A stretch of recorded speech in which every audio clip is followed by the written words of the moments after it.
Chapter 1, The Antique Shop. A fine mist of rain fell silently. The antique shop where I stood was located on an old street in the city center. Pedestrians came and went here, but compared to other bustling streets, it seemed like a dying old man, lifeless and sluggish. Zhao Yu in the shop took off her inconvenient little leather shoes and stepped onto a stool to wipe the display shelf above with a cloth. Holding a bright red medal, she asked me, "Boss, was this medal also given to you by a friend?" I lay on the recliner, like a salted fish. I'm actually quite handsome, with a single ponytail, properly dressed up. None of those pretty boys could compare to me. I'm a pretty laid-back person. 3 months ago, Zhao Yu came to my shop to take shelter from the rain, and I somehow convinced her to become my shop assistant. I told her the previous assistant had left months ago, and that I took a liking to her at first sight. She initially wanted to refuse. After all, students should focus on their studies, but the pay I offered was simply too good to turn down. Working with me is pretty great, flexible hours, freedom to play with her phone and slack off, plus weekends off. There are just a few annoying rules to follow.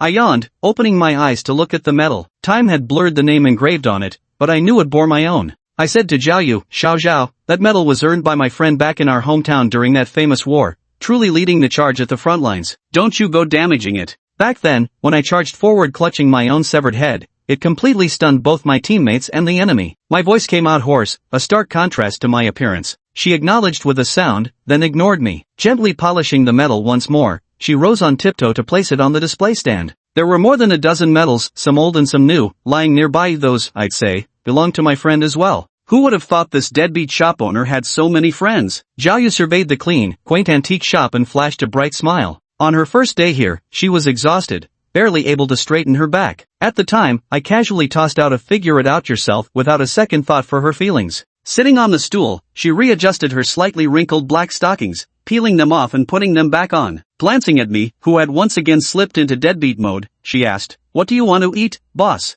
I'll go buy it for you." I'm a lazy person who even needs her to bring meals for me. The mention of food instantly perked me up, and I sat upright like a roly-poly toy, saying, "Couple sliced beef and chili sauce, wife cake, and kung pao chicken." After speaking, I lay back down again, the movements so smooth it seemed rehearsed countless times. Got it. Zhao Yu put on her little leather shoes, grabbed an umbrella, and walked toward the depths of the street where an old-fashioned Chinese restaurant had what I wanted. After she left, the antique shop's door suddenly opened. A gentle breeze blew in, and Violet, clad in an exquisite suit, carrying a briefcase, with a magnificent cascade of golden hair, appeared before me. He pulled a bag of crimson blood plasma from his briefcase, considerately inserting a straw, and said, "Your Highness, here's the blood pack from 82 that you requested." Leaning to the side, I took the blood pack and idly drank from it, saying, "You've worked hard, Violet." Violet added, "Your Highness, Queen Alice said she would revoke your princely title if you don't return soon." I waved my hand dismissively and replied, "Let her revoke it then. I haven't played boss for years anyway.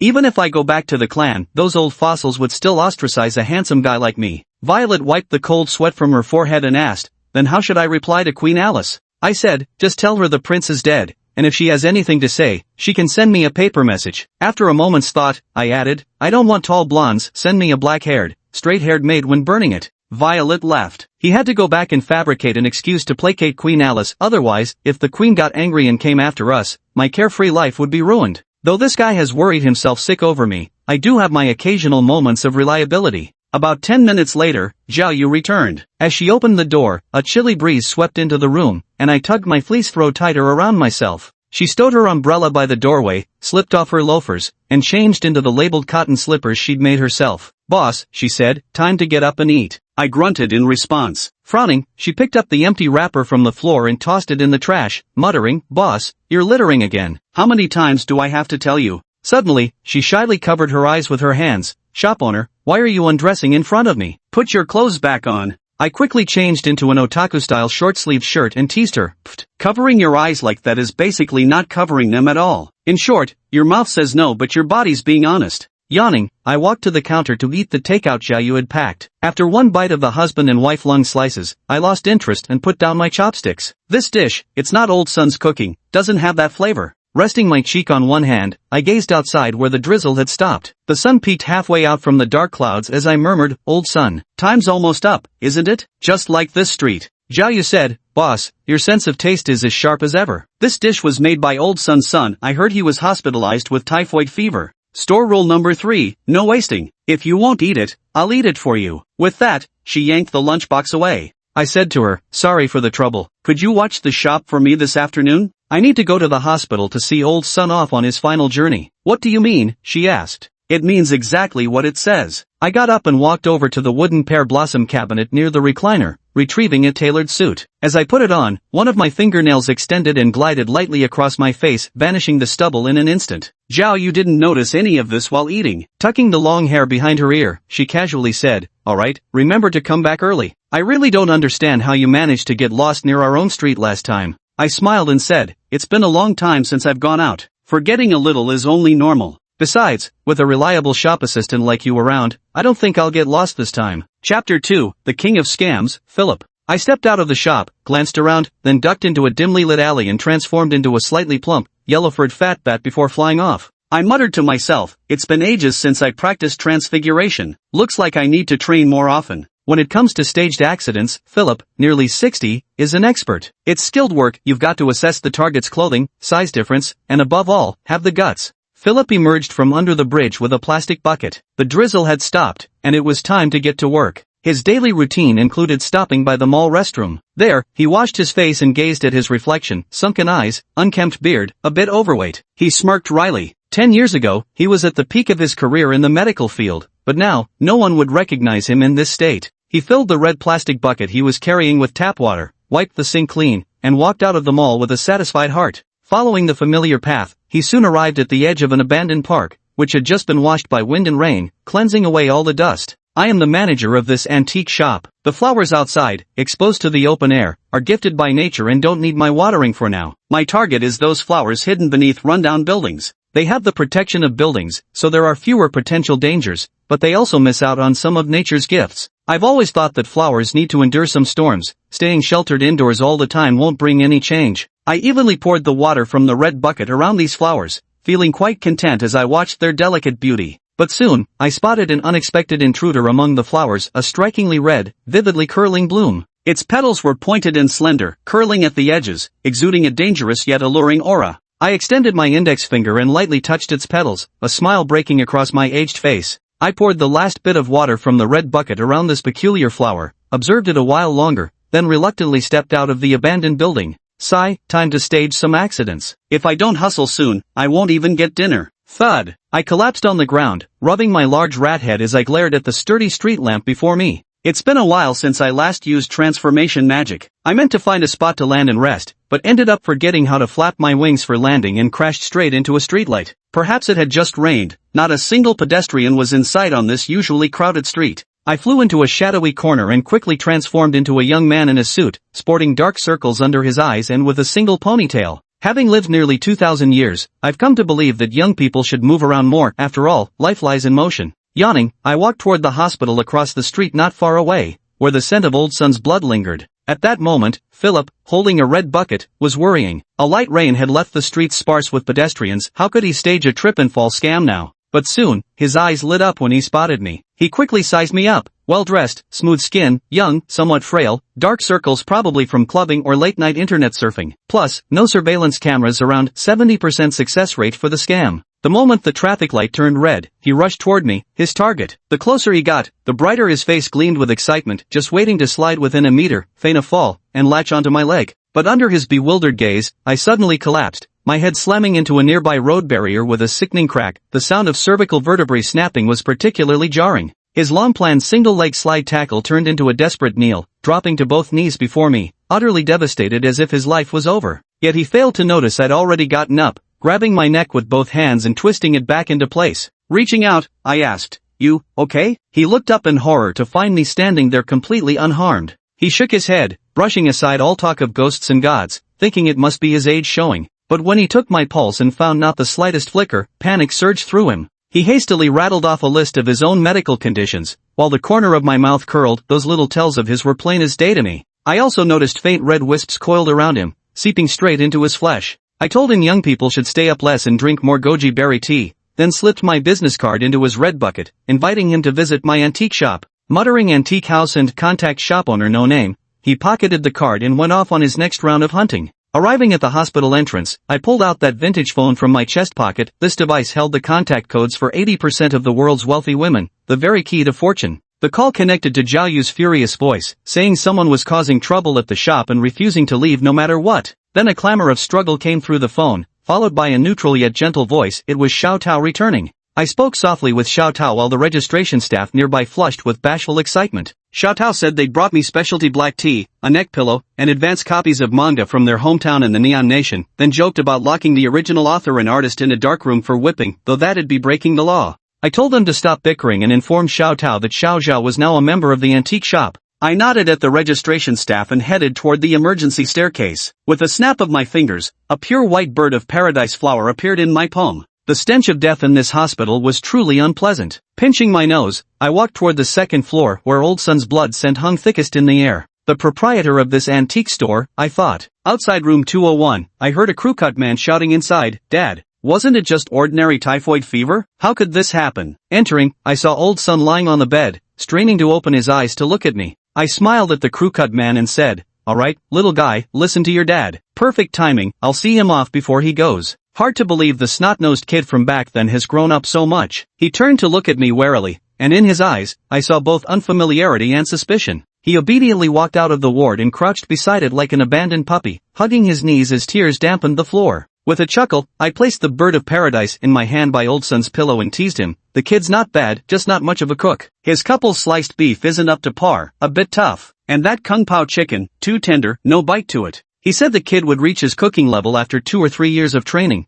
and added that I hadn't changed at all, still looking so young. I smiled gently at him and asked what type of women he liked, offering to burn paper offerings for him. Jokingly, he replied he could handle one of each kind, but I saw clear tears rolling from the corners of his eyes. With trembling hands, he grasped mine, eyes filled with pleading, begging me to look after his disappointing child. I nodded and said, "Alright, I'll take this commission. May this bird of paradise bless you." Soon, his hand loosened its grip, and seeing his serene smile, I knew he had passed. I gently tucked in the blanket and disappeared from the ward, leaving only that bird of paradise behind. Just then, the buzzcut man outside the door burst into tears, knowing his father had truly left him. Later, near a cemetery, a burly man handed me a notebook, saying it contained this year's income from the rising grave plot prices and asked me to review it. I yawned and waved my hand dismissively, saying it wasn't necessary, I just wanted to stroll around. Walking along the path, I noticed the weeds in the cemetery had been neatly trimmed. Pushing open the wire mesh marked private, I saw hundreds of graves inside. It occurred to me that in the few months since my last visit, another one would soon be added. Back at the shop, I heard Zhao Yu angrily say, "Hey, get down from the owner's recliner right now. If he sees you again, he'll throw another childish tantrum."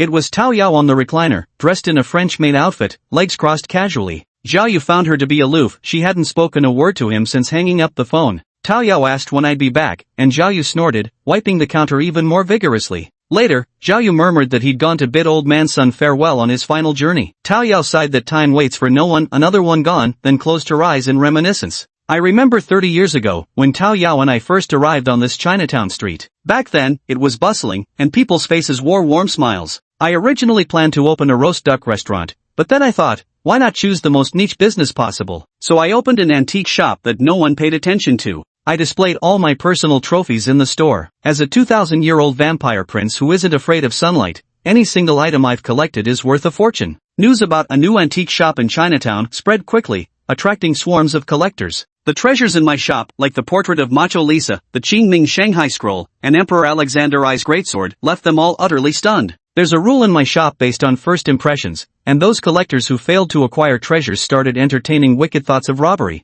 They didn't expect that everyone in the shop wasn't human, one being me, a nearly 2,000-year-old vampire prince, and the other a 800-year-old peach tree spirit named Tao Yao who barely survived her heavenly tribulation, thanks in no small part to me. One night, those collectors came with thugs to rob us. I couldn't be bothered to move, so Tao Yao had to handle it. Those men developed lustful intentions toward Tao Yao, and one particularly greedy, obese white collector even tried to assault her. As it turned out, Tao Yao had quite a feast that night, especially with that fat white collector. Chapter 5, The Global Monster Coalition's Youthful Salted Fish Retirement Group. The next day, rumors about monsters in the antique shop began spreading through every street and alley. During daylight hours, people avoided the area at all costs, willing to take detours rather than pass by the antique storefront. My business plummeted to rock bottom. But this actually suited me quite well. I settled into the most comfortable lifestyle imaginable, just eating, sleeping, and enjoying my carefree existence. Violet brings me fresh blood and toys every day, and all I have to do is sit back and relax. I've lived nearly 2,000 years as a vampire, yet I'm still afraid of loneliness like a child.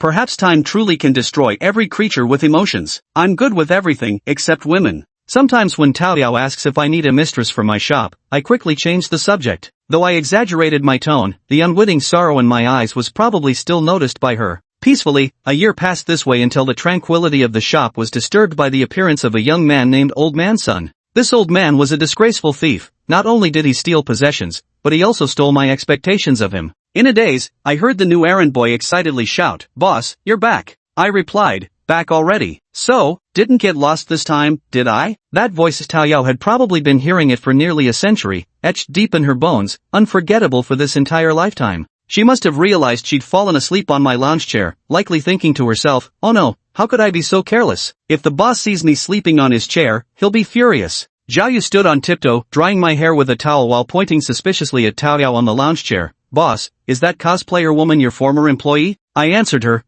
someone precious to me. As I spoke, I shrugged off my suit jacket and tossed it, landing perfectly over Tao Yao. Zhao Yu asked again, "Someone important? Your other half?" I told her, "She's family." I mumbled to myself, "Dating? Impossible in this lifetime. Dating means no personal space, better to stay a lazy fish." I scratched my head to hide my embarrassment and walked to the counter, my second lazy fish hideout. Zhao Yu grumbled, "Always family. Couldn't you say something to make me happy for once?" On the recliner, Tao Yao quietly buried her head in her suit jacket. Today was yet another failed attempt at scam artistry. In the mall restroom, I gazed at my bruised and swollen face in the mirror with a bitter smile. Though failing at fraud means at least I won't go hungry. On my way back, a kind-hearted bakery owner gave me a large loaf of bread, which became today's meal. After cleaning up the remnants by the sink, I carried my red bucket out of the restroom. Looking up at the sky, dark clouds were gathering in the distance. A storm was coming. Clutching the red bucket, I jogged back toward the underpass. Just as I reached it, raindrops as big as soybeans began to fall.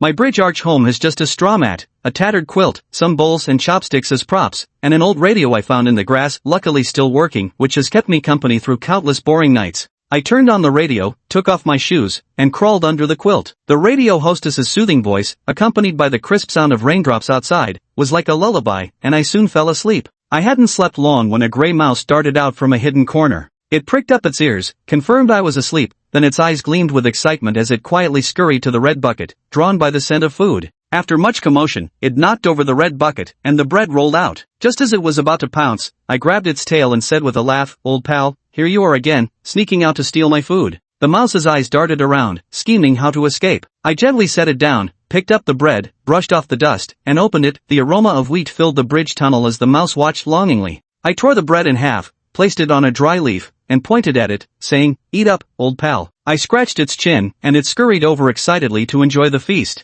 I watched as the rain outside grew heavier, slightly worried about the flowers. Just then, the mouse tapped my pant leg with its paw, then slipped into its burrow. Moments later, it emerged carrying a green leaf scattered with golden wheat grains. I asked, "Is this for me, old buddy?" It stood up on its hind legs, pointed at the wheat grains with its tiny paws, and even nodded. Without hesitation, I picked up a grain and popped it into my mouth. The faintly bitter taste of wheat filled my taste buds, and tears involuntarily streamed from the corners of my eyes. The rat sat beside me, scratching its head as if puzzled by my tears. I wiped away my tears and stared blankly into the distance, where the hospital was visible. In the antique shop, Tao Yao stood with her hands clasped behind her back and asked me with a smile, "Boss, is the neck pillow I bought you comfortable?" I replied, "It's comfortable. Technology is truly amazing." She continued, "Good. I'll call my neck pillow manufacturers right now to collectively suppress this one and aim to bankrupt and buy it out by tomorrow." I exclaimed in shock, "Are you the devil?" Zhao Yu, who was polishing antiques, looked utterly stunned,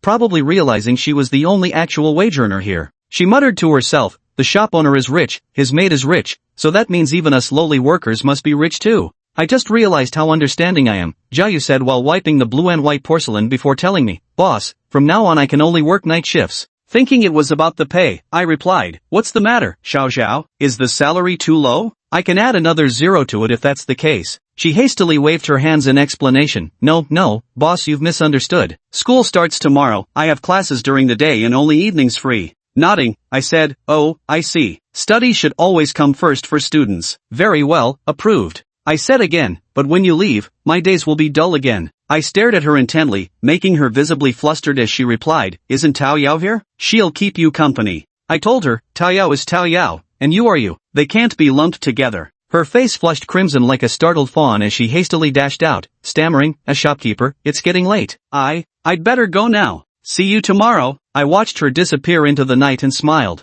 I asked Tao Yao, "Xiao Tao, tell me, are there any two identical leaves in this world?" She replied, "Boss, there aren't two identical leaves in this world, I'm a tree spirit, after all." I gave an "oh" in response, then added, "I'm hungry. I want mapo tofu. You cook it." Old Sun left, and right now I only want to eat dishes you've made. "Okay, boss, I'll make it right now." Humming an unknown cheerful tune, she slowly made her way to the second floor. I leaned on one hand to look outside the shop. The sky was filled with dazzling stars, while a swarm of moths fluttered wildly under the dim glow of streetlights. Too bad. Until death, they'll never realize that what they're chasing at the cost of their lives is just a lifeless thing. Beep. The phone in my pocket suddenly vibrated. I lazily pulled it out. Turned out someone had it. Everyone on QQ. I tapped into a group chat named "All the Monsters in the World Unite as One Family." Only 29 members were listed, half offline. Pretty bleak. 800 years, centipede dumpling, at everyone. Which brothers or sisters are in District B of Country H right now? My wife's about to give birth, but this stubborn woman insists on going deep into the wilderness. Who can cover for me at the school for a few days? 500 years, cherry blossom yokai, me. Senior, choose me. Chapter 6, Interim Principal, the Shopkeeper. 1,500 years, Jinyao, little centipede, want me to take over your duties? I promise not to eat any of the children. 800 years, centipede dumpling, I'm worried about you, senior. 800 years, centipede dumpling, at cherry blossom demon, you're so far away from me. By the time you arrive, the senior yellow flower dish will have gone cold. 500 years, cherry blossom demon, at senior yellow flower dish, senior centipede says you've gone cold. 1,000 years, yellow flower dish, feeling bold now, aren't we? 800 years, centipede dumpling, I was wrong. No, wait, the thread's gone off topic. Which senior would be willing to come take over for me? I'll give them 500 years worth of wild lingji mushrooms. Not organic. 3000 years, which, what a pity, I'm a bit far from you, and I just enrolled. 1000 years era demon, look at me, how about it? I'm quite close to you. 800 years centipede dumpling, sorry, senior, I don't want all the students in school to become idiots. 500 years cherry blossom demon at era demon, senior, centipede senior is calling you an idiot. 800 years violin, I'm teaching my students music right now and can't come to your aid, at centipede meatball. 500 years, sakura spirit, centipede elder, here's a clue, my sister. 800 years centipede dumpling, you're such a clever little thing. One of these days I'll send you some local delicacies, at cherry blossom spirit. 800 years, boss's little sweetheart, no time, busy making mapo tofu for the boss. 800 years, centipede meatball. Year 2000, blood-drinking demon lord, lifelong slacker, how about me giving it a shot? I don't want to be a deadbeat anymore. Year 500, cherry blossom spirit. Year 1500, poison feather bird. Year 1000, daylily spirit. Year 800, violin demon, shocking. Year 1000, Siberian husky demon, touched a 2,000-year-old veteran starting anew. Year 900, leech demon, supporting our slacker boss. 600 years, pigeon spirit, wow. Senior vampire demon sovereign, lazy fish for a lifetime actually exploded into the chat. That 2,000-year title is so cool. 800 years, boss's little cotton jacket, boss, are you really leaving me alone guarding the antique shop? I'll be so lonely without you. 3,000 years, which, sigh, the great, the magnificent vampire demon sovereign, lazy fish for a lifetime has offered to help you, and you still haven't come out to thank them? At centipede meatball, 800 years, centipede meatball, oh well, thank you, senior, I'll come visit you tomorrow. I sighed as I closed QQ, thinking to myself that I'm actually pretty reliable. Tick-tock, smack. I slapped the alarm clock away, yawning as I sat up in bed, imagining Jiayu probably stumbling drowsily toward the bathroom to wash up at this moment. After washing up, she'd pat her cheeks to make sure she looked lively, then open the curtains to greet the new day. She'd probably be wondering whether her lazy fish of a manager would spend the day lounging in a recliner, reading comics, or playing games. Then she would put on her stockings and leather shoes, grab her backpack and rush out,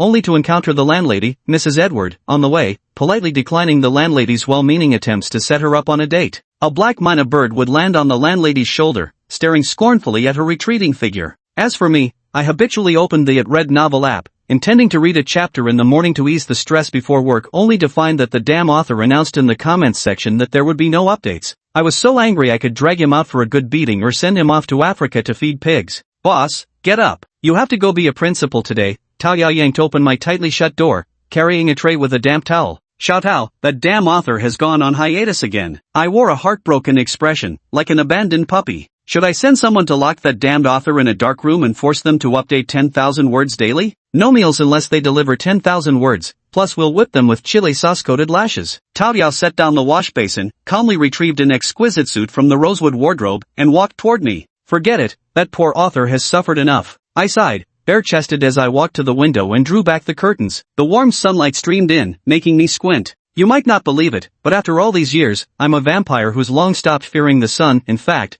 I've even grown fond of sunbathing. Has the millipede meatball arrived yet? Through the window, I saw a $1 million luxury car parked in front of the antique shop. He's been here for quite some time. Tao Yao's fingers brushed intentionally or unintentionally across my torso as she draped the suit jacket over my shoulders, then smoothed out the wrinkles. Is that so? I said to Tao Yao. Do you think the students might not recognize me as their new principal? I mean, I hardly look authoritative. I tucked the long hair behind my ear, my deep gaze fixed on Tao Yao who was standing on tiptoe to tie my tie. Boss, if those human students dare to laugh at you, you must call me. Tao Yao said, I'll cut their internet right when they're at the most critical moment in their games, let them taste true despair. She wrung out the towel and gently wiped my face, her curvaceous body pressed almost against mine. Alright, sounds good. If I get bullied, I'll give you a call. Yeah, hang in there, boss. After finishing my morning routine, I pushed open the door, yawned, and stumbled drowsily down the stairs. On the first floor of the antique shop, a man in a suit with gold-rimmed glasses had been waiting by the counter for quite some time.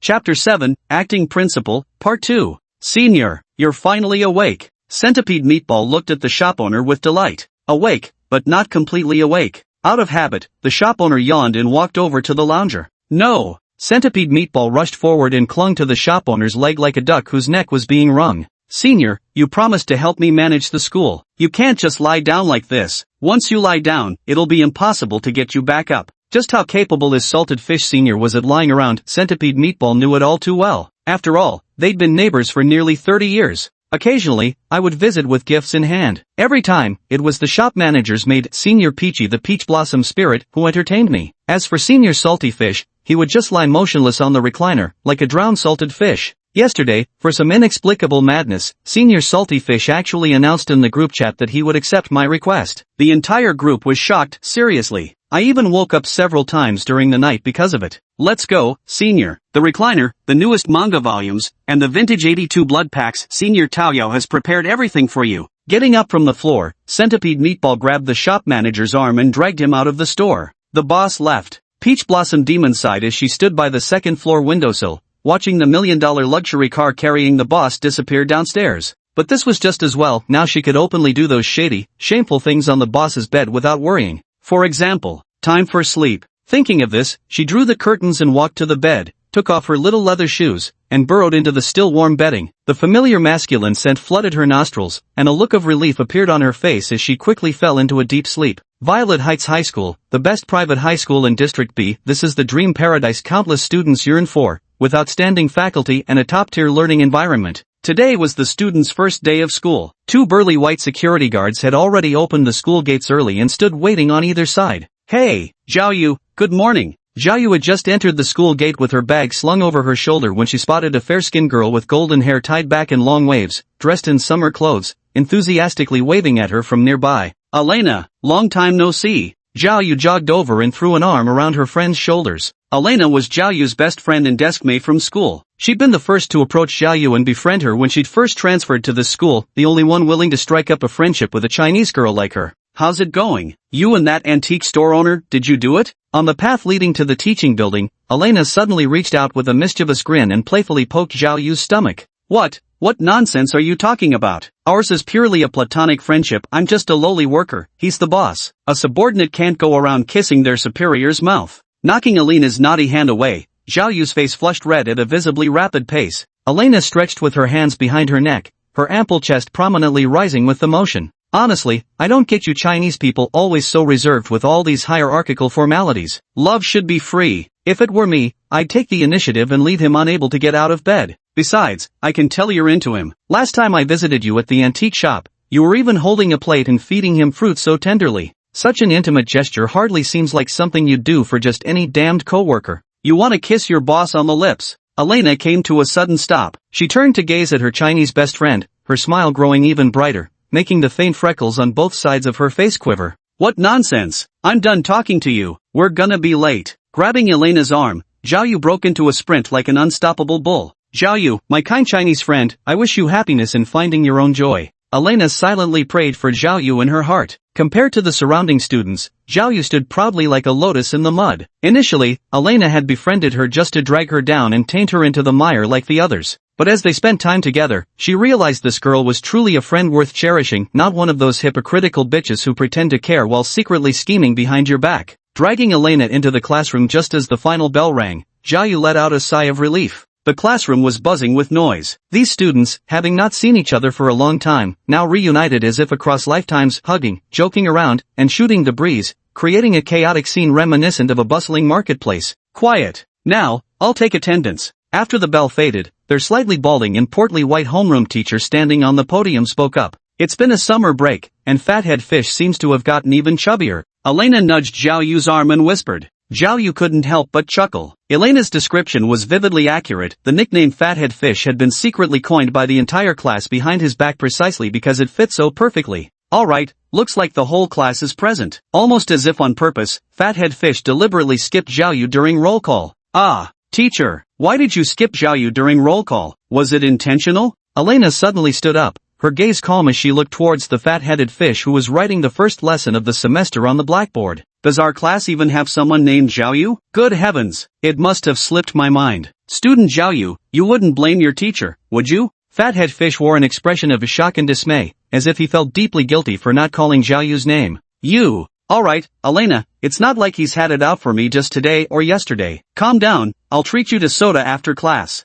Gently tugging at Elena's sleeve, Zhao Yu whispered to her. Fathead Fish's discrimination against Chinese students was nothing new. Rumor had it that in his youth, a Chinese man had stolen the girl he loved, so he took out his frustration on Chinese students. I became one of his targets. Class, I have some unfortunate news. Your PE teacher has fallen ill yet again, so the new principal and history teacher will take over next class. After finishing the first lesson of the semester, Fathead Fish grabbed the water cup on the desk and took a huge gulp, then smiled knowingly at the students. How come the PE teacher is sick again? Isn't the PE teacher supposed to be teaching physical education? My God, I want to play football. Oh my, the principal is changed too. They say principal's wife, Mrs. Tarek, is having a baby, so the principal took a few days off. I just hope the acting principal is easier to talk to. It's been so long since I've bullied the younger students, I should push my luck and take on 3 at once. You're so smart. To grasp such complicated words so thoroughly, you're a sheer genius. I hope the new principal isn't as ungrateful as the old one. Otherwise, I'll use my grandpa's Italian cannon to blast him.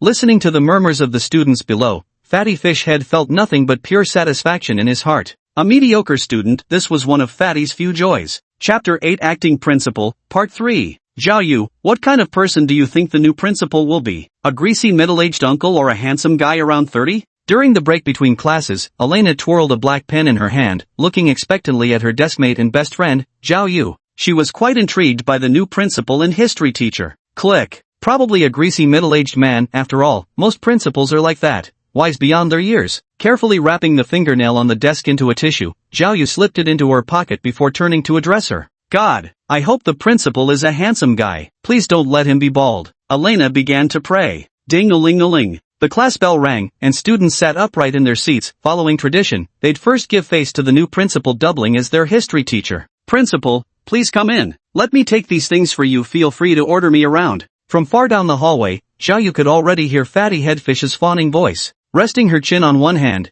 Zhao Yu gazed toward the door. After Elena's little provocation, even she found herself somewhat curious about what the principal looked like. Principal, please come in. The classroom door was pushed open by Fatty Fish. So handsome, our new principal. I want to have the principal's babies, even though I'm a guy. Love is love. Hello, is this the Thailand-Bulgaria Gender Reassignment Hospital? I'd like to reserve a bed. We support you. The new principal is actually Chinese. The new principal seems a bit fragile. Look at those dark circles under his eyes. I think our chance to rebel has come. A group of students excitedly gazed at the young man standing by the lectern. *T, Zhao Yu, didn't you see that? That's your store manager. Elena's pupils contracted sharply. She couldn't stop a curse from slipping out. No way. Zhao Yu was stunned. That drowsy, yawning young man with a ponytail standing beside Fatty Headfish, wasn't that the salty fish shop owner? Damn. The moment I stepped into school, I stumbled upon my dream shop. Silence. Now, let's welcome the acting principal and history teacher,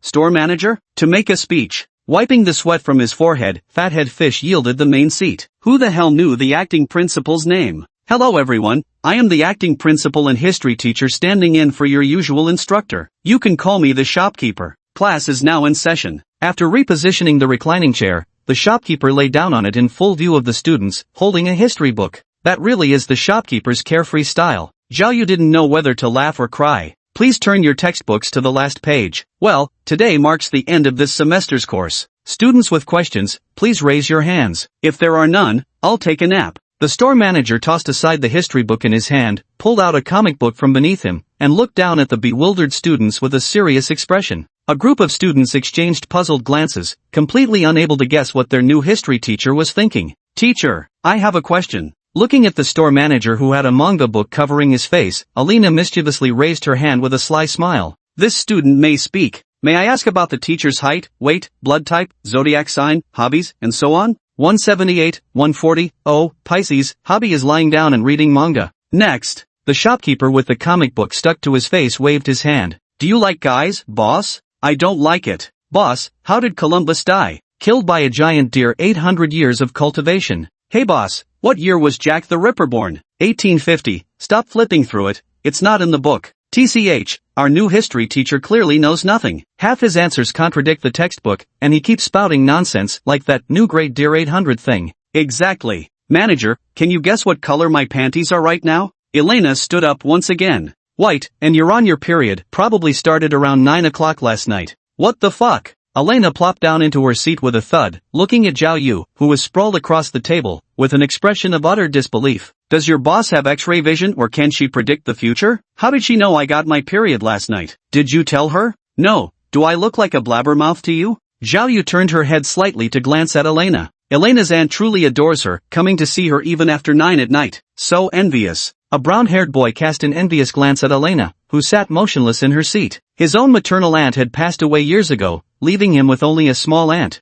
Zhao Yu, aren't you going to say hello to your store manager? Waving her hand in front of Zhao Yu, Elena whispered softly. No. Classmate Xiao Zhao, you were distracted during class. Follow me to the office after the lesson, I'll personally give you extra tutoring. Removing the comic book from his face, the shop owner turned his head and winked at Zhao Yu in the distance. The entire classroom suddenly fell silent, with countless strange gazes piercing like sharp swords toward Zhao Yu, who was slumped over his desk. Oh ho? Still saying there's nothing between you? Even your shop manager is dropping such obvious hints. TSK, school uniforms, office, injections? I've got protective gear here, want some? Elena smirked as she picked up a book and started fanning Zhao Yu's forehead. Steam was practically rising from his head. If he didn't cool down soon, he looked ready to explode. Manager. In a lavish office, Zhao Yu watched with resentment the man slumped in his chair like a salted fish. I accepted a request to look after a colleague's school for a few days. Meeting you here was pure coincidence. The manager raised an exquisite teacup to take a delicate sip,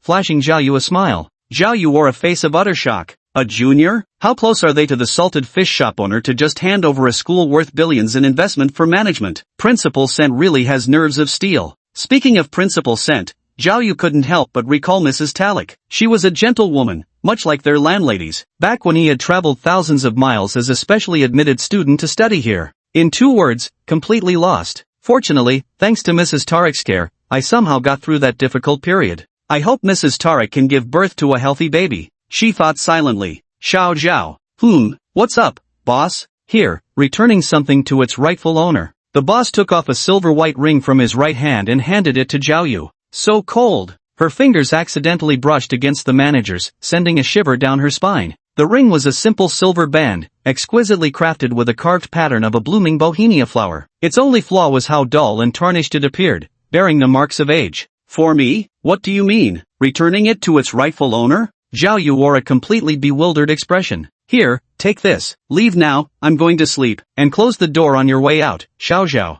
Yawning, the shop owner waved her off before lazily reclining into his chair. Oh, bewilderment on arrival, bewilderment upon departure, that summed up Zhao Yu's current state of mind. So, did your shop owner try anything inappropriate with you? Stepping out of the principal's office, Alina's voice immediately came from around the corner. Nope, he gave me the ring from his right hand's ring finger. The right ring finger means he's passionately in love. Zhao Yu, seems like your shop manager has feelings for you too. Alina gave Zhao Yu's but a playful slap as she exclaimed excitedly. But he had rings on all 10 fingers. Elena? Chapter 9, Ofina, Solitude. Back already, boss? In the antique shop, Talia wiped the tables and chairs while observing the bewildered look on the shopkeeper's face by the entrance, a faint smile appearing on her lips. Yeah, I'm back. School's seriously boring, not planning to go anymore. It's way more comfortable hanging out at the antique shop. Stepping into the shop, he changed into slippers. The shop owner took off his suit jacket and tossed it towards Talia before settling into the recliner. Did a student piss you off? Want me to cut their internet cable? After neatly hanging the suit in the wardrobe,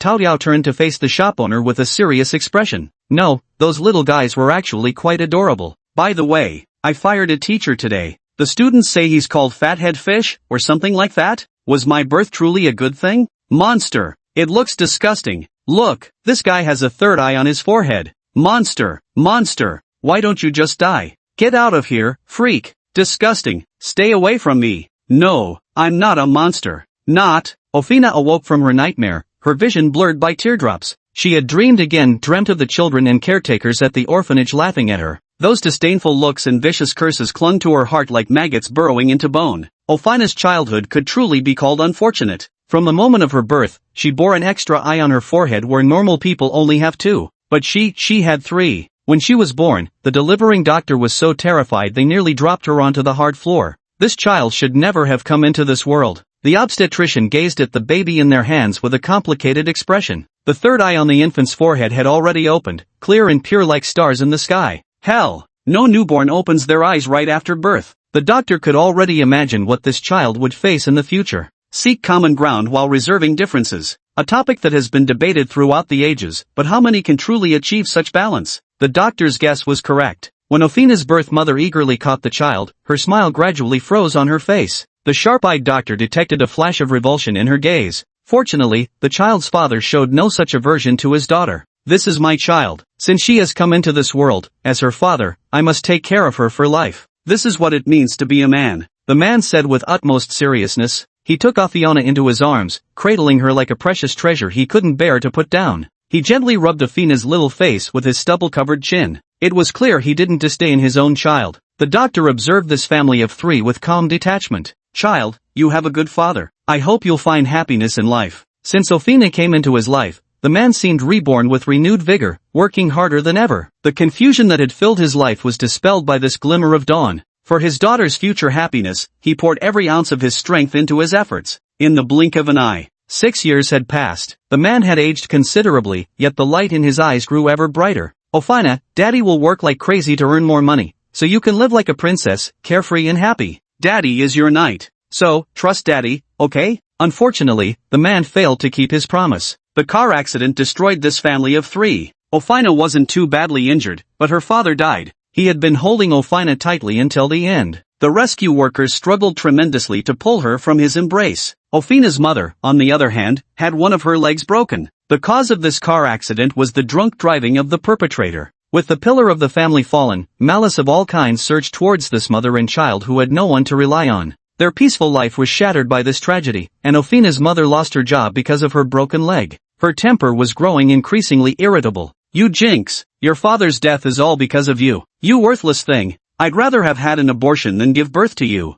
She vented her anger on the 6-year-old Orfina. Yet Orfina merely bowed her head silently, enduring it all. She knew that her mother loved her father even more than she did, and that drinking every night was just her way of escaping the reality of his death. Maybe I really am a jinx. One night, Ofina took a pair of scissors and stood before the mirror. She brushed aside a lock of short hair on her forehead, revealing a third eye. Put! An invisible force seized the scissors and drove them into the wardrobe beside her. She stared blankly at all this. It seemed someone was stopping her. Who could it be? Just like that, a year passed, and Ofina was met with another piece of tragic news. The only remaining relative she had, her mother, died of alcohol poisoning. It was early one morning when Orphea routinely entered her mother's room to clean up the vomit. Her mother lay motionless on the bed, like Sleeping Beauty in repose. The smile on her face was beautiful. Perhaps she was dreaming of father. What is life? What is death? 7-year-old Ofina understood it all too well. Perhaps I really am a monster. She's dead, yet I can't feel sadness. This was what Ofina thought to herself at the time. With calm composure, she pulled the phone from under her mother's pillow and dialed the police. The police arrived quickly to handle the scene. Since Orfina had no relatives and was still very young, she was placed in a local children's welfare home. After a year drifting aimlessly through life at the welfare home, Orfina turned 8 years old. Finally, unable to endure the psychological torment in the institution any longer, she seized an opportunity when the staff were inattentive. One night, she slipped away through the ventilation ducts. That escape marked the beginning of a month-long disappearance. To be precise, it was 1 month and 1 day. Hungry, she scavenged for food in trash bins. Thirsty, she drank from water taps in malls or public restrooms. This kind of life didn't disgust Efina. Compared to being imprisoned like a monkey for crowds to gawk at, she longed for freedom more. Even if it meant she could only move under the cover of night. The night was as dark as ink, and particularly cold tonight. Evelina tightened her thin clothes around her, scurrying through the streets like a mouse. On her usual street, she spotted a group of drifters just like herself, rummaging for food in the same trash can she frequented. With a sigh, Evelina decided to head for another street, a more secluded one where few people ever ventured. Even if that street was far more dangerous, there are legendary vampires in the streets. Not just one, but a whole group of them. They'll drain every last drop of your blood. You'll turn into a terrifying mummy. All these warnings came from a kind, white-bearded homeless man who spoke to her. Elena scoffed at these rumors. Vampires? Fantastical creatures from TV, how could they possibly exist in reality? Even if they did, she patted her bony chest. Believe, no vampire would be interested in the blood of a malnourished scarecrow. Chapter 10, Ofina's story, Mr. Rat. Soon, Ofina arrived at that neighborhood. Perhaps due to the late hour, the shops along the street were shrouded in darkness and silence. Only the sporadic old street lamps on both sides still emitted their dim, yellowish glow, adding a faint touch of warmth to this ink-black night. Ofina walked along the side of the street, feeling quite comfortable under the glow of the streetlights. Chirp, chirp. The sounds of mice came from the corners around. These spirits of the night had also begun their hunt for food. A gray mouse emerged from around the corner, standing on its hind legs and tilting its head as it studied Ofina. Good evening, Mr. Mouse. Ofina noticed the mouse and nodded at him. Squeak! To Ofina's stunned expression, the mouse also nodded at her and said, You're not from this neighborhood? I've never seen you before. Can you talk, Mr. Mouse? Orpheus felt a mix of fear and delight. I'm a mouse yokai, live long enough, and you can talk too. Besides, don't you humans have your own cross-dressers? What's the big deal? A glint of disdain flashed through the mouse's beady eyes. So that's how it is. By the way, Mr. Mouse, do you know where the trash can is? I'm hungry. Ophelia looked at the rat with eager anticipation. Only picking through garbage to eat? Come with me, human child. I know where the tastiest trash is around here. Waving its stumpy little paw at Ophelia, the rat dropped to all fours and ambled leisurely ahead, leading the way. The mouse was feeling gloomy today. During its nightly stroll, it unexpectedly encountered a human. Strangest of all, when this human child spoke to it, the mouse found itself uncontrollably responding. How odd, how utterly odd. You should know that demons and humans are different by nature, and our ancestors established strict rules forbidding any friendship with humans. Does this count as breaking the taboo? Human child, that area ahead is quite dangerous. It's occupied by a group of vampires. You wait here for me. Let your elder rat here help you find some tasty garbage instead. The mouse halted in its tracks, standing upright on its hind legs as its tiny fingers pointed toward a streetlight. Vampire! Ofina's malnourished little face was painted with utter astonishment. She exclaimed in surprise, so vampires really do exist in this world. You've already seen a talking mouse like me. This world is far more complex and dangerous than you can imagine. The strong prey on the weak, not just among you humans, but us too. One misstep and you're dead and gone. That's just how things go around here. There's no point explaining it to you, you wouldn't understand anyway. Just wait here for me. Stay put while I find you some tasty garbage to eat, then you'd better hurry back to wherever you live. This street is still too dangerous for a human pup like you.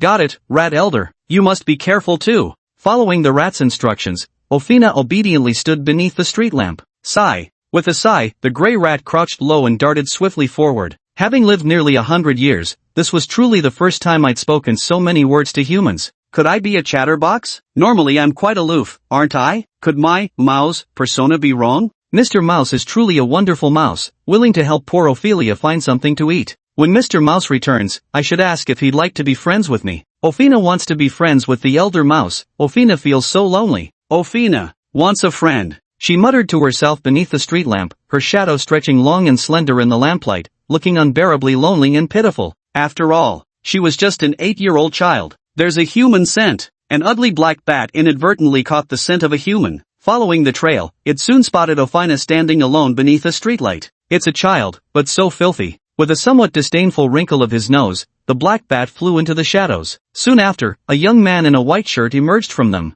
Silently, the man quickly moved behind Ofina, reached out, and grabbed Irena by the collar, lifting her up. No! Caught off guard by the sudden lift, Ofina's face was full of panic. He looked at the young man who had lifted him, whose sharp, pale white teeth, revealed inadvertently, had already given away his identity. He was a vampire. Today's my lucky day. The man examined Ofina struggling desperately in his grasp. Her punches and kicks were completely ineffective against him, like mere tickling. Dirty or not, what doesn't kill you makes you stronger. Question mark. Little one, why is there an eye on your forehead? Catching a glimpse of Ofina's forehead partially obscured by her hair, the man spoke with a hint of puzzlement. Let me go. What a freak. A weirdo like you must be universally despised and friendless in real life. To live like this, isn't it exhausting? You might as well immediately become my blood meal and end this pitiful life. Looking at Ophelia's forehead with some pity, this little girl is quite pitiful, but it has nothing to do with me. I just want to have a good meal. Ophelia is not a freak. Ophelia is human. Ophelia will soon have friends too.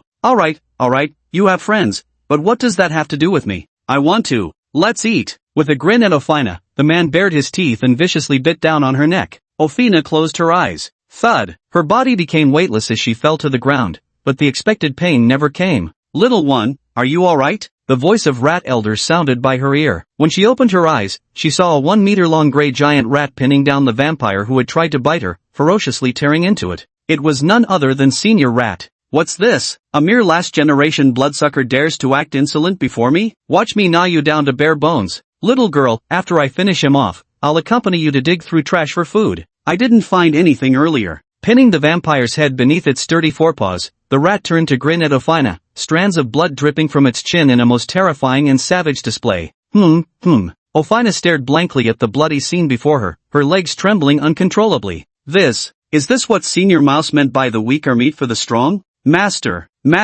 save me, master? Oh no, run, little girl. The rat's pupils contracted sharply when it saw the distinctive bite marks on the neck of this last-generation vampire. He'd been so focused on showing off in front of the little girl that he completely forgot about this crucial detail. The last-born vampires are the lowest-ranking beings, indistinguishable from normal humans except for their extended lifespans. Above the last-born vampires come the barons, who possess superhuman strength and regenerative abilities. The master of this last-born vampire must be either a baron or a viscount. I've barely lived for 100 years myself. I can't win. Chapter 11 Ophelia Arc, Humanity. Run. I can't run anymore. Malnourished for a long time and witnessing such a bloody and brutal scene for the first time, Ofina felt as if her short legs were weighed down with lead. Master, you've come. At some unnoticed moment, a man in a trench coat and a bowler hat appeared behind the rat. Watch out, Mr. Rat. Ofina let out a startled cry as she watched the man extend his left hand from the satchel, a hand as sharp and slender as a razor blade, flashing towards the rat's head with lightning speed.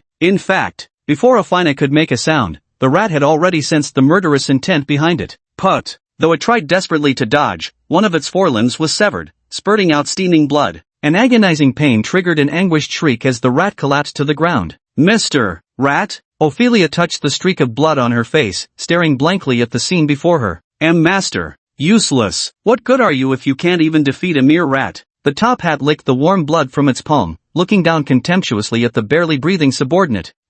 You, are no longer of any use. A sound like a bursting watermelon echoed as the top hat straightened its slightly disheveled collar and walked expressionlessly toward the rat collapsed not far away. It had been so long since he'd tasted the blood of a fairy. As for that little girl beside him, she was as skinny as a monkey. As a noble vampire baron, he had no interest in drinking the blood of a filthy, smelly little homeless brat. Only those lowly, degenerate vampires would stoop to such thoughts. Kicking Ophelia out of the way with one foot, the baron removed his hat to reveal a head of dazzling silver hair, his gaze icy as it fell upon the fallen Ophelia. Not killing you is the greatest mercy I can show. You're standing in my way. Let me send you to meet your maker. You, looking to die? Ignoring his threats, Ofina silently rose from the ground, nursing her scraped arm, and once again approached the rat. Interesting eyes you've got, since you're asking for death. The baron halted his steps. He raised his arm to slash at Ofina's neck before him. Bang! The sound of steel clashing. A slender black-angled longsword suddenly materialized to shield her.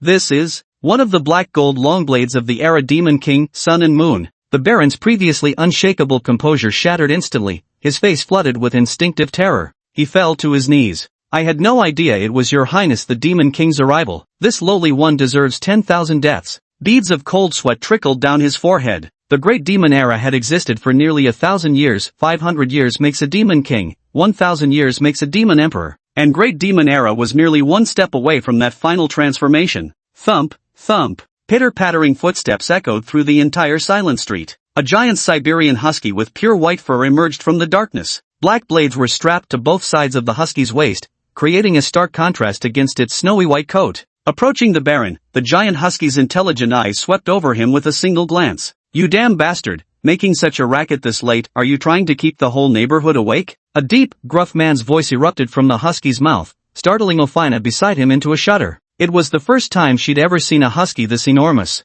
"I'm hungry. You look so fair and clean, and you're so particular about hygiene, you must be delicious." The Baron, just realizing what was happening, turned to flee, but in the next instant, he vanished without a trace, leaving only his round hat lying on the ground. Click. Crunchy, tastes like chicken. Burp. Era let out a burp, then lowered his head and fixed his wise eyes intently on Ofina. He spoke, "Kid, you've got a good father. He sacrificed his soul to me, begging me to save you." "Father." Ofina felt somewhat dazed. This distant word stirred memories deep within her heart. "Yes, your father. Ah, what a good father he was. He told me you're in danger, kneeling before me begging to save your life, saying you'd dedicate everything of yourself. I've never seen such an amusing soul before. By the way, your father's soul tasted just like ice-cold cola, paired with that fried chicken-flavored bastard earlier. What a perfect match. Absolutely delicious. Feeling sad now? Make me cry, you little runt. This mighty husky demon takes sheer delight in making human brats weep. Entertain this king with your helpless sobs." The great husky demon shook its shaggy head and let out maniacal laughter. "My father has been by my side all this time?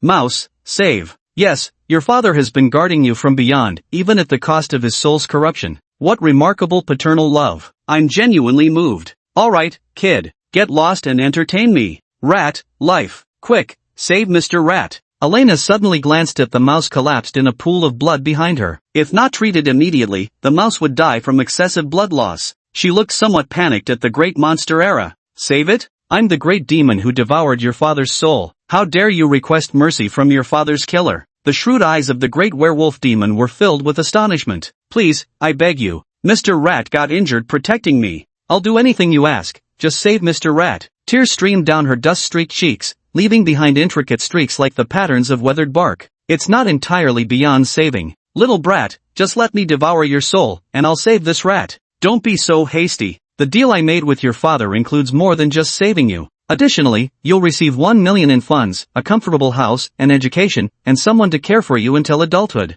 Don't you think this is a rather generous offer? To trade your life for some common rat? Should I call you foolish, or just hopelessly naive? Of course, if you insist on saving this rat, I can't stop you. The choice is yours. Woof. Come on, pick one. Choose the 100 million, or choose to sacrifice yourself to save this rat." The great husky demon sat on the ground, its restless tail wagging frantically against the floor. He was eagerly anticipating the choice this little girl before him would make. The great husky demon had a little-known hobby: gambling, especially with humans. Just today, while he was sleeping, a corrupted human ghost had actually managed to find its way to his dwelling, begging for help for its child. Was that Siberian husky demon lord the kind of casual demon who just rescue someone on a whim? If he helped so readily, wouldn't that make him lose face? Originally, he'd planned to devour this troublesome ghost who disturbed his sleep. Little did he expect, this human soul would actually challenge him to a wager. This is absolutely outrageous, striking right at the great husky demon's sensitive spot. Without hesitation, he agreed to the bet.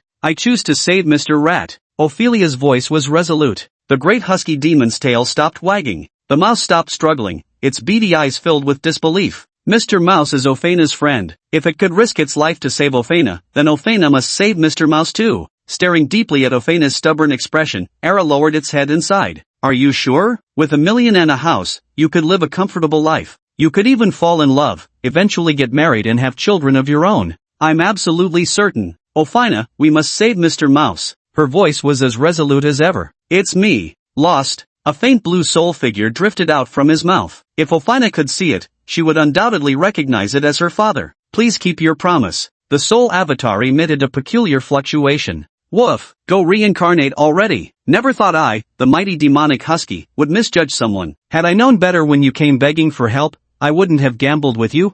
According to our bet, please protect my daughter Ophelia until she comes of age." The man's voice gradually faded away. This wager was called Human Nature. Chapter 12: Ofena's Story, The Big Salted Fish Senior's Unspeakable Secret. "You little brat, are you satisfied now?" Watching Ofena clutching Mr. Mouse in tearful joy, the Era demon grew bored and started rolling around on the ground. Unacceptable, unacceptable, unacceptable. As a great demon who's lived nearly 1,000 years, I actually lost to a mere human. Though this human seemed quite remarkable in his own eyes. To live carefree since childhood till now, raising a human cub to adulthood. Good heavens, isn't this asking for my husky life? Stinky brat, I didn't eat your father. I made a bet with him and lost. Starting today, I'll be taking care of you until you come of age. I'll give you $1 million, and the house too. Are you happy now? Oh, by the way, your father's gone to heaven, believe it or not. Humph. The husky demon sprawled on the ground, stretched out a paw to nudge Ophina lightly, its dog face full of disdain. I believe it. I see no deceit in your eyes, Lord Era. Thank you.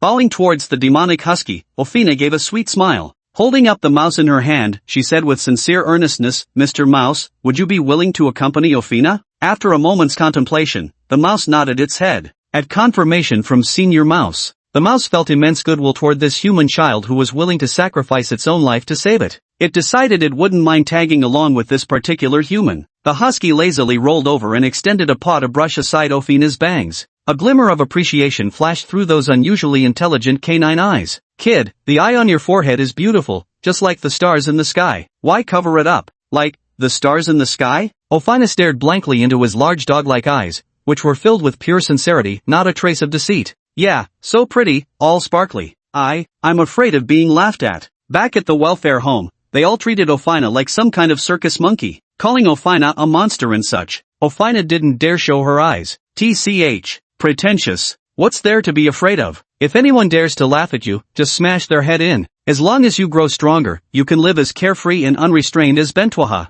She murmured softly, if I just become stronger, no one will speak of Ophina. Yes, I must grow stronger. The great demon Era's words took root in Ophina's heart like a seed. Lord Era, the thunder outside is so loud. Ophina is scared. Can you transform into your dog form and sleep with me? Lord Era, it's thundering again outside. I'm afraid. Lord Husky, scared. Lord Husky, it's dawn, please get up to pee. Lord Husky, please wear your leash. The weather's nice, I'll walk you a few rounds, and you can poop by the little tree. Lord Husky, I bought you the latest dog food cans, want some? Lord Era, it's time to play again, let's continue our play-catching game. Lord Era, I'm tired of using the Sun Moon Black knife for chopping. Can I switch to your Wine and Aurora blades instead? Your silence means yes? Lord Era. Ghost, stop using my knives for cooking. A luxurious villa, a man with white short hair and bare-chested sat up abruptly from the bed like a corpse rising. Panting heavily, he looked around in sight and relief when he definitely didn't see Alina's figure. The demonic husky had another dream,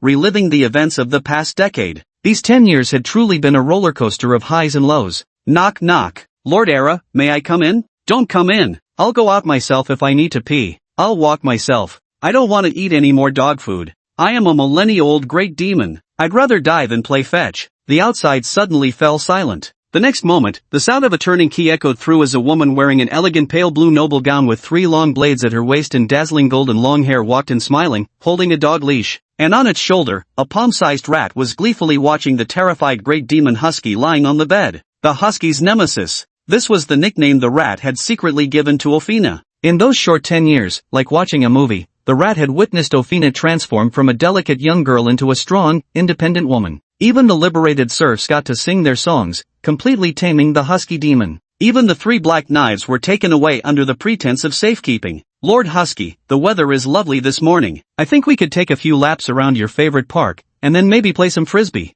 After you're tired from playing, you'll have an appetite for the special dog food I've prepared for you. What do you think? With a cheerful smile, Ophina approached the Era demon, gently fastening the dog leash around its neck. Please transform into your dog form. Otherwise, going out like this would make the neighbors think you're a pervert. That kind of misunderstanding would really confuse me. No, the great demon King Era is truly a gentle monster, able to agree to such unreasonable requests. Holding back laughter, the mouse stealthily watched the great demon Era, who was dressed in a pink dog outfit with a tiny braid on his head. At that moment, he was sprawled listlessly by the door, waiting for Ophina to come out. After locking the villa's front door, Ophina skillfully picked up the leash and headed toward the nearby park. Mr. Rat, where do you think we should go to hunt vampires tonight? Ophelia's face was lit up with excitement as she looked at Mr. Rat, who had poked his head out of her pocket. Let's try the East District. You've already cleared out all the vampires in the West District. The only Viscount-level vampire couldn't stand your daily harassment and fled overnight. Then it's the East District. Tonight, Mr. Rat, you'll get to feast again. Orphana chatted idly with Mr. Mouse in her pocket, and soon, she arrived at the edge of the park. Here is a paradise for dogs, where countless people stroll leisurely with their pets. Woof woof, that terrifying woman who enslaves the husky demon king is here again. Quick, help me chew through this leash. Woof woof woof, the husky demon king is truly suffering, to be forced into such an adorable outfit. Woof woof, mommy, take me away quick, that woman is coming toward me. Wherever Ofina walked, the canine crowd would part ways, creating such a spectacular sight that it left all dog walkers astonished. Ofina, tomorrow we're going to City B in Country H. We're going to pay respects to an incredibly powerful senior master. By the park bench, the husky demon opened his dog eyes and gazed solemnly at Ofina, who was grooming his fur. Yesterday, Era the Great Demon was chatting idly with his fellow demons, and the Global Monster Alliance becomes one family, youthful salted fish retirement group. To everyone's surprise, a senior member with the ID blood-sucking demon lord, lifetime salted fish, actually volunteered to be the school principal. Incredible! Era knew exactly how notoriously lazy this senior demon was. Could it be? Does senior big salted fish want to brainwash the students of that school to dominate the world? Or is he trying to cultivate highly intelligent talents for some sinister secret scheme? At this thought, Era's eyes gleamed with a spark of wisdom. The schemes of senior big salted fish. He, the silly husky demon, had thoroughly figured it out. Indeed, among the demon crowd, he was the smartest demon king. Chapter 13, Ofina's Story, the Salty Fish Senior. Removing the grass fragments from the silly husky demon's fur, Ofina frowned. Senior elder? Even more senior than you? Yes. An extraordinarily powerful man, yet unfortunately, 300 years ago he suffered some unknown blow. Now he's become a salted fish senior. Is he also a monster? No, he's a vampire, a prince-level powerhouse. Prince, the patriarch of a family who wields absolute authority and possesses terrifying power. As the pinnacle of the current vampire social hierarchy, each prince inherits their family's inherited power. Even a mere count can instantly elevate to prince-level strength upon inheriting this legacy power. The magnitude of inherited power varies between families, though the differences are minimal. Duke, the elite warriors of the family. Since each family can only have one prince, many dukes within the family often possess strength approaching that of a prince. Among them, top-tier experts frequently emerge, wielding terrifying power. The elders of the family are typically also dukes. Marquis, the main combat force of the family, the primary participants in all conflicts. They support the vast family system with formidable strength. Count, these are the rising stars of the family, destined to shoulder the responsibility of the family's future prosperity. Their power is formidable. The future prospects of a family largely depend on the quality of its count-level members. Viscount, positioned between Baron and Count, possesses considerable strength and can initially wield dark energy. Through centuries of accumulation, they may roughly attain count-level power. They serve as the foundation of a family lineage. Baron, descendants officially recognized by the family, holding their own aristocratic title. Their power remains in the preliminary accumulation stage, though significantly stronger than ordinary beings. Neonate, recently embraced vampires who haven't yet been presented for the patriarch's acknowledgement. They possess virtually no notable abilities. The preferred prey for hunters, filling their pockets with gold. You've learned all this from the Witcher textbooks I got for you, right? When I used to hunt vampires with Rat Senpai, I'd always run if we encountered anyone above a Viscount. Just like you taught me strategic retreat when the fight's unwinnable. Good, the boy is teachable. Let me tell you something. This so-called Grand Elder is actually quite mediocre. He just holds the title of prince without having inherited the family's true power. Does that mean he's weak, Lord Era? No, on the contrary, he's incredibly powerful. It's actually the title of prince that doesn't deserve him. He has absolutely no interest in inheriting the family legacy or anything like that. He was so strong that 500 years ago, he single-handedly stormed the Vatican, the holy land of demon hunters. With just the first strike, he shattered the protective barrier surrounding the Vatican. The second slash split the Vatican in half, and that sky-rending fissure still exists to this day. The third slash obliterated the Archangel Phantom summoned by the Pope. Before the eyes of numerous elite demon hunters, he approached the Pope and snatched the crucifix from her chest. One must understand, this very crucifix was a legendary divine artifact said to have been blessed by God himself. And those seasoned demon hunters didn't even dare to move, forced to watch helplessly as the salted fish grandmaster walked away unopposed. Afterwards, they only dared to secretly issue bounty notices. This battle thoroughly shocked all major powers across the globe. You should know 500 years ago, the Vatican was much more formidable than it is now, not like the pitiful handful of weaklings they'd become. Of course, the Vatican today still has master demon hunters, they're just hidden within barriers. Tomorrow, we'll be visiting this great senior at Changhua Street in District B of Country H. Ofina, don't piss your pants from fear, alright? Ow. That hurts. My beautiful fur. You little brat, do you believe I'll eat you? You won't eat me. If you wanted to, you would have done it 10 years ago. Gently stroking the wise-looking head of the ancient husky demon, Ophina gave her a tender smile. Humph, I'm the ferocious 1,000-year-old husky demon. Who knows, maybe one day I'll be in a bad mood and gobble you up. Ow, it hurts, it hurts. I was wrong. Woof woof. That wretched woman is tormenting the Demon King again. Is she doing it on purpose? Right in front of so many of our kin. Woof woof. As humans say, this is killing a chicken to scare the monkeys. She's putting on a show for us. Woof woof. She's truly terrifying. I peed myself. In the grass, a pack of pet dogs stared in horror at the pinch of snow-white fur in Ophina's hand. Ophina, what is it, my lord? When we go tomorrow, you'll need to keep an eye on 2 more people. A woman, a man. That woman was an 800-year-old peach tree spirit, with a temperamental nature and incomparably powerful strength. She was a fairy from the suicide forest in Country R,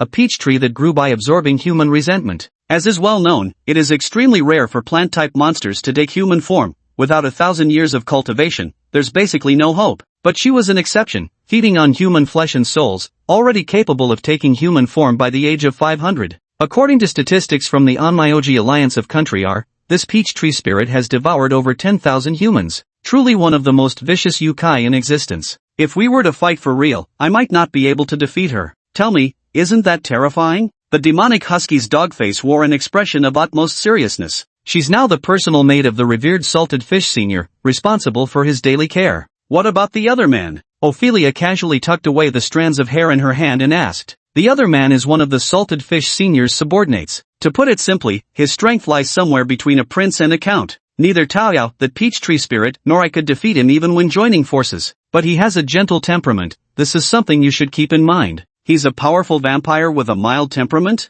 Yes, a very refined and courteous person. When visiting tomorrow, remember you must address them all as seniors, like Senior Taoyao, Senior Violet, Senior Salted Fish. Wait, no. You can call me Senior Shopkeeper or Senior Boss, whichever you prefer. I got it. Ophelia took the notebook handed to her by the mouse from the bag and carefully began writing things down. Ophelia, in this world, there aren't many good people left. So, you should be careful. Mum, isn't your excellency a good person? I'm far from being a good person. To become stronger, in just this short 1,000 years, I've devoured quite a few sentient beings myself. A trace of sorrow flickered through his canine eyes. Humans, fairies, ghosts, he's tasted them all. Sir, in the heart of Ophina, you are a good dog. As the saying goes, a good dog doesn't block the way. My lord, let's give up our seats to that elderly couple over there. The idiot demon. Orpha stood up and firmly tugged the dog leash as she walked toward the nearby distance. Chapter 14 Orpha's Story, The Gentle Senior Violet. A sky sprinkled with stars, goosefeather snowflakes drifting down in utter silence. This is an old street in District B. Perhaps due to the snowfall, all the shops along the street were plunged into darkness. Under the dim yellow streetlights, a girl in a pale blue heavy maxi dress was walking a snow-white giant husky while pulling a suitcase with one hand.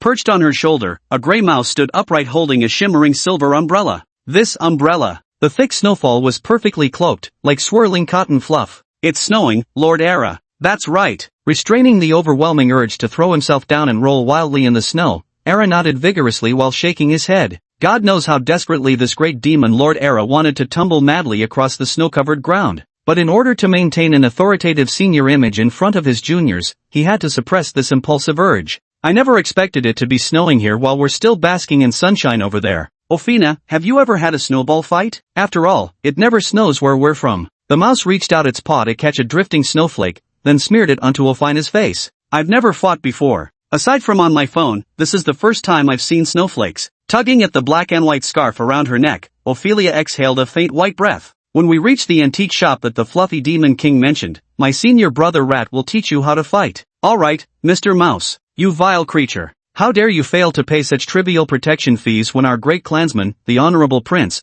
offers you demon's shelter. From a dark alley not far away, a man's furious voice suddenly erupted, catching Ophina's attention. Want to take a look, Lord Era? Your silence means consent? 3 votes in favor. Ophina turned a corner and headed toward that alley not far away. The great demon husky, Mr. Rat. Under the cold moonlight, Ophina arrived at the alley's entrance and peered inside. There, a man in an expensive suit carrying a briefcase, with dazzling short hair, was violently kicking a human-shaped figure on the ground. Lady Violet, spare my life. The wages for this month haven't been paid yet. I truly have no money. No money? Leave an arm then. Violet ceased her kicking, straightening his slightly disheveled tie. Slowly squatting down, she grabbed the twisted werewolf's arm and tore it off with a forceful yank. With a muffled howl of pain, a thick black furred limb went flying as Violet tossed it onto the snow. Bright blood immediately soaked into the pristine white snow, forming steaming crimson craters. Get lost. You've got 3 days to pay protection money. I'll wipe out your werewolf branch in District B. Yes, yes, yes. I'll definitely gather the protection money within 3 days. Like a prisoner granted amnesty, the werewolf grabbed his severed arm from the ground and scurried out of the alley in complete disarray. Watching the werewolf brush past her,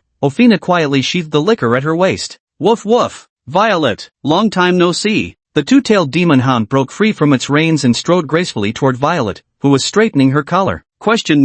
I thought I smelled familiar blood in the air. So it's you, two-tailed moonshadow. The icy expression on Violet's face instantly melted away, replaced by a gentle and serene smile. Rat-senpai, is this the supposedly gentle Lady Violet that Era-sama mentioned? Watching the jubilant demon Lord Era chatting enthusiastically with Violet, Ophelia rubbed her eyes. She couldn't help but glance again at the pool of blood on the ground that hadn't yet been buried by the snowflakes. It should be right. The mouse steadied its slightly trembling legs, its beady eyes completely overtaken by fear. This vampire called Violet, far more dangerous than what the great demon Era described. As a member of the Rat Clan, this mouse possessed an unparalleled gift and extraordinarily keen sense of smell. From that man called Violet, he detected the stench of countless lingering death auras. Bad news, very bad news indeed. It's been decades since we last met, husky demon. I never imagined you'd remain so unchanged in character. Violet gently patted the husky demon's head, his eyes narrowing into mere slits. Among all members of the Global Monster Unity Family Teenage Bum Retirement Group,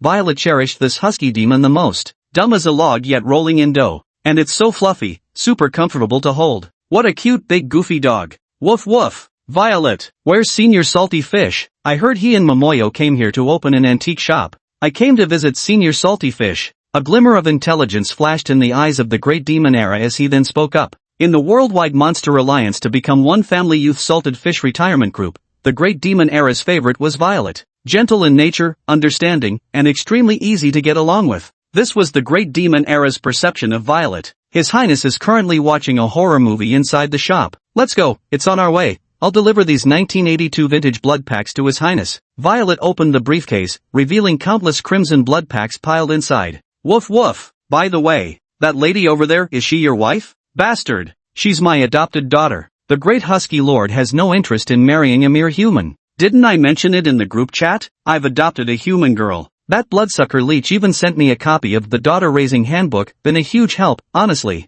Guess you're the only ones who couldn't care less about this whole thing. Ha ha. It's getting late, let's go, Era the great demon. Violet glanced at her wristwatch, tugged on the dog leash to approach Ophina, sized her up for a moment, then spoke. It's an honor to meet you, this beautiful human lady. My name is Violet, a mild-tempered vampire. Thank you for taking care of Era. With a gentlemanly bow towards Ophina, Violet gently took her hand and was about to kiss it. No kissing allowed. A furry dog paw blocked his mouth. And why is that, great demon husky? Violet released Ophina's hand, the corners of her mouth curling into a subtle arc. In short, you're forbidden from kissing her. It makes me uncomfortable to watch. The Siberian husky transformed into human form, its pair of pitch-black eyes flickering with a trace of bewilderment. Couldn't figure it out. Grasping Era's warm palm, Ophina gave it a firm squeeze, making him grimace and bare his teeth in pain. Hello, Senior Violet. I'm Master Era's disciple, Ophina. I'll take good care of Master Era from now on. Don't you worry. Ophina revealed her third eye on her forehead and gazed calmly at Violet. Interesting. Well now, gentlemen and ladies, it's freezing out here. Let's go wait in His Highness's shop. Violet frowned as she brushed snowflakes off her suit and spoke up. Chapter 15 Ophina Arc, Delusions of World Domination. Crunch. The friction between leather boots and pristine snow made the great demon Era's heart flutter with irritation. Ophina halted her steps, lifting her gaze to the brilliantly illuminated structure before her. This is an old antique shop hidden in the deepest part of the street. The two-story shop spans over 300 square meters. On either side of the antique shop stand 2 pine trees blanketed in snow, their occasional flashes of green appearing particularly precious against the endless expanse of pure white. Ophina stared blankly at the antique shop. Era suddenly gave her hand a gentle squeeze. Ophina, when we go in later, you must call out Senior Taoyao, Senior Shopkeeper, don't forget. Understood, Lord Era. Violet pushed open the door and gestured for them to enter. Holding Ophina's hand, Era stepped into the shop. The expected sense of dilapidation and dreariness wasn't as strong as imagined. In fact, there was an indescribable subtle fragrance in the shop. The interior decor was fairly ordinary, devoid of any luxurious embellishments, resembling more of a medieval tavern instead. But Orpheus rather liked this ambience, it felt wonderfully cozy and comfortable. Your Highness, here's the 82 vintage blood pack you requested. Well done, Violet. Ophelia turned towards the voice and saw the vampire named Violet standing by a mahogany lounge chair near the window, smiling gently. On the lounge chair sat a man with a single ponytail and dark circles under his eyes. At the moment, he was lazily sipping from a blood bag, his eyes fixed intently on the laptop resting on his lap. Just an ordinary man, Ophelia silently assessed in her mind. Senior Xianyu, the transformed husky demon, now in human guise, scampered over enthusiastically. In this world, perhaps only she could truly understand Senior Xianyu's thoughts. Yo, isn't this the great demon era? Long time no see. Pausing the movie, the shop owner looked in surprise at the approaching great demon era. Long time no see, Senior Salted Fish. Enough small talk, Senior, are you trying to cultivate student villains to take over the world?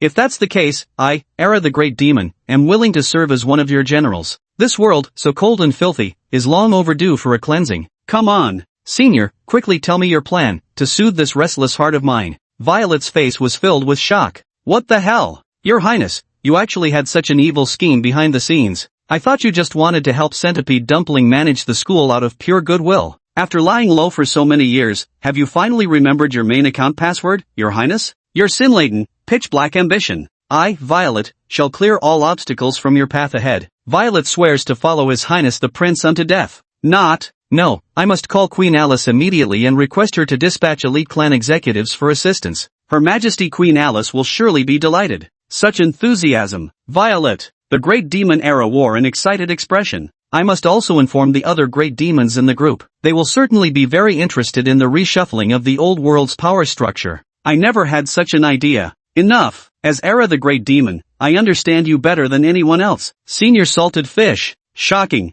This setup, could it be that Senior Salted Fish has been planning this for a long time? Why am I surrounded by monsters? You've summoned all the great demons of the world under the pretense of familial affection. When it's time to sweep away the remnants of the old world, one call, 100 responses. Who would dare refuse? Violet, I think I've discovered something incredible. Shocking. Why didn't I think of this? Great Demon Husky, you're literally the smartest dog I've ever met. The shop owner wore a completely bewildered expression, feeling utterly incapable of joining the conversation. The two of them carried on their enthusiastic discussion right in front of everyone, showing no signs of stopping. What is this? Alfina moved a nearby stool and sat down, quietly observing the scene before her. Mr. Rat, if Lord Era's words prove true, we must train harder to overthrow the old world. Alfina turned her head and looked earnestly at the rat senior perched on her shoulder as she spoke. Hey, Era Demon King is just being his usual silly self. Don't let him dumb you down. The rat wore an expression caught between laughter and tears. Could the Era Demon King truly have an aura that lowers intelligence? Little girl, would you like some cookies?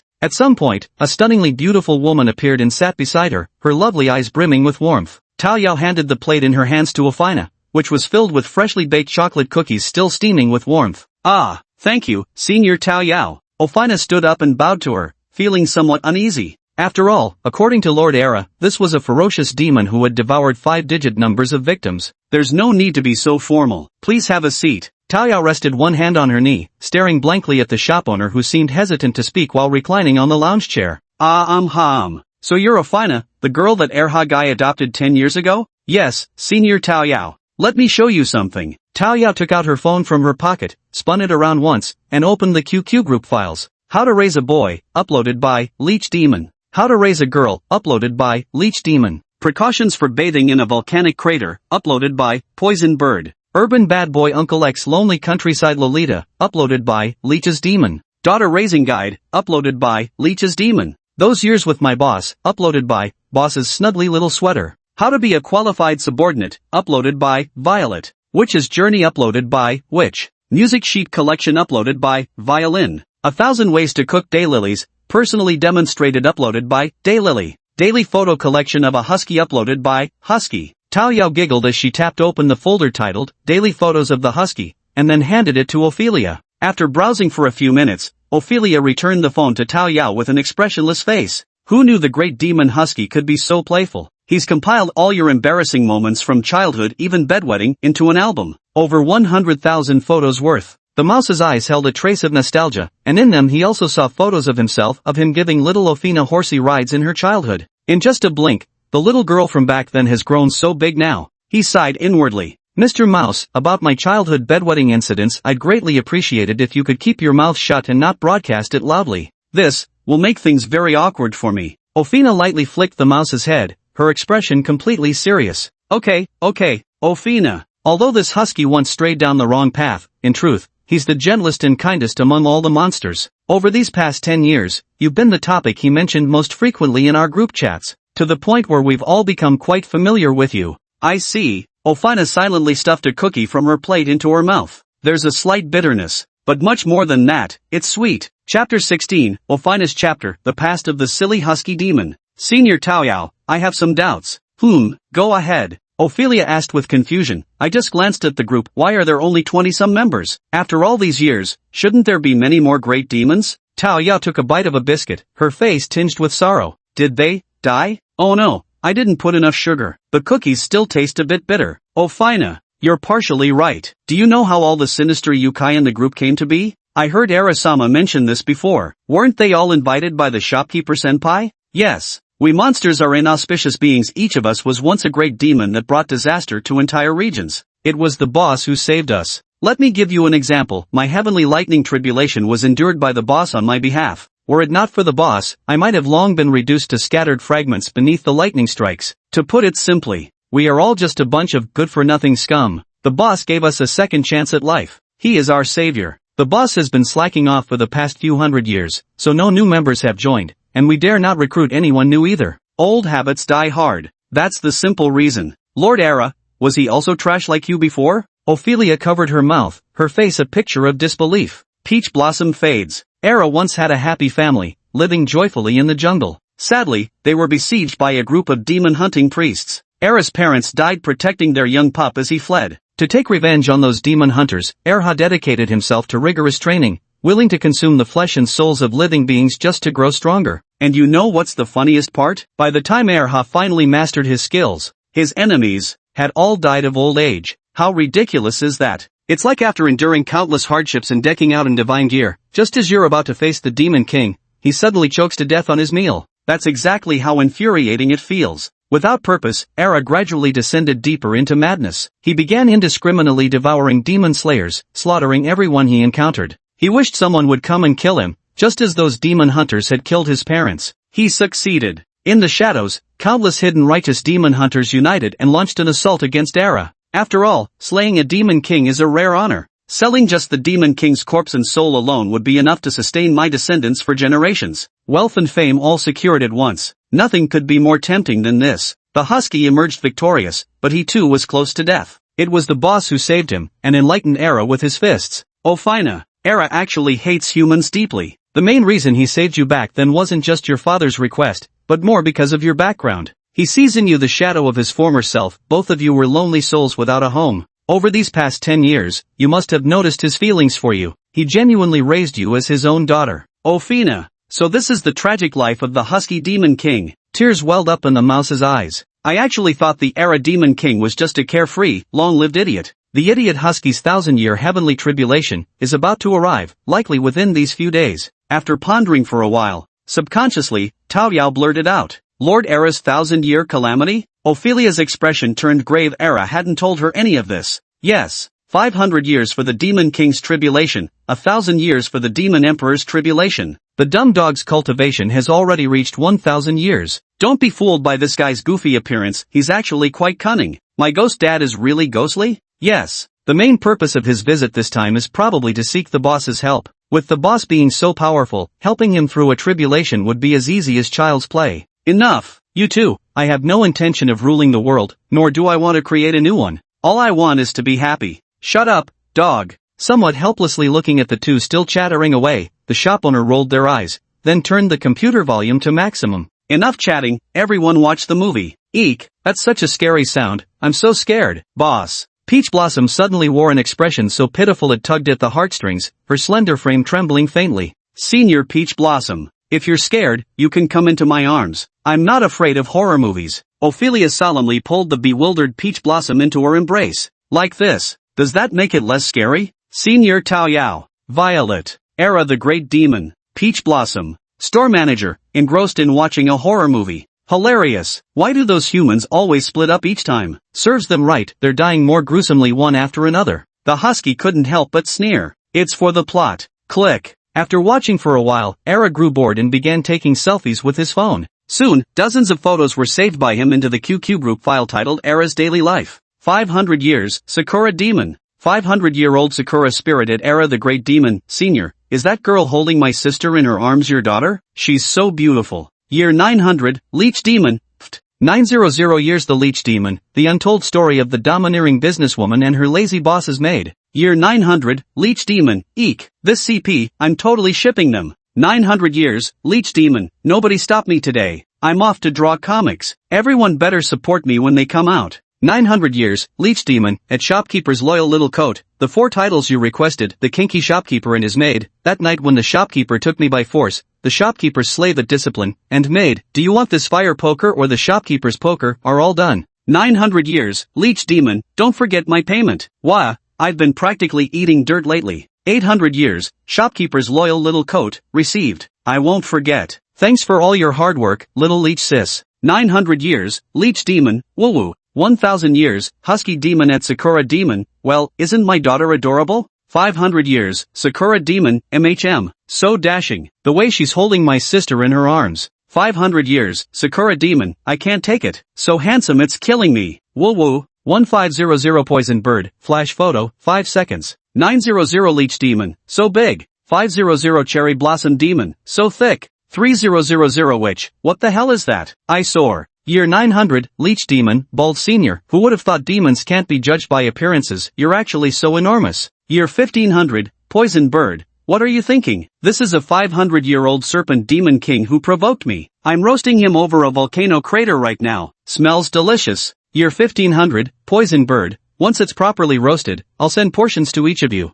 Year 500, Centipede Dumpling at Poison Bird Senior, could you save some blood for me? I want to nourish my wife, she just gave birth. 1500 years, Poison Bird, no problem, who told you I'm the reliable Big Senior? 900 years, Leech Demon, wow wow, Big Senior is so cool. 500 years, Cherry Blossom Demon, wow wow, Big Senior is so cool. 800 years, Boss's personal little cotton padded jacket, wow wow, Big Senior is so cool. Year 1002 Odd Demon, Senior is so handsome. Year 3000 Witch, Senior is so dreamy. Year 900 Leech Demon, did something weird just sneak in here? Chapter 17, Ophina Arc, the Giant Black Rat. In the guest room on the second floor of the antique shop, silvery moonlight filtered through the multicolored window, casting a pale blue glow upon the floor. Ophelia stood motionless by the window in her white shirt. She pinned back a stray lock of hair with a hairpin, revealing her third eye. Compared to her other 2 eyes, Ophelia felt this third one was decidedly more useful. Outside, the snow fell heavier and heavier, painting the world in an endless expanse of white, a whiteness so vast it bordered on despair. Worried about Era's 1000-year heavenly tribulation? Peach Blossom lay on her side, gazing at Ophina, who was lost in thought before asking, Mum, don't be afraid, the boss is here. Even if the tribulation fails, the boss has ways to forcibly detain his soul. I still can't. Don't worry, come to sleep. TSK, such a great figure, let me touch some more. I swing my sword 3000 times every day. That's the training secret Lord Era taught me. Since I was little, I've never stopped. That silly husky, doesn't he know daughters should be cherished? He stubbornly raised you with a boyish temperament. Big dumb dog. Lord Husky says, only by becoming strong yourself can you be truly strong. That silly dog wasn't entirely wrong. Senior Taiyao, could you please stop touching strange places? ? Is it here? Or, here? Compared to the girls' shared room, the shop owner's private quarters were a bit cramped. Due to the heavy snowfall, Violet could only stay there temporarily for one night. Damn that foolish husky, to actually receive the favor of His Highness the Prince. What an incredible honor. Violet, who was sleeping on the floor, wore an expression of pure envy. That stupid husky. To think it gets to be hugged like a pillow by His Highness the Prince. Unbelievable. How enviable. I want Prince Sama to snuggle with me too. Hey, that little mouse there, immediately enlarge your size and come to me. Sir, are you referring to me? The mouse huddled in the corner opened its eyes in fright, gazing warily at Violet, who wore her sleeping cap. Keep your voice down, are you trying to disturb His Highness the Prince? Alright, my lord. Soft, feels so good to hold. Would you like to be my little pet? Mouse, shivering in fear. It's so cold. This winter is truly freezing. In the abandoned wide archway of the bridge, Philly wrapped himself in a tattered cotton quilt, leaning by the fire to savor this rare moment of peace and warmth. The little gray mouse scurried out of the burrow once more, this time rolling out a few unripe chestnuts as it emerged. "Old pal, are you wanting me to roast some chestnuts for you?" Stroking the little mouse's soft fur, a smile spread across Philly's aged face. "Actually, I'm not entirely alone. In such bitterly cold weather, at least I still have Sweet Potato and Jerry to keep me company." Thinking of this, Philly picked up the nearby old flower pot, inside which a slender crimson plant stood quietly. Because it was snowing, Philly was somewhat worried whether this strange flower could withstand the cold. During the day, he had already dug up this plant and kept it by his side. The considerate Philly even gave this peculiar flower a lovely name, Sweet Potato, while the little mouse was called Jerry. That night, because of the heavy snow, there was no clamor of machinery or vehicles, and everyone slept extraordinarily soundly. Dawn. Tao Yao frowned as she struggled free from Athena's embrace. The girl was incredibly clingy in her sleep, perhaps due to her childhood experiences. After readjusting the blankets over Athena, Tao Yao climbed out of bed and gazed through the window. Her internal clock was reminding her it was time to open for business. Yawning, Tao Yao shuffled sleepily downstairs to the front counter, still wearing her pajamas. The horror movie she watched yesterday had been quite interesting, and she intended to find a few more to watch. Thud, thud, thud. Picking up a soft fleece pad, she placed it on the stool behind the counter. Just as she was about to sit down, a sudden knock came from the front door. Who could it be this early in the morning? Smoothing her slightly disheveled hair and hesitating for a moment, Tao Yao unlocked the security door. Zhao Yu was panting heavily as she carried a large bag of steaming hot buns. Fresh from the oven, the tightly sealed transparent plastic bag was still filled with swirling mist and condensation. Exactly as I thought. The rule of opening at 6 o'clock sharp never changes. Zhao Yu removed his gloves, reached up to smooth his slightly damp hair, and smiled at Tao Yao. "Stupid girl, hurry up and come inside. Your face is turning blue from the cold. How long have you been waiting out there?" He. "Not long after. Here, the steamed pork buns the shop owner loves most." Zhao Yu happily walked into the shop, took off her little leather boots, and put on her own slippers from the shoe rack. 2 pairs of slippers are missing. One pair belongs to Big Brother Violet. With such heavy snow yesterday, he must have stayed here. There's another pair. I remember the word dog was in it. That dog sign was actually put up by the shop owner himself." Zhao Yu scanned the shoe rack and spoke out. "Visitors have arrived, 3 new ones, to be precise." Tossing the dry towel onto Zhao Yu's head, Tao Yao lazily reclined on the shop owner's lounge chair. "I see. Brat, shouldn't you be at school during the day? What? Skipping class?" "No, classes are cancelled for 3 days because of the heavy snow." After neatly arranging the towels, Zhao Yu went to the counter and took out her phone to start scrolling through videos. After browsing for a while, she put her phone down out of boredom. Removing the scarf from around her neck and placing it on the counter, Zhao Yu went upstairs to the second floor. At this hour, the shop owner was probably still lazing in bed. "I still need to call him as usual, otherwise he might stay in bed till well past 9 o'clock. Manager, wake!" As Zhao Yu opened the door, his smiling expression instantly froze completely rigid. The shopkeeper was holding in his arms a husky? ? What the hell is that? On the ground, the thing nestled in Brother Violet's embrace. Is that a massive black rat? Rubbing his eyes, Zhao Yu closed the door again. He took a deep breath, then reopened it. So, it was just an illusion? She let out a sigh. What Violet held in her arms was unmistakably a life-sized body pillow printed with a mouse design. Seems like I need to pay more attention to getting proper rest from now on, hallucinating like this. Chapter 18, Hulai and Sadako, Old Street. Boss, considering I spent the whole night with you yesterday, tomorrow's matter. I leave it to you. At the dining table on the first floor of the antique shop, the humanoid husky winked mischievously at the shop owner while munching on steamed buns. Tonight, you're spending the evening with me. I can even clean up the aftermath for you. Setting down his chopsticks, the shop owner pulled out a tissue and wiped the husky with an amused smile. Deal. The transaction is settled. Zhao Yu. Tao Yao, sis, why do I feel like the shop owner's second uncle has some shady secret with the shop owner? Also, the shop owner's second uncle looks so young. His skincare routine must be amazing. Just eat your meal in peace, don't meddle in their affairs. With an envious glance at the husky, Tao Yao silently accepted the napkin Zhao Yu handed her. She also wanted to be held in the boss's arms while sleeping.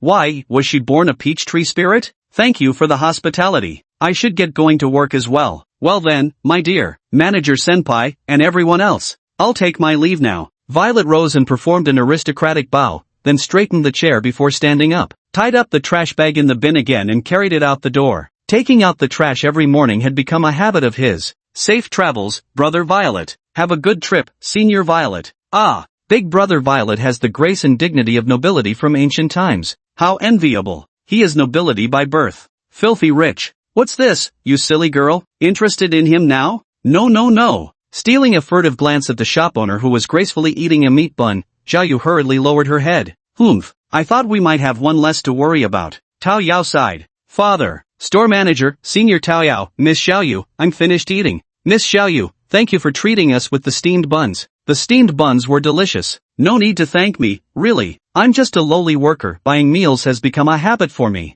Xiaoyu felt somewhat flustered. The intimidating aura around Ophelia that kept strangers at bay was truly overwhelming, leaving her unsure how to interact. Ophelia stood up and gave Xiaoyu an expressionless nod before picking up the 3 black knives from the table and heading out the shop door. She still hadn't completed today's 3,000 blade swings. Ophelia, after your blade practice, the rest of the time is yours to spend as you wish. You can go shopping or something. Era gazed softly at the back of Ophina's figure and murmured in a gentle voice.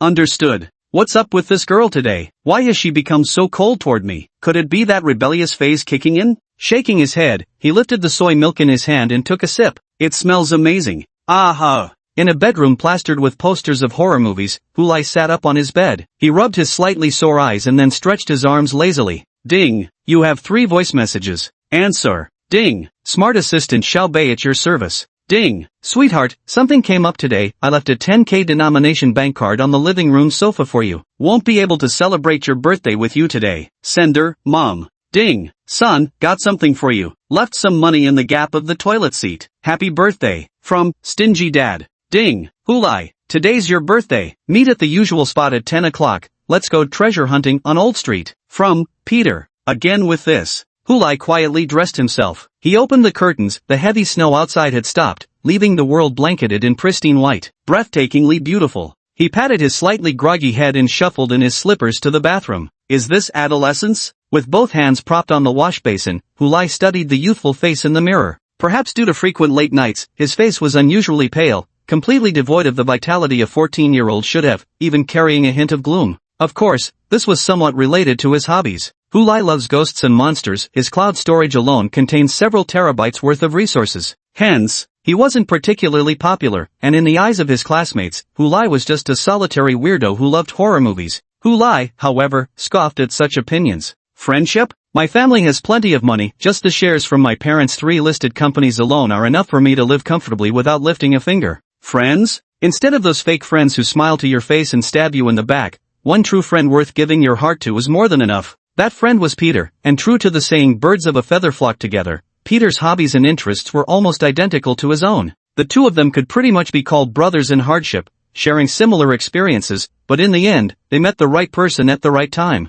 Hulai quickly freshened up, slung a towel around his neck, and walked into the opulent, gilded living room. Tom! He let out a yell. Meow! Soon, an absurdly obese cat emerged lazily from behind the sofa corner with complete disinterest. Tom was a female cat, bought specifically from a pet store by his father when Hulai was 10 years old, afraid he might feel lonely. When Tom first arrived, she was slender and walked with the majestic stride of a tiger in kitten form, truly an impressive sight. What a shame, the excellent meals at Hulai's home led to Tom's downfall. In just 4 short years, Tom ballooned into an enormous 10-kilogram fat cat. Meow. Tom, we're going out together later. I don't trust leaving you home alone. Meow. Your meowing won't work. I don't want you breaking into my room to poop on my bed. Wrapping a charcoal gray scarf around his neck, Hulai circled the mirror once to ensure nothing was amiss, then grabbed the bank card from the table and tucked it into his pocket. Tom, get in the bag quickly. We don't have much time. Meow. Sluggishly, Tom crawled into the cat carrier backpack on the floor. Tom, a cat gets lonely, so I want to take you out with me. Hoisting his backpack in place, Hulai muttered to himself.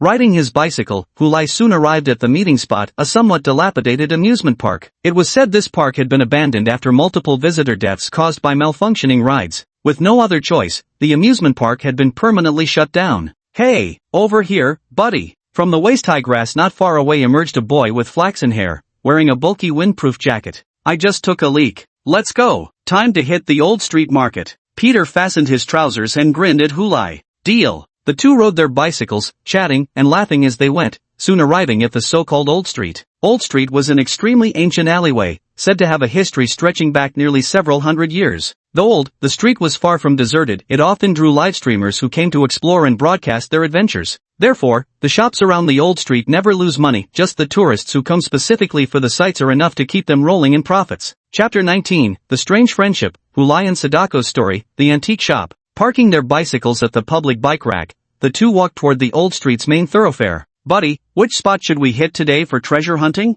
Peter nudged Hulai's arm. Let's go deeper into the old street. That area we haven't explored yet. After pondering for a moment, Hulai gave his response. Alright, it's your birthday today, so we'll do what you want. Good. Hulai, this alley goes on forever. We've been walking for over 10 minutes and still haven't reached the end. I'm getting excited. Yeah, me too. This place is practically deserted, especially with the snowfall. There might actually be some abandoned houses around here. Let's go on a treasure hunt adventure. You're absolutely right. Meow, meow, meow. Tom, are you excited too? He patted the cat backpack behind him. Tom struggled violently inside the backpack, itching to break free immediately. Animals have very keen instincts. Ahead. It sensed danger. Hello? Is anyone here? Hurley gingerly pushed the door open. This was an antique shop tucked deep in the old quarter, and the sign outside clearly indicated it was open for business. This was the only shop they'd seen open along the entire road. Out of curiosity, the pair decided to step inside. So fragrant. There's a scent like peach blossoms, do you smell it? Invigorating to the mind. Look, buddy, the boss is right over there. Following the direction Peter pointed, Hulai turned his head to look. By the window, an impossibly exquisite woman lay lazily on a recliner, flipping through a comic book. What the heck is that night? The store manager took advantage of me? What kind of messed up book is this? Hulai rubbed his eyes, his head full of question marks. Wah. No, too embarrassing. Apparently seeing some rather intense portions, that woman's delicate, fair-skinned face was visibly flushing red at a rapid pace. Then she began squirming on the recliner like a worm. Bro, I think I'm in love. Forget about my senpai, or Saki. That woman. In short, she's just way too adorable. I'm definitely coming back to this place often. Peter's eyes shone with infatuation. You should just give up. A greenhorn teenage boy like you? Age speaks for itself. Hulai let out a sigh. A guest has arrived? I got so absorbed in it that I hardly noticed anything else. Tao Yao patted her slightly flushed cheeks and carefully tucked away the comic books with great reverence. Today, the shop owner is out, dragged by the husky to go fishing, though it's a bit unusual to fish in the snow. That Jiayu girl had to join in the fun too. Ophelia must be roaming around somewhere. In the end, as always, it's only this dependable maid who's left minding the store. What would you like to buy, customer? Adjusting the hem of her slightly disheveled skirt, Tao Yao approached the two with a beaming smile. So, boss lady, we were just dropping by to take a look. Hulai cast an awkward glance at Tao Yao. He couldn't shake the feeling that her smile seemed artificial. Excuse me, sir, what did you just call me? Good brother, this sister is so young. How could she possibly be married? The shop owner? Not bad, I'm quite happy. If you can't afford it, I'll allow you to observe a while longer in the shop. Give up, Peter. There's no way someone like her would fancy a pig-headed teenager like you, with your brain full of dirty thoughts and adolescent fantasies. I got rejected, bro. Peter's face was etched with exhaustion. Alright, enough pretending. Let's check out the antiques here. And Peter, there's definitely something off about this antique shop. Hulai lowered his voice as he said this, then removed his backpack with a solemn expression. Look, Tom's so scared he's all puffed up, ever since we entered the shop. Indeed it is. I understand. Tom might actually be mesmerized by that pretty sister's beauty, unconsciously puffing up. Peter, you're hopeless. With a disdainful glance at Peter, Hulai walked over to the antique-filled shelves and began to examine them. Good buddy, if you ask me, most of the antiques in this shop are absolute knockoffs. Just last week I saw the buff Mona Lisa portrait in City N, and now here it is again. Peter pointed at a painting displayed inside the cabinet as he spoke to him. Buddy, this is common knowledge. You should know real Lisa the Valkyrie's masterpiece is in N City. Maybe. Hey bro, come quick. Look what I found at the counter next door. Moments later, Peter came running back with an excited look. What is it? Just come see for yourself. ? The mask of Jack the Ripper? Must be fake. Staring at the eerie mask quietly lying in the display case, Hulai suddenly became intrigued. Hey buddy, come take a look at this. The vampire prince's fingernail. This is hilarious. Passing off some random person's nail as the real thing. How could vampires possibly exist in this world? And this, a 500-year-old peachwood sword? It looks brand new, are you kidding me? Wow. Holy fuck, could this get any more ridiculous? The great sword of Alexander I. Ignoring Peter who was hopping around like a monkey, Hulai's gaze was drawn to a wooden crate in the corner. The box was somewhat old-fashioned, but very clean, containing a pile of disorganized antiques. These are 100-year-old universal paper bills. And these, why do I get the feeling that the real antiques are in this box? Videotape? So shabby. Looks like it's several decades old based on the date. By chance, Hulai spotted a worn-out videotape. Part of the label above is missing. Faintly, one could still make out the figure of a white-clad woman with disheveled hair. An intense curiosity surged within him, spreading like wildfire. Shopkeeper, how much for this cassette tape? Putting on a pair of white gloves nearby, Hulai took the videotape and walked towards the counter. This one isn't worth much, $5000. Glancing at the videotape in his hand, Taoyao's eyes flashed with a trace of reminiscence. If I remember correctly, back then, I was still just a tree. A human buried this thing in the ground not far from themselves in panic. After investigation, there was a vengeful spirit inside, which then got eaten by itself. This videotape was kept by itself. Boss lady, I'll take this videotape. Can I pay by card?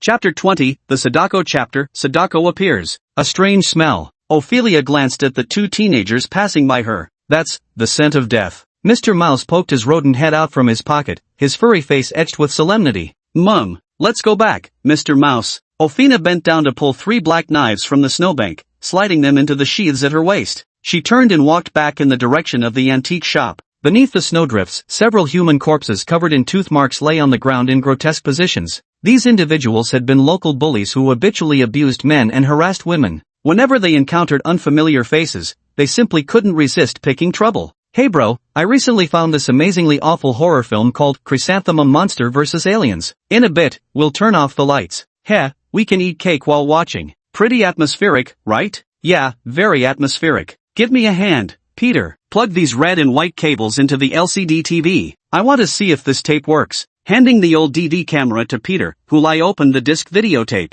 To his astonishment, the disc inside looked brand new, as if it had just left the factory. Meow. Tom, who had been lying on the bed, suddenly let out a terrified howl, startling Hulai so badly he nearly flung the CD in his hand across the room. Tom, if you keep screaming like that, I'll throw you out the door. Glaring angrily at Tom on the bed, the latter immediately quieted down, though his feline eyes still held traces of fear. Alright, I've connected these wires. Speaking of which, this disc looks brand new. I can't shake the feeling that gorgeous lady really ripped you off hard. A flicker of regret flashed in Peter's eyes. Indeed, the more beautiful a woman is, the more ruthlessly she lies. Women, who needs them anyway? Ignoring Peter's grumbling, Hulai inserted the disc into the old DV player. Pressing the remote control's power button, snowflake interference quickly appeared on the LCD TV. It actually works. I'll go turn off the lights. Click. With a crisp click of the switch, the room plunged into darkness as Peter eagerly sat beside Hulai with a cake in hand. Light it up.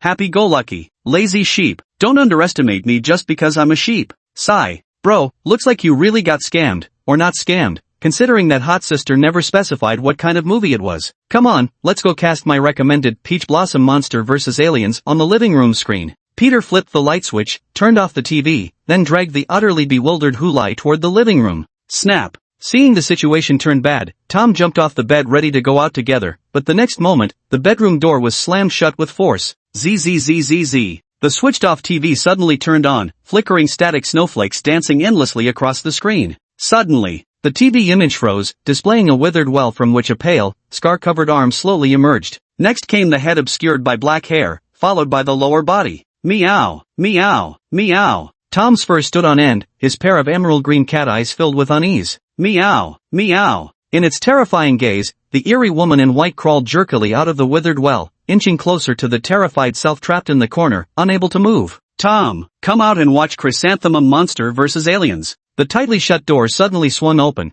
and Hulai rubbed his eyes as he looked into the room. Holy shit, Pete, get over here and check this out. Ghost, a female ghost in white, just like the one from The Ring. He suddenly let out a furious roar, startling Sadako, who was just about to tear Tom apart, into utter bewilderment. Where is it? Where is it? Peter, who had been eating cake in the living room, didn't even bother with his shoes as he ran barefoot excitedly to Hulai's side. The moment he saw Sadako, his eyes lit up with excitement. Growl. Instinctively, Sadako brushed aside the long black hair covering her face, revealing those eerie white pupils, and let out a growl at the two of them. She tried to scare the two of them away. Dear brothers, that's the wailing of ghosts. I never thought ghosts truly existed in this world. Peter took off his shirt, revealing his muscular torso as he slowly advanced toward Sadako. Roar! Scream all you want. No one will come to save you no matter how loud you cry. Hulai! Weld the bedroom door shut. Copy that. Click. Hulai's face lit up with excitement. He turned on the lights and grabbed the baseball bat behind the door, following closely behind Peter.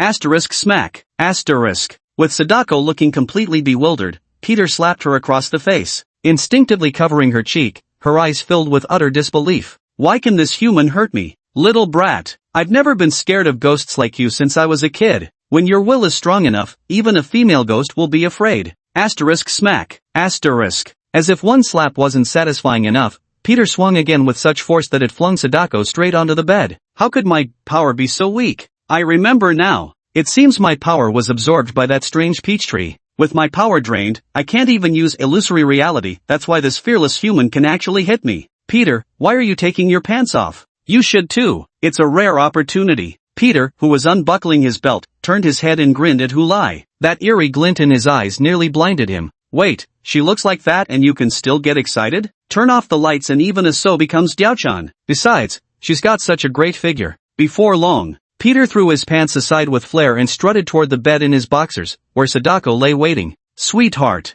here I come. First second, strip off your clothes. Second, get with you. Third second, send you straight to heaven. With this bizarre declaration, Peter spread his arms wide and lunged toward Sadako. Roar! Sadako let out an angry roar, turned around, and kicked Peter right in the balls. Then, like a leopard, she leaped from the bed and dove straight into the LCD TV that was still flickering with static. She wouldn't forget this grudge. Are you okay, Peter? Hulai hurried to help the now limp Peter on the bed, whose face had turned a deep shade of purplish red. You can see how much that hurt him. It's nothing, just a little kick. Hulai, aren't we good brothers? What's wrong? Help me rub my balls. Get lost. Good brother, I'll be staying at your place for a few days. Alright. Damn humans, the 7-day curse is taking effect. Ha, it probably won't even take 7 days. Once my power is restored, I'll skin you alive and tear out your tendons. Sadako, hiding in the dried-up well inside the television, felt inexplicable rage boiling up from the depths of her heart. Since when? Have you ever been treated like this? That damned human actually had the shamelessness to drop his pants. The mere thought of it made her shudder uncontrollably. If she hadn't reacted quickly and seized the opportunity, that human might have actually succeeded. Chapter 21, Heavenly Tribulation. 1,000 years old, Tuha Great Demon, greetings, esteemed seniors. I am Orphina, the adopted daughter of Lord Tuha. I'd like to consult you all about the precautions one should take when facing the Demon Emperor Tribulation.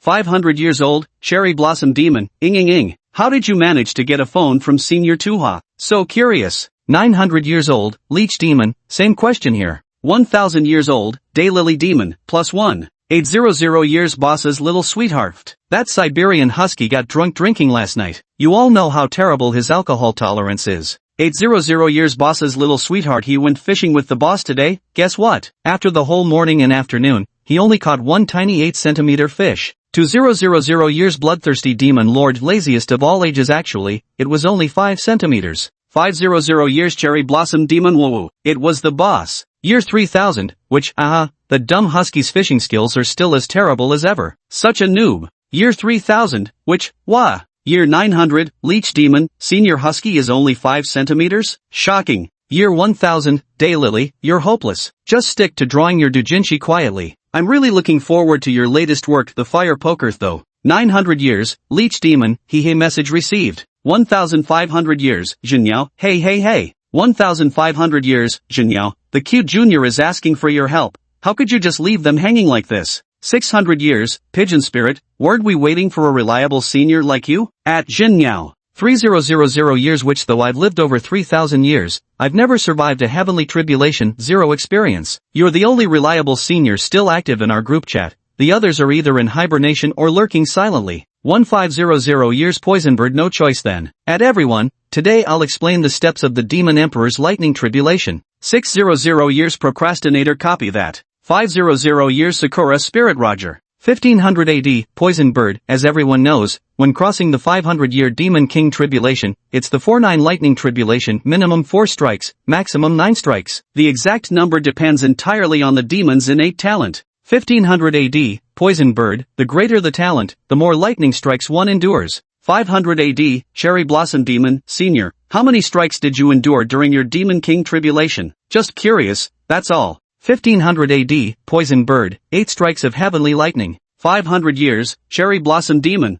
I had to endure 9 heavenly thunder tribulations, it hurt like crazy. 800 years, Violin, when I went through the 4-9 thunder tribulation, I got struck 6 times, almost snapped my strings clean off. 600 years, Pigeon Spirit, mine was 4 strikes. I feel so weak now. 900 years, Leech Demon, at Poison Bird, What a coincidence, senior. I was struck 8 times too. Almost blasted me into pregnancy. Wah! 700 years green snake demon, lurking, bubbling up. 1500 years Xinyao. 1500 years Xinyao. Everyone, continue listening to me. 1500 years Xinyao. The Demon King Tribulation is relatively easier to pass, but the 1000-year Demon Emperor Tribulation is much more difficult. 1500 years, Jin Bird. The Demon Emperor's Tribulation involves enduring 81 heavenly strikes, but even after that, it's not over, there's still the Heart Demon Tribulation. 1500 years, Jin Bird. The crucial part is this Heart Demon Tribulation, utterly vile and disgusting. 1000 years, Era the Great Demon, Senior Jin Bird. Could you please elaborate further? This junior would be endlessly grateful, whimper. 500 years, Sakura Demon, Senior Jin Bird. Hurry up. Even Ofina is acting cute now. 1500, Jin Bird. The inner demon tribulation will take the form of the person most important to you in your heart,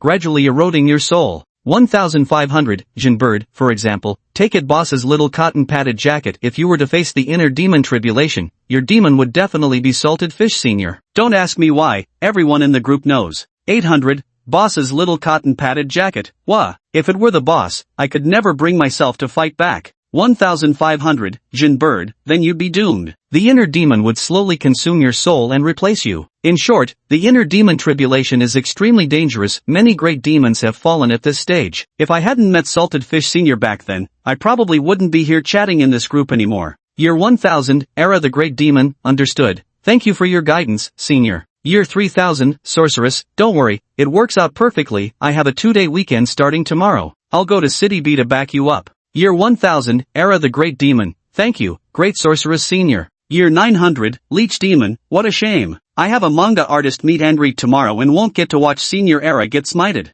500 years Cherry Blossom Demon, no problem. I'll also go to City B tomorrow. I'll live stream in the group, so everyone can see Husky Senpai getting struck by lightning. 900 years Leech Demon, hype hype hype. With the boss and the Witch Senpai, these two who break through the atmosphere, Husky is definitely safe this round. Tao Yao yawned, kicked off her slippers, and flopped onto the bed. Senior Tao Yao, what kind of person is Senior Witch really like? Is she easy to get along with? Ophelia took off her heavy coat and hung it on the rack, then looked at Tao Yao who was reading a manga on the bed. She's a very easygoing senior. She's lived even longer than our boss. I see, he replied. Come here, help me with something. Stick these cutouts of my face and the bosses onto the heads of all the male and female protagonists in these manga books. Connection King? Ophelia changed into her pajamas and came to the bedside with some confusion, staring blankly as Tao Yao pulled out a stack of head stickers from under the pillow. Let me demonstrate for you. With excitement, Tao Yao took out the R18 manga The Freaky Manager and His Maid, drawn by the Leech Demon. Look at this page, the male and female leads are kissing. Then, I pasted the boss's head onto the male lead's body, and then stuck my embarrassing face. So next you're going to paste Senior Tao Yao's head onto the female leads, right?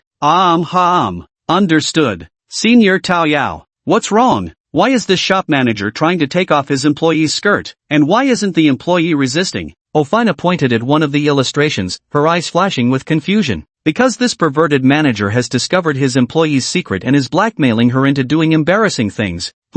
Such a strange plot, it's making me feel all hot and bothered. Senior Tao Yao, may I kiss you? I think kissing you would cool me down a bit. Ofina's face was filled with seriousness. No, you can't. Oh, Senior Tao Yao, why is this shop owner? Shut up. Senior Tao Yao, all 4 books have been completely tagged now. Something feels off. Why are all the protagonist shop owners in these 4 books overweight? Ofina's eyes grew somewhat dazed as she reached out with delicate fingers to touch her burning cheeks. This feeling was strangely unfamiliar. I'm rather confused myself, but I asked Elder Leech Spirit about it, and she said this would better satisfy certain ahem preferences. Good brother. It's already 2 a.m. Why hasn't this female ghost shown up yet? Peter, covered head to toe in yellow talismans while guarding the TV, felt rather puzzled. Who knows, maybe she's sleeping. Stop waiting around, let's just go to sleep. Tomorrow we'll go ask the old priest at the church. Or we could go to that temple in the wilderness. I remember there was an old monk in black robes there, wasn't there? Back then he said we'd encounter ghosts, and now we really have. Let's sleep, just sleep. Sigh. With a sigh, Peter climbed into bed, staring gloomily at the television screen still flickering with static. Oh, little Zhao, here to buy steamed buns for your boss again?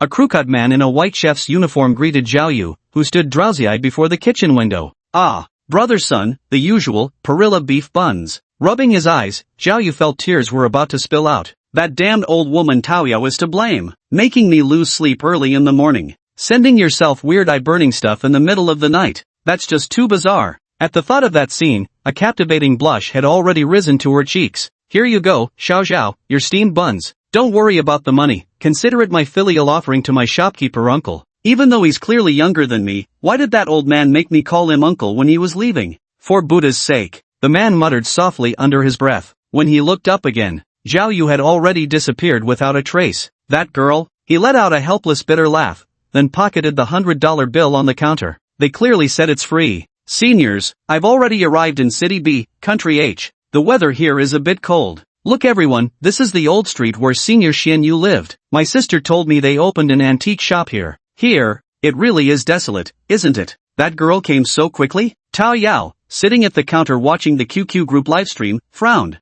On the phone screen, the host's appearance was almost identical to her own, from clothing to style, though she didn't want to admit it. That person who looks exactly like me is none other than my dear younger sister, a cherry blossom demon, a plant demon with limitless potential. You must understand, for plants to take human form, they must either properly cultivate for 1,000 years, or take unorthodox paths like I did. And this so-called sister of mine is practically an anomaly. Only 500 years to take human form. Even the boss marveled at her natural talents. When she transformed, whether intentional or not, she ended up looking nearly identical to me. Leech Demon donated Sports Car X 999 to the streamer. Poison Bird donated Sports Car X 666 to the streamer. Blood-sucking Demon Lord, Salty Fish for Life donated Sports Car X 999 to the streamer. Which, little Sakura arrived so quickly. I'm still on my way. Which Senpai? I rushed here since evening just thinking about meeting Salted Fish Senpai. Thank you Salted Fish Senpai for the 999 sports car reward. The Cherry Blossom yokai on screen gave a sweet smile that made Peach Blossom's face cloud over with gloom. Era Great Demon, Little Cherry Blossom. Quick, look behind you at that girl carrying a huge bag of steamed buns with sleepy eyes. Werehound Demon, that's Salted Fish Senior's human shop assistant. Which, when did Salted Fish recruit another human shop assistant? I remember the last one couldn't withstand the passage of time, which already turned into a little box buried deep underground. Which, Salted Fish even cried back then, I remember it vividly. Leech Demon, shocking, Senior Xian Yu actually shed tears for a human? Which, that happened over 1,000 years ago, before you were born. At the time, Xian Yu ran a grocery store, and I once worked as his shop assistant. Which, it's just a pity about that assistant, she was a lovely human woman. Sadly, even until her death, she refused to accept Xian Yu's first embrace and become a vampire, even though that girl clearly liked him very much. Leech Demon, no way, Senior Salty Fish was actually loved by someone? Which, more than that, just from what I know, at least 6 or 7 shop staff loved him, including men. In the end, they either died of old age or met with all sorts of disasters and misfortunes. Which, so tragic it's heartbreaking. Anchor, poor Senior Xian Yu, too pathetic. Which, yeah, pitiful but weak. Chapter 22 Dust. Wah, Senior Xian Yu. The shop door was kicked open with a bang, and the Cherry Blossom Demon, holding a selfie stick with a beaming smile, appeared before Tao Yao. You brat, since when was this door meant to be kicked? Change into slippers when you come inside. Behind the counter, Tao Yao's veins bulged on her forehead, wishing she could slam the door shut and lock it immediately. Isn't this my big sis? I didn't even notice you were here. The Cherry Blossom Demon tilted her head and gave Peach Blossom Demon an innocent smile. Seniors, I've arrived at Salted Fish Senior's antique shop. Look everyone, it's the real-life Salted Fish Senior. She turned the selfie stick around, pointing it toward the store manager lazily reclining on the chaise lounge by the window. Leech Demon, Senior Salty Fish is alive. Even though I saw the photos taken by Senior Husky, the real person is so much more handsome. Pigeon Spirit tipped the streamer with Racing Cars X999. Green Snake Demon tipped the streamer with Racing Cars X666. Boss, is she Tao Yao's sister? They look exactly alike. She startled me when she struck up a conversation on the way here. Zhao Yu placed the buns on the counter before walking over to the boss with a peculiar expression. Yup, her little sister. Quite an adorable junior. Xiao Zhao, bring me the latest edition of the comic book from upstairs. I've finished this one. Handing the finished comic book to Zhao Yu, the shop owner stretched lazily and tilted her body to gaze at the sky outside the window. Oh, Barren Mountain, located near the edge of City B, lives up to its name. It's a deserted little hill overgrown with wild grass, where venomous snakes even make their appearances. Peter, watch your step, don't tread on a poisonous snake. If you do, I won't be able to save you. A narrow mountain path wound ahead as Hulai and Peter, clad in heavy trench coats, advanced cautiously with machetes in hand. I know, it's just snowed, so the poisonous snakes are probably all hibernating by now. After a long journey, the two reached the mountain peak before long. Hulai, look! That rundown hut is still there, just wonder if that young monk is around. Peter was somewhat excited. This desolate mountain was a place he and Hulai had accidentally discovered before. There, they encountered that strange young master. The master was incredibly skilled, giving them a performance of chest-crushing boulders and iron crotch kung fu at the time.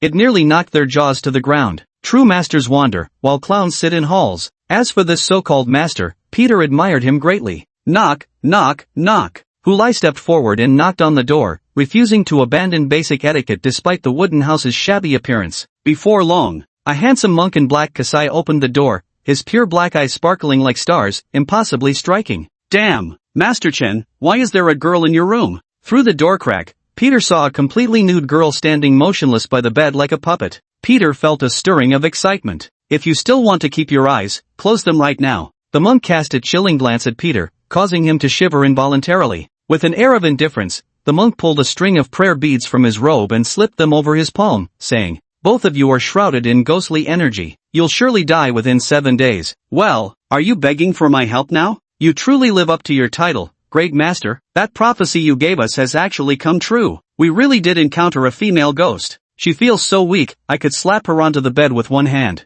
Truly a classic case of being unable to strangle a chicken." Peter's face was brimming with excitement. With a hint of pity in his glance at Peter, the monk shifted his gaze toward the silent Hulai standing nearby. "Master, here's a bank card with $10,000. If you can help me get that female ghost out of the TV, this card is yours." Hulai waved the bank card in his hand. Compared to the carefree Peter, Hulai took this matter much more seriously because that female ghost was in his own home. It would be one thing if he lived alone. The crucial point is that his own parents didn't share this state of mind. "These are all mundane objects, what use are they to me?" The master's handsome face remained expressionless. He took the bank card and tucked it into his kasaya robe before entering the house and locking the door behind him. "Wait for me 30 minutes. I need to prepare some things." Peter. Hulai. Good buddy. What do you think the master is doing in these 30 minutes? I really want to sneak a peek. No idea, maybe he's preparing some ghost hunting tools. Peter, we should still maintain a respectful attitude. In the movies, those masters always know spells and magical arts. If the master happens to take a dislike to you, Hulai's words completely jolted Peter awake, suppressing his restless thoughts. It was a somewhat dilapidated little wooden cabin, its roof draped with spiderwebs, and in the center of the room stood a small yet exquisitely crafted mountain deity statue. Chen silently placed the woman on the bed, then drew a pitch-black talisman from his kasaya and pressed it against her abdomen. In the next moment, densely packed wraiths flew out from her belly. These spirits took various forms, some animalistic, some humanoid. Wraiths, the lingering existences of humans or animals who refuse reincarnation due to their immense grudges after death. These spirits are collectively known as wraiths. Chen was a ghost cultivator. To be precise, he was the mountain spirit of this entire desolate peak. With the rapid development of modern times, people gradually stopped believing in tales of gods and spirits. Without faith, mountain spirits like Chen gradually fell into obscurity. Over time, only the wild animals still remembered his existence. With these creatures as companions, Chen never truly felt alone. Wake up early for sunrise, sleep in for sunset. Life goes on just as happily. Originally, Chen planned to live out his days in peaceful retirement, but an unexpected hunt shattered the mountain's tranquility. The greedy poachers began targeting the rare wildlife on this mountain. When Chen woke up from sleep, his ears were already filled with the mournful cries of brutally slain animals. The firelight, animal carcasses, and the smug laughter of those poachers, all these pierced Chen's eyes like sharp knives. Chen hated his own weakness. He hated that he couldn't save these animals he'd watched grow up, could only watch helplessly as they died before his eyes. At that very moment, an old monk in black kasaya robes appeared in the wooden hut, staring at Chen's statue as he asked if he wanted revenge. Chen said yes. He vowed revenge against those poachers who had harmed his child. After receiving a satisfactory response, the old monk let out a mad laugh, revealing his true identity to Chen. He was a ghost cultivator, drawn to the mountain's overwhelming aura of resentment. The old monk explained that his lifespan was running short, and he wanted to find a successor. Dust was his target. In front of Dust, he shattered his own skull with a palm strike, his soul merging into Dust's mountain deity idol, willingly offering his spirit to be devoured. From that moment onward, the kind and gentle mountain deity ceased to exist. One more, Avenger. Chapter 23, Torture and Slaughter. The vengeful spirits within these women were all the souls of animals brutally killed in the mountains, along with some humans, including those very hunters. And this woman was a live streamer who took pleasure in torturing animals for entertainment. Who knows why she came to this mountain peak deep in the night to livestream torturing cats bought from pet stores, perhaps to avoid prying eyes. After all, in a desolate place devoid of people, it's easier to unleash one's true nature. The outcome was predictable. This woman, who took pleasure in torturing animals, was captured by dust and turned into a vessel for nurturing vengeful spirits. When the last vengeful spirit flew out from her abdomen, the woman had already turned into a withered skeleton. Shin snapped his fingers, and several thick plant roots burst through the ground, dragging the skeletal remains underground. The earth closed up. It was as if nothing had happened. Dust removed the Kasaya robe left by the old monk and pulled out an ancient wooden box from under the bed. Inside were talismans he'd drawn in his spare time using vengeful spirits, each one packed the explosive force comparable to a human grenade's shockwave. Grabbing a handful casually, he stuffed them into the inner lining of the Kasaya draped on the bed before putting the robe back on. After a moment's thought, Dust also retrieved several grenades and a pistol from the wooden box, tucking them into the folds of his robe. These are all weapons carried by those poachers. Time to go out. There are fewer and fewer vengeful spirits lately, perhaps the human world has more? Chen muttered to himself as he shoved the box under the bed, then opened the door and stepped out. Master, are you ready? Peter looked respectfully at the expressionless Dust and asked softly. After Hurley's reminder, Peter treated him with much more reverence. He, Peter, certainly didn't want to meet an untimely death. You two, lead the way. Got it, Senior Xianyu. It's too tiring to eat by yourself. Let me feed you. Mum, you're absolutely right, why didn't I think of that? At the antique shop's dining table, the shop owner set down his chopsticks with a contemplative expression. Here, open wide here. Bang! My dear little sister, why don't you stop bothering the boss and feed me instead? Taoyao forcibly snatched the bun from Sakura's hand with a forced smile, stuffing it whole into her mouth. Tisk, sister, even Senior Xianyu agreed to let me feed him. Isn't that right, Senior Xianyu? Sakura clung to the shop owner's arm with both hands and began acting coquettishly. You,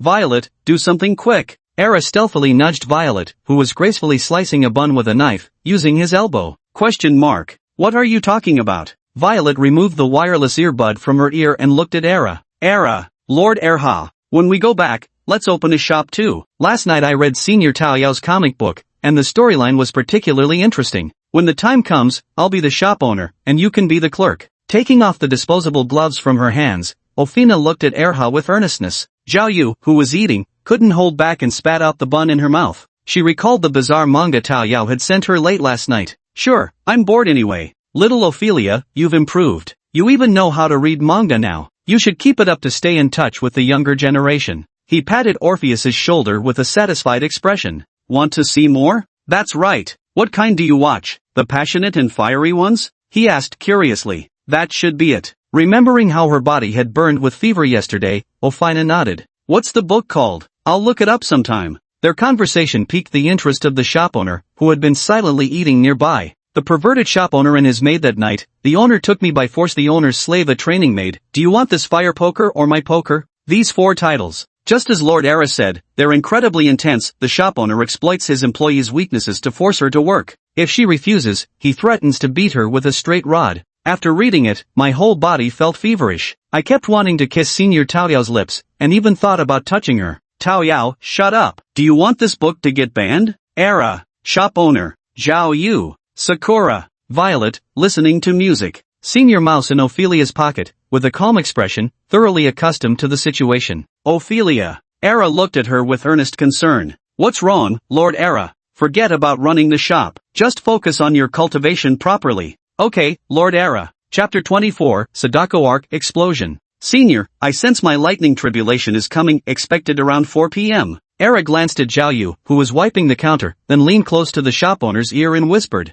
Understood. When the witch arrives, we'll both guard you through your breakthrough. Focus on transcending your tribulation. Even if you fail, I have ways to preserve your soul. At worst, we'll just get you a new body. I think that little female cat's body would suit you perfectly. Ever considered becoming a cat girl? The shopkeeper's deep-set eyes stared intently at the husky, smiling meaningfully at it. No, absolutely not. If Ofina finds out her dog dad turned into a cat mom, she'll definitely faint crying in the bathroom. The husky's face changed drastically. Especially with the shop owner's meaningful gaze, he had no doubt the other man would actually do it. Just the thought of his tribulation failure transforming him from a male dog into a female cat made him want to die on the spot. Second floor, Taoyao's bedroom. With legs crossed on the bed, Sakura's previously sweet and adorable demeanor had completely vanished. Taking out a box of women's cigarettes from her bosom, She lit one and held it between her lips. Looking disdainfully at Taoyao, who was gleefully pasting photos on the wall, Sakura said, "Give up, my dear elder sister. You've been trying to woo that slacker senior for nearly a century, and you still haven't succeeded.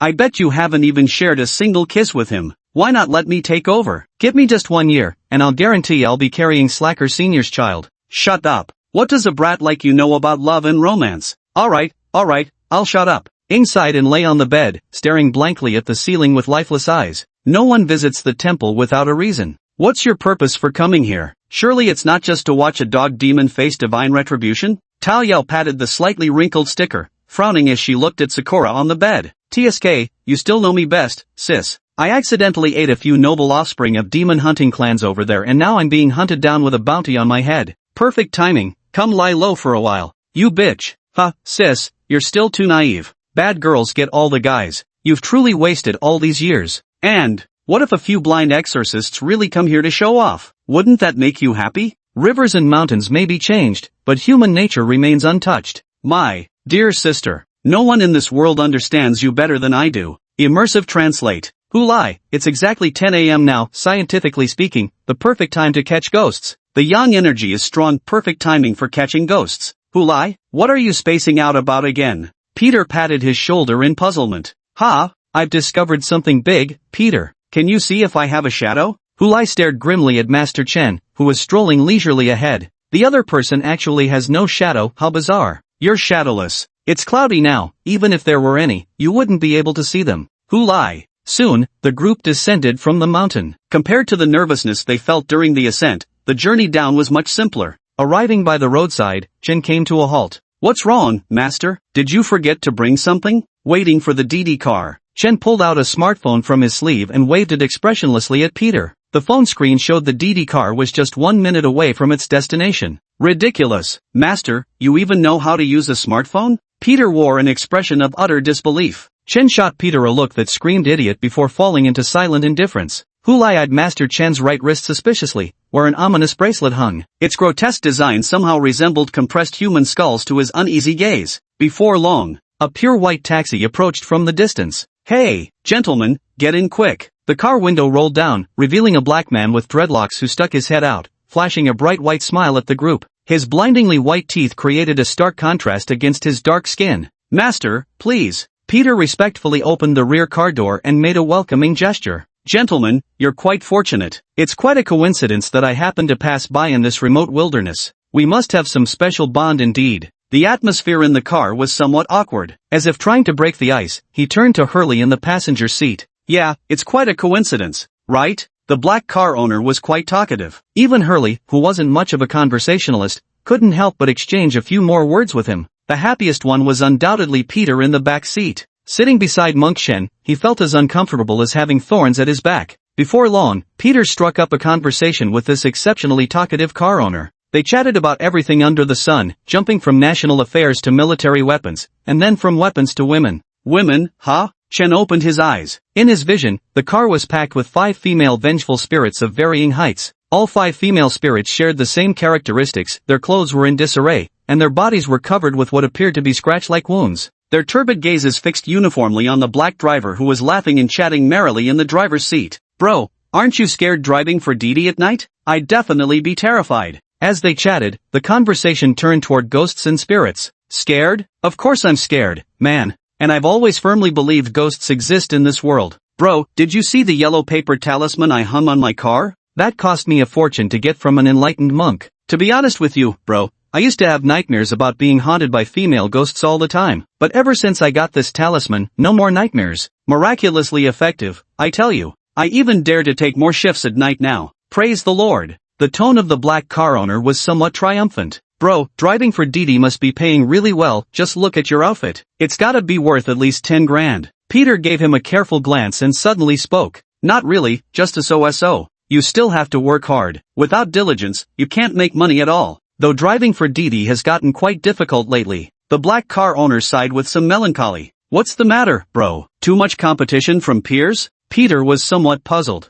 "Bro, haven't you seen the news recently? Several women were robbed and assaulted after taking unlicensed DD rides at night recently. Lately no one dares to ride with DD drivers. It's been tough for us law-abiding car owners." "Damn, buddy, that's rough. Alright gentlemen, we've arrived at our destination. Parking the car in the designated spot, the black car owner greeted the group with a beaming smile. Coming right up. Master Chen, please. Peter opened the car door and made a gesture of invitation like an ancient gentleman, appearing both comical and ridiculous. A black talisman slipped from Chen's sleeve and came to rest quietly in the crevice of the back seat. The black car owner watching through the rearview mirror noticed none of this. Old buddy, see you around. Peter waved his arm at the black car owner. Okay, see you around, young man. Letting out a sharp whistle, the black car owner started the engine and sped away. I'll avenge you, and you'll serve my purpose. Deal. Done. Chen toyed with the phosphorescent human head bracelet in his hand, his pitch-black eyes flickering with a hint of mockery. Chapter 25, The Origin of Sadako.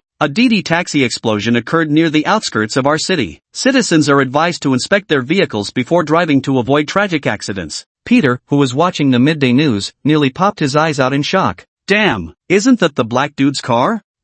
No, that black owner ain't no good either. Hulai came out of the kitchen carrying a tray with 3 steaming cups of black tea. Here you go, Master Chen. Thank you, Peter. Thanks, bro. Back when I was sitting in the passenger seat, I could already smell that disgusting stench coming from the black guy. The same kind of smell was also on Master Dust, but the difference was, Master Chen carried with him the fresh scent of the mountain wilderness. With a somewhat surprised glance at Hulai, Chen absent-mindedly toyed with the videotape case in his hand. Then what scent lingers on me, my dear friend? Is it the faint fragrance of lotus blossoms? Peter inhaled deeply, oddly enchanted by the scent of his own armpit. I didn't catch any lotus fragrance, just a foul stench. Were you up to something shady while showering in the toilet yesterday? He shot Peter a disgusted look. You could actually smell that? Ignored Peter. Hulai picked up his teacup and settled onto the sofa, beginning to savor this rare afternoon moment. This thing. Where did you get this from? Chen placed the worn-out tape case on the coffee table, glancing at Hulai with mild bewilderment. An antique shop in the old street. There's a strange woman inside.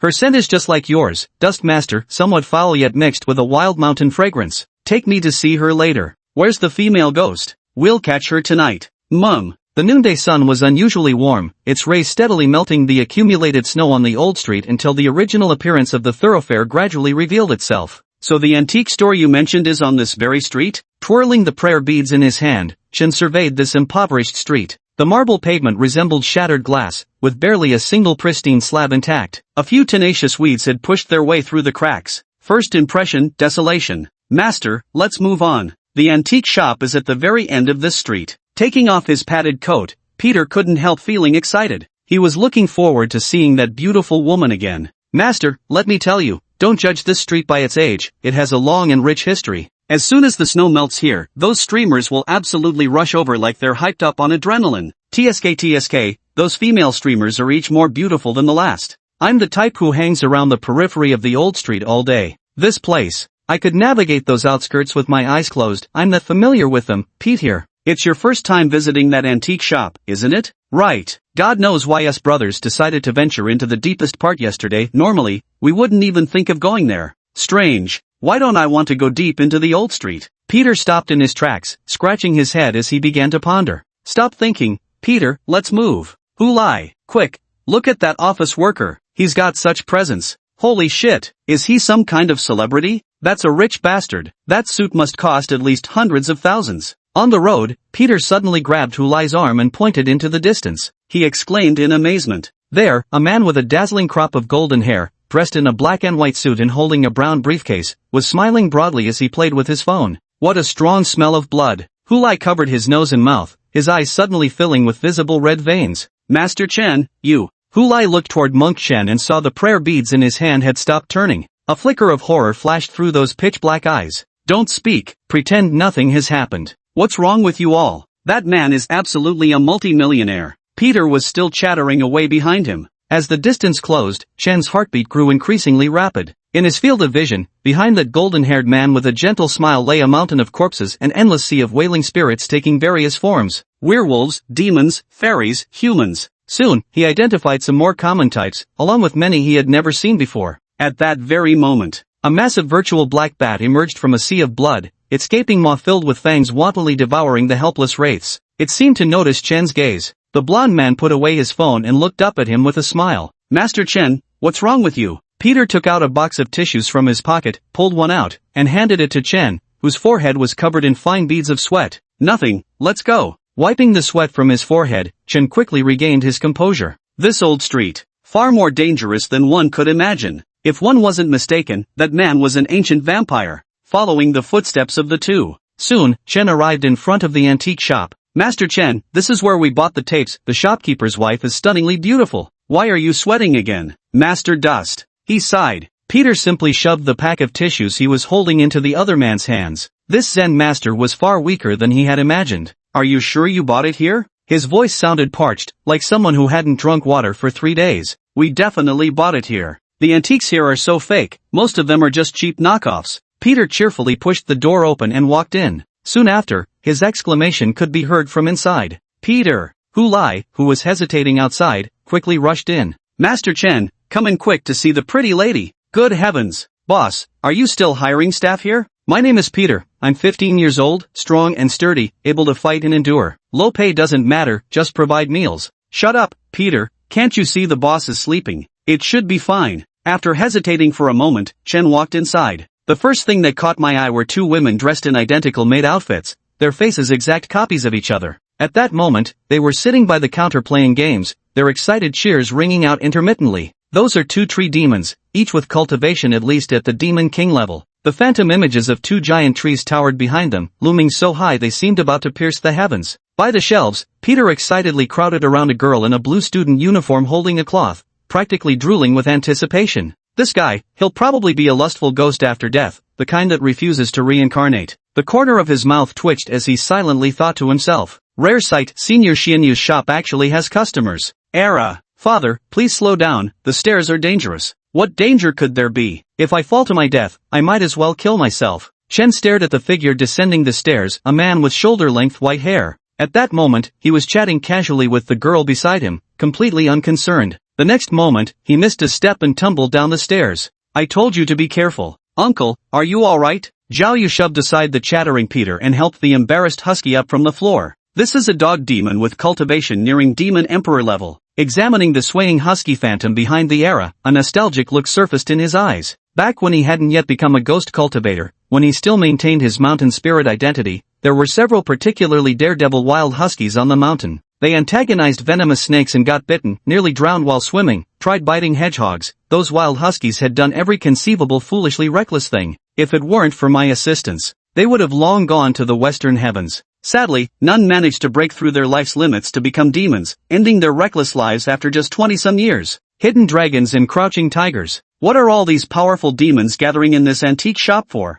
And that man on the lounge chair, completely unfathomable, just like any ordinary person. Being an ordinary boss to a pack of powerful demons, now that's just unthinkable. And the blonde guy I just ran into on the street. Terrifying. A small street harbored these two legendary figures. How utterly unbelievable. Chen couldn't help but feel overwhelmed with emotion. Master Dust, over here. At the corner of a shipping container, Peter was waving at him. Master, look, this is where Hu Lai found the tape. See if there are any other treasures hidden here? Take this wine bottle for example. It looks like an ordinary bottle, but when opened, it contains a stunning female ghost inside. And this one, a cat plushie. Every midnight, the cat girl's soul inhabiting it comes out to wander. Peter excitedly rubbed his hands together, put on disposable white gloves, and began carefully rummaging through the box with Hu Lai. Glancing pityingly at Peter who was lost in his fantasies, Chen turned away with little interest and started examining other antique items instead. This is a mask possessing the vengeful spirit of a Demon King rank powerhouse. By chance, Chen spotted a ceramic mask in the central display case. Inside the mask, a man wearing a black hat and a well-fitted suit lay curled in a fetal position, deep in slumber. This man is a grievance spirit of Demon King level. Chen's breathing began to quicken.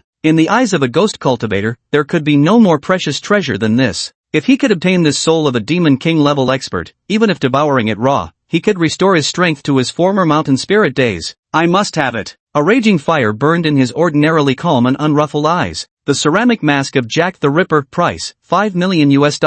Noticing the line of small text beneath the display case, he read it aloud. That cheap? Dust's face was filled with disbelief. The soul of a demonic king-level powerhouse can be bought with mortal money? Has his brain been crushed by a door? This is the soul of a Demon Emperor-level powerhouse. Pressure Mountain First's Great Treasure Sword, price, $100 million. Damn it! Since when did the souls of Demon Emperor-level powerhouses become so cheap? The Demon Flute Player Reinhardt's Piccolo, price, $50 million. Holy Mother of God, a semi-emperor level powerhouse's soul, just like that husky dog demon. After patrolling a wide circle, Chen returned to his two companions in a dazed state. In just a few short minutes, he had witnessed an entirely different world. That man on the recliner. Just who the hell is he? Chapter 26, Sadako Arc, Livestream. Master, those goods on the shelves are all fakes. The real treasure's inside this crate. Don't you think so, Hulai? Chen, should we tell these poor kids the truth? Never mind. Seeing the joyful smiles on their faces, Chen decided not to dampen their spirits. Do you have any money on you? I'm talking millions. It was his first time borrowing money from someone, and he tried to force a smile, though it came off painfully awkward to both of them. Millions, Holy Mother of God. Master, even if you sold the two of us, we wouldn't be worth that much. You're not actually eyeing that counterfeit junk on the shelf, are you? Peter looked utterly shocked. Could there really be such a sucker willing to buy those fakes? That's a treasure, not some knockoff. Rarely, Dust explained to Peter. Do you two know any ways to make quick money?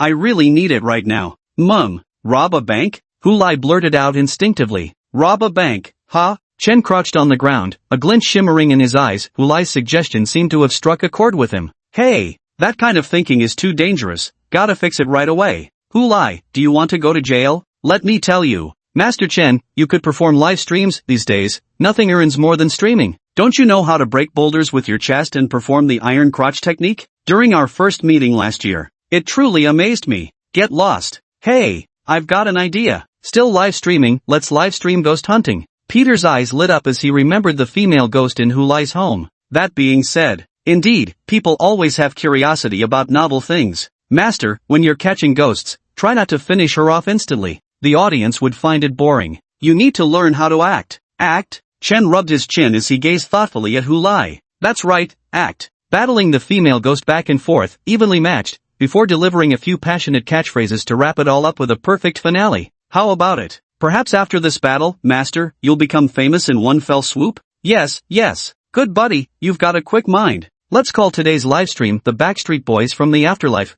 Live streaming, huh? Alright, you folks handle the arrangements. If it's successful, I might just have a little surprise in store for you. Great, I was just waiting for you to say that. Peter and Hulai exchanged knowing smiles. What a bunch of freaks. Eyeing the three customers leaving the shop, the husky whose head was being bandaged by Xiaoyu muttered under his breath. Wandered around all day without buying anything. Uncle, look how old you are with your hair all white, yet still causing trouble. Later I'll have to go wipe your blood off the stairs. What a bother. Xiaoyu grumbled while tying a perfect butterfly knot. Xiao, could you do me a favor? Old as I am, I can see you're quite interested in my second nephew. Too bad, you're out of luck. Ouch. Why'd you tie it so tight? Trying to strangle these old bones of mine? Xiao, let me tell you, our family's second nephew has both wealth and looks to spare. Huh? Is that so? Xiaoyu gave him a gentle smile. Uncle, are your shoulders sore? Would you like me to give you a massage? No. Alright, I'll massage it for you right now. Aha. Xiao, let me tell you again, my second nephew already has someone in his heart. His beloved will fall from the sky and land right in his arms. Their eyes met, they smiled at each other, saying everything without words, truly a pair more enviable than celestial beings. Shut up, second uncle. How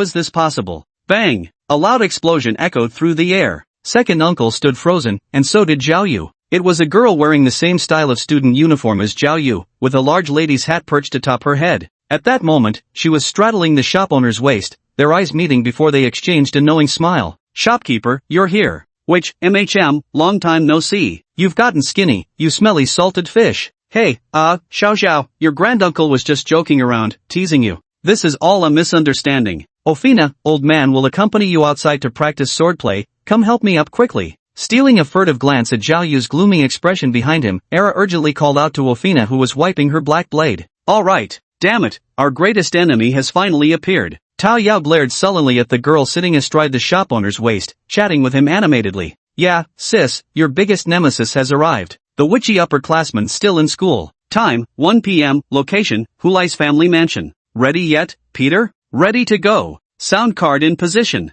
Level 10 filter activated. Actor Master Chen standing by. Just waiting for Master Dust to give the okay, and I'll officially start the live stream. Peter made an okay gesture toward Hulai. Deal. Alright, once the female ghost appears, you're sure you want me to read the lines written here? Sitting on the bed, Master Dust looked very seriously at the speech script in his hands. Master Chen, you may not believe in Hulai, but you can't not believe in me, Peter. The lines I write are all passionate and thrilling. Peter wore a face full of confidence. Fine, I'll trust you this once. Later, stick the blue talismans I gave you on your foreheads. The female ghost won't sense your presence and will definitely emerge. Who lie? When the ghost appears, paste the yellow talisman on the TV to cut off her escape route. Got it. Got it. Peter, start the live stream. And don't forget to paste the blue talisman later. Got it. Let me see which live stream to watch underscore. Got it. Bill livestream. The stench of those two damned humans has disappeared. And this is the scent of souls. So fragrant. Sadako in the dry well suddenly saw a glimmer of light. It might be some lingering spirits entering the house. Based on the purity of this soul, it should have only been a few days.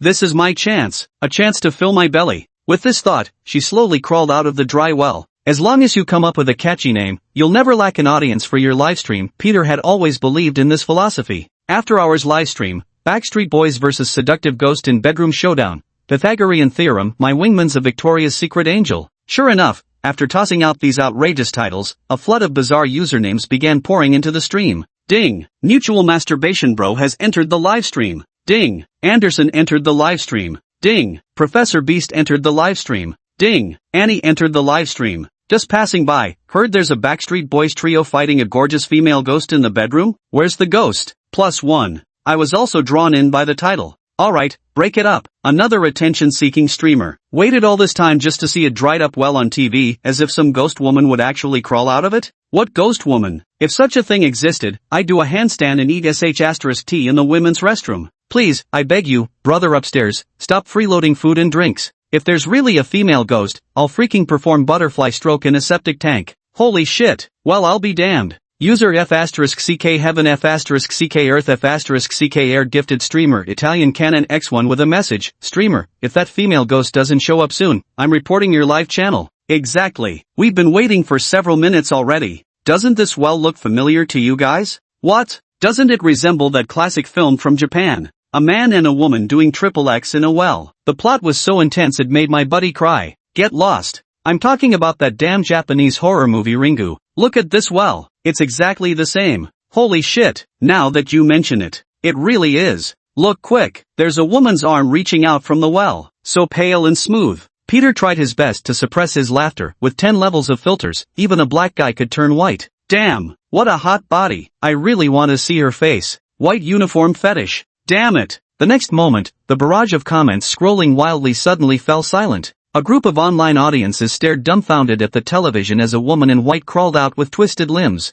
The woman in white slowly raised her head to stare at the live streaming phone. As her long hair parted, her pale face was revealed, her teeth pitch black, with an unknown dark liquid dripping from her mouth. Her eyes were even more horrifying, with mostly white showing and black pupils no larger than grains of rice. Under the glaring effect of 10-level beauty filters, the scene appeared utterly grotesque. And Tusheng tipped the streamer Italian Canon X10 with the comment, God, this is fake. Definitely paid actors. Using visual obstacle effects, the TV is fake too. To the big shot above, I can tell you definitively, I work in special effects. The TV is real, and the female ghost is real too. Oh my god, this is real. Damn it. I took my pants off for this, and now my buddy here can't handle it. Streamer, you owe me medical fees. I was too, with my pants already down. What was I even expecting? Who lie? Copy that. Who lie, who had been hiding behind the TV, quickly stepped forward and slapped a yellow talisman onto the screen. Roar! Sadako's neck twisted 180 degrees as she stared in horror at the television now sealed by the talisman. It's a trap. This is a trap.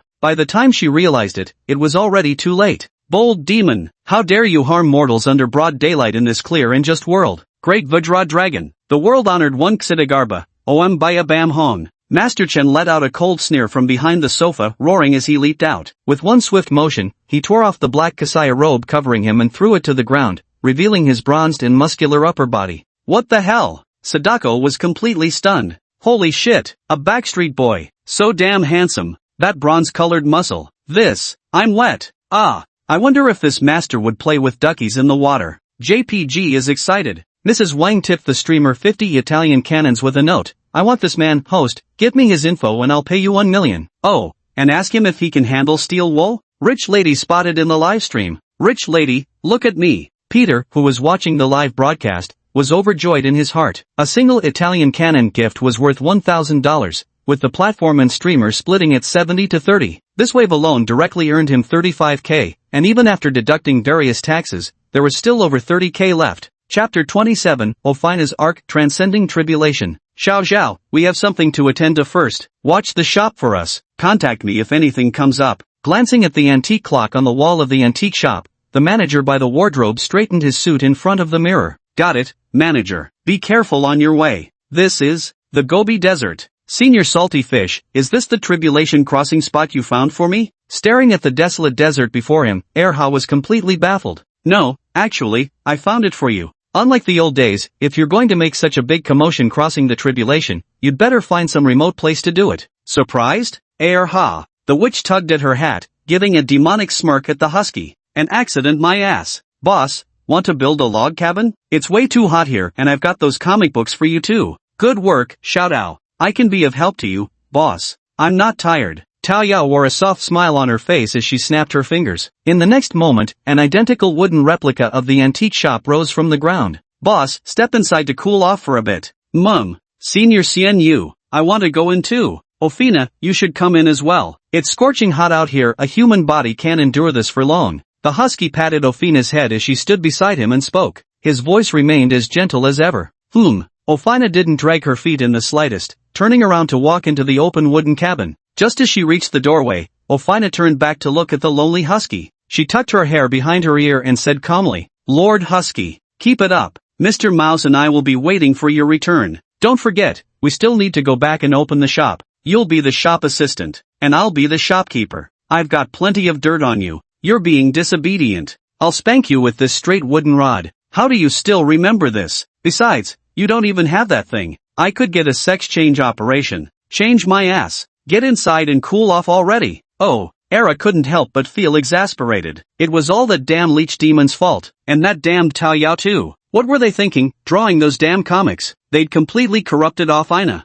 Then, he raised his head to gaze at the sky. At this moment, dark clouds had already gathered in the sky, the inky black calamity clouds like thick ink spreading across the heavens, their mere sight enough to oppress one's spirits. Tearing off his clothes, he revealed a scar-riddled upper torso, the grin vanishing from his husky-like face. With solemnity, he drew a black blade from his waist and caressed it tenderly. These past 10 years, you've truly endured much for me, being used by Ofina to chop vegetables in turns. It must be painful. The blade will be drawn eventually, my 3 old friends. As a new era dawns, this old bones of mine don't want to be left behind. Today, we're going to battle the heavens. At the sound of Era's murmur, the 3 black knives trembled violently, as if responding to him. Inside the wooden hut. 4, 5, 6, 7, 8, 9. Straight. Senior landlord of the Salted Fish, you lose. Take off your clothes, quick. Sakura wore a sly smirk on her face as she placed her poker cards on the table. Well done, little sister. Little Sakura, you rock. The witch at the same table and Taoyao both turned to look at the confused shop owner.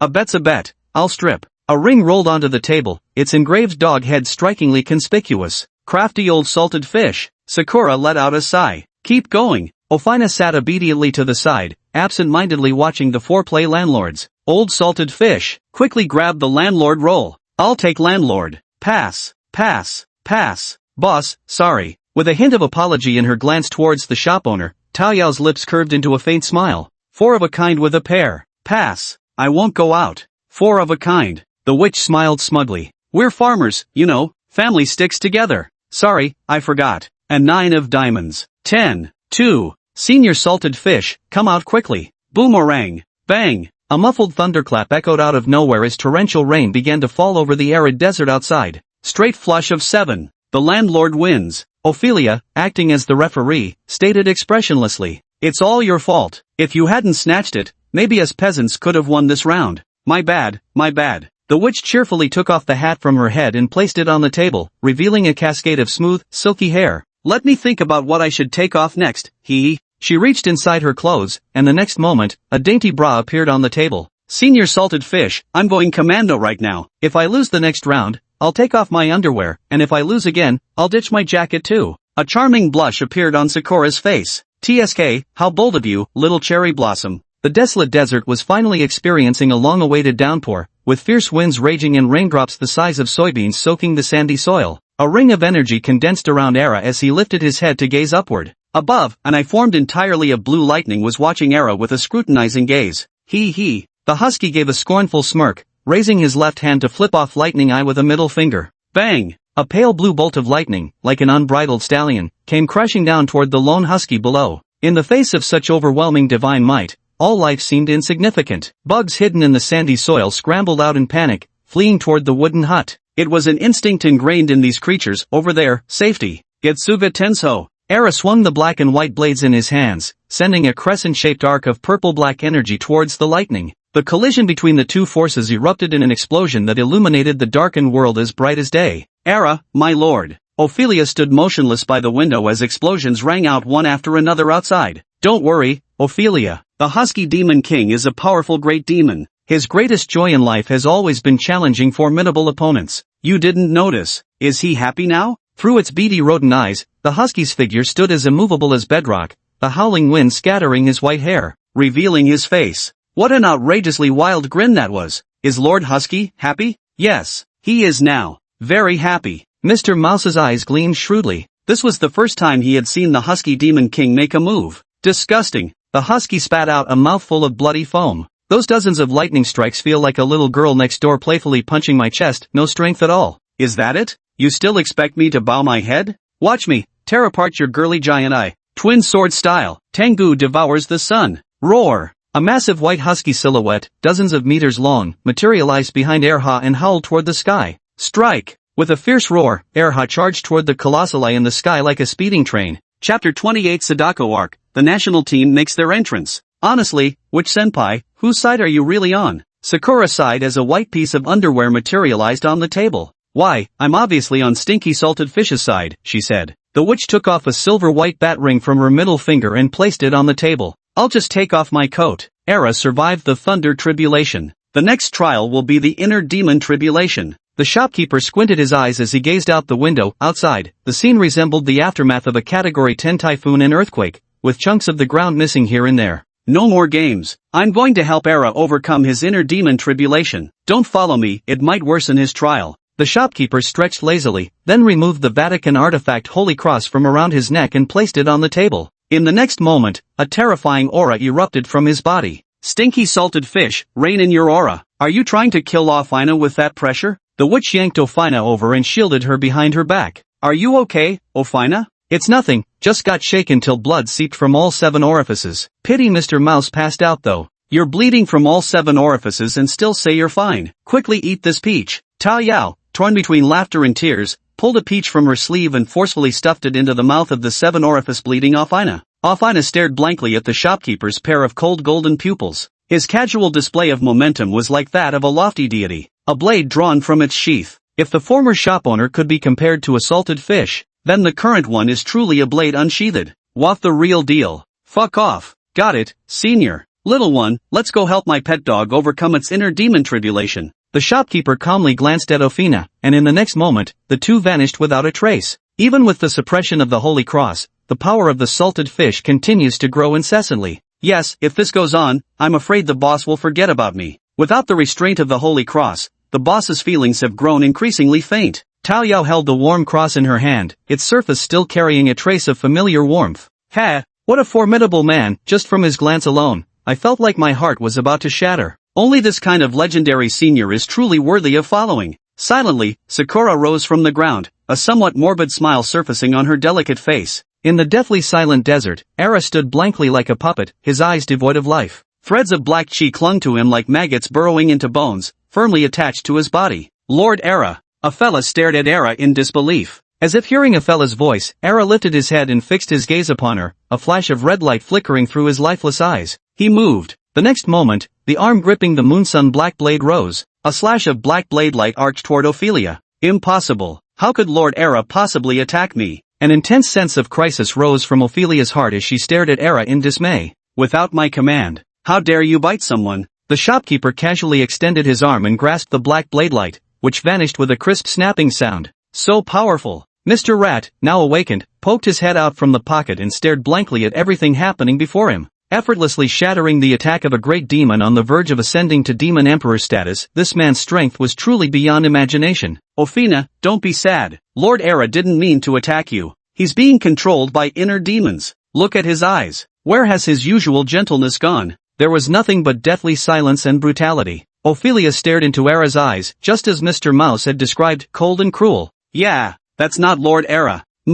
Let's retreat further, lest we disturb our elders. In Hu Lai's bedroom, Sadako had been completely ruined, lying limp on the floor like a broken doll. Unspeakable. Watching from the sidelines, Hu Lai began to feel sorry for this female ghost. In just these few short hours, Sadako had suffered inhuman torture. Leather whips dipped in chilly water, forced to sing and dance, lashings from black talisman stickers, whips if she refused. And wine. Thank you for the gift of 100 Italian cannons. Ha, you want Master Chen's contact info? Absolutely not. Peter sat excitedly on Sadako's back, clutching his phone. The livestream's popularity had already reached tens of millions, with the chat flooded by an endless cascade of comments. Father tipped the streamer 100 Italian cannons with a message, "Young friend, grab your stuff and run while you still can. Your actions have likely already caught the attention of the authorities." What do you mean? Peter froze. Father tipped the streamer 1 Italian cannon with a message, "I mean exactly what I said, you've already caused tremendous panic among the public. No surprises there. Your IP address has been leaked. The nation's special forces are probably on their way to your location right now. Run as far as you can." Beads of cold sweat dripped profusely from Peter's forehead. After the priest's reminder, he had a sudden realization. Quick!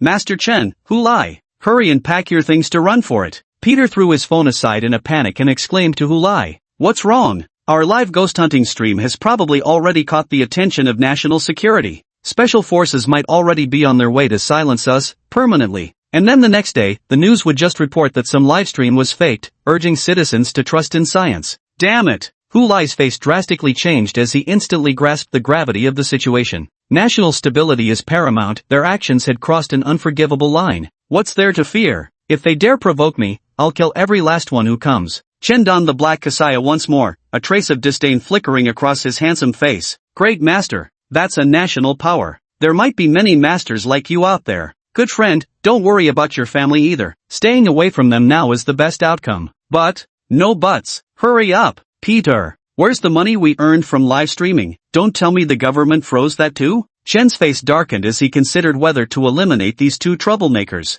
They'd been played for fools all this time, and even attracted government attention. Why had he ever believed these two con artists in the first place? Peter took out his phone. Soon after, a smile uglier than a grimace appeared on his face. Ding dong, the doorbell rang in the villa. Peter and Hu Lai exchanged glances. I'd like to see what kind of people this so-called National Special Operations Team really is. In his left hand he held a black explosive talisman, while his right hand gripped a grenade. Chan Master walked out of the bedroom and headed toward the villa's inner door. Damn it! Master Chan, where did you pull that grenade from? Peter was stunned. Hu Lai was dumbfounded too. Chapter 29, Hu Lai and Sadako Arc, Conclusion. Hello, we're the FBI Special Operations Unit, handling particularly unusual cases. You must be Master Chen. This was a young man with brown hair and gold-rimmed glasses, currently smiling at the expressionless Chen. What can I do for you? Chen surveyed his surroundings, sensing several concealed life forces lurking nearby. Even a few red dots landed right on his forehead. That's a sniper.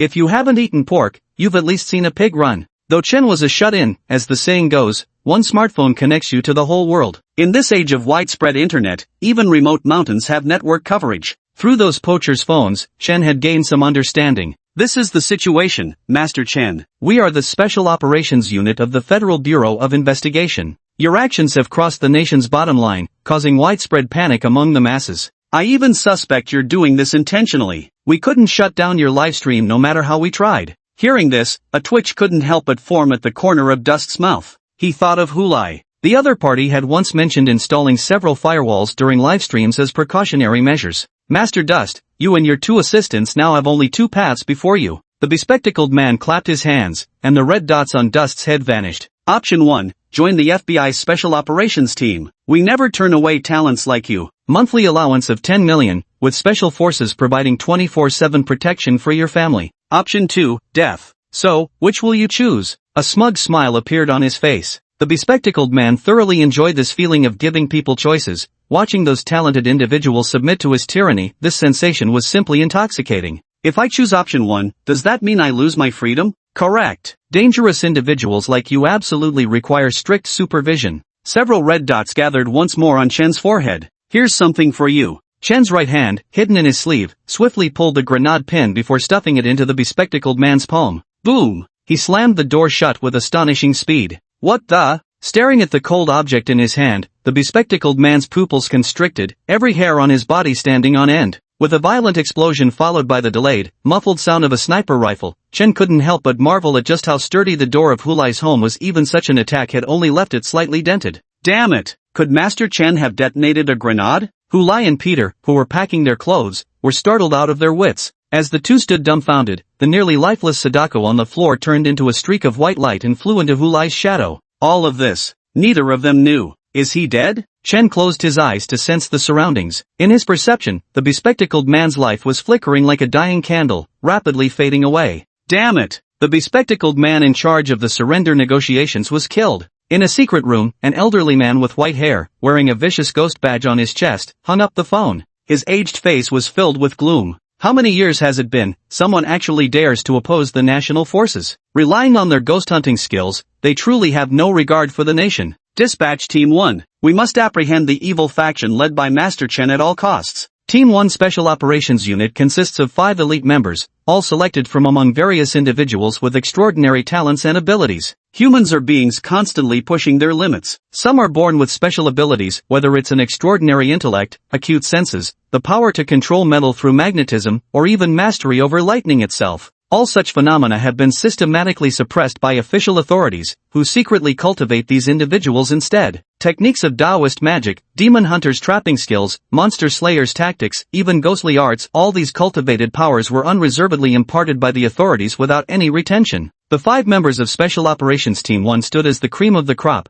combining innate abilities with these acquired skills and technological enhancements. These 5 individuals represented the pinnacle of national prowess, completely surpassing those orthodox demon hunters and monster slayers. It was precisely due to the existence of these 5 that numerous bizarre cases could be swiftly resolved. Copy that. A researcher in a white lab coat took out a walkie-talkie. What hideous faces, do you really think I fear you? Grabbing the bespectacled man's soul and stuffing it into his mouth, Dust's figure swiftly vanished into the earth. Even after turning to ghost cultivation, Chen could still utilize his basic mountain spirit abilities. For example, tunneling underground. Master Dust? Peter cautiously poked his head out to look toward the inner door, where Dust's figure had already vanished from sight. Holy shit! Hulai, did Master Dust abandon us and run away alone? Peter's voice carried a note of panic. Highly likely. We've been treating him like a fool all this time, and he's not one of us. Hulai sat on the sofa sipping cold black tea, grinning at Peter. That's not true. I've never treated Master Chen like a fool.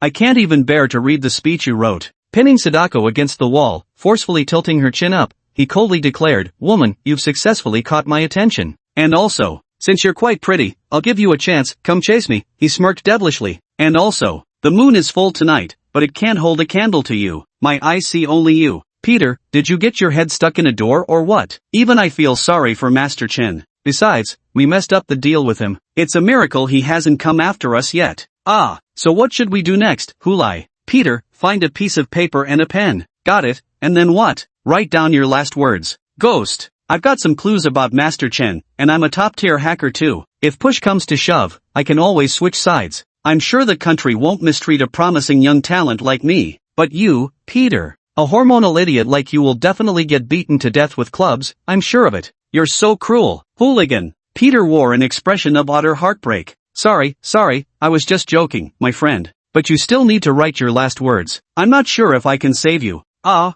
bang. A group of fully armed soldiers stormed into the living room. The burly man leading them scrutinized the two for a moment before waving his hand. 2 soldiers immediately stepped forward, snapping handcuffs onto Hulai and Peter's wrists. Hulai and Peter, accomplices of Chen, are hereby arrested for disrupting national security. Wait, I've got some leads on Chen. Besides, my sense of smell is super sharp, and I'm also a top-notch hacker. My brother Peter isn't an ordinary person either. We absolutely harbor no thoughts of harming the nation. Hulai calmly spoke these pre-prepared words. Hee, we naturally have our ways of making them talk. The burly man grinned at him. Lock these 2 brats in the special cell and torture them severely. We must force them to reveal Dust whereabouts. If what this brat says turns out to be true, then have Master Hypnotist Fantasy hypnotize them for brainwashing modification. Hulai secretly breathed a sigh of relief as he glanced at his own shadow. Just a few minutes earlier, he had struck a deal with Sadako, one that must never be spoken of. Chapter 30, Episode of Orphina, the gender-swapped husky. The vast expanse of the Gobi Desert.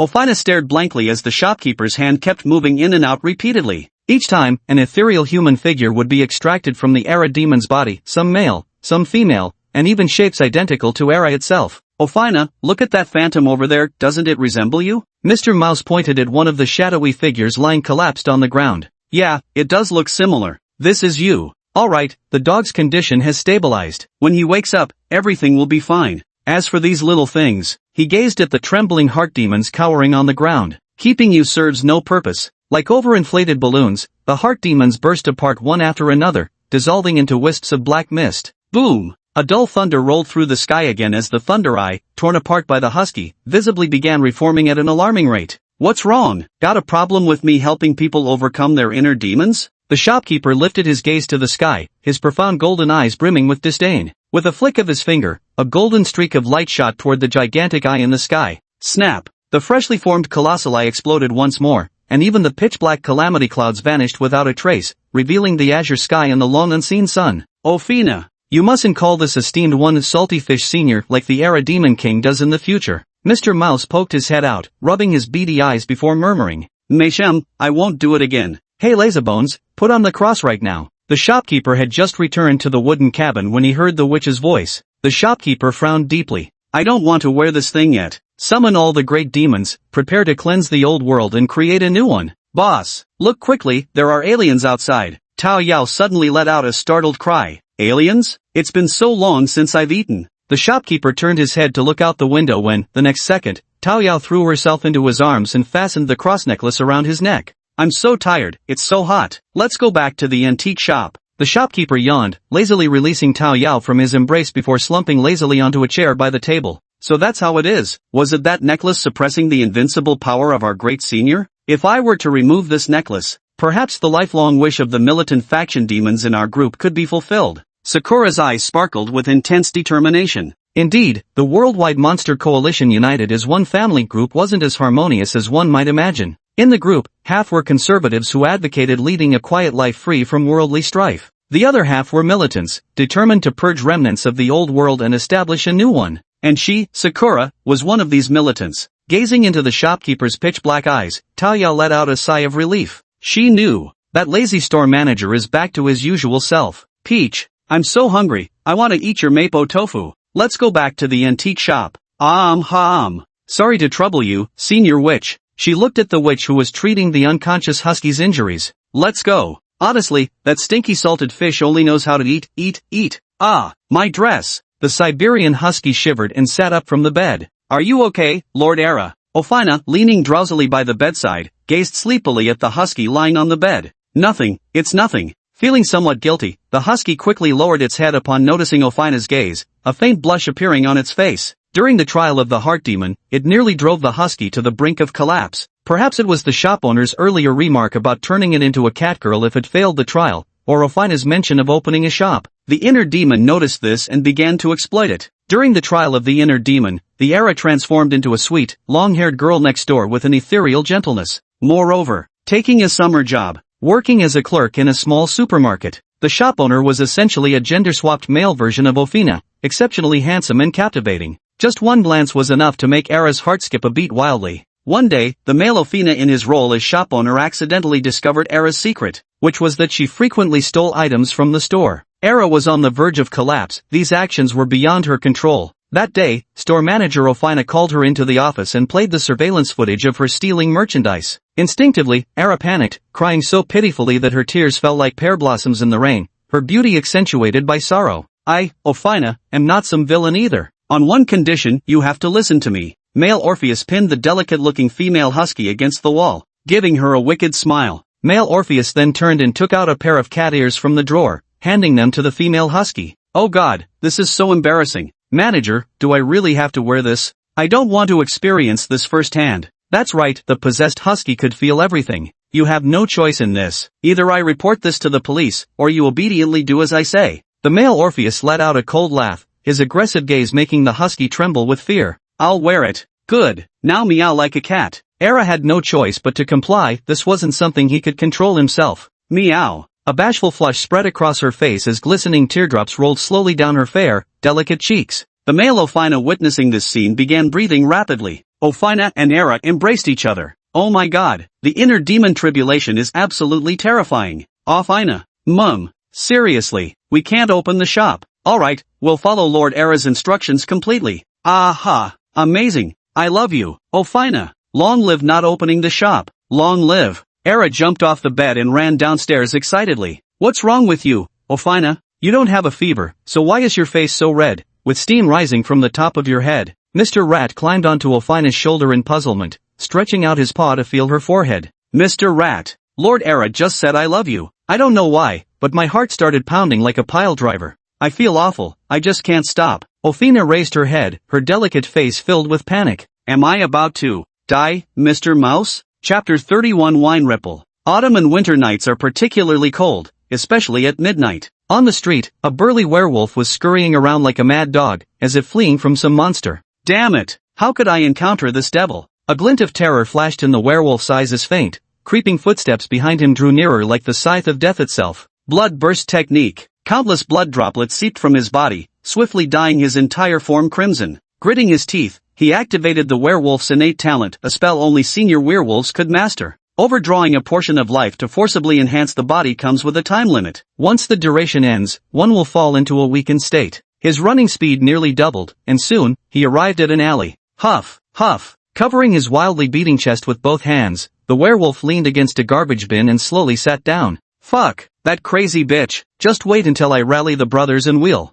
But a mouthful of foul-smelling blood gushed from his lips, splattering crimson stains across the ground. When exactly did that attack land? He stared blankly at the ice spike, as long as an adult's arm, that had pierced through his chest. A glimmer of confusion flickered in the werewolf's large eyes. Drip, drip. The sound of boots stepping on the ground slowly drew nearer. The dying werewolf struggled to lift its head to look. It was a woman dressed in a black tight-fitting priestess robe, wearing a silver-white fox mask. His name is Wei Bao, codename Wine, from the FBI's Special Operations Unit, a dedicated adjudicator responsible for handling all anomalies. And this werewolf, which emerged every midnight to hunt innocent civilians, was her target for this mission. A blade of ice materialized in her palm as Wei Bao coldly stared down at the werewolf who reveled in sadistic killings. Mission complete. Werewolf Wolf has been neutralized. Send a team to clean up the scene. Leave the rest to us to handle. A rare holiday, and yet we still have to call you out. I'm really sorry. A deep male voice came through the walkie-talkie. I'm glad I could be of help to the organization. Wei. The male voice on the other end of the walkie-talkie seemed hesitant, as if holding something back. Colonel, if there's nothing else, I'll hang up now. Putting away the walkie-talkie, he peeled off his white gloves and tossed them onto the severed, frozen corpse of the werewolf before stepping out of the alley. Ding dong. She pulled a pink phone from her pocket and flipped it open, a text message instantly catching her eye. Danger? You're a living human, not a machine. Enjoy this rare holiday to the fullest. Sender, Colonel. Glancing up at the colossal silver-white moon hanging in the sky, she fell silent for a moment before turning onto another street with silent footsteps. There stood a Witcher's Tavern. She decided to follow the colonel's orders and went inside to enjoy herself. Not long after her arrival, a group of soldiers in hazmat suits entered the alley. What terrifying power! Wes once talked about how Mistress Moo's ice magic grows stronger with each passing day. I remember last year she could only freeze parts of her body, but look now, completely and utterly encased in ice. As expected, we humans are the chosen ones. An elderly soldier removed his hood, gazing at the frost-covered corpse on the ground with fervent fanaticism burning in his eyes. That's right. It is because of those people in the darkness that we can stand in the sunlight and enjoy our lives. Those people in the darkness. They must be so lonely. A soldier murmured. Stop reflecting. They have their job to do, and we have ours. Swift in arrival, swift in departure. Before long, the alley had been cleared. Blue Enchantress Bar. This was a hidden underground bar tucked away beneath the commercial street. It exclusively catered to the extraordinary, though some ordinary folks did manage to slip in by deception. As for the consequences, they were gruesome. Total disappearance from this world. The bar was buzzing with liveliness, no different from any ordinary night spot. Instead of the imagined tranquility, there was only all-night madness. Like a broken puppet, she sat quietly at the bar counter, observing these demon hunters clad in varied attire as they competed in drinking contests. Watching these demon hunters boast and share bizarre tales was precisely the witch's favorite pastime. Compared to pitch-black darkness, she yearned more for the light. In this lively place, she could find a sliver of comfort for her frozen heart. Same as usual, Butterfly Orchid? The bartender grinned as he stared at Wei Muley's mask, hoping to catch the slightest expression. Unfortunately, he failed. Same as usual. The silver-haired youth by the fake Robin nodded at him. Okay. Ha, I almost died laughing watching today's livestream. Did you all see that so-called Master Dust? Oh my god. What nerve. Doing a ghost hunting livestream in broad daylight. Now you've done it, got yourself wanted by the authorities. A burly, bearded man raised a liquor bottle and took a fierce swig. Ghost cultivators are getting rarer these days. We should protect everyone we can. A man in black priest's robes, sporting a goatee, smiled as he pulled out a cyan ghost talisman from his chest and tore it apart. A stunning foreign woman appeared by his side. The foreign girl respectfully picked up the wine bottle to pour for the priest. Damn, I'm jealous of you ghost cultivators. Easy money, not like us demon hunters, things are getting harder by the day. Beat the young one, and the old one shows up. Beat the old one, and the ancestors come crawling out. Hard, hard, hard. At this rate, I won't even afford a drink. Come, father, let me propose a toast to you. The bearded man sighed deeply as he raised his wine bottle toward the priest in invitation. Come on,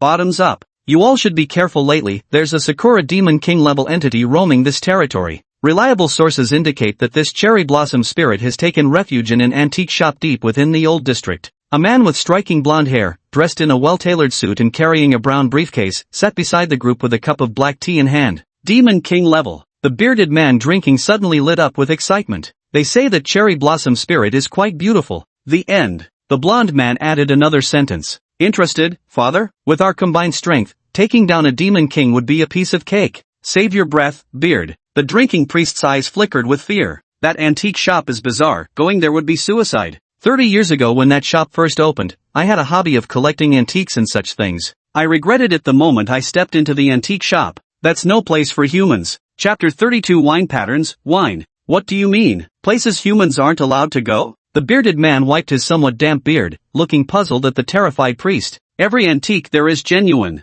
The horrifying thing is, every one of those antiques seals a soul inside. At minimum Demon King level, at peak Demon Emperor tier. Don't ask me how I know, because I'm a ghost cultivator. Holy shit, that's terrifying. To suppress the souls of so many powerful beings in an antique shop, that shop owner's strength must be heaven-defying. That shopkeeper senior must be an exceptionally extraordinary man. No. After draining the cup, the priest's expression turned rather queer. Even after 30 years, the figure of the man in the recliner remains vivid in my mind. That was a loser. Saltfish spirit? The bearded man widened his eyes. An antique shop on the old street might be worth visiting during this rare holiday. Wanma pondered, her interest thoroughly piqued by those skilled individuals' words. Miss Jo, here's your orchid butterfly cocktail. The bartender placed a dazzlingly colorful drink before Wena. Thank you. Resembling the taste of some exotic bird, she scrutinized it intently. Only after confirming there was no danger did she lift the lower half of her mask, revealing crystal-clear lips. The bartender shook his head disappointedly before returning to his post.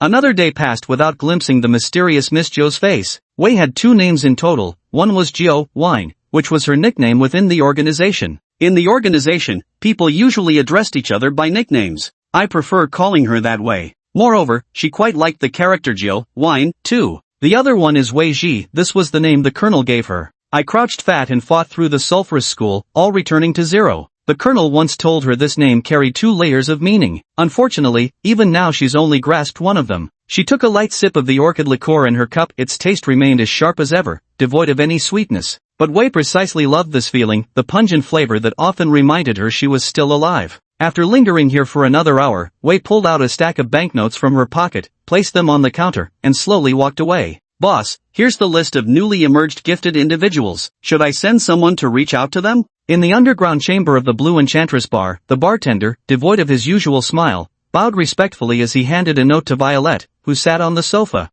Send someone to communicate. If their capabilities permit, sell them information about those few demon kings. These feral demon kings, relying on their meager strength, dare to provoke me and refuse to join our faction. If not for maintaining our public image, I'd have crushed those worthless bastards long ago. Yes, this humble one takes his leave. The bartender bowed and retreated backward out of the concealed chamber's door. My Lord Prince, your faithful servant Violet has established a formidable faction in your name. The world lies within your grasp, you need but command it. Violet swayed the wine glass in her hand, her eyes brimming with intoxication. Yes, that's right, Violet was also one of the militant faction members of the Worldwide Alliance of Monsters to become one family. It's already past 3? So late already. Using her phone's flashlight, she took out the keys and unlocked the door. The rental wasn't large, but though small as a sparrow, it had all necessary organs: bedroom, kitchen, living room, bathroom, and everything essential provided. The colonel had once offered to help find her a bigger place, but Wei Ruan declined.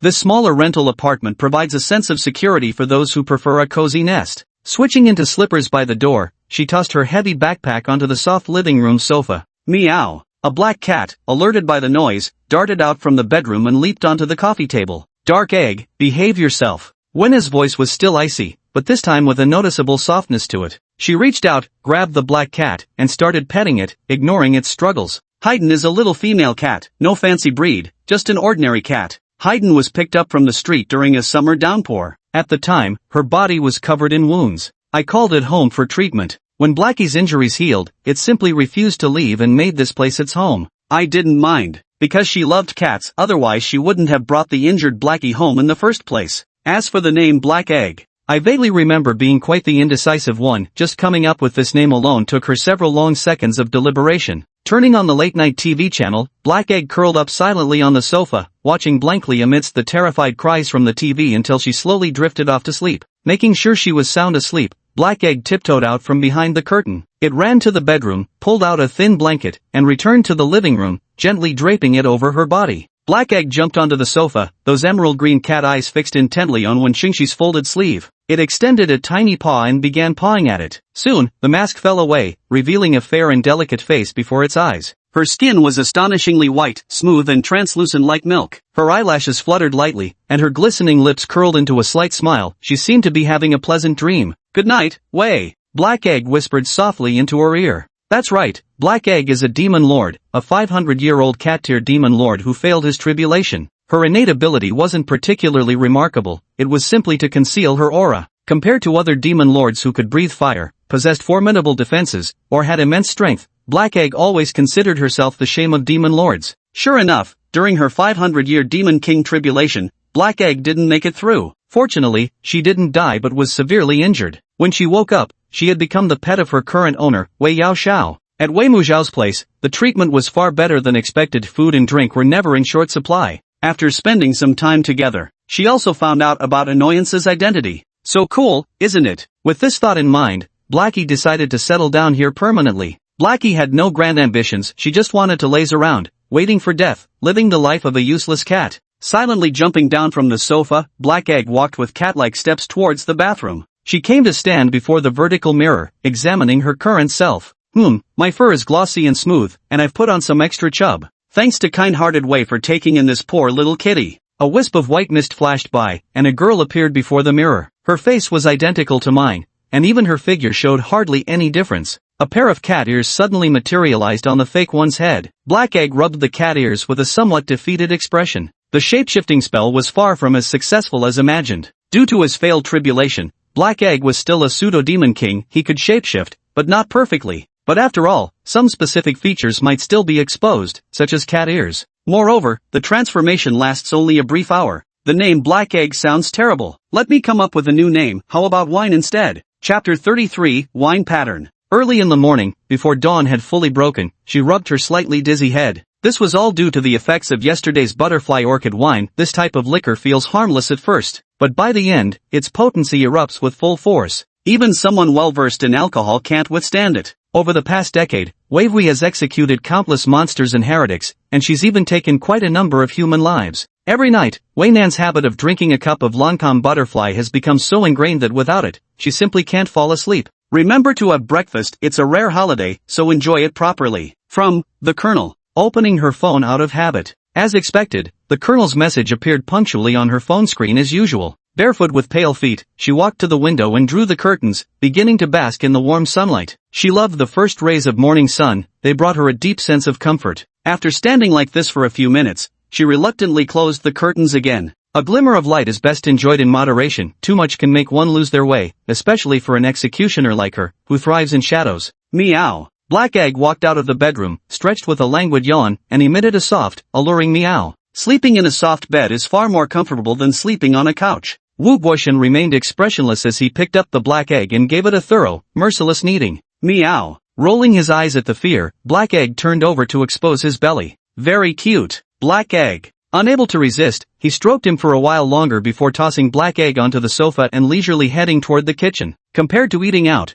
I still prefer cooking myself. After washing up and finishing her meal, Wu Jie entered her bedroom, casually picking out a set of student-style casual clothes from the wardrobe. She spent half an hour fixing herself in the mirror, ensuring there wasn't a single flaw, before leaving the room satisfied. It's a rare holiday, I've already sketched out my vacation plans. Blackie, wanna come out with me? She walked over to the sofa, bent down, and reached out toward Blackie lying on his side. Not going out? Alright then. He picked up the guitar case leaning against the corner of the sofa and walked out without closing the door. According to the holiday plan, the first thing today is to sit quietly by the park bench for an hour. Then go to the cinema to watch a horror movie, and after that, visit the antique shop on the old street that those gifted individuals mentioned yesterday. A perfect plan. Locking the door, she slung the guitar case over her shoulder and headed towards the nearby park. Before long, she arrived at the edge of the park. The early morning park was far livelier than she had imagined. A group of elderly men and women were chatting about their daily lives while exercising. Silently watching the group of elderly men and women, Wushin walked quietly toward a distant, peaceful spot. These old folks are really annoying. Young lady, my son is 1.8 meters tall, hardworking and resilient, earns 20,000 yuan a month, and owns 3 houses. Would you be interested in considering him? Little girl, with such fine clothes, your family must be quite wealthy. My son wants to be a live-in son-in-law. Here's your chance to pursue him. Miss, my daughter is gentle and considerate by nature. She's looking for a female companion, the kind she can provide for. Miss, my grandson is looking for a wife. Recalling the relentless onslaught of those persistent aunties and uncles, Wei Mu Penfen couldn't help but let out a dark sigh. The once lovely park has now become a matchmaking corner for these elderly uncles and aunties. Not cute at all. Coming to a lotus pond, Wu sat quietly on a bench gazing at those untainted lotuses rising from the silt. This place was remote enough, so remote that the voices of those elderly matchmakers couldn't be heard at all. After sitting quietly for a while, she opened the guitar case. Inside, besides a red guitar, was crammed full of all kinds of pastries. It was the colonel who had her learn the guitar. Back then, the colonel told her that even heretical inquisitors retire someday. Without a steady income, learning a craft would at least keep her from starving. Back then, the young girl clutched this absurd notion. She actually wanted to learn the suona instead. Compared to the guitar, she liked the suona a little more. Because when you play it, it's powerful. It outshines all others. Unfortunately, the colonel stopped her delusion. Listen carefully, Wei. What girl studies the suona? You learn guitar, I'll learn violin. When we're out of work someday, we can still busk on the streets as the little Gigi duo. Cool name, isn't it? The colonel in his handsome military uniform crouched down and patted Wainefa with a smile. Sunlight streamed through the stained glass windows, casting beautiful halos around him. The little Gigi duo? Yes, the little Gigi duo, combining the first characters of violin and guitar. What a great name, Wei. Taking a pastry from the guitar case beside him, peeling off the wrapper, and popping it into his mouth. Wei Nanju's eyes narrowed into crescent moons. The colonel's pastries are delicious, just like the colonel's big hands in my memory, so warm. Soon, all the pastries in the guitar case had disappeared without a trace. She reached for her phone. Opening her contacts, she found only the colonel listed alone. She sent him a message. The danger has been eaten up. Dangerous prescription drug. A few seconds later, the colonel sent her a reply. Colonel, wait for me, Wei. Colonel, currently on a mission. Once I complete this task, I'll let you taste my latest pastry-making techniques. Dangerous illness. Putting away his phone, when Munji strummed the guitar and began to play. Boss, Ofina and Era have already left, along with the witch senior. Now it's just me and you again. Yo, Taoyao, Era here. I'm a great demon who yearns for absolute freedom. As the demon emperor, I've decided to honor the final wish of the great senior Xianyu by forming a fearsome and terrifying faction. Ofina, little mouse, let's go. The main reason for my visit this time is to observe how that rotten salted fish has been doing lately. With you here, I can rest assured. Well, it's time for me to leave. Please tell salted fish to forgive me for leaving without saying goodbye. Recalling what Second Han the witch had said before leaving, Taoyao rested her cheek gently in one hand at the dinner table, smiling tenderly. Fewer people, just lovely. Sis, am I invisible to you? Me too. TSK, I didn't notice. Ing, since when would you leave? And there's no way you'd quit on your own, you brat. If you ever resign, let me know, I'll set off fireworks for you. Fireworks my ass. Unless the store manager fires me personally. Boss, fire this little girl right away. Setting down the black tea in his hand, the store manager chuckled as he picked up the nearby newspaper and began browsing. Recently, the group led by Master Chen has been conducting so-called ghost hunting live streams using deceptive methods through advanced technological means. We hope the general public will take this as a warning and avoid breaking the law knowingly. Chapter 34 Wine Patterns, The Eerie Mask. Horror Valley Cinema, the largest horror movie theater in City B. The number of couples formed here rivals the stars in the sky, earning it another nickname, Love's Spicy Hot Pot. Here, you can feel the full spectrum of human emotions, much like the flavors in a spicy hot pot. An order of popcorn chicken, and an iced cola, please. The guitar case-carrying mosquito-like girl received $100. This $100 bill was given to her this morning by a kind old man while she was singing and playing guitar by the lotus pond in the park. Certainly, please wait a moment. Here you go, miss. Your popcorn chicken and iced cola. Thank you. Holding the large bucket of popcorn chicken with one hand, Wu quickly headed towards the movie theater area. The ticket she bought today was for this year's hottest horror movie, Kayako vs. Chrysanthemum Monster, with a Dubon rating as high as 8. This filled her with tremendous anticipation. Ding dong, guests who purchased tickets for Kayako vs. Chrysanthemum Monster screening at 3:20, please proceed to Suite B for viewing. Ding dong, X3. Is it my turn now? 2 hours later, I staggered out of the screening room in disappointment. The movie wasn't as entertaining as I imagined, just like an old woman's foot binding cloth, both tedious and dreary. The only thing worth seeing in the film was the Daisy monster whose head looked just like a butt. Next destination, the mysterious antique shop on Old Street. Boss, feeling good?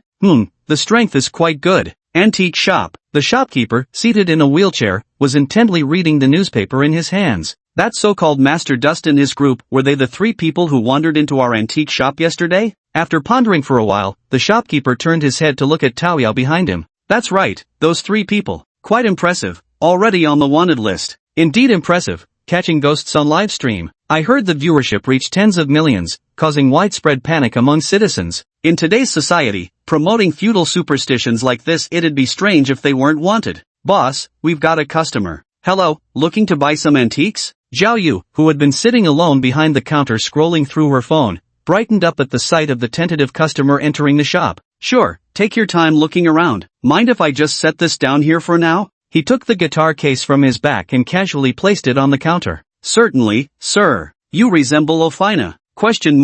Never mind, sir. I meant to say you remind me of an old acquaintance. Mum. Wu Kojiao stood in front of the shelf, carefully observing the antiques. As for antiquities, my knowledge was limited, but the colonel had always had a penchant for collecting them. Since childhood, the colonel would often spontaneously praise the exquisite beauty of these antiques. After browsing for a while, I came to a conclusion. Most of the antiques here were genuine treasures, and each seemed to hold something within. Perhaps these were the souls residing within the antiques that the priest had mentioned last night. Soon enough, at a corner, a peculiar gray object abruptly caught his attention. It was a ceramic mask engraved with eerie patterns, radiating an unnerving coldness and malevolence. Do you like it? I could sell you this mask. You and her, quite a fateful connection. At some point, the shop owner who had been sitting in a wheelchair at the entrance appeared silently behind me. A cold sweat trickled down when Mingfei's temple. She hadn't sensed this shopkeeper's presence at all. Can't I buy other antiques? I want to give one to the colonel. The shopkeeper looked at her seriously with profound eyes. My apologies, but among all the antiques here, only this one acknowledges you. The Mask of Jack the Ripper. On Friday, August 31, 1888, the monster emerged suddenly from the thick fog, wantonly slaughtering female residents in the demonic city, plunging the people of London into an abyss of despair. He was the embodiment of human evil, Jack the Ripper, who sold his soul to the devil. The shopkeeper smiled at her, reached into the display case, pulled out the ceramic mask, and gently wiped it clean in his hands. $5 million. Want to buy it? I'll take it. Can I pay by card? He waved his bank card at the shop owner. Sure thing, Xiao Zhao. Xiao Zhao? Oh, coming. Zhao Yu picked up the card reader from the counter and walked toward Wei, her eyes gleaming with the luster of money. This girl about the same age as me. Who would have thought she turned out to be a little rich girl? After swiping her card, Wei Yang Mask walked up to the counter with the guitar case and stepped out of the store. Outside the store, a sharp breath, cold sweat had soaked her thin clothes. A chilly wind swept by, pressing the damp fabric against her skin and accentuating her delicate yet graceful figure. This shop was truly as bizarre as the priest had described. Clutching the mask in her hand, a strange sensation welled up within her. The mask seemed almost alive, urging her to put it on. Jack the Ripper. She had seen this name in the dossiers of the Wei Taiying task force. According to the files, Jack the Ripper was originally an adjudicator like herself, lurking in the shadows day after day. The prolonged act of taking lives had severely distorted her psyche. To put it simply, Jack the Ripper was consumed by darkness, wielding her slaughtering blade against innocent people. She became a demon who took pleasure in torment and murder. According to the priest, the soul of Jack the Ripper lurks within this mask. Then, it's time to return. Taking one last deep look at the antique shop behind him, Luma set off in the opposite direction. Boss, our shop really does live by the saying 3 years feasting from 1 day's business, half a year with no customers. Zhao Yu placed the card reader back on the counter, her hands trembling slightly. A $5 million deal. Just moments ago, Zhao Yu, had witnessed it all. 500,000. She couldn't possibly be worth that much even if they sold her. Tao Yao wheeled over to the shop owner and glanced at Zhao Yu dismissively. Think 500,000 is a fortune? You clearly haven't seen the world, little girl. Back when we first opened, there was this guy named Emiya who spent 100 million just to buy King Arthur's Excalibur. 100 million? Zhao Yu's face was full of shock. By the way, Zhao. Stay late to work overtime tonight. Right away, boss. Come to my bedroom later. You should go freshen up in the bathroom first. Okay, old. To your, bedroom. Zhao Yu's delicate, fair face was visibly turning red at lightning speed. Like a startled hamster, she became utterly dazed. Yes, to my bedroom, boss. Tao Yao cast a gloomy glance at Zhao Yu, seeming hesitant to speak. It's fine, tonight. You come too. Me too. Yes, you too. The shop owner gazed out the window, the sun had completely set, and night had officially arrived. Chapter 35 Wine Patterns. Did the Colonel die? In the antique shop's second-floor bedroom belonging to the shop owner, Zhao Yu sat restlessly on the bed, head bowed while nervously fiddling with the hem of her clothes, her flushed face occasionally stealing glances at the shop owner beside her. Take off your clothes, Zhao. The manager put down the comic book in his hand, his deep eyes fixed intently on Zhao Yu. My manager, I'm not ready yet. Isn't this too soon? I think we should spend some more time together. Haven't we already spent enough time together? I'm going to regret this if we wait any later. Listen to me, Zhao. The shop owner's voice remained as gentle as ever. After hesitating for a moment, Zhao Yu slowly removed his shirt, sluggish as a sloth. You don't need to take off the lower half. Okay. Now, lie face down on the bed and try to relax your body. Otherwise, it'll be difficult for me to treat you properly. Oh, okay, manager. The shopkeeper's words seemed to carry some magic. Without thinking, Zhao Yu began to act according to his instructions. Her eyes grew dazed as she felt the faint, intermittent breaths of the man behind her. Zhao Yu shyly closed her eyes, her body starting to grow hot. As shopkeeper, could you be gentler? I'm scared. Don't worry, I'll be gentle. The pain will only last a moment. Oh, okay. The shop owner flicked her on the back of the head with a snap of his fingers, and the next moment, Zhao Yu fainted. At such a young age, she's already got cancer. Was it from working too hard? After giving her a gentle glance, the shop owner walked out the door. TCH, I thought the boss finally couldn't restrain his stirring male desires and was going to take someone's first blood. Sniff. Totally overthought it. Tao Yao, wearing pajamas, entered the shop owner's bedroom. With a sigh, she pierced her finger and let a drop of pale red blood fall into the unconscious Zhao Yu's mouth. Every demon who becomes a demon king unlocks an innate ability. Tao Yao's innate ability was healing, while an idiot like Era, who was also a demon king, had extreme physical strength as his innate ability. After what felt like an eternity, Zhao Yu drowsily touched the back of her head, staring blankly at the mural on the wall as a sickening wave of nausea rose from deep within her. Hurriedly slipping on her slippers, Zhao Yu rushed to the second-floor bathroom. Ugh! Reaching the bathroom sink, she could no longer hold back and began to vomit violently. A clump of thick, bloody mucus swirled down the drain and disappeared. If Tao Yao were here, she would definitely recognize this as the cancerous entity that has plagued humanity for years. Could it be that the shop owner? Zhao Yu recalled the bizarre content in the comic book Tao Yao had sent her at midnight that day, and her face began to burn. The shop owner is such a pervert. Colonel, I've bought you an antique. Returning home, I absent-mindedly took out my phone and sent this message to the Colonel. 1 minute, 2 minutes, 10 minutes. The Colonel still hadn't replied to the message. The faint glow on the sofa-bound recluse gradually faded. No reply for over 10 minutes. She already knew what had happened. Just as expected. Not long after, an unknown call came through. Her fingers trembled slightly as she pressed the answer button. See, is this Wei Su? The voice on the phone belonged to a young man, now trembling with fear. Speak. The Colonel is dead. Asterisk smack. Asterisk. The sound of a phone hitting the floor echoed. When Bin collapsed onto the sofa like a felled tree stump, the light in his eyes completely extinguished, leaving only cold emptiness behind. As an adjudicator, I had long been prepared for this,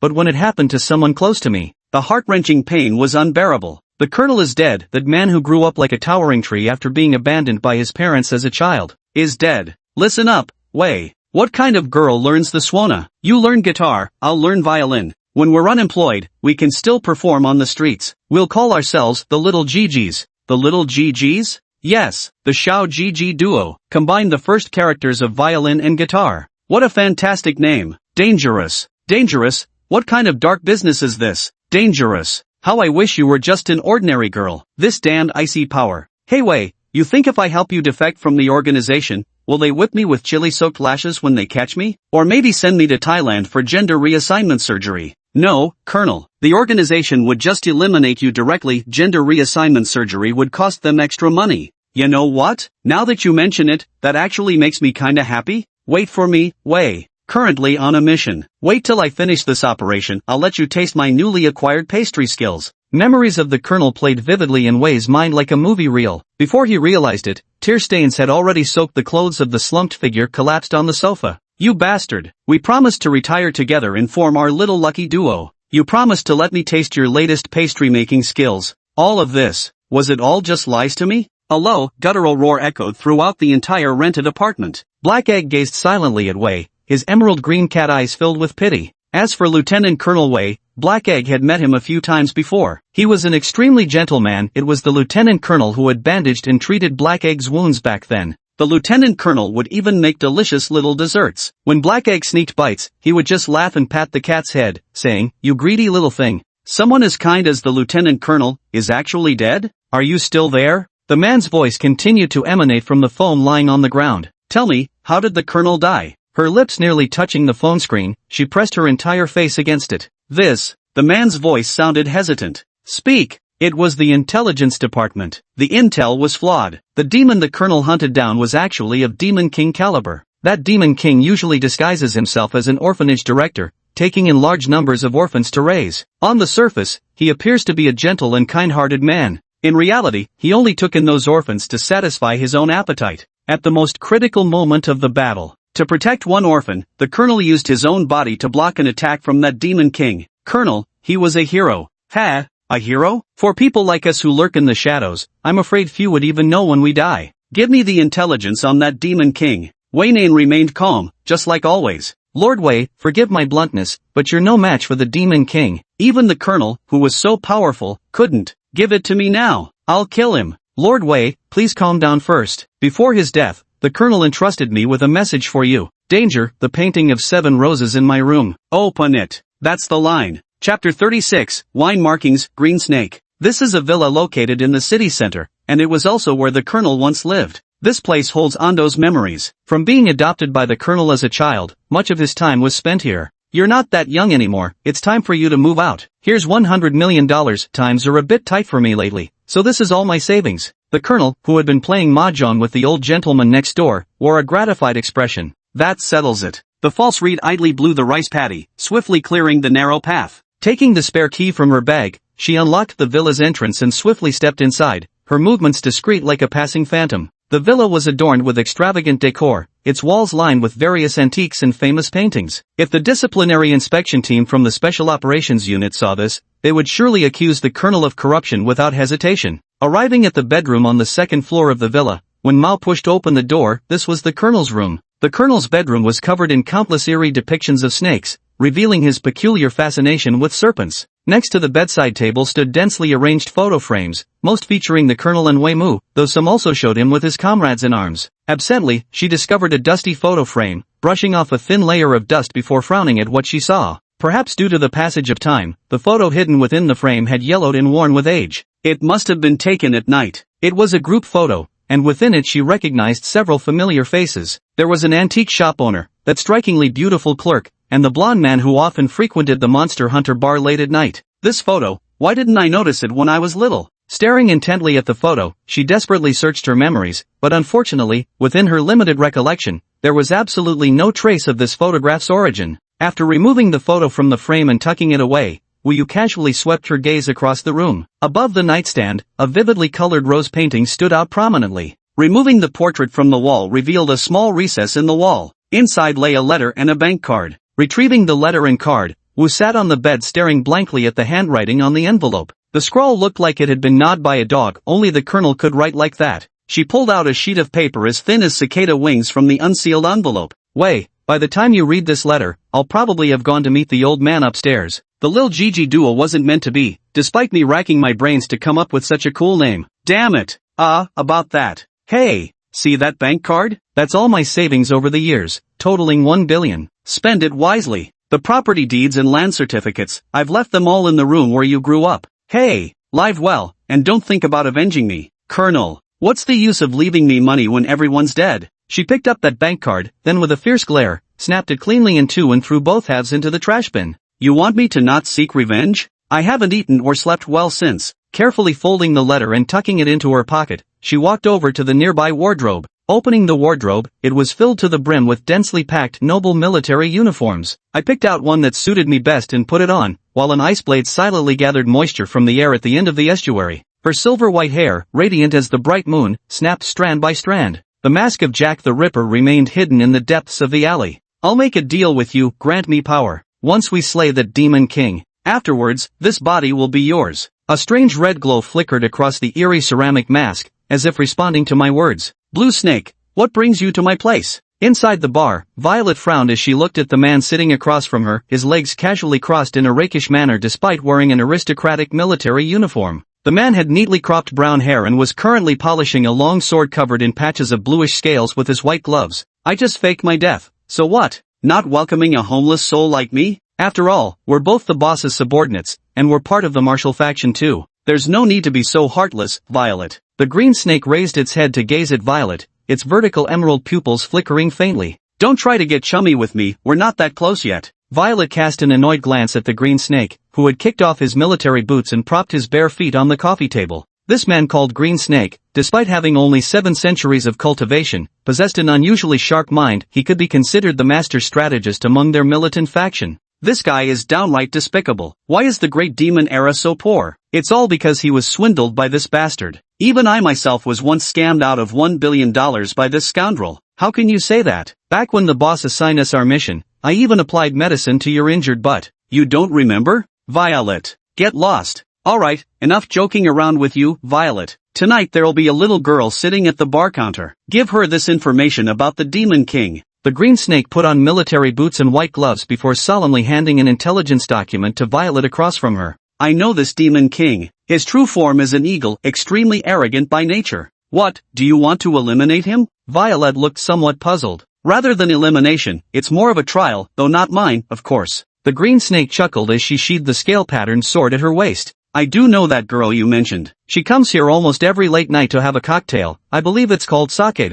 According to Sakura, just yesterday she bought a mask containing the soul of a Demon King-level powerhouse from His Highness the Prince's shop. Unbelievable, she's the second person to ever gain the genuine antiques approval. She's my protege. Isn't it natural for her to be recognized? Back then, the big boss gave us enforcers an order. Each of us had to cultivate our own faction. Damn annoying. You know I've always been a lone wolf. So, Wei became the faction I cultivated. I see. Green Snake, you're as underhanded as ever. She frequently comes to my bar to drink, including successfully purchasing items from the antique shop. All of this was probably part of your plan, wasn't it? Green Snake. Rubbing her head, Green Snake paid no attention to Violet's contemptuous gaze. Violet, people say snakes are cold-blooded creatures, but I don't think that's quite true. After living so many years, I always thought I understood human nature well. Turns out I was wrong. Do you know what my greatest regret in this life is, Violet? It was dragging Wei into this abyss of darkness. Chapter 37 Wine Markings, The Eagle King.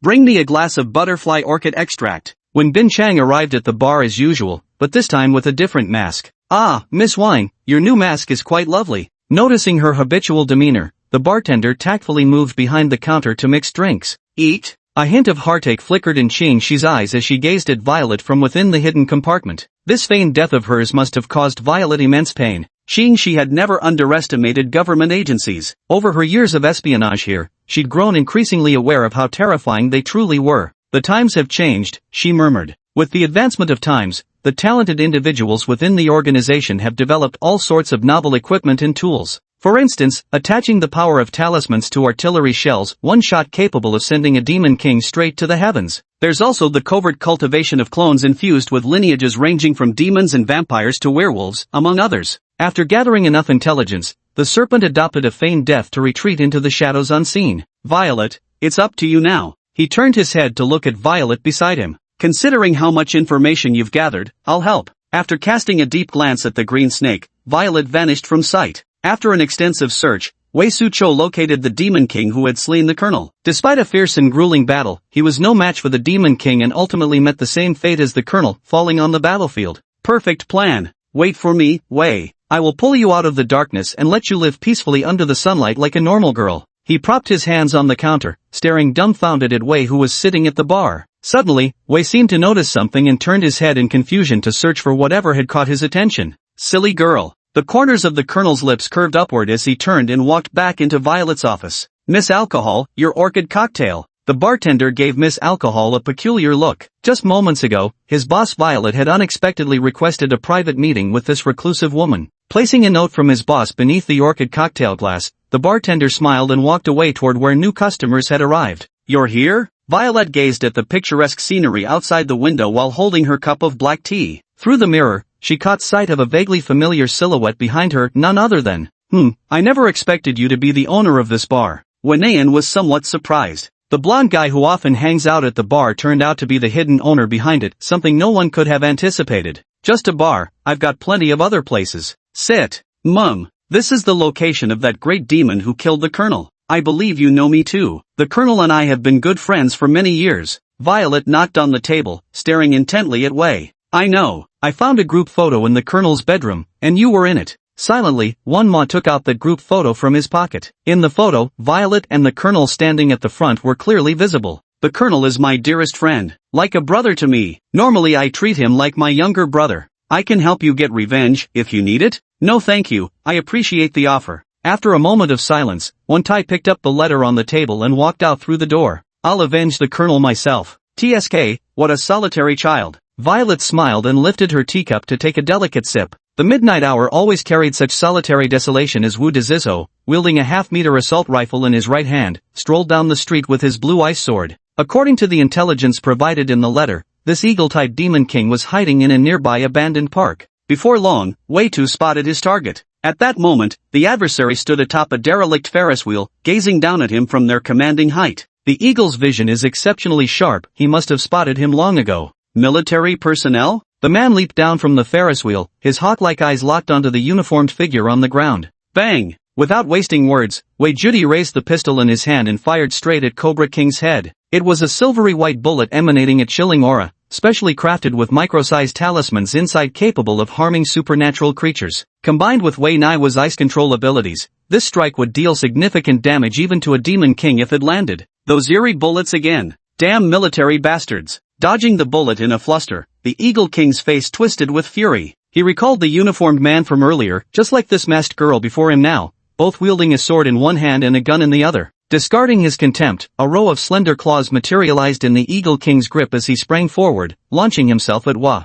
"Listen well, danger lurks on the battlefield. Language is also an art. You can throw the enemy into chaos through insults, creating more opportunities to spot their weaknesses." S.B. The buzzing mosquito mockingly let out a screech. "Damn brat, I'll kill you." Boom, boom, boom. Ignoring the Eagle King's threats, Waji fired 3 more shots in succession, but unfortunately, the airborne Eagle King dodged them all. "I'll slit your belly open before your very eyes and pull out your intestines one by one, just like that man yesterday." With a vicious laugh, the Eagle King's figure flickered like a ghost as his slender claws lunged toward Venumpi's abdomen. Ice wall. A barrier of ice materialized out of thin air before Venumpi. Augmented by Jack the Ripper's mask, this ice wall reached an astonishing thickness of half a meter. Seizing the moment, Weio's assault pistol fired 3 rapid shots into the air before he swiftly retreated. Crack! As expected, the seemingly solid ice wall shattered into fragments under the Eagle King's claw strike, failing to hold for even a second. "Kid, your psychic cultivation is quite decent, but still not quite there yet." Flipping up a small chunk of ice from the ground, the Eagle King popped it into his mouth and crunched it loudly between his teeth.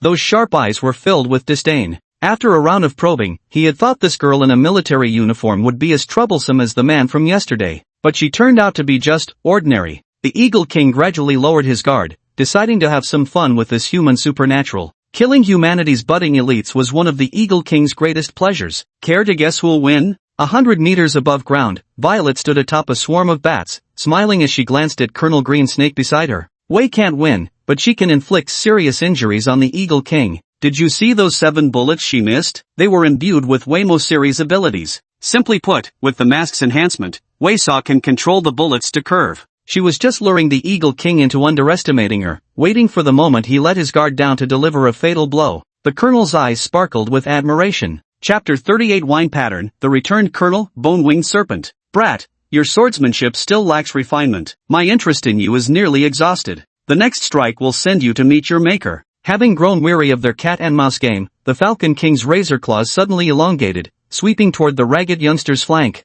This strike is determined to sever Weigua in 2. Opportunity. Ice wall. for ice walls materialized out of thin air, surrounding the Eagle King and pressing in on him. Useless. Don't struggle. Your energy must be nearly exhausted too. The walls aren't as thick as before. Most people die from talking too much or underestimating their opponent. But arrogance comes at a cost, Eagle King. As the Eagle King's talons struck the ice wall, 7 bullets emerged from the sky, darting toward his forehead like vipers. Bang, bang, bang. It hurts so bad. 7 bullets were lodged in the Eagle King's forehead, leaving 7 gaping holes. Caught completely off guard, the Eagle King let out a piercing howl. If his head hadn't been tough enough, that would have been the end of him, done and right then and there. Can't kill it after all. Beneath the mask, Wen Pin looked unusually pale. The bullets had been firing non-stop ever since they were unleashed, and to control them, Wei Shang was expending tremendous energy, multitasking at an overwhelming scale. Right now, I can barely lift a feather. Just staying on my feet is an achievement in itself. I changed my mind, kid.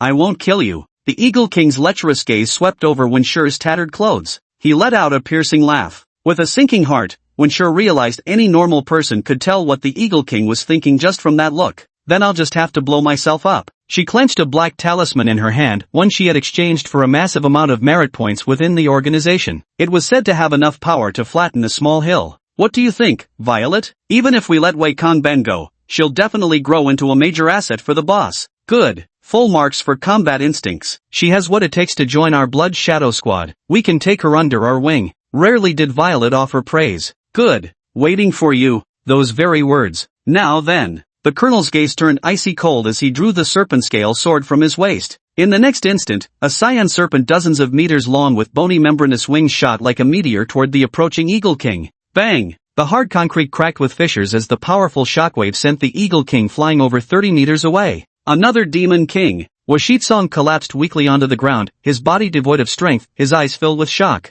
The Colonel's enormous emerald green eyes, like lanterns, turned toward me, and we found ourselves staring intently at each other. This snake looks so familiar. It looks just like those snake posters in the Colonel's bedroom. No, not just looks like, they're exactly the same. A terrible thought arose in Wei Na's mind. You're the Colonel's, you're the pet snake the Colonel kept, aren't you? The Colonel is dead. Did you come to avenge him too? Taking off the mask, he said with complete seriousness. The Colonel. A piercing eagle cry echoed across the sky as the Eagle King revealed his monstrous form, an enormous black imperial eagle. At this moment, those razor-sharp eyes were fixed intently on the green snake. Were it any other type of monster king, the Eagle King might still show some wariness. But a serpent monster king? Isn't it common knowledge that eagles are natural predators of snakes? The Eagle King not only showed no fear, but even seemed somewhat amused. Having finished his meal, he was now enjoying the company of a beautiful woman, achieving dual satisfaction. The Eagle King's luck was truly exceptional today. The battle held no suspense whatsoever. Above them, Violet sighed, her figure beginning to fade from view.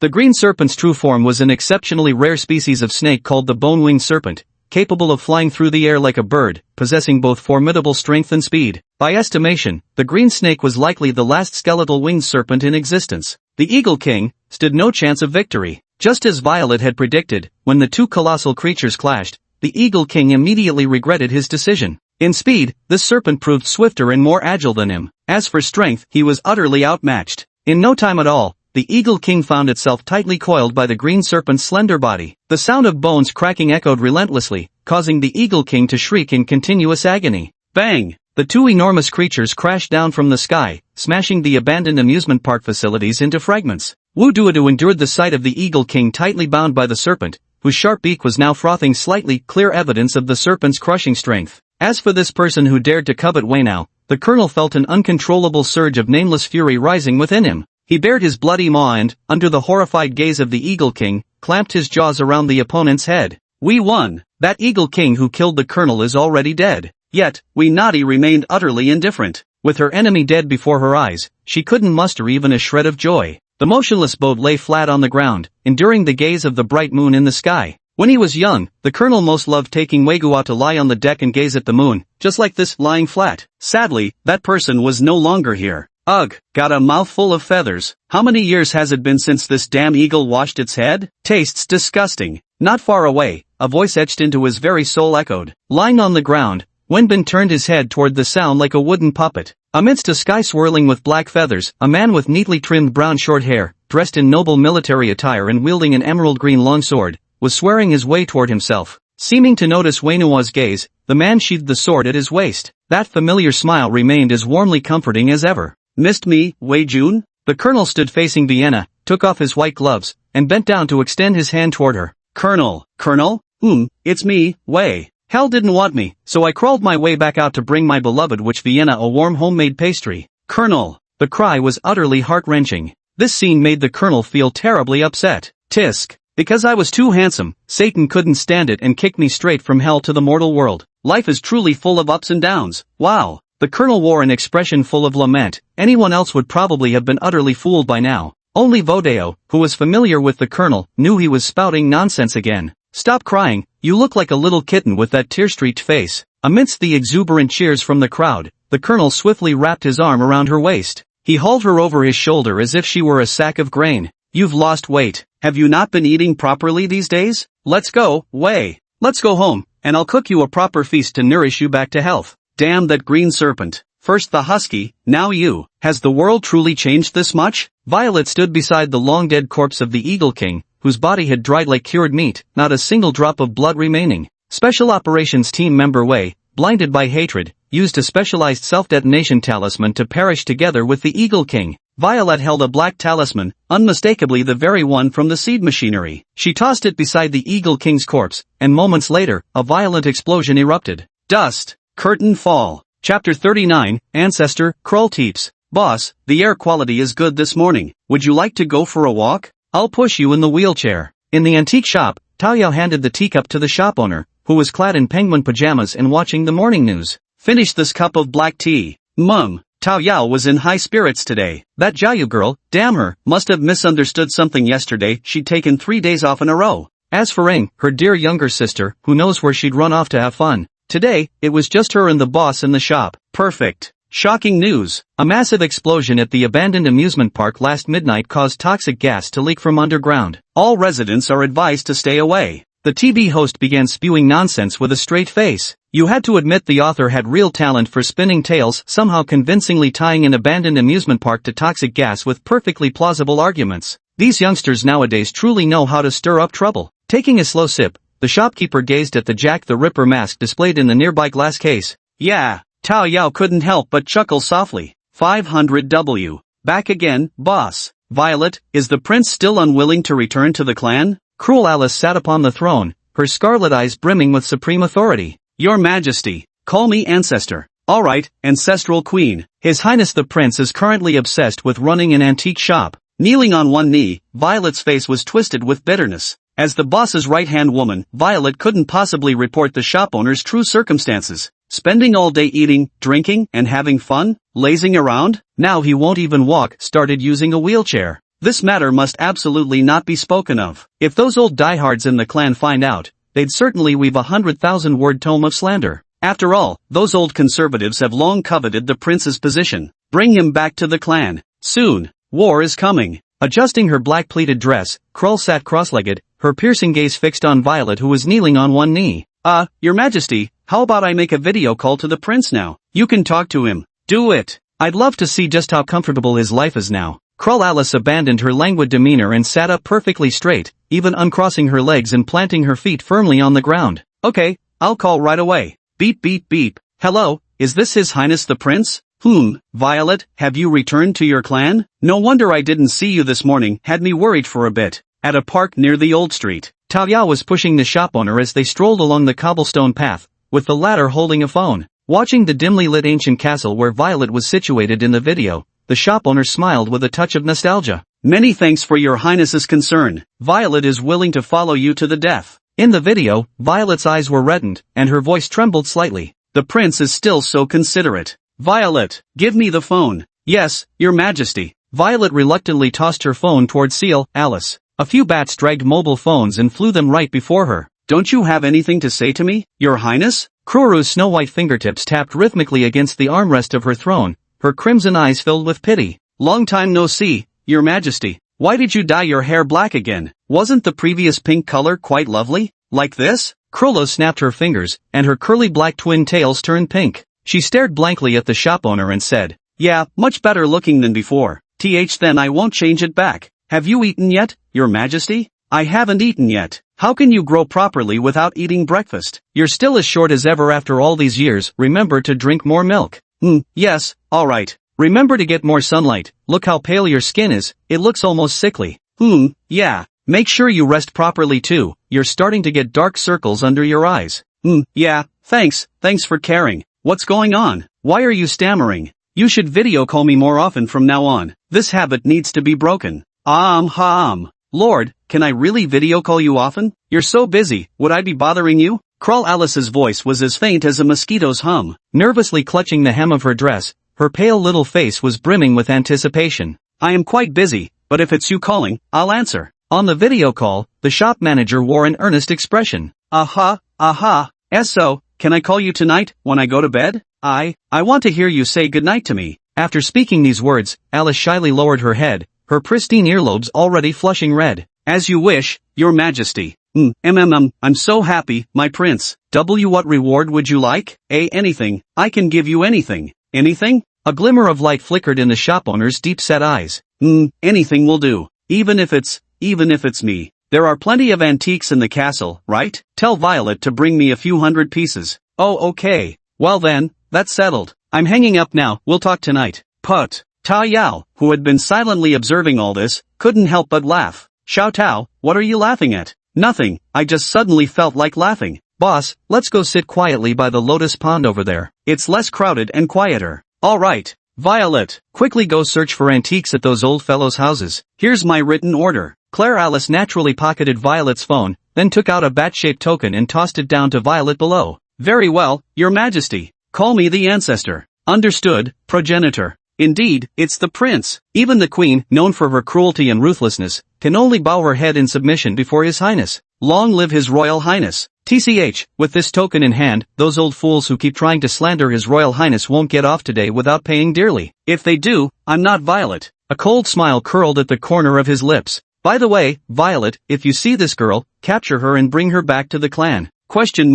Isn't this the third elder's half-human bastard child? What, has she sneaked out from the clan? Examining the girl and the photograph in her hand, Violet looked somewhat surprised. Yes. Very well, progenitor. Violet takes her leave. With a gentlemanly bow, Violet's figure vanished into the darkness. Chapter 40, Feather, the South Pole. Danger. Nanji suddenly sat up in bed. Instinctively, he examined his completely unharmed hands and finally breathed a sigh of relief. The king's power isn't broken. Good. Is this the rental apartment I leased? Was it all just a dream? Fragments of his memory lingered till last night. Nanji was a high school student about to face the college entrance exams. To boost enrollment rates, the school mandated an extra evening class each night, euphemistically claiming it was for the students' benefit. This was bad news for those students. Just last night, exhausted after a long day, Master Nan was riding his rickety bicycle along the sidewalk. When he reached the traffic light intersection, Nanji noticed a girl waiting beside him at the crosswalk. The girl was strikingly beautiful, carrying a bag with perfect posture, her jet black hair cascading past her shoulders, with a face so gorgeous it seemed unreal. Bright, large eyes, thin cherry-colored lips, delicate and translucent skin, dressed in a black school uniform with hints of white, paired with a mini plaid skirt and black knee-high socks, the quintessential image of black long straight hair. Nanji was utterly stunned. Having lived this long, it was the first time he had ever seen such a beautiful girl. As if noticing Nanji's gaze, the girl cast a faint glance his way. Nanjian could see in her eyes 3 parts disgust and 7 parts contempt. Your lewd gaze is as revolting as maggots in a toilet. Then, the girl's words pierced his fragile heart like sharp arrows. Nanjian opened his mouth but didn't know what to say. After all, he was indeed the one at fault. The awkward moment would soon pass. There were just 3 seconds left before the red light flashed when suddenly a small van rushed out of the darkness like a raging bull. It seemed the driver was in a hurry. Danger! Nanji's pupils sharply contracted. Just moments ago, the girl who had been standing beside him had somehow wandered into the middle of the road. The truck's headlights illuminated her figure as if foreshadowing something. Nanji had always believed himself to be a cold-blooded person. Turns out, he was wrong. By the time he realized what was happening, his body had already rushed into the road involuntarily, pushing the dazed girl to the roadside. Bang! An excruciating pain spread throughout his body. Nanji finally learned firsthand what it meant to feel pain deep into the bones. Flipping 180 degrees midair and flying 5 to 6 meters, performing a split before finally landing face-first on the ground. Scarlet blood, still steaming, formed small pools on the pavement like tiny lakes. Blood clouded his vision, but he glimpsed the truck screeching to a halt, the driver clearly realizing they'd hit someone. Yet the driver's next move left the barely conscious Nanjiji stunned. they threw the vehicle into reverse. 10 meters, 8 meters, 2 meters. Death approached step by step. There were no surveillance cameras at this intersection, and Nanji already understood the other's intentions. Just as expected, good people don't live long. Collapsed on the ground, Nanji let out a murmur before closing his eyes. The expected crushing sensation never came. He opened his eyes in confusion. It's that girl I pushed onto the roadside. Her fair, slender hand was currently holding up the rear of the truck with effortless ease. The rubber tires kept skidding violently on the ground, even emitting smoke as they left behind streaks of black marks on the concrete road. The girl tilted her head, looking down at the Antarctic with a commanding gaze. The next moment, under his horrified stare, the girl executed a stylish sidekick, sending the truck flipping over to the roadside lamppost. The tremendous force directly snapped the lamppost in half, sending it crashing onto the overturned truck. She's not human. That's something no human could ever do. When this thought arose in Nanji's mind, the girl was already squatting on the ground, stretching out her fair fingers to poke his forehead. Want to live? She asked calmly. Yes. Straining with all his might, Nanji could barely squeeze out a single word from his throat. This was his absolute limit. When he had been sent tumbling by the car crash moments ago, a sharp rock had happened to slice right across his throat. Talk about the worst luck imaginable. The girl sat sideways on the ground, gently resting Nanji's upper body across her lap.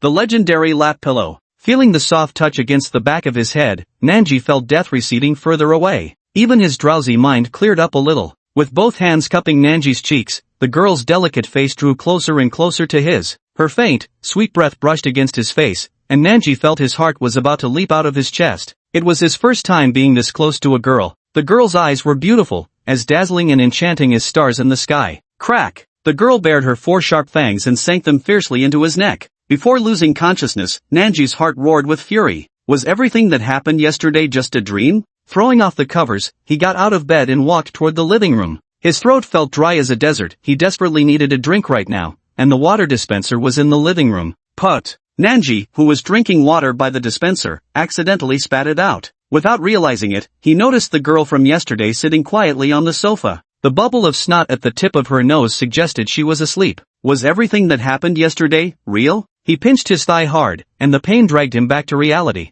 Seemingly startled by the noise, the girl opened her eyes and gazed at the stunned Antarctic. What a surprise. One look at your face, and my drowsiness vanished instantly. Yawning, she picked up a cookie and popped it into her mouth. The crescent moon shape of her narrowed eyes revealed her satisfaction with the treat. My apologies for being so frightfully ugly. The maggots seem quite self-aware now. Why don't they hurry up and vanish from my sight? Alright, I'll vanish right away. ? This is my home. You're the one who should disappear. Nearing the door, Nanji suddenly smacked his forehead. It had just dawned on him that this was his own home. Since when does the owner get ordered to leave their own home by trespassers? Almost fell for that pretty face. Nanji let out a sigh. From now on, this residence is commandeered by me. Why? Because I saved your damn life, you insect. Didn't I save you once too? Are you sure that car could have actually hurt me? He recalled the scene from yesterday when this young girl stopped a moving truck with one hand. So-called heroes saving beauties are just acting on lust. If it had been a burly man about to be hit yesterday, would you have saved him? Pathetic worm. Answer me. Never. The response from Nanji came swiftly. Why? You yourself said he's a burly man. I doubt I could even push him over. Why should I throw my life away too? Besides, acting on lust? Have you ever seen anyone risk their life just to act on lust? Then what exactly am I scheming for? Chapter 41, Feather Story, Feather. I think we should sit down and have a proper talk. Talk? My foot. Please, get out of here right now. I can't stand people who always think they're superior to others. Are you sure? You chuckled while munching on a cookie. You should know that I'm the one who gave you this life. If I can grant you a second life, then I can also take it back. Right in front of Nanji, she made a grasping motion. It hurts. An indescribable pain radiated from the core of his Antarctic heart, so intense it nearly suffocated him. Now, do you understand your situation?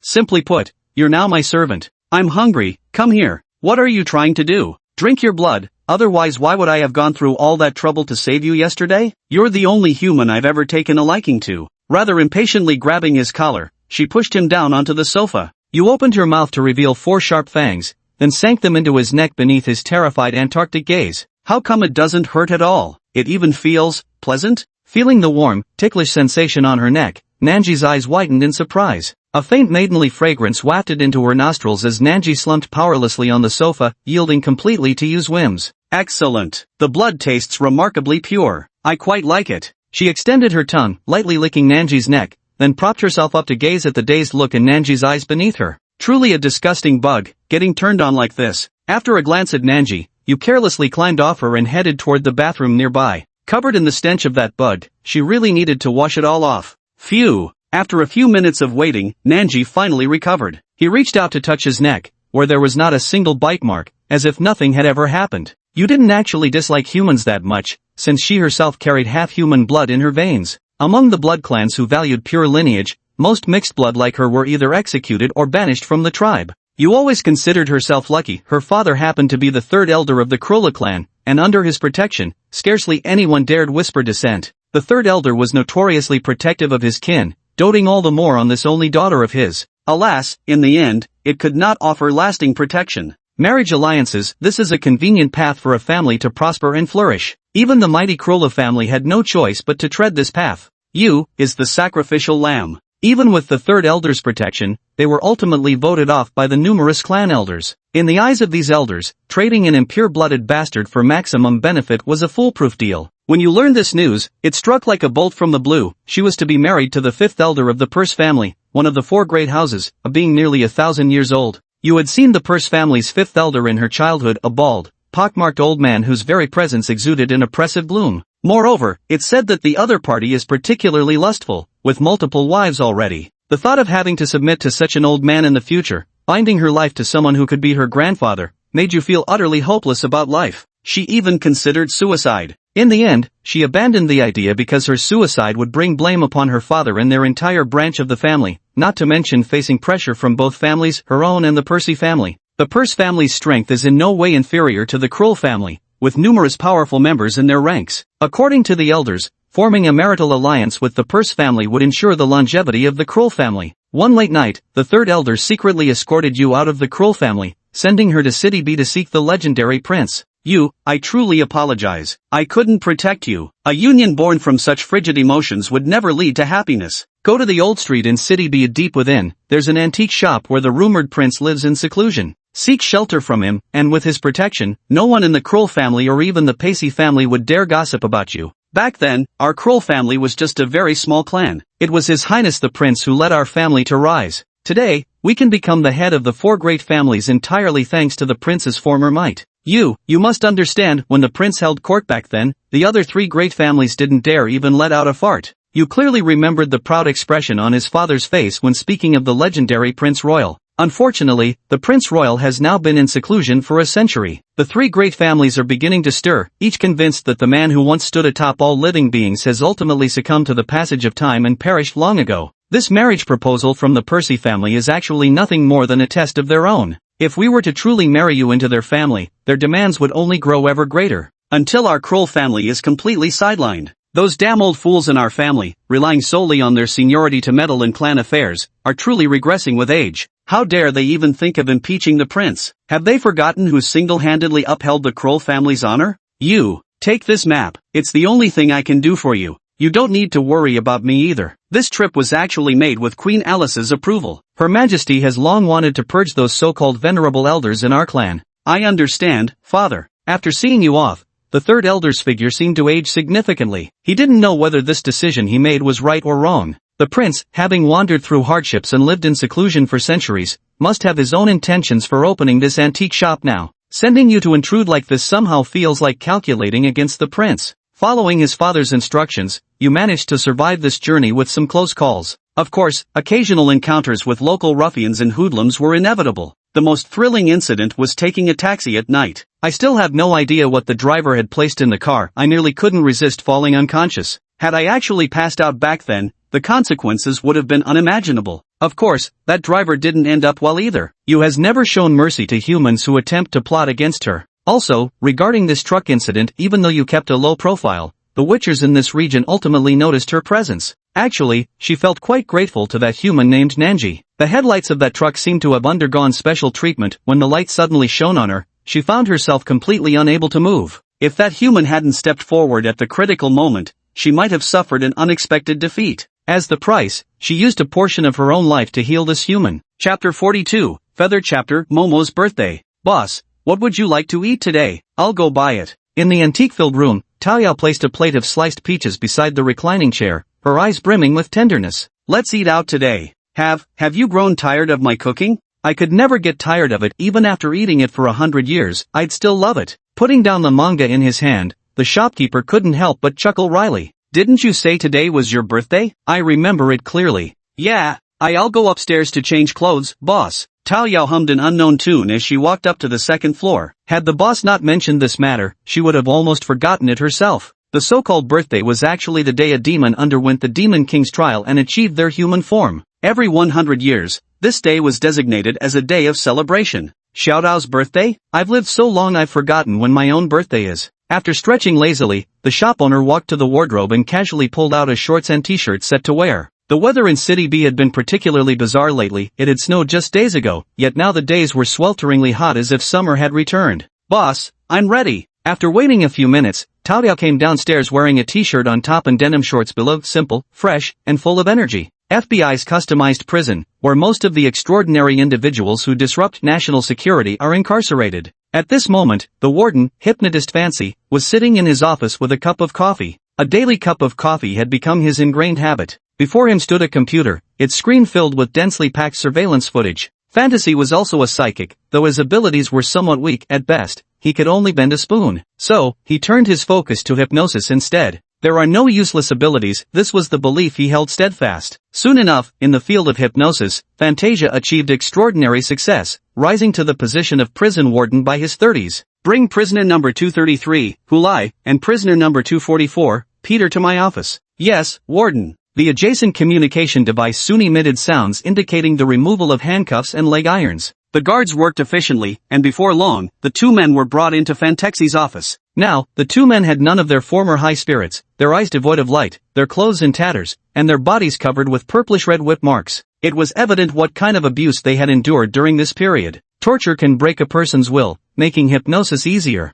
Fantasy has always insisted on this point. Downtown Center. Sorry to keep you waiting, boss. Tao Yao walked toward the store manager sitting on the edge of the fountain, holding 2 ice cream cones. So, where are we heading next? Taking the ice cream, the shop owner absent-mindedly licked at it. Going to the amusement park, and then the haunted house, shopping, watching a movie. Tao Yao stretched out her delicate white fingers and earnestly counted them off, making the shop owner's heart twitch with each item. He deeply regretted it now. He should have just quietly had a meal. Why did he have to blurt out, "I'll spend the whole day with you today"? Boss, are you having fun? You're making me ride a 1 yuan rocking chair? Gripping the handles, the shop owner's deep eyes were filled with disbelief. Put. Come on, smile, boss. You promised today would be entirely at my disposal. Peach Blossom's nimble fingers flew across her phone screen like a pile driver in rapid motion. After so many years, she finally got to see the boss in such an awkward predicament again. When did I ever say you could commandeer my entire day? Spending the day with me means letting me take charge of the day, doesn't it? Boss, are you trying to skip out on the bill? A sly glint flashed in Tao Yao's eyes as she opened the group chat, uploading all the photos into the group album. Shopkeeper. Next stop, the drop tower ride. Boss, are you ready? Let's go. With a gentle glance at the unusually lively Tao Yao, the shop owner stepped down from the rocking machine. Remembering Tao Yao's meticulous care over all these years, the shop owner's heart softened slightly. Boss, can I hold your hand? My hands are very cold, they might chill you. It's precisely because the weather is so hot that I want to hold it. After tentatively touching the manager's finger and finding no resistance, Tao Yao grew bolder, clutching tightly onto that slender, delicate index finger. Holding just one is enough. A satisfied smile appeared on her fair, delicate cheeks. Silly girl. If you're going to hold on tight. What's the point of grabbing just one finger? Grasping her hand in return, the shop owner walked toward the nearby drop tower, even though he was afraid of heights. Staring blankly at the shop owner's hand, Tao Yao broke free, then firmly grasped it again. This time, she didn't just hold a single finger. Wei, get up and eat. I've freshly made desserts for you. Wearing panda pajamas, the colonel walked into Wenai Yuni's apartment sleepily with a toothbrush in his mouth. Meow. The excited kitten in the black military jacket wobbled as Colonel Hua held it. God knows how restless my owner is when sleeping. Whoa, you can sleep a little longer if you're tired. Meow. Under Black Egg's dazed gaze, the colonel walked out with a mischievous grin. Good thing it's a female kitten. If it were male, it'd have to be neutered. The colonel's faint voice lingered in Black Egg's ears, startling her so much she shivered. The colonel is also a devil. How could he have such thoughts? For the first time, Black Egg was grateful to be a female cat. Ding ding ding. In the bathroom, the colonel, while washing up, opened the group chat. This is a group chat called Martial Arts Faction, currently with only 10 members. Violet, this is bad. Someone's targeting His Highness's family. 1500 Poisonbird, tell me more. 1000 Wolfpack Husky, intriguing. 900 Leech Demon at Wolfpack Husky, change your ID back. I thought you were a spy sent by the conservatives. In the downtown area, the husky sitting on the sofa drinking tea nearly choked on his sip. Beads of cold sweat trickled down his forehead. No way. There's no way the leech could have found me, I've been so careful. Boss, I had a great time today. Thank you for your company. On the park bench, Taoyao licked her ice cream while staring at the last fading glow of the setting sun in the sky. As long as you're happy. The shopkeeper rolled her eyes. The adjacent bench was piled with various clothing and handicrafts, all purchased by Taoyao. Boss, the sun hasn't set yet. I think I can make one last request of you. Go ahead, as long as it's not too unreasonable. I want ice cream. That cone in your hand. She stealthily glanced at the half-eaten ice cream cone in the manager's hand. After a moment of silence, the manager handed the ice cream over to Taoyao. Thank you, boss. With a sweet smile at the manager, Taoyao licked her ice cream, her face radiating happiness. Boss, 100 years from now, will you still sit with me on a park bench watching the sunset like today? Yes, I will. Boss. Taoyao stood up and reached out her hand to the shop owner. I have one more request, that you hold my hand the entire way back to the shop today. Will you grant me this wish? Sure. Boss, why did you come to the old street area? Nanji rubbed his head, his face full of reluctance. Looking for someone. You followed the direction indicated on the map and soon saw the antique shop it had guided him to not far away. He had always been curious about the legendary prince, especially since his father had told him countless stories about the prince's glorious days since he was a child. It's locked up, boss. There's a note saying the owner has business and to come back another day. Nanji stepped forward, pulling a note from the door handle and passing it back to you. You go ahead first, I'll wait here. How about I wait here with you? No need. Oh, then I'll go back first. Taking one last deep look at you sitting on the shop's front steps hugging her knees, her silhouette stretched long by the setting sun, Nanji turned and walked away without another word. Just kidding, that's exactly the result he wanted. Being with such monsters disguised under beautiful exteriors always makes one feel uncomfortable all over. Chapter 43 Feather, the deal with Violet. Boss, here. Antarctica scratched his head while carrying a large bag of iced drinks as he approached you. Maggot, didn't you leave already? You glanced up at him sideways. No, just went to the nearby convenience store to grab some drinks. I'll wait with you until the person you're waiting for arrives, then I'll go. Pulling out a bottle of water, he handed it to you. Nanji leaned against the doorframe, gazing into the distance. He was supposed to leave already, this damn sympathy is to blame. You now was just like his former self, alone with nobody by his side. Who knew bugs could be so caring? Got a girlfriend? Unscrewing the cap and giving it a sniff, you took a reassured sip before remarking with some surprise. Yeah, we've been together for 2 years. Not as pretty as you, boss, but she's a sweet and gentle girl. When it came to his girlfriend, a radiant glow appeared on his face. Boss, do you think those two are from the antique shop? Without realizing it, Nanji caught sight of the end of the road. There, a man dressed in noble military attire, with a long sword hanging at his waist, was slowly approaching. Beside him stood another man with blonde hair, clad in a suit. Lady, Violet? Huddled on the ground with her knees drawn to her chest,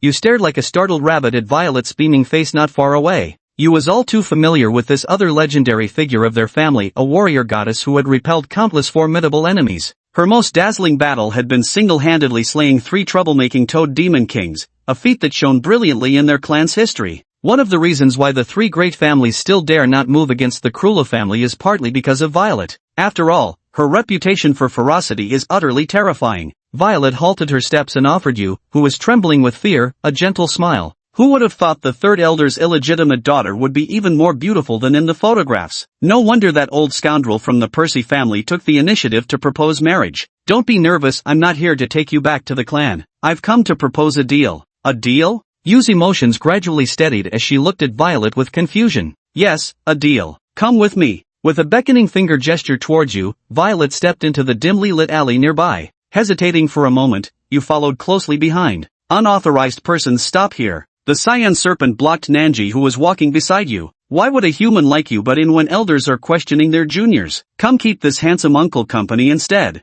Antarctica. Lady Violet, about that deal you mentioned. You watched Violet's retreating back with unease. Violet turned her body, her eagle-sharp eyes intently fixed upon Hain. I want you to exhaust every means to bring His Highness the Prince back to the clan. At all costs. Don't be so quick to refuse, this is a win-win outcome, provided you can persuade the prince to return to the clan. I can extend the life of your dying human mother. You should recognize this thing, right? Violet took out a red crystal from her pocket. This is blood essence. You let out an exclamation. Indeed, blood crystals refined from the Demon King's blood, a treasure that can purify vampire lineage. And among our entire clan, only I possess the ability to distill them. Complete this mission, and this too shall be yours. Yu's breathing grew ragged. The terms Violet offered were too tempting. Any vampire would find them impossible to resist. Want it? I do. Then, the deal is struck. I look forward to your performance. Soon, Violet emerged from the alley. Done already?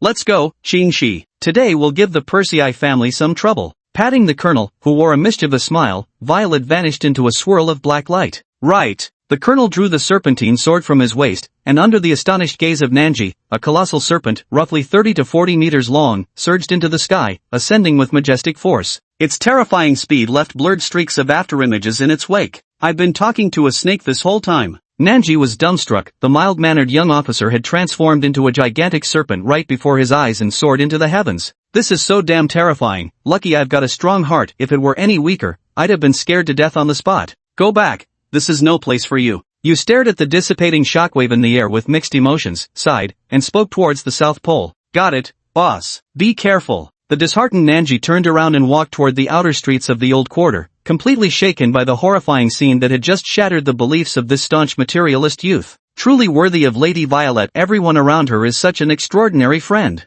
You sat back down on the antique shop steps, dazedly gazing at the distant clouds. Speaking of friends, Yu was actually quite lonely. Due to his impure bloodline, he had never once stepped beyond the estate of the third elder since childhood. Ordinary vampires couldn't approach you, while those of pure bloodlines disdained to play with her. As a child, watching her peers joyfully playing together outside the window, you couldn't help but feel intensely envious. You did have siblings, actually. Unfortunately, those siblings looked down on Yu's inferior bloodline, each speaking more harshly than the last. My only companions were my father and my poor mother. Speaking of mothers, the mother was even more pitiful than you. For a human living among a group of vampires, the pointing and gossiping she endured was beyond ordinary. Yu's father's principal wife and some concubines often took advantage of his absences on missions to gang up and bully Yu's mother, eating leftovers, cleaning, and doing all kinds of hard and exhausting work. Yet Yu's mother never complained once, always wearing a bright smile on her face. Every time she finished these chores, she would gently hold little Yu in her arms and slowly recount the wonders of the human world. She would also sing beautiful nursery rhymes for you, and tell her wonderful fairy tales. What Pig Beiji teamed up with Calabash brothers to battle for 400 rounds in the Cave of Silken Web, the unspeakable love story between the Big Bad Wolf and Little Red Riding Hood, and other amusing fairy tales. As time passed, Yu's mother grew increasingly frail, for after all, human lifespans are finite. Yu had once asked her mother why she wouldn't convert to become a vampire. Her mother simply smiled and replied, she wanted to live and die as a human. Watching you grow up bit by bit, that alone filled her heart with contentment. For mother's sake, the blood crystal, I must obtain it. The chance to purify my bloodline, I'll seize it too. I must become stronger. I'll trample all those who dared to bully mother beneath my feet. Yu closed her eyes and softly hummed the lullaby her mother used to sing when she was young. When the song ended and she opened her eyes again, the last trace of sentimentality had completely vanished. Just like the setting sun in the west, only coldness remained, along with a thirst for strength. Chapter 44, Yu Arc, the Bewildered Yu. Wake up. Yu, lost in deep slumber, was roused by gentle nudging. Did I fall asleep? Patting her cheeks, Yu became more alert. She looked up and saw a man in a short-sleeved shirt standing before her. Where's your family? Are they really fine with you wandering out alone like this? With such mixed bloodlines, could it be you were exiled from your clan? What era are we living in now, for such things to still happen? Yawning, the shop owner muttered as he took out his keys and unlocked the security door. You're His Highness the Prince? Yu stood up, brushing off her skirts while looking at the shop owner with uncertainty. She didn't feel any pressure or intimidation from the shop manager at all. He seemed just like an ordinary person. And so young too. Unbelievably young. If it weren't for the overwhelming loser vibe he gave off, Yu Huanjin might have thought she'd mistaken him for someone else. From the Cruel family? The shopkeeper furrowed his brows. Yes, Your Highness. My name is Koro Ha, the illegitimate daughter of Elder Koro Xiong, the third elder of the Koro family. Ha gracefully pinched the hem of her skirt and performed an elegant curtsy. Koro Xiong, that name does sound somewhat familiar. Ah, I remember now. That was the little brat who clung to my leg and pestered me to compete over who could pee farther. The shop owner suddenly realized, looking at you with much kinder eyes. So you're that little runt's daughter. How time flies. The store manager couldn't help but feel a wave of emotion. Come in and sit for a while. Pushing open the antique shop's door, the store manager stepped inside. You followed nervously behind. The legendary prince wasn't as difficult to get along with as the clan's elder tutor had described. If you wasn't mistaken, the family's elder tutor had given the prince a mixed review, half praise, half criticism. The praise was for how he led the Krull family to rise to prominence, an undeniable fact that even Yu's father would laud daily when recounting the prince's magnificent achievements. The criticism, according to the elder tutor, was because the prince was some three-headed, six-armed vampire scourge who supposedly needed to drink the blood of 20 virgin boys and girls every day. Some clan elders claimed the prince was a pervert who preyed on young maidens in the clan. Even Her Majesty the Queen had reportedly fallen victim to his depravity. More audacious rumors suggested the prince was homosexual, preferring to engage in fencing matches with young men of the clan. In short, wild speculations abounded. Now that you had seen him in person, he finally understood just how venomously those revered clan elders could wag their tongues. Sit, why stand there? Carrying the unfinished peach from breakfast, the shop owner leisurely walked to the recliner and continued reading his comic book. Oh, sure. Moving the stool beside the counter next to the recliner, you obediently sat down, her pair of dark eyes fixed intently on the shop owner. Tell me your purpose for coming here. Old ancestor, the family needs you to return. I won't go back. Then what would it take for you to return to the family? I won't go back. What will it take for you to return to the clan, ancestor? No. Are you a broken record? Ancestor, the essence of humanity is repetition. With half human blood running through my veins, I qualify as half a record. Shopkeeper. Boss, the fight at the vegetable market today was brutal. Who knew a bunch of old aunties would dare challenge me? Ha, where did this brassy run come from? Tao Yao, who had just entered the shop, felt her smile vanish in an instant. I just stepped out to buy groceries, and now another wild girl pops up from who knows where. She's a junior from our clan, named you, yes that's right, called you. Ancestor, my name is Yu, the Yu that means feather. So what's she here for? Tao Yao placed the grocery bag on the counter and gave you a scrutinizing look. Call me back to the clan. The shop owner helplessly handed an empty plate to Tao Yao. It's been over 100 years since I last returned. Go back just to face impeachment by those old fogies? Ancestor, your reputation has long been ruined. Elder One whispers behind your back that you're a pervert who enjoys seducing underage girls, then telling them, it's big, don't be afraid. Elder 2 secretly claims you're a master of southern swordplay, with countless talented clansmen falling victim to your advances. Elder 3 says you devour 20 clan children a day. Note, clan elders outrank regular elders. The 4 clan elders said, stop, the more you say that, the less I want to return to the clan. Ancestor, your reputation has been tarnished like this, yet you remain indifferent? Yu stood up, his eyes filled with disbelief. This seemed quite different from what her father had described. Ever since she was a child, Yu's father had told her glorious tales of the prince's greatness, how he single-handedly stormed the Vatican with his sword, stole the empress's necklace, battled 10 millennium demon emperors, and ceaselessly hunted the souls of mighty warriors. Truly awe-inspiring and domineering. Afterwards, those people didn't even dare to fart, for fear of disturbing that esteemed lord. You only felt that the image of the prince her father had painted in her mind had now shattered into countless fragments. After all, having seen and heard so much,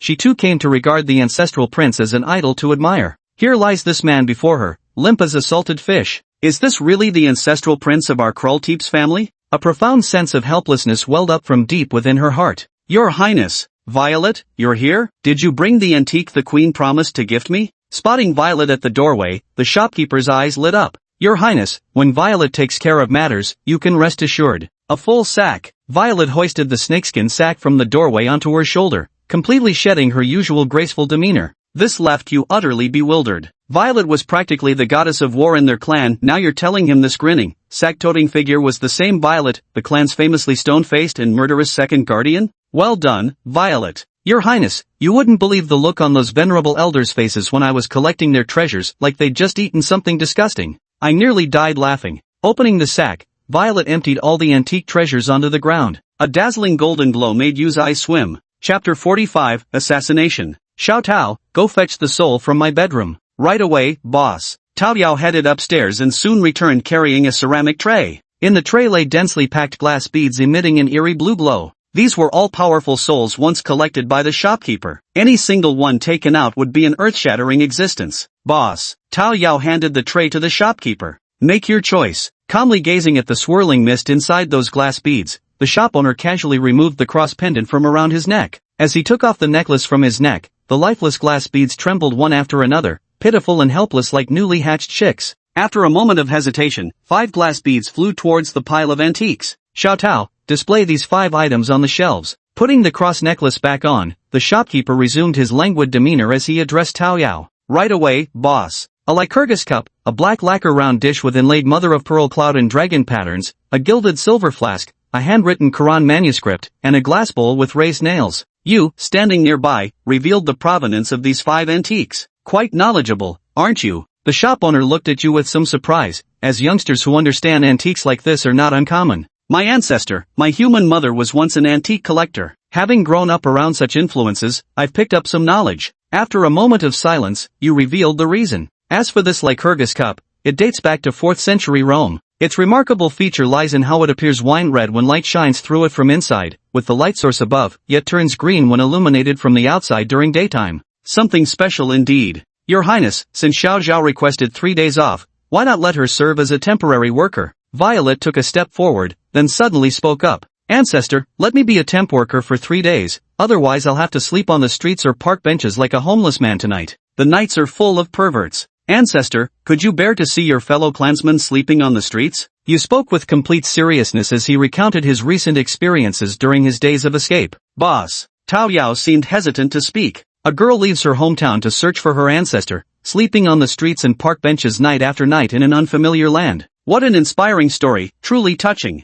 Alright, Xiao Dao, you take her to sign the contract. After pondering for a moment, the shop manager nodded. Yes, boss. Only giving me 3 days, huh? Yu's expression was complicated as he stared at Violet, whose face was beaming with a smile. Her meaning of a 3-day temporary job meant she was only giving him 3 days. In just 3 days, how was he supposed to convince the stubborn old ancestor? Hard.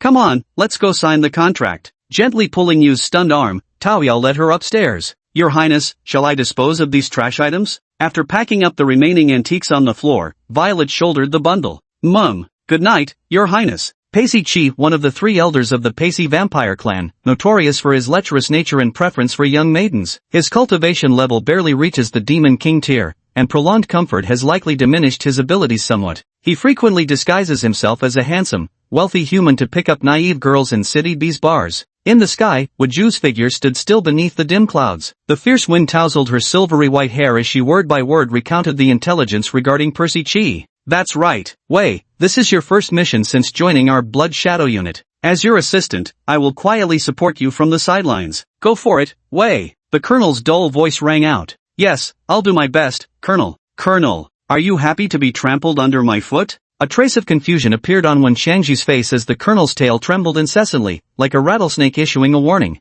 The high altitude is very cold. When I shake my tail, it promotes blood circulation. The colonel offered a perfectly reasonable explanation.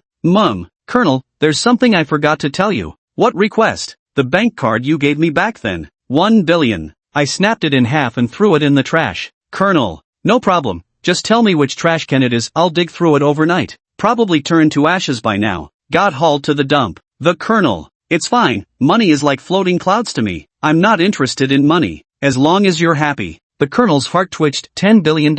After years of scams and schemes, all that hard-earned money vanished just like that. Colonel, do I really look beautiful in this dress? Running her fingers over the dress, Wei smiled bashfully at her reflection. This way of fighting is terribly inconvenient. How lovely. When the time comes, you'll play the role of a girl who wandered into the bar out of curiosity. Percy Chi would never let a beauty like you slip away. Just lure him into the designated alley when the time comes, and I'll take care of him. Hold on. Keep the micro camera running. Don't let that old bastard touch you. If he tries anything, I don't care about the mission or public panic, I'll reveal my true form and deal with him. Are you listening to me? Wei Jun. I feel like you're just brushing me off. Nope. Good. Colonel, I'm happy being with you, even when we're on a mission. Colonel, are you blushing? The massive serpent's head beneath Wang Linpan's feet had now turned from cyan to a pale pink. No, it's just too cold up here. My blood circulation is poor, making my heart beat faster and causing mild hypoxia. That's why my face is red, not because of what you just said. The colonel once again provided a reasonable explanation. So that's how it is. No wonder I said those somewhat strange words earlier. Could it be because we're in the air? She touched her slightly flushed face. Wei Xinhua said. Colonel, I like the sensation of my heart racing and becoming oxygen deprived due to the cold air restricting blood flow. So please take me flying more often from now on. Wei Xinhua straightened up with a serious expression and spoke solemnly. Deal. I also like it when Rear Admiral Tozen steps on my head, especially when he's really putting his weight into it. Is that how you really feel? Are you some kind of pervert, Rear Admiral? I heard on TV that some people enjoy being stepped on by the opposite sex to satisfy their deviant desires. Excuse me, Colonel, are you the type of man with special preferences as mentioned on TV? The mosquito-ridden vines creaked softly as they pressed against the Colonel's head. What kind of pervert would admit to being a pervert? I'm not a pervert. I absolutely do not have that kind of fetish where beautiful young girls step on my back wearing stockings. You've got me all wrong, way. I'm a proper colonel, I don't have those pathetic desires. Though if you want to go home and step on me in black stockings, I wouldn't mind. Pervert. Chapter 46, Successful Elimination. Peasy Chi was a vampire who had lived for nearly 700 years. After so many years, his heart had long become as still as ancient waters. For someone of his high status, wealth and power were at his fingertips. In this world, there was scarcely anything that could catch his attention anymore, only women could still nourish his soul. Peasy Chi loved seeking thrills. He had little interest in the female vampires within his clan who threw themselves at him. They're cold, icy, like blocks of frozen indifference utterly devoid of charm. Compared to them, he much preferred the young maidens of humanity. Youth, vitality, and vigor, all of these deeply attracted him. Wearing a specially crafted handsome human mask and dressed in an expensive suit, Percy Chi sat quietly amidst the noisy bar, the perfect image of a heartbroken rich young man drowning his sorrows in a bar. Human curiosity is boundless, and naive girls often wandered into the bar out of sheer curiosity. Those were his prey. With his eloquent speech and human-like appearance, most of those girls would soon fall into his clutches. When spending intimate nights with those girls, at the critical moment he would remove the human skin mask to reveal his originally hideous face. The unique screams of terror often intoxicated Percy Chiemi with delight. What a shame about that half-human, half-ghost girl from the Cruel clan. I rather fancied her, yet she escaped. I do hope the Cruel clan knows better than to overstep their bounds. He gracefully poured himself a glass of wine and downed it in one go. As he set the glass down, a sudden spark flashed in Percy Chi's eyes. The target had appeared. It was a girl who appeared to be about 17 or 18 years old, with silver hair and clad in a black dress paired with knee-high black stockings. At that moment, she was curiously surveying everything inside the bar. The girl was beautiful, especially with her water-like temperament that gave off a very pure and gentle aura. Can compete with that half-human, half-ghost girl from the Krull family. Percy Chi gave the evaluation silently in his heart. Undoing the collar of his shirt to reveal his collarbone, Percy Chi held a cocktail and walked toward the girl who was watching by the doorway. This is called the collarbone kill, a move Percy Q picked up from those experienced human hunters. Approaching the door, Percy Chi suddenly stumbled, spilling his cocktail squarely onto Waynon. The first step was a great success. When it came to chatting up girls, Percy Chico was supremely confident. Are you alright? Taking off his expensive suit, Percy Chi crouched down and was about to wipe his shoes with it. Taking a light step, Waynon glimpsed a chilling glow in the abyss. Sorry, that was abrupt of me. Manipulating the muscles in his throat to produce a magnetic, masculine voice, Percy Chi wore a sunshine-bright smile on his face. Miss, a bar isn't really a good place for you. It's a mixed crowd here, you should head back home. Step 2, craft the perfect persona. Just as he expected, the girl's gaze softened noticeably when she looked at him. Let me tell you, plenty of people here just come to pick up dates. A pretty girl like you? You'll instantly become the center of attention. Many people will come to drink with you later, trying to deceive you with all sorts of sweet talk. Some might even slip something into your drink when you're not paying attention. Hurry and leave. This is no place for an innocent girl like you, pure as a snow lotus. A flicker of sorrow crossed Percy Chi's face as he turned and walked into the bar, leaving behind a carefree yet lonely silhouette. She followed silently and sat down at the bar counter. Why haven't you left yet? Percy Q stared at Wei with an expression of surprise. I came for a drink, and besides, you're a good man. Could you buy me a drink, Mr. Goodman? Percy Chi's heart fluttered at her sudden radiant smile. It was a feeling he hadn't experienced in so very long. Aren't you afraid I might be a bad person? No, because Mr. Goodman here is clearly one of the good ones. Bartender, get this young lady the mildest butterfly orchid cocktail. Percy Chi winked at the bartender, who caught on immediately. Soon, a beautifully crafted butterfly orchid cocktail appeared before Winapia. This drink isn't very strong, just looks pretty perfect for a girl like you. Mild? Wayna dimly chuckled. As a regular at the bar, she knew all too well how strong this liquor's delayed kick could be. With exceptional conversational skills, Percy Chi soon had Wotan and Dungan roaring with bell-like laughter. It's getting late, kind sir. I should be heading home. A blush spread across her face. Wen Sha staggered slightly as she bowed, then walked out of the establishment. Percy Chi didn't stop him either. After waiting for nearly a minute, a triumphant smile appeared on his face. Butterfly Orchid Rouge is an extremely strong liquor. At first, you don't feel much, but the after effects are incredibly potent. It's time to go capture this little lamb. Stepping out of the shop, it didn't take long before Percy Chi spotted Wei in a dimly lit alleyway. At this moment, the other person was leaning weakly against the corner, their body swaying unsteadily. "Are you okay?" Percival quickly stepped forward, reaching out to support Wei Nan, but just as his hand was about to make contact, the other moved with the swiftness of a leopard, twisting open a hidden glass vial and splashing its contents onto his face. This was a specially crafted holy water,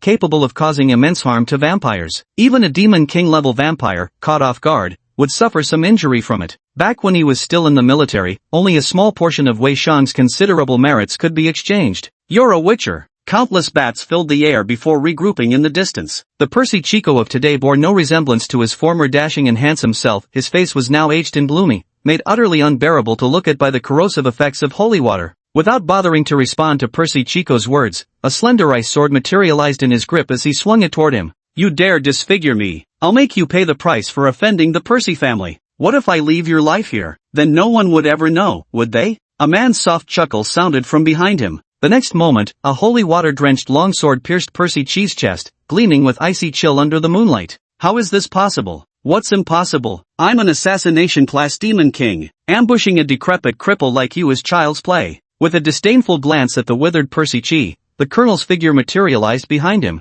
Every demon who successfully advances to Demon King awakens a unique talent. Some spew fire, others possess extreme speed. The colonel's talent was invisibility. Battlefields may be flashy with all sorts of tricks, but as an assassin, his job was delivering lethal blows in a single strike. Drawing his longsword and kicking the man to the ground, the colonel removed his gloves, wiped them in a circular motion, then tossed them onto Percy Chi's corpse, which was still emitting faint white vapor. "Eliminating one of the Percy family's elders today should keep them in line for a while. My head is spinning." Squatting on the ground, Wang raised his head to look at the colonel through increasingly blurred vision. "Who told you to actually drink it? Couldn't you have just pretended?" "I couldn't help it." "You silly girl. Get on." The colonel turned his back to Wang Manhwa and patted his own broad shoulders. "Oh, has this damn girl gotten heavier?" "Hiss. Why are you pinching my waist? It hurts." Chapter 47, Use Chapter, You seeking justice for his young brother. "Ancestor, do you really not consider returning to the clan?" Staring. "You've asked me 18 times tonight already."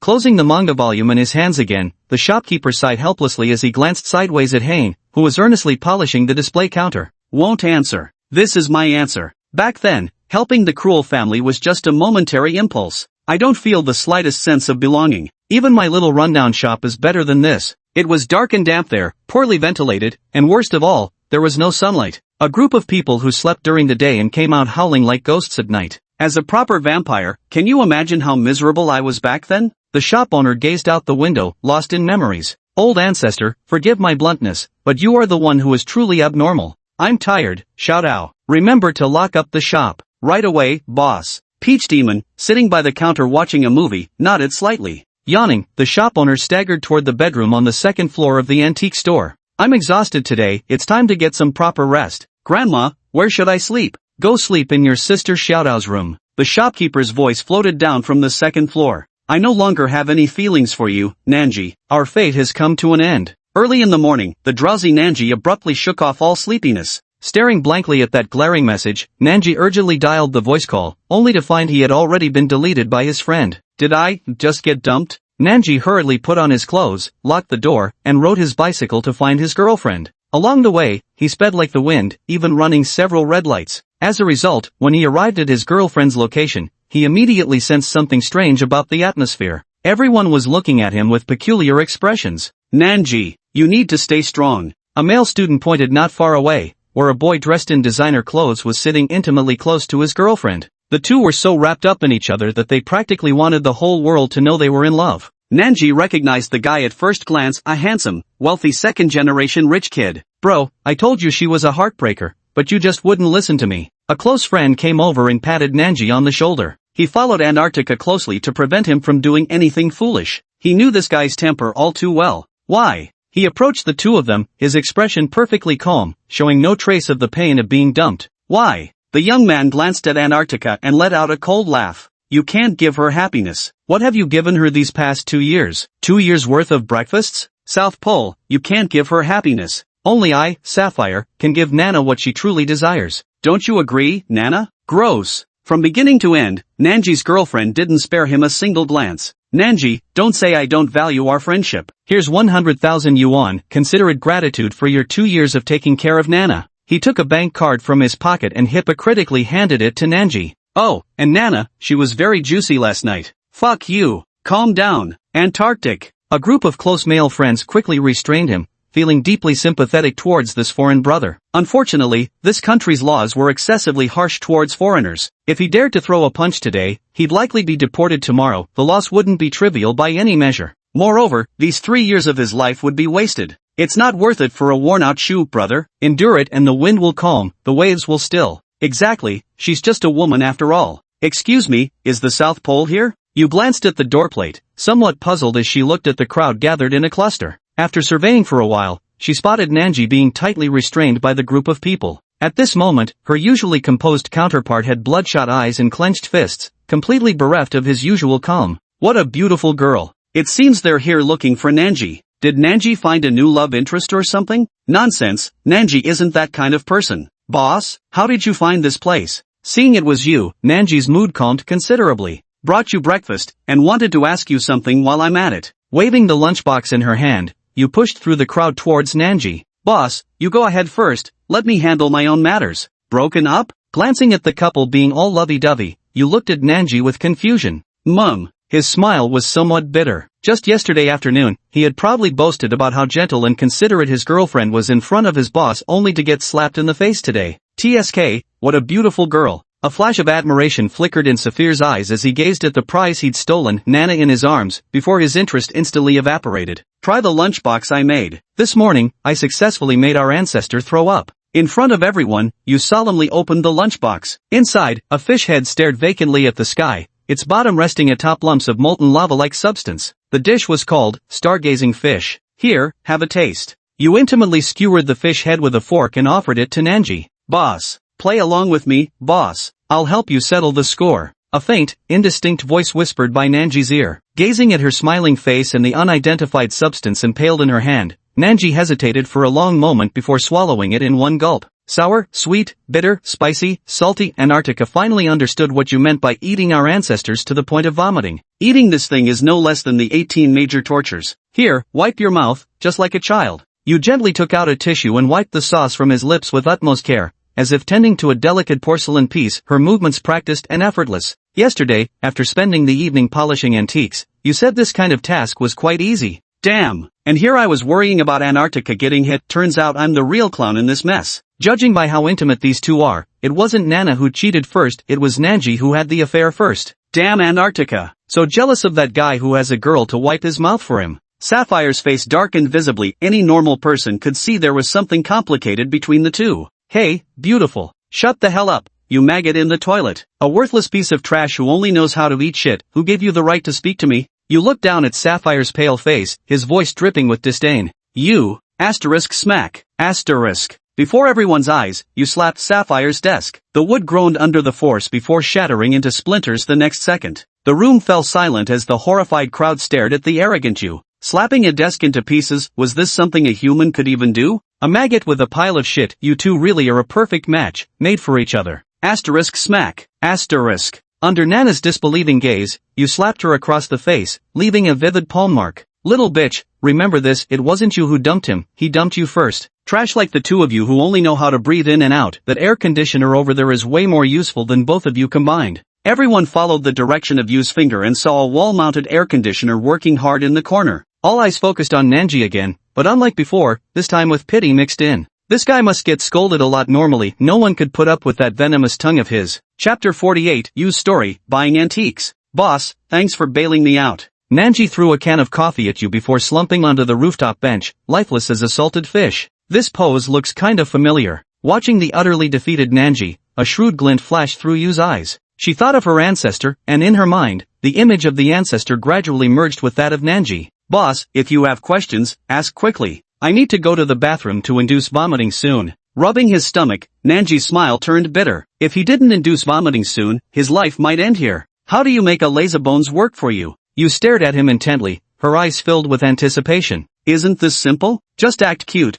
show some charm, and gift a little present. Big sis, you're so beautiful, I doubt anyone could resist you. Anyone who could resist probably hasn't fully developed yet, or is some saintly ascetic immune to temptation. You fell into deep thought. Acting cute to get gifts? Underdeveloped? A sage unmoved by temptation? Boss, start by figuring out what she likes. This Antarctic contemplation brought countless thoughts to his mind. He recalled how he'd faithfully brought her breakfast every single day, regardless of wind or rain. Preferences? You recalled the expression on the elder's face last night when looking at the glowing antique. Perhaps he could start with antiques. Alright, I found my target. I'm off. Waving toward the South Pole, you walked out the door. No, that's not the main reason I came to find you. I'm hungry. I made you breakfast. Don't you think you should repay me? You, with an innocent smile on her face, approached Nanji as she prepared to go downstairs. Nanji? Standing behind Nanji, you gently cradled the back of his head, revealing his fair neck. A glint of red flashed in her eyes as she parted her crystal-clear lips and bit down.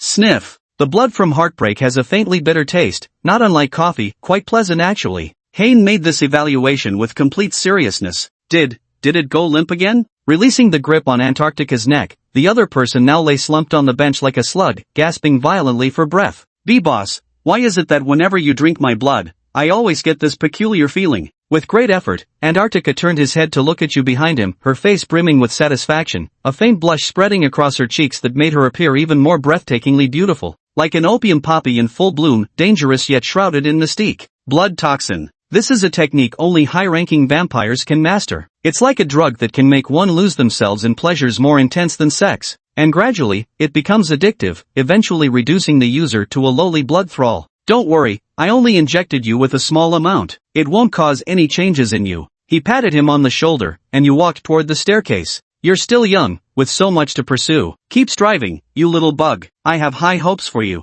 boss. Nanji stared blankly at Yu's retreating figure. His figure was filled with weakness and hesitation, like a bird trapped in a spider's web called fate. The words she spoke to herself were more of an attempt to boost her own morale. Downtown Antique Street could be considered the most bustling district, having produced countless millionaires, with daily transaction volumes estimated in the billions. You stood at the street corner, gazing at the dense crowds. The place was a mixing pot of all walks of life, with people of various professions swarming like schools of fish crossing a river. Just moments ago, she'd watched a pickpocket swipe a wallet from an elderly man only for the pickpocket's own wallet to be deftly lifted by that same elderly man the next instant. It was like magic, utterly bizarre. The Emperor Qin's personal spittoon, one and only, no branches elsewhere. Ultraman. A freshly unearthed crystal Ultraman. Take it home and worship it. Who knows, you might become light someday too. Miss, care to take a look? The Ultraman vendor grinned and called out to you. You examined the Ultraman crystal figurine the shopkeeper mentioned, judging by its condition to be at least half a year old. How much? You pointed at one Ultraman crystal that appeared relatively normally posed. 1 million. This was recently unearthed,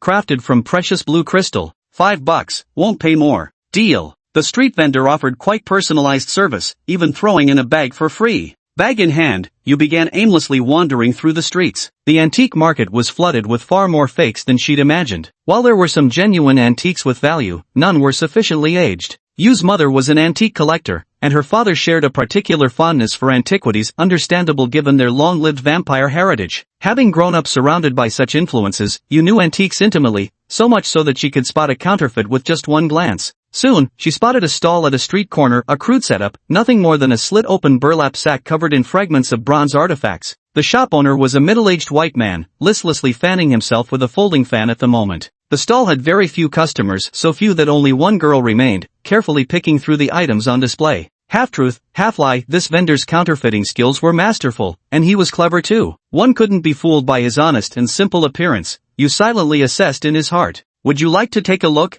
miss? These are all premium goods smuggled from abroad. Noticing Yu's gaze, the vendor smiled and addressed her. Just looking, no need to explain anything to me. All right. The vendor watched as Yu carefully browsed the merchandise, a glimmer of appreciation flashing in his eyes. He'd seen pretty girls before, but one with such discerning taste, this was his first encounter. Most gazes would linger on the genuine artifacts, this discerning eye making the stall owner's heart skip a beat. Boss, I'll take this bronze sword. Shopkeeper, how much for this bronze sword? Question mark. Yu turned her head to glance at the girl beside her, who was also staring back, both wide-eyed and thoroughly bewildered. The highest bidder wins. I'm saying 50 grand. Seeing this situation, the stall owner was naturally delighted. With a gentle expression, he uttered words only a cunning merchant could say. Boss, this bronze sword has significant localized damage. At this price, I'm afraid I can't accept. I'll pass. Zhao Yu looked at the bronze sword with regret. She had originally planned to buy it as a Christmas gift for the shop owner. I'll pass too, 500k isn't worth it. How about 100k? The stall owner tentatively threw out another figure.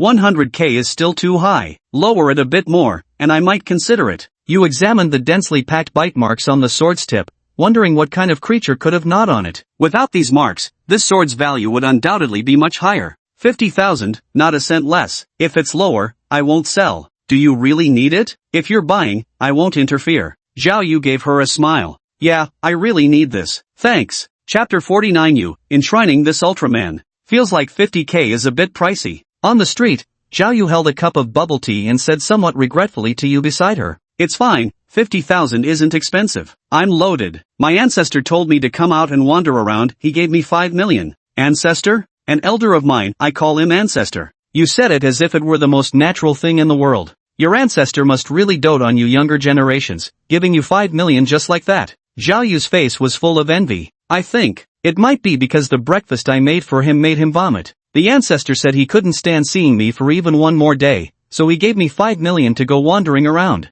Zhao Yu, do you really like antiques? Indeed, I'm quite knowledgeable about antiques. Buying them is meant to please the ancestor and persuade him to let me return to the clan. Too bad, the antiques on this street aren't great, they're all too recent. Yu tossed his finished milk teacup into the trash bin, speaking with little interest. If you don't mind, I know a shop full of genuine antiques, though it's a bit remote. Would you like to come with me? Want? You'd really take me there? Yeah, I work part-time at that store. You work at this store? Yu stared at the antique shop on the old street, where through the window he could even see the shopkeeper lounging in a recliner. What's wrong? Zhao Yu, who had been hesitating to enter at the doorstep, gave Yu a puzzled look, noticing his strange expression. The owner of this shop is my ancestor. Ha! The two looked at each other in surprise. Why won't you go in? Yu looked at Zhao Yu, who was hesitating timidly at the doorstep. A few days ago, something not so good seemed to happen. I didn't have the courage to face the manager, so I took 3 days off. Zhao Yu's cheeks flushed pink as she recalled that night when the manager called her into his bedroom. Though she'd been unconscious, she couldn't shake the feeling he'd done something unspeakable to her. Forget it then, I won't go in either. This morning I made the old ancestor vomit, and he banned me from the shop for the entire day. Letting out a sigh, Yu placed the bronze sword and Ultraman crystal statue on the doorstep before pulling out his phone to send Tao Yao a message. Let's go play in the city center. Since you're a staff member at this shop, we're practically family now. Yu grabbed Zhao Yu's arm and pulled her toward the outskirts of the old street, leading her into the human world. She'd never actually had a proper chance to enjoy it before. As the shop door opened, Tao Yao picked up 2 objects from the ground with a peculiar expression. What's this, Ultraman? Looking at the evil Ultraman glass figurine in her hand, Tao Yao somehow found herself at a loss between laughter and tears. Why on earth would the shop owner's junior think of buying this? Closing the shop door again, she walked toward the owner lounging on the recliner. Boss, your junior sent you an apology gift. A bronze sword and a glass Ultraman statue. Don't mention her, my stomach still feels queasy. Removing the comic book from her face, the store owner opened her eyes to look at Tao Yao. In all my years of living and eating food made by countless people, she's the first one who actually made me throw up. 3 days, keep her away from the kitchen. Yes, boss.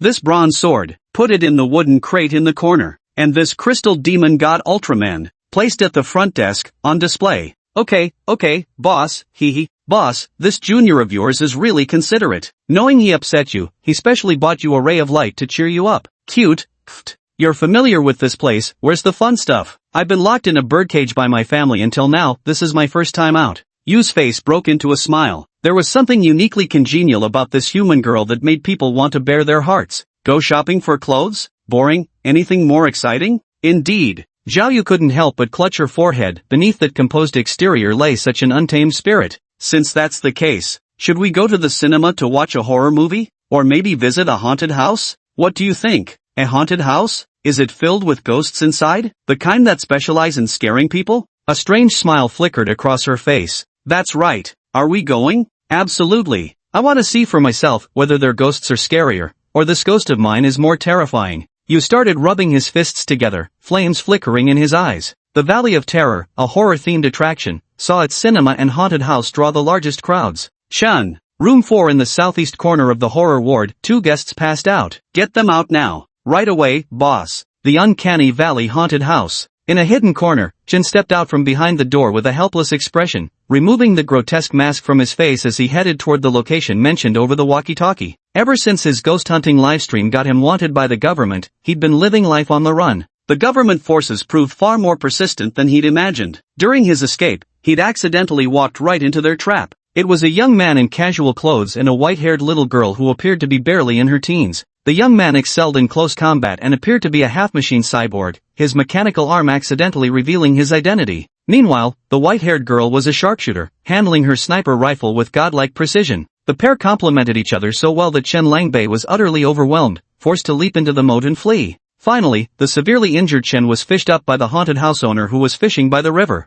The owner, being an easygoing person, wasn't the least bit flustered upon realizing she'd caught a human. She simply rebate her hook and continued fishing. And so, the haunted house owner fished all night long while Chen lay unconscious beside her. As for why Chen ended up becoming a haunted house performer, that's another story altogether. Ever since fishing up Chen, the owner's luck seemed to improve considerably. Fishing from that night until dawn, they caught a full bucket of carp, which thrilled the boss so much that he hastily snapped photos and posted them on Baidu Tieba to show off, reaping envy and resentment from fellow fishing enthusiasts. Only when the sun rose from the horizon did the boss remember the person he had hooked. "You caught my eye. Come work as an actor at my haunted house, meals and lodging covered, plus social insurance and housing fund." No one knew where the haunted house owner pulled out a contract from, but he used the fishhook to prick Chen's finger and pressed it onto the paper. The dust had already woken by then, but unfortunately, it was severely injured and could only watch helplessly as its finger was pricked and forcibly pressed onto that detestable contract. Afterward, it was carried home by its boss like a sack of flour. As a mountain spirit, a former mountain spirit, even after becoming a ghost cultivator,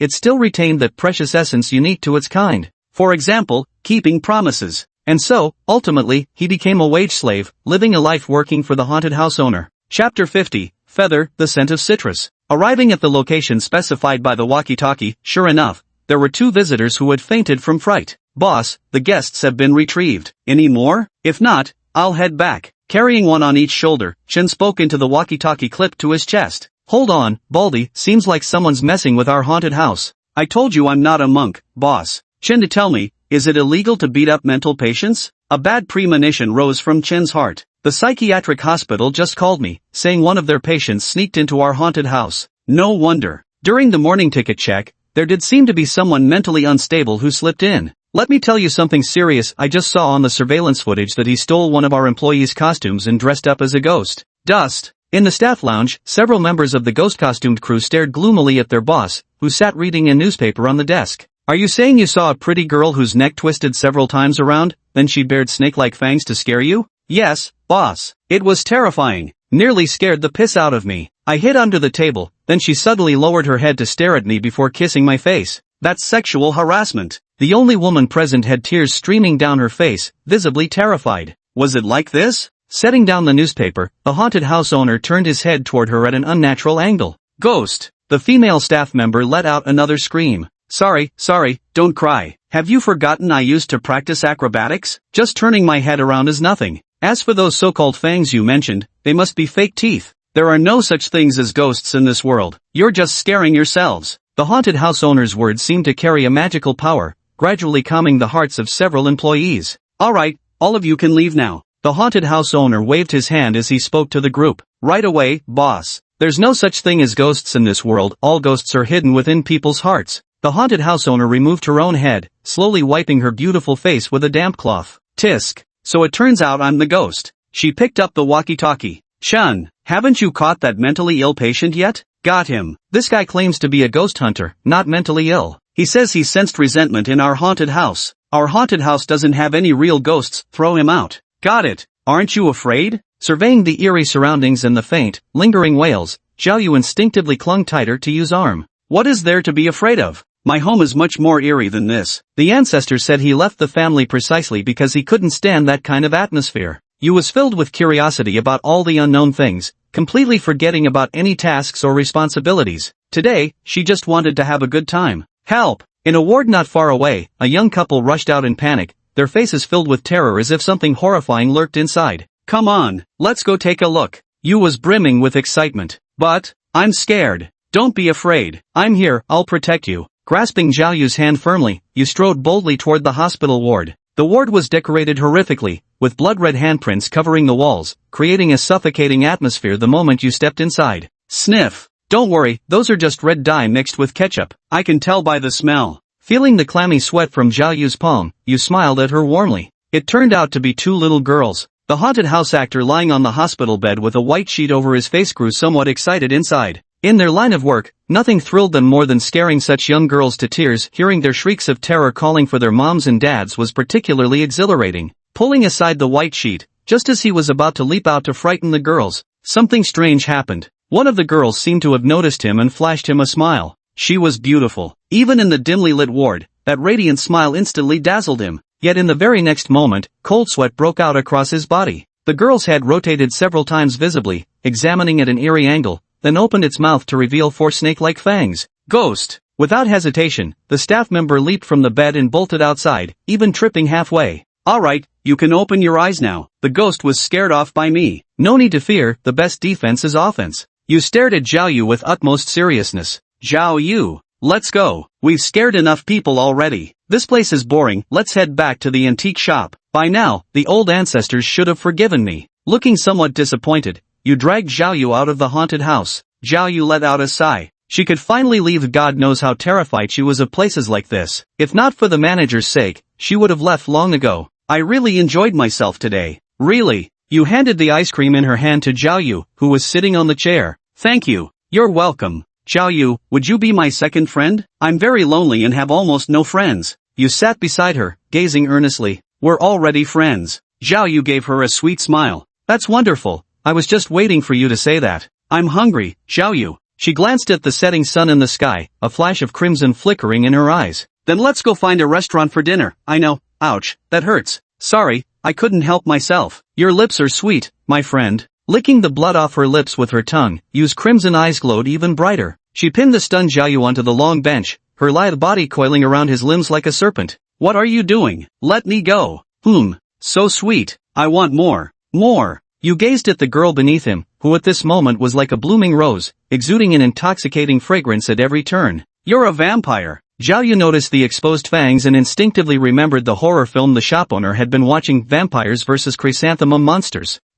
Didn't our ancestor tell you, my friend? Yu smiled brightly, her crimson eyes flickering with amusement. Ancestor is also a vampire. A vampire. Yu's words struck Zhao Yu's heart like a heavy hammer. She recalled the garbage the shop owner often threw on the ground. Those bags were identical to the blood donation bags used in hospitals. Well then, let's begin. He flicked his tongue across Zhao Yu's fair and delicate neck in a slow circle before gently pressing his lips against it, leaving behind a trail of rosy kiss marks. If it feels good, moan for me. No one's here to hear. Sucking on Zhao Yu's crystal-clear earlobe, Yu's voice guided the girl toward the abyss like a devil's whisper. The plan was working perfectly. Holding the sleeping Zhao Yu in his arms, Yu smiled. A sturdy ant nest can be destroyed simply from within. To bring the ancestor back to the clan, one must first win over those around him. Today's chance encounter gave you a glimmer of hope. Visiting a haunted house? In Yu's eyes, it could very well be a date, an opportunity to charm someone close to the ancestor. She learned all of this from video games. Having no friends, Yu had no choice but to kill time playing games in the Dark Castle. Chapter 51, Crimson Lotus, Scarlet and Jade.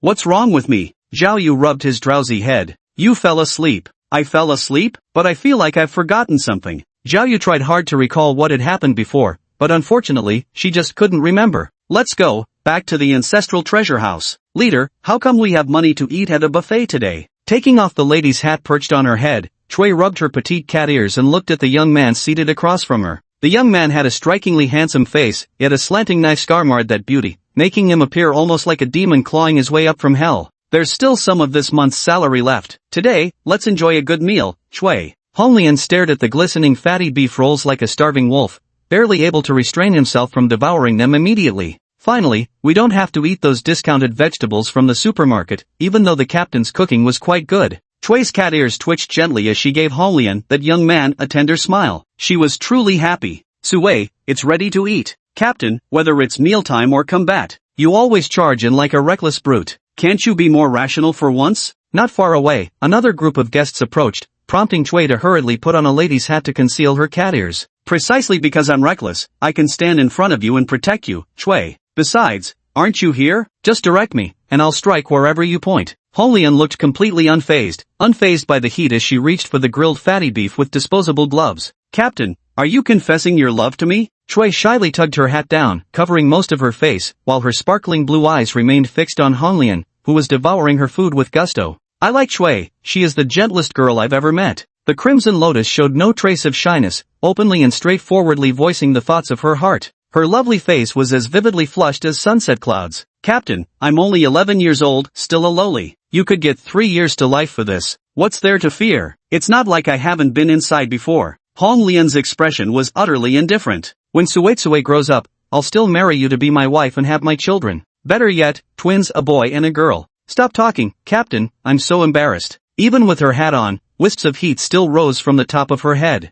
Eat well. I won't mention that Jade's appetite has been getting worse lately. If this continues, she won't be able to grow properly. A flicker of sorrow passed unnoticed through Hong Lian's eyes before she raised her hand and gave Chui a solid thump on the head. Ouch. Hurts, doesn't it? Now eat properly. Chui is a biochemical android, one of a group of androids secretly developed by a national organization to fight various monsters. To make Sui even more powerful, those deranged scientists injected dolphin and cat genes into her body during her creation, utterly disregarding the child's life. In the eyes of these scientists, Chui was merely an artificial monster, dead today, easily replaced tomorrow by another batch. Fortunately, Chui's vitality was incredibly tenacious. Among that entire batch of artificial children, she was the only one who survived. Emerald had scarcely a moment to savor the beauty of this world before being confined by the organization in a training facility, forced to drill alongside the handful of children who'd survived. Here, they received education in various fields, underwent brutal training, and even turned against each other.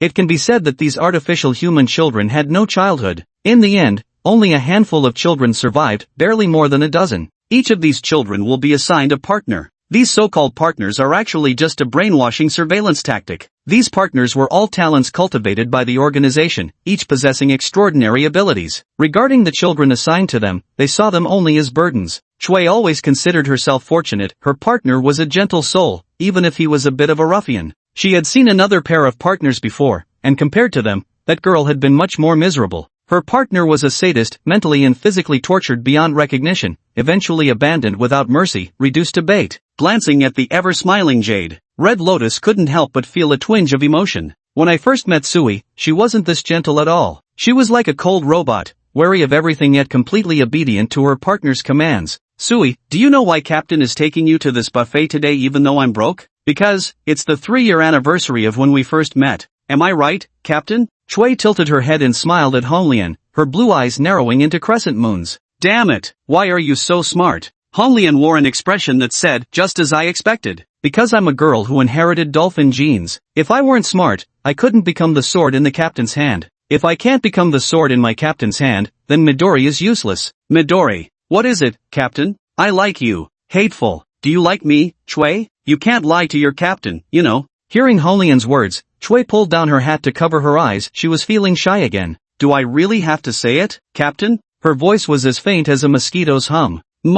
I like the captain too. Falling for me comes at a price, Chui. The corners of his lips curved into a faint smile. First, every morning, your face must wear a smile, or else it will stir my distaste. Second, eat on time every day. Third, go to bed on time every day. Fourth, no crying late at night without my permission. Fifth, and most importantly, Chui must stay by my side forever. Can you accept this price, Chui? If you're feeling shy, Chui, just nod. Dong dong. A peculiar frequency began to resonate. Crimson Lotus frowned as she pulled the walkie-talkie from her chest. Attention, 6th Group's Crimson Lotus. A vampire rampage with casualties has been reported in your vicinity, District D streets. Request immediate resolution. An icy male voice crackled through the receiver. Captain, let's go on the mission. Chui hurriedly stood up and, with bowed head, approached Honglian. Damn it, that poker-faced jerk ruins my plans every single time. Honglian picked up the rod-shaped object tightly wrapped beside her. The wrapped item was a sword, a weapon forged from the blood essence of vampires and the claws of werewolves. This was the organization's latest special equipment. If used properly, it wouldn't be a problem to slay even Demon King-level monsters. Chapter 52, Crimson Lotus, the Scarlet Lotus. Damn! Nanji was frantically pedaling his bicycle down the sidewalk in a wild escape. Just got out of night study hall, and I saw a man lying on the ground on my way home. Just as he was about to stop and check, a kind passerby had already reached the man ahead of her. Then the fallen man pinned the kind stranger beneath him, bearing blood-red fangs before sinking them viciously into his neck. Nanji had always assumed vampire bites were gentle. After all, Elder's example had set that precedent. He was wrong. Vampires are far more terrifying than imagined. The unfortunate passerby's neck sprays several streams of blood as he's bitten, splattering it everywhere. In just 10 short seconds, that kind-hearted passerby ceases to move. Then, I become their next target. Did I piss off the god of bad luck today or something? Why do all these misfortunes happen to me? Pedaling the bicycle with all his might, beads of cold sweat slowly dripped down his forehead. This blood-sucking bastard had extraordinary patience, seemingly determined to catch him, relentlessly pursuing from behind. Creak! The bicycle let out a groan under the unbearable strain. The sky was gloomy, and with the streetlights long out of repair, Nanji's bicycle hit a rock, causing the chain to come off. Damn it! Dropped the ball at the critical moment. Dropping his bike in a hurry, Nanji bolted like a rabbit, sprinting wildly. It was the first time he'd ever felt so naturally gifted at running. Perhaps, once I escape this calamity, I can sign up for the school's track and field team? At this thought, he felt quite pleased. Captain, please hurry up. I've already located that vampire. Atop a 3-story building, Chui lay prone on the roof, her massive sniper rifle even larger than her own body stretched out before her. Her blue eyes gleamed faintly as she peered through the scope, taking in the unfolding scene on the street below. Roger that. Tell me the enemy's position. Enemy coordinates at XXYY, Captain. Proceed straight ahead, detour around 3 main streets, then make the turn. There's a 90% chance of intercepting that vampire. Chui's mind raced at high speed, quickly formulating dozens of strategies. She relayed the most reliable plan to Lian through the walkie-talkie. Roger that. When we get the money, I'll buy you a proper sniper rifle. The one you're using has too short a range. Got it, Captain. Removing his upper garment to reveal well-defined muscles, Hong Lian assumed a running stance. Sue, time me, I want to test my speed. Got it, Captain. 3, 2, 1. As soon as Jade's voice fell, Scarlet Lotus dashed toward the street like a fierce tiger, her powerful aura scattering the garbage on the ground in all directions. Captain, at your current speed, you're estimated to reach the target in 1 minute and 20 seconds. Captain, that vampire is catching up to an innocent pedestrian, but the guy can really run. Captain, it looks like the pedestrian tripped over a stone, the vampire is pouncing on him now. Captain, go straight, turn, charge 3 meters, sidekick. Copy that. Homing's right foot emitted wisps of white steam as she executed a graceful turn and dashed out from the street corner. Now, Captain, kick. Even without Midori's command, Homing's right foot left an afterimage midair as it mercilessly slammed into the waist of the vampire about to pounce on Nanji. The powerful kick sent him flying over a dozen meters away. Goal. Perfect score. As he sized up the vampire lying in a green trash bin in the distance, he let out a triumphant laugh. A robot? The fallen Nanji stared blankly at Holian's right foot. Half her trouser leg had dissolved, revealing a shimmering silver mechanical limb still radiating heat. Another rampaging bloodkin? Holian murmured into her earpiece calm as those emotionless crimson eyes betrayed his true lineage. Captain, someone's pulling strings behind the scenes. In Sector D, just these past few days, more and more bloodkin keep losing control. Never mind. These matters are for the big shots to consider. Us little folks just need to do our part. What a pity. If only Colonel and Weiss Uni hadn't sacrificed themselves, we little people wouldn't have to work so hard. Captain, when the sky falls, the tall ones hold it up. But when the tall ones are gone, it's our turn. After a brief silence, Chui's voice came through the walkie-talkie. Corporate level understanding. After we get married, you must properly educate our children, don't let them be reckless like me. Marriage? Wedding nonsense. What are you talking about? We're on a battlefield. Please don't distract me, Captain. Chui's voice was trembling with nervous shyness. Alright, my bad. So what's next? Kurenai removed his left glove, revealing his silver-white mechanical arm as he slowly approached the vampire who had nearly fully recovered. The hunt begins. Kurenai is a cyborg. Ever since childhood, he had been attacked by a werewolf. His parents died trying to protect him, right before his eyes, and the young Red Lotus was also brutally injured. And left arm and a right leg, all torn off and devoured by that werewolf. If the National Security Bureau hadn't arrived in time, Terrorblade would also have died on the spot. I remember, it was a man clad in noble military attire, with brown long hair flowing, holding a long sword. He stood before himself, extending a hand and asking if he was willing to join a special squad to take revenge on those monsters. Hong Lian agreed. The agonized screams of his parents and the grotesque crunching sounds of his own limbs being torn apart incessantly tormented the young boy's soul. The man who gave Hong Lian this chance for vengeance was none other than the colonel, a gentleman. Were it not for him, Hong Lian would likely have descended into the abyss of pure revenge. Roar! Like a cat pouncing from a trash bin, the vampire lunged at Hong Lian, its elongated fingers twisting at unnatural angles as it aimed for his heart and throat. Streams of scorching white steam seeped through the gaps in his left arm as Guren didn't even bother to dodge, driving his fist straight into the vampire's face. The sound of cracking bones echoed as the vampire's head exploded midair like a watermelon. Dealing with these vampires was second nature to Guren. His left arm and right leg were forged from silver alloyed with unknown substances, and even that white steam was actually holy water. It was like a water-type Pokemon fighting a fire-type, complete one-sided domination. Mission objective, complete. Pressing a concealed button on her left arm, Hong Lian extracted a tubular vial and poured its contents onto the still-twitching vampire corpse. This was a special chemical developed by the organization, colorless, odorless, designed specifically for eliminating evidence. The formula was terrifyingly potent, even a demon king would sustain minor injuries upon contact. Shui, mission complete, let's hurry before the supermarket closes. We might still catch the discounted vegetables. Captain, I'm already on my way.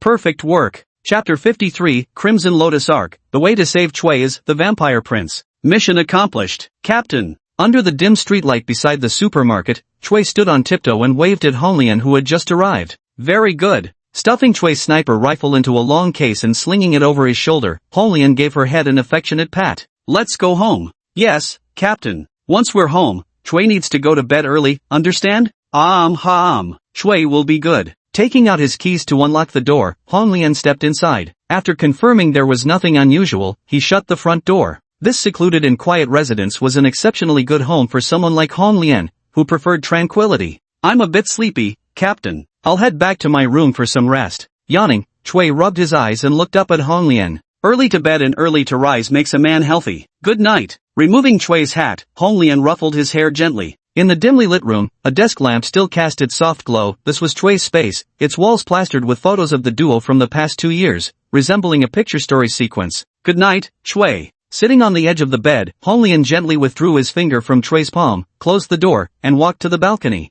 The wind was strong tonight, just like the turmoil in Hong Lian's heart, far from calm. Putting his cigarette between his lips, he took out his phone from his pocket and dialed a mysterious number. Hello, Hong Lian? What are you calling me in the dead of night for? The voice on the phone belonged to a young woman. Doctor, Sue is fading fast. Taking out a lighter to light the cigarette between his lips, Hong Lian leaned exhaustedly against the wall gazing at the darkened sky. After a moment of silence, the woman's voice sounded again through the phone. Have you injected the balancing serum yet? I did it this morning, but it didn't help much. At the buffet tonight, I gave her a little tap. Made her angry? No, as you instructed, I've been trying my best to keep her happy, never made her angry once. She could no longer feel the pain. We're both just putting on an act for each other. Is this girl trying to reassure me? Taking a deep drag from his cigarette, Hong Lian let out a bitter laugh. Doctor, please tell me the truth about what really happens to those partnered pairs. Please, are you sure you want to know? This might hit you really hard. I'm begging you.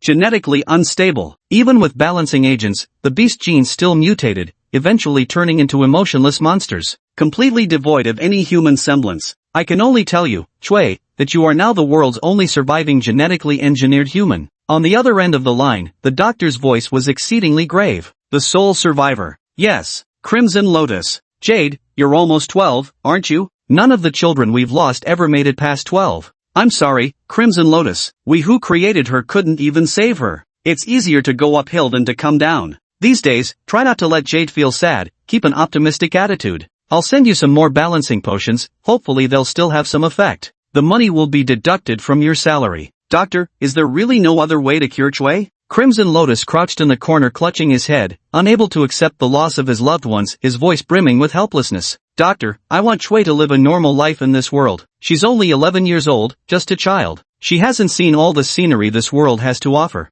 School, friends, such things she had never enjoyed. In my eyes, she's a living, breathing person, not just some tool for fighting. I want Chui to live in the sunlight. You must have a way, right? In a medical room, holding a cup of black tea, the doctor gazed with complex emotions at a photograph nearby. It contained images of herself, Red Lotus's parents, and Red Lotus. Sigh. You stubborn child, just like your late father. There is indeed a method, but it remains out of reach. Please tell me. Even to the ends of the earth, I must go. Hong Lian stood up and flicked away her cigarette butt. Vampire royalty, or the progenitor. These ancient beings can cure the genetic mutation within Chui's body. Currently, there are only 4 vampire princes in the entire world, corresponding to the 4 great vampire clans. The Krull clan, the Pesci clan, the Fark clan, and the Haro clan. These 4 clans are forbidden territories where humans must not set foot. With their inherently arrogant nature, vampires view humans as nothing more than food. Having their progenitor or prince heal a human is like asking a president to cook for a commoner. You get what I mean, Crimson Lotus? I understand.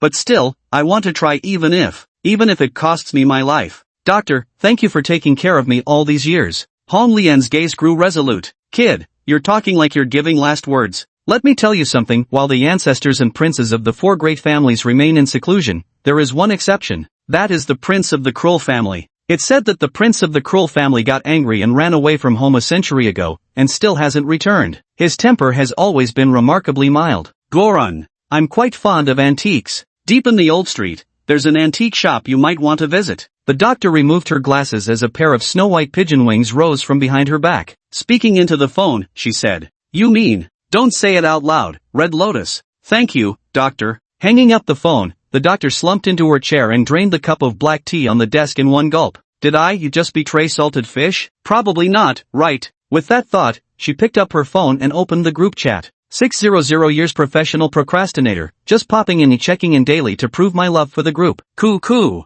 1000 years husky demon. Well, look who decided to surface today after all that expert lurking. Come on, Dove, confess, what group betrayal have you committed? Wow, I never expected Elder Husky to be so sharp at critical moments despite usually acting so silly. The physician couldn't help but remark in surprise. 900 years, Leech Demon, Senior Era, my latest work The Poker is out. Give me your latest address, I need to send a copy to Ophina. 800 years, Boss's Little Snuggie, ahem, Leech, I'd like a copy too. 700 years, Green Snake, just popping in to say hi. 1500 years, Poison Bird, Leech, my friend says they want a copy too. You know what to do. 800 years the boss's personal little cotton padded jacket.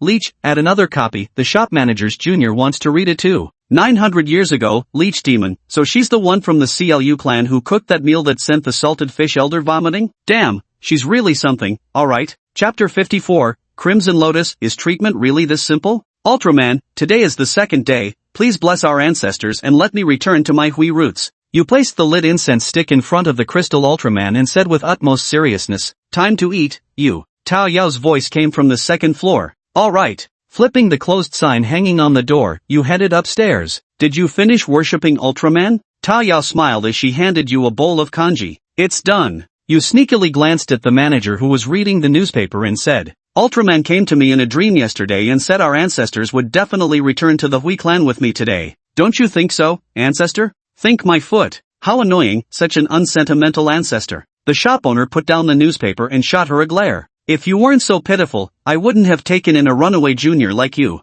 Seems like I failed with my gift yesterday. The old ancestor's temper today is still as explosive as pop rocks. Stop talking to yourself. Eat. Oh, ancestor, let me take you back to our clan. No. I'm full, your highness. Carrying a trash bag, Violet Cheer walked downstairs, thinking this junior clansman was far more interesting than she'd imagined. Miss Tao Yao, could I trouble you for another bowl of rice? Handing her bowl to Tao Yao, you was diligently practicing using chopsticks to pick up dishes. Honored ancestor, yesterday I met one of your shop assistants. We've already established good rapport. She said she'd come today to help me persuade you to return to our clan. I learned this from gaming in ancient castles back then. To conquer an anthill, you must attack from within. This is my newest plan, and it's called Plan 2.0. Even if I told our ancestor about this plan, our ancestor, who's incredibly good-natured, wouldn't get mad. Moreover, our ancestor, who's as lazy as a salted fish, would surely lazily praise me, saying something like, that's a fine plan. You're a genius. Just the kind of encouraging words elders say to youngsters. Stop talking to yourself. Eat. Oh, the first floor of the antique shop. Old ancestor, I've finished cleaning all the antiques. What else should I wipe? You held a rag and looked at the shopkeeper lying on the recliner, who for once wasn't reading a comic book. Wipe the window next to me. It's dusty. Okay. Ancestor, there are two people standing outside the door. A young man and a little girl. Ancestor, are these the dust you mentioned? Should I wipe them out? You turned his head to look at the shopkeeper. What are you thinking? I just want you to wipe the window. Oh, Captain, why aren't we going in? Outside the shop. Chui tugged at her hat and looked up at Hong Lian's nervous face. Early this morning, the captain urgently dragged me deep into this street, then stood in front of this antique shop for nearly an hour. Let's go. Taking a deep breath to calm her nervousness, Hong Lian pushed open the shop door and stepped inside. The antique shop wasn't as dilapidated as Hong Lian had imagined. It was decorated with rustic warmth, forming a stark contrast to the crumbling street outside. Just like me and Shui. Looking around the store, there were only 3 people inside. One was a girl sitting by the counter, completely absorbed in watching a movie, and another was a girl cleaning the window glass. The remaining one was a young man leaning against the window, eyes closed as he basked in the sunlight. You draped the cleaning rag over the store owner's recliner and walked toward Ren. Looking to buy antiques? Our shop just got a new bronze sword in stock. If you're interested, I can let it go for 1 million as a special deal. You very naturally assumed the role of a shop assistant. A faint, awkward smile appeared on Hong Lian's face. Her recent wages had all been spent on buying stabilizing serums for Chui to suppress the chaotic genes within her. He was a penniless fellow through and through. Where would he get the money to buy antiques? Who is the manager here? I need to speak with them about something. Scratching his head, Hong Lian stared at the breathtakingly beautiful girl before him. Oh, so you're not here to buy antiques. With a sigh, you pointed at the shop owner lounging on the deck chair. Ancestor, someone's here to see you. Can I help you, visitor? Setting aside the comic book, the shopkeeper calmly looked at Hanrun. Lord Krulteeps, please save Jade. Red Lotus pulled Shui to the shopkeeper's side and performed a formal bow. You know who I am? The shopkeeper's eyes flickered with a glimmer of light. Xiao Tao, find out who revealed my identity. Right away, boss. No need to check, Peach sister. I called them here. The shop door opened again as a woman with gold-rimmed glasses and a slender white coat stepped inside. Doctor? Hong Lian stared incredulously at the familiar figure. Wasn't this person supposed to be in City R? How could they appear in City B? Long time no see, Sister Tao, Senior Xianyu. Indeed, it's been a while. Tao Yao couldn't help but feel wistful. The woman standing before her in the white lab coat with gold-rimmed glasses was none other than the procrastination demon from their elite monster group. A dragon whose head is seen but tail remains elusive. He hides more thoroughly than anyone, favors quiet, spends his life in research. The last time we met was decades ago. Senior Xianyu, I hope you'll help this poor child. The doctor cast a pitying glance at Jade, who was hiding behind Hong Lian's back. They fear me. After all, this batch of children were all cultivated by me and those human scientists. Future genetic engineering. Don't touch it. After a moment of silence, the shopkeeper beckoned to Midori, who was hiding behind Rin. Okay, salted fish senpai. Hurry up, Midori, that senior wants to treat your illness. Ren quickly pulled Midori out from behind her. Hello there. Chui approached the store manager with some nervousness. Quite an adorable kid. You've really toughed it out until now, that's truly admirable. Gently stroking Chui's cat ears, the store manager gave her a warm, gentle smile. Young man, I'm a businessman, and businessmen don't make deals at a loss. You owe me a favor, and this favor will come in handy when I need you in the future. Senior, as long as Chui can be cured, I'd be willing to give my life for it. Alright, Xiao Tao, hand him the contract to sign. Right away, boss. Tao Yao let out a sigh of relief as she retrieved a black sheet of paper from the cabinet. These items called contract papers are gifts from witches. Once both parties sign the contract, they cannot break it. Seal it with your blood. Is that so? Yes. A miraculous scene unfolded. After Hong Lian pressed her blood seal onto the paper, it suddenly burst into spontaneous flames. An inexplicable sensation washed over them, as if some terrifying presence was watching from the shadows. Next up, it's time to heal you, little one. A drop of pale golden blood floated up effortlessly from the shopkeeper's fingertip,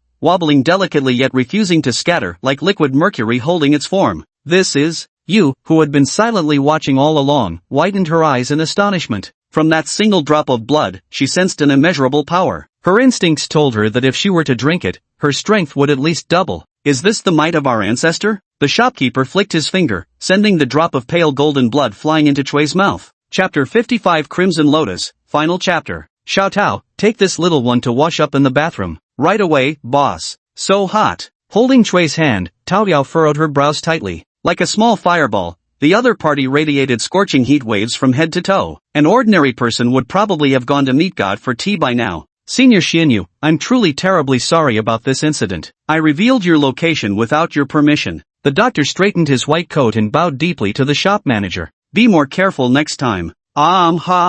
Senior Xianyu, give me just one drop of your blood, please. The doctor's burning gaze fell upon the shop owner, who had settled back onto the recliner. As a research-obsessed monster, witnessing how a single drop of Senior Xianyu's blood instantly solved genetic engineering problems that had stumped me. This could already be considered divine intervention. If only I could obtain a drop of Senior Xianyu's blood, I could fully utilize it to create some fascinating creations. No, handing my blood to a lunatic like you? Who knows what demented things you'd concoct with it? With a faint glance at the doctor, the shop owner sighed. This harmless-looking pigeon spirit before them, though not particularly powerful, had an unusually sharp mind. A mixed blessing, whether angel or devil, depends entirely on a single thought. That was the shop owner's fundamental assessment of the pigeon spirit doctor. Senior Xianyu, just give it to me. I won't create clones of you, nor use your blood to make embryo babies to spring a surprise son or daughter on you, nor cultivate any terrifying viruses to plague the world. After all, from the moment you saved me, I've already turned over a new leaf. I want to use your blood to benefit our community. JPG.serious.doctor. Take it. A drop of pale golden blood was flicked toward the doctor. Excellent specimen. The doctor hastily retrieved a test tube from his wide pocket and sealed it inside. As a doctor, carrying a test tube or something around shouldn't be too much to ask. Don't mess around with me, Doc. Wouldn't dream of it, Senpai. By the way, got something fun for you, Senpai. Scarlet Lotus, demonstrate for our senior here. The doctor smiled as he pulled a test tube containing purple liquid from his pocket and handed it to Scarlet Lotus, who had been watching the scene unfold. What is this? Scarlet Lotus held the test tube up to her eyes, examining it carefully. My newest experimental product, a hormonal elixir. Its effects vary by constitution. The weaker ones transform within a day, while the stronger may take up to 3 days. Unisex. Finally, the doctor added with a beaming smile. Doc, do you want your godson to turn into a goddaughter? Red Lotus's hand trembled, nearly dropping the potion. Having a goddaughter is quite nice too. That way, I'd have 2 goddaughters. What if I secretly mix this thing into the black tea for the ancestor to drink? Would his heart soften then? If I act cute and spoiled, maybe he'll agree to return to the clan with me. What do you think, ancestor? Don't voice your inner thoughts out loud, you. How many of these dangerous things have you actually made? Taking the potion from Honglian's hand, he stuffed it into his pocket under Yu's reluctant gaze. Not many, just a few tons. My original plan was to spray these potions like rain over City B, turning men into women, women into men, plunging City B into chaos. Quickly take back that horrifying idea of yours. Beads of cold sweat trickled slowly down Honglian's forehead. If the doctor really went through with this, it was unimaginable what kind of hell on earth City B would become. The doctor left, striding away with such eager steps he might as well have flown to his laboratory immediately to begin his research. Captain, Chui walked downstairs while holding onto the railing. Now Chui's complexion was rosy, the light in her eyes brighter than ever, her whole body brimming with vitality. All the genetic issues that had plagued her had been completely resolved. Sui-ai. Honglian gazed at Sui with delight, her heartfelt cry making the latter shyly tug at her broad hat. Thank you, senior. Don't forget our promise. Taking the black tea Yuki had prepared,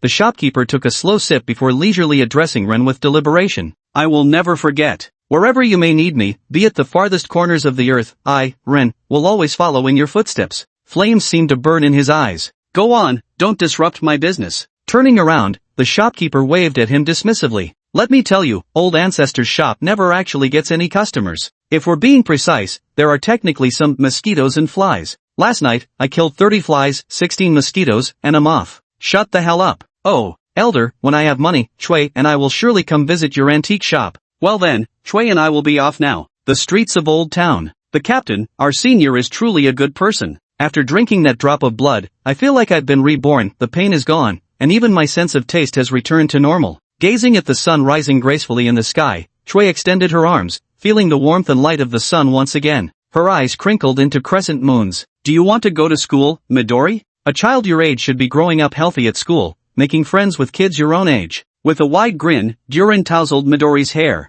No one knew what it truly felt like to lose family. He couldn't bear to experience that pain again. Will the captain go to school with Chui? Chui. At my age, going to elementary school would make people think I'm mentally challenged. Nah, Captain's so reckless, I think going back to school would actually help boost your intelligence. Chui tilted her head and stared intently at the scar on Honglian's face, her small face filled with seriousness. Are you mocking me, Chui? Yes, Captain. Captain.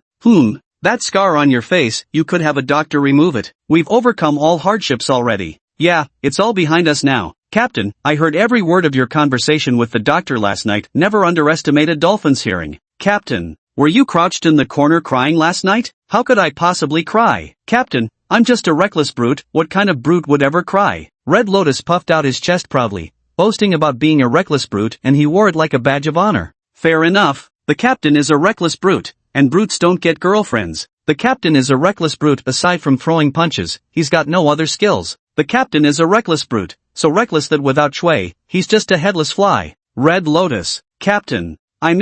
If Captain is willing to wait until Jade comes of age, and if Captain hasn't found a girlfriend by then, I could temporarily, just temporarily, mind you, being the pitiful and unwanted girlfriend of the team captain. Chapter 56, Arranged Marriage. Ancestor, could you spare a drop of your precious blood for your adorable descendant? Put down the bowl in your hand. Are you trying to squeeze a drop out of me? Hiding behind a comic book held sideways, the glare from the ceramic bowl concealed behind the other person was irritating. Oh. You placed the bowl he'd been hiding behind his back to one side. No. You, if you want my blood, Give me a reason. Maybe if I'm in a good mood, I'll give it to you. Of course, it's to become stronger. Once I'm powerful enough to return to the clan, no one will dare bully my mother again. And no one will secretly call me a bastard anymore. I'll crush those people beneath my feet. A flash of crimson light flickered through her eyes. Clean the upstairs thoroughly, and I'll give it to you. That's what you said, ancestor. I'm going right now. Thank you, Ultraman. Worshipping the Ultraman crystal statue really works. You came to the counter and bowed respectfully to the statue, then grabbed a cloth and ran upstairs excitedly. That girl? Shaking his head, the shop owner adjusted his position and lay down again. In just 2 short days, you has changed a lot, and even you, boss, have shown some changes.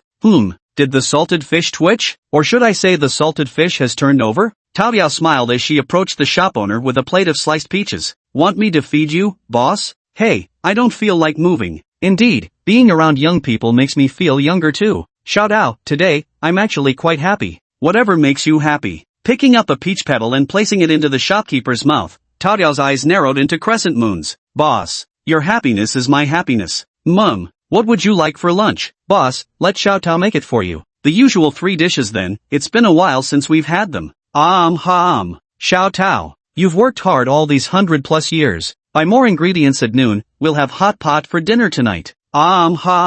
What? You want me to go on a blind date? And my kind-hearted stepmother even brought the guy over here? In the apartment, Zhao Yu's expression turned ice cold. This was all arranged by your mother. Besides, your blind date seems quite good, handsome, wealthy, and he's the only heir to the Williams Group's chairman. Don't talk to me about that woman. My mother passed away a year ago. Little you, a stepmother is still a mother. Besides, hasn't she been quite good to you? The male voice on the phone hesitated slightly. Quite good. The kind of good you're talking about is her looks and figure, isn't it, Dad? Little Rain. I traveled all the way abroad to study here just so I wouldn't have to see that woman's face. Are you telling me she's bringing what you call my blind date on a plane to come see me? Xiao Yu, your stepmother means well. Besides, you're not a child anymore. The male voice on the phone was beginning to sound impatient.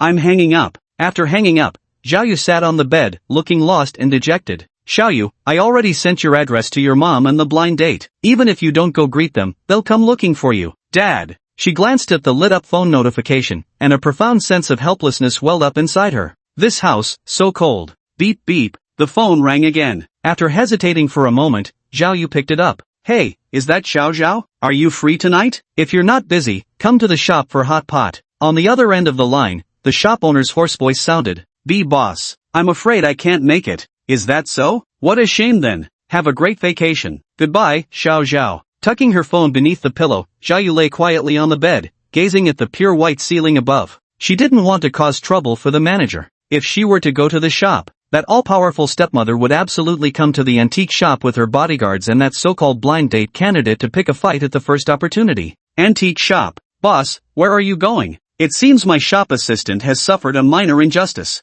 I'll go see what's really going on. With a smile at Tao Yao, the shop owner pulled out a floral shirt and shorts set from the wardrobe and put them on. Xiao Zhao, Mum, I'll be right back. Wait for me here.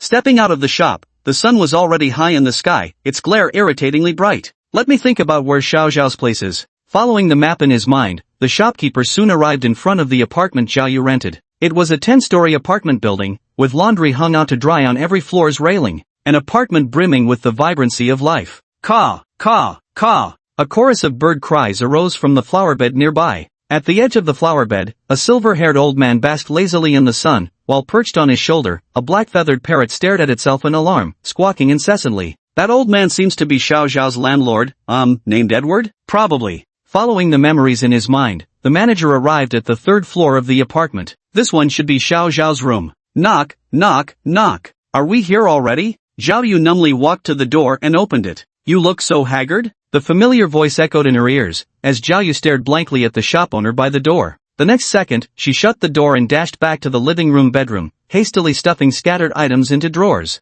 Open the door. Coming, manager. Taking a deep breath, Zhao Yu pushed open the door. Boss, what brings you here to my place? Here to see you, not welcome. Welcome, come on in. Same as ever, still such a mess. You keep the shop so tidy. How come you're this lazy at home? Leaning back on the sofa with one hand, casually flipping through TV channels, the manager smiled at Zhao Yu sitting obediently beside him. I would have known. If I'd known you were coming, boss, I would have cleaned up nicely. Stealing a furtive glance at the boss who made himself completely at home, Zhao Yu muttered under his breath. Xiao Zhao, I'd like some orange juice. Do you have any? Certainly, boss. I'll go fetch it for you right away. Placing her phone on the coffee table, Zhao Yu headed towards the kitchen. To save space in the living room, she had moved the refrigerator into the kitchen area. Not long after Zhao Yu left, her phone began to ring. Adhering to the principle of a boss taking care of subordinates, the shop manager picked up the phone and saw it displayed a missed call. Hey, Xiao Yu, I'm bringing your future spouse over, we'll be there soon. You have to get married, whether you want to or not. The other party is the son of the chairman of the Williams Group. It's not like you're making a bad match. Do you think fleeing abroad for school means I can't do anything about it?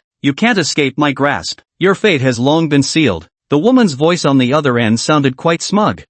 Yeah. After all that talk, who even are you? The shop owner shifted to a more comfortable position and asked with evident puzzlement in his voice. Chapter 57, the juice was quite delicious. Auntie, didn't you say it was your daughter? How come it's a guy? The voice on the other end of the phone gradually faded, as if realizing the gravity of the situation. Where's that Zhao Yu girl? Why do you have her phone? Shoo! Zhao Yu emerged from the kitchen holding a glass of orange juice, her face full of panic as she blinked at the manager. Picking up the remote to turn the TV volume down to the lowest, the manager curled the corners of his mouth into a faint smile. He spoke into the phone. Xiao Zhao is lying right beside me. I'm her boss. Love is a beam of light, so you've got to stay strong. Zhao Yu's hand trembled, nearly spilling the orange juice. The moment the manager uttered those words, even the sounds from the opposite side ceased, replaced only by increasingly rapid, masculine panting. You're finished, punk. I'm the only son of the William Group, and you dare lay hands on my fiancé? The other party sounded both furious and flustered, his voice even cracking with rage.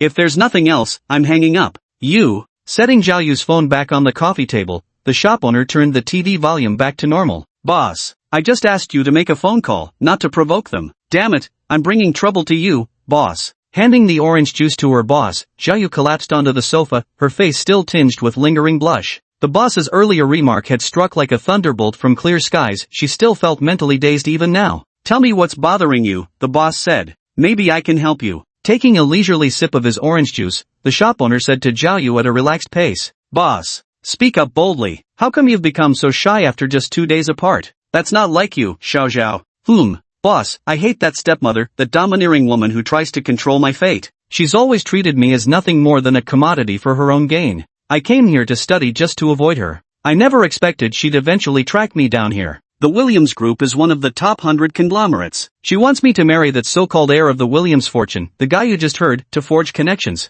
That Williams heir isn't any good either. His scandals are as countless as stars in the sky. Zhao Yu clutched the hem of her clothes, whispering her words. I see. Simple. The shopkeeper took out a phone from their pocket and dialed Violet's contact. Sweetheart, Violet, I'm visiting at Xiao Zhao's place. The black tea in the shop ran out, and also, do you know anything about that so-called William Consortium? William Group? Vaguely familiar. The consortium I control has some economic dealings with this William Group too. Crush them. Understood. Come to the shop for hot pot tonight, Violet. Great. Alright, Xiao Zhao, the matter is all settled. Come to the shop for hot pot tonight, don't forget. It's been 2 days since we've seen you, the Taoyao girl keeps talking about you. Stretching lazily, the shop owner smiled at her, as gentle as always. Breaking news just in. The television, which had been playing a culinary show, suddenly switched to a solemn-faced anchor. At precisely 10 a.m. this morning, the William Group, one of the top 100 corporations, officially declared bankruptcy. The CEO of the William conglomerate had offended local underground organizations, leading numerous major financial groups to withdraw their investments and apply pressure. At 10:05 a.m., aboard Flight UB 2021,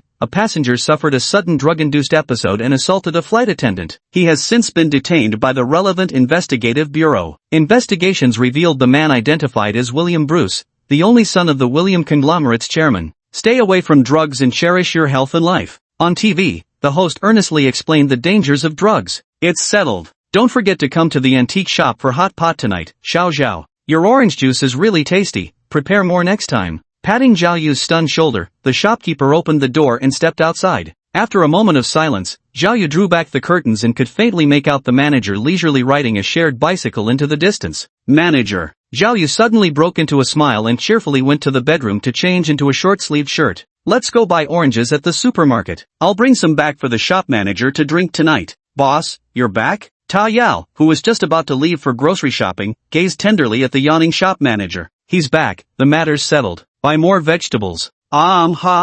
I hope our ancestor returns soon. Seeing how thoroughly I've cleaned the second floor, maybe he won't make any more unreasonable demands. Stealing a glance at the manager, Yu turned around and bowed to the Ultraman statue while murmuring to himself, "Manager, our ancestor was a kind soul." Hearing his adorable descendant murmuring to himself, he wouldn't be able to resist coming upstairs to check the cleaning situation. Then with a gentle expression, he'd say to me, "Since you've cleaned so diligently, I'll give you 2 drops of blood." Manager. Ultraman, even though our ancestor stands behind me, I still hope he'll listen to me and return to our clan. Shopkeeper. Take it. A drop of pale golden blood floated before Yu's eyes. Have cold water ready before taking it. Your bloodlines are as chaotic as that little fellow today. Understood, ancestor. Yu excitedly caught the hovering drop of blood midair and rushed toward the second-floor bathroom. Arriving at the counter, the shopkeeper opened a concealed small cabinet filled with densely packed silver rings. He picked out a ring with a dove pattern and slid it onto his finger. The smile on his face grew even brighter. Chapter 58, Blood Moon Arc, The Witch. Boss, I'd like to buy something. Where'd he go? Jane opened the door, glanced around, and awkwardly rubbed her nose a little. Here. Removing the phone stuck to his face, the shop owner looked at the young man. The young man had striking short golden hair. While not exceptionally handsome, he carried a serene kind of charm. The type that easily makes a good first impression on people. Buying antiques? Boss, my grandmother sent me here to buy an antique that suits me. I don't really understand what it means. Jean rolled up her sleeve, revealing a black wizard hat tattoo on her right arm. She showed the tattoo to the shop owner and explained. My grandmother also asked me to show you this tattoo, saying you'd understand once you saw it. A witch's bloodline? What's your grandmother's name? He stared intently at the black witch's hat tattoo identical to the one worn by the witch herself. Edward Mary. Do you know Zhao Yu? Instinctively, the shopkeeper spoke out. I know her. She's an adorable Chinese girl. My grandmother is actually her landlady. Jane's eyes held a glimmer of admiration for beauty. He recalled the girl who would greet his grandmother every morning while carrying her school bag. This girl had a kind heart, just Jane's ideal type. Unfortunately, according to his grandmother, she seemed to already have someone she liked. It turns out to be the grandson of the landlord, old Zhao. Feel free to look around the first floor, but the second floor is private and off limits. Right away, boss. Jen walked over to the display cases and began examining these so-called antiques. Though she knew nothing about them, she could tell most of them were fakes. Real antiques would never show up in this little rundown shop anyway. After wandering around for a while, Jane noticed a somewhat old recorder displayed vertically in one of the exhibition cases. It was quite strange.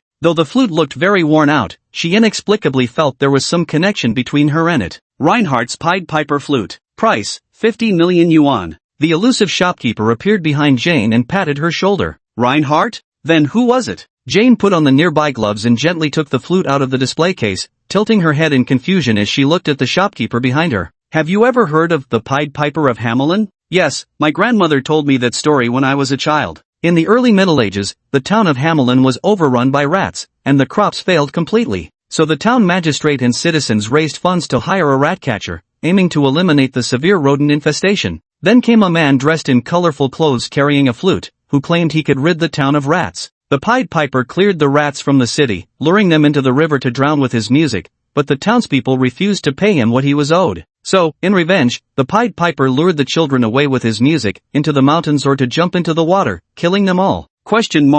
Boss, you're not saying this flute is Reinhardt's, that rat catcher's magic flute, are you? A flicker of astonishment flashed through Jian Na's calm, unperturbed pupils. Clever. Isn't this a fairy tale? Want to buy it? Ignoring Jane's question, the shopkeeper took the flute and gently rubbed it in his hands as he asked. 50 million. Jane fell into deep thought. 50 million, that was no small sum an ordinary person could casually fork over. Though she could certainly afford it. Jane's profession is that of a pianist, and she's quite renowned at that, so for now, she isn't short of money. Ancestor, I feel so much stronger now, like I could stop a pickup truck with just one finger. On the second floor, Yu, with a white towel draped around his neck, excitedly made his way down the stairs. Ancestor, stop a pickup truck with one finger? Jane tilted her head, watching Yu as she hurried down the stairs. Don't mind her, she's got delusions. Such a pity, she's a pretty girl. How did she end up with delusional disorder? With a quiet sigh in her heart, Jane refocused her attention on the flute. Ancestor, we've got a customer in the shop? Esteemed guest, interested in this bronze sword? Yours for just 1 million, a steal. Yu tugged at Jin's sleeve, directing his attention to the bronze sword in the wooden crate nearby. Stop fooling around. Go back to cleaning your Ultraman figurine. Oh, boss, I'll take the flute. With resolve, Jian took a bank card from his pocket and handed it to the shopkeeper. Boss, There's exactly 50 million in there. The password is 88s. You can check it on the card reader. You, coming, venerable ancestor. Go check it at the counter card reader. Okay. Soon after, you nodded at the shopkeeper with a smile on his face. It's yours now. Placing the upright flute into Jane's hands, the shopkeeper cheerfully returned to his recliner and settled back down. Boss, here's my business card and 2 piano concert tickets. Feel free to drop by if you're interested. Gazing at you with some pity, Jane took it out from her bag and placed it on the small cabinet beside the recliner, where there was also a plate of half-eaten peaches. Sure, come visit often when you're free. Wishing you prosperous business, boss. I should be heading back too. Waving at the shopkeeper, Jian opened the door and stepped outside. Ancestor, his blood carries a faint sweetness. I find myself wanting a taste. Watching Jane's retreating figure through the window, a crimson glint flickered momentarily in Yu's eyes. Don't stir up trouble. That's a girl disguised as a boy. Mum. Attention all citizens, according to Meteorological Bureau forecasts, tonight at 8 p.m., the extremely rare blood moon phenomenon will reappear after a century. Grandma, wake up, go sleep in bed. Jane couldn't help but laugh and cry when she returned to the first floor of the apartment. Her grandmother, Edward Mary, stood motionless in front of the television. Jane, familiar with her grandmother's habits, knew she had dozed off in front of the TV again. Woof, woof, welcome home, little master, welcome home, little master. A black parrot with cobwebs clinging to its feathers emerged from under the sofa, flew onto Jane's shoulder, and squawked noisily. Welcome back, granddaughter. Edward opened his slightly clouded eyes and reached out to pat the empty air before him. I'm behind you, grandmother. Jane, who was playing with the black cherry blossoms on her shoulder, couldn't help but feel a bit helpless. As grandmother grew older, not only her hearing declined, but her eyesight had worsened considerably too. Old age comes to us all. So, did you manage to find any antiques that caught your fancy from the depths of the old street? Edward gently patted the television and said softly. I told you I was right behind you. Jane stepped forward to support Edward's withered, wrinkled arm and helped him sit on the couch behind them. Grandma, I bought a recorder at that antique store. Look, it's worth 50 million. Placing the flute in Edward's hand, his previously bleary eyes instantly sharpened. Tonight's sacrifice is secured. Chapter 59, Blood Moon Arc, The Approaching Crimson Moon. What do you mean by sacrifice? Exactly what the words mean, child. Do you remember how your parents died? Sadness flickered in Edward's eyes. They died in a car accident. No, you're an adult now. It's time you knew the truth. They were victims of a murder. Premeditated murder? Jian suddenly stood up, the tenderness in his eyes vanishing instantly. They died at the hands of the heretic inquisitors. These people specialize in hunting witches, a practice that's continued from the Middle Ages right up to the present day. Your mother, like me, was human with just a trace of witch's blood in her veins. We're not even worthy of being called witches. Our bloodline is so diluted that we live no longer than ordinary humans. Your father was just an ordinary human, because witches don't have males. From childhood, I made you dress as a boy to avoid drawing attention. Wait, grandmother, this is a bit hard for me to accept. Kuroyuki, show your little mistress a few tricks. He patted the parrot on his shoulder, which understood his meaning. Under Jane's horrified gaze, a black mist enveloped it. The next moment, a man wearing a butler's uniform appeared before him. The man was strikingly handsome, every movement exuding grace and elegance, now gazing tenderly at Edward. Black Parrot, my familiar. This year he is 498 years old, a demon from hell. In 2 more years, he'll be promoted to archdemon. The so-called greater demon can effortlessly destroy a small town. Getting him under contract took your old granny here quite the effort back in my younger days. Jane, are you listening to your great-grandmother? There are. I never imagined demons actually existed in this world. Covering her mouth, Jane's face was filled with horror. Demons, angels, vampires, werewolves, all of these actually exist in this world. And there are even many unknown entities beyond those. You'll understand later, Jane. Edward patted the black parrot in front of him. I'm beside you, grandmother. Child, tonight will be once-in-a-century red moon. This is an opportunity. Before the crimson moon appears, I wasn't planning to tell you any of this. It would be better for you to remain an ordinary person who knows nothing, just like your mother. Silently pulling a photograph from his pocket, Edward's eyes welled up with murky tears. But my mother still died. So, when the crimson moon arrives, I changed my mind. I can't protect you forever, Jane. I fear you might meet the same fate as your mother. Only by becoming strong yourself can you truly be strong. Will you become a witch tonight? Under the crimson moon's power, offer a sacrifice to commune with hell and forge a pact with a familiar. The alignment of time, place, and human fortune suggests the familiar you summon will far surpass Black Parrot. After all, this sacrificial offering was purchased from that esteemed lord himself. She stroked the vertical flute in her hand with evident envy. A witch may contract but one familiar in her lifetime. My own quota is full. I'm willing, grandmother. You, don't wander around tonight. A once-in-a-century blood moon is coming. Tonight will be chaotic. What's a blood moon? Pausing her work, Yu's delicate face was full of confusion. Just think of it as a buff enhancement. With the blood moon's appearance, dark creatures will receive a significant power boost. Tonight, I'm afraid some restless troublemakers will start causing disturbances. I understand. Yu extended his hand towards the shop manager. Old ancestor, lend me your phone for a bit. What do you need it for? To call my human friend and tell him to behave tonight. He's so unlucky, heard he got attacked by vampires again yesterday. I'm afraid he'll pull another stupid stunt tonight. Shopkeeper. 600-year-old, pigeon spirit, cuckoo, attention all wolf brothers and sisters in the group. Tonight will be a once-in-a-century blood moon, so please exercise restraint and don't fall into a frenzied state. At Frost Wolf, at Siberian Husky Demon. 500-year-old, cherry blossom spirit. I can understand tagging it Frost Wolf Senior, but Siberian Husky Senior, isn't that a dog? 1,000-year-old, Siberian Husky Demon, little sister, I can't help but feel you're insulting me. 600 years procrastinating pigeon at Cherry Blossom Spirit, you're new to the group. Era has some wolf ancestry, when he goes berserk, he's seriously fierce. 500 years Cherry Blossom Spirit, so that's how it is. 500 years Cherry Blossom Spirit. By the way, this senior called Frost Wolf. I've never seen him say a single word in here, whimpers. 1500 years Poison Feather probably hibernating on the ice plains again. With all the increased carbon emissions recently and the atmosphere warming up, that Frost Wolf guy's practically running out of places to sleep. 800 years, 7-spot ladybug, hope Frost Wolf doesn't cause any trouble. Heard digging up mammoth corpses pays well these days. 800 years, 7-spot ladybug, Frost Wolf better not get dug up by those human poachers and displayed as a specimen. 1,000 years, silly demon husky, yo, if it isn't 7-spot the prophet, finally decided to surface? 600 years, procrastinating pigeon, oh no, does anyone have Frost Wolf's exact coordinates? 1500 Poison Feather bird. This loner makes me look sociable. Who knows which frozen wasteland she's wandered off to now. 500 Cherry Blossom Spirit. Era the Great Demon, that prophet you mentioned. 1000 Era the Great Demon. Perfect timing. Let me introduce you to the Jinx Beetle. Whatever this guy predicts comes true. 1000 Era the Great Demon. Basically when he opens his mouth, trouble follows. That Frost Wolf who's been dormant? Pretty sure he's been dug up and put on display by now. 500 years old, Cherry Blossom Spirit, understood, thank you Senior Era, sob sob. 800 years old, Centipede Dumpling, hey hey hey. The top priority now is to locate that Frost Wolf chick. When night falls and she goes berserk, who could possibly stop her? 500 years old, Cherry Blossom Spirit, Senior Frost Wolf is female? 700 years old, Green Snake, popping in here, yes, female. Extremely antisocial too. Only our people pleaser Era and the equally chill Salted Fish Boss can get along with her. 800 years, Boss's personal little cotton padded jacket, damn girl, where have you been running off to these days? 500 years, Cherry Blossom Demon, are you worried about me? Sobs. 900 years, Leech Demon, your little sister's with me, pay the ransom and I'll let her go. Running over here to freeload and whatnot, I barely even have energy to work on my manga lately. 800 years, Boss's personal little cotton padded jacket, Cherry,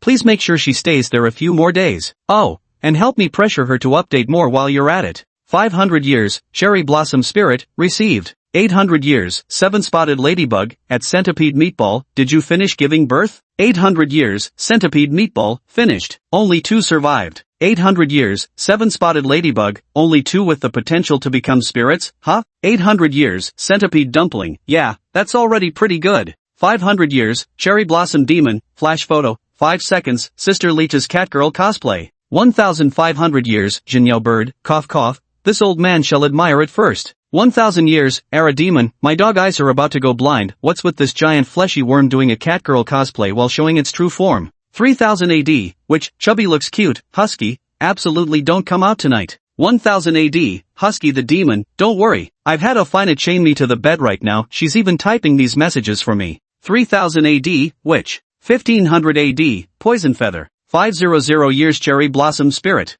800 years 7-spotted ladybug, tonight, when the blood moon rises, chaos will ensue. Chapter 60, The Crimson Moon Arc, The Ambush. Always trying to see through your eyes, to find the most primal wildness. Who would have thought I'd end up stumbling into the quietude of an entire forest? The melodious sound of the piano and a woman's gentle voice reverberated through the empty church. The crimson glow of blood seeped through the window, casting its light upon Jane, dyeing her dazzling golden bob a shade of red. After listening quietly to Jane's melody, Black Parrot's eyes gleamed faintly as he addressed her. Miss, the master has already set up the summoning circle. Gently closing the piano lid, Jen nodded slightly. Putting on the black gloves nearby, she walked slowly toward the courtyard. It was 7:50. The moon hanging high in the sky had already turned half-red, and the usual lively chirping of insects was nowhere to be heard. There was only a deathly silence. Grandmother. Jen looked at her grandmother seated on a bluestone, noticing she no longer carried the usual aura of twilight. Like a long, sharp blade polished clean of rust, keen and unmistakably brilliant. Edward's wrinkled face beamed with a smile as she turned and waved cheerfully at Jen. Good child, come here quickly.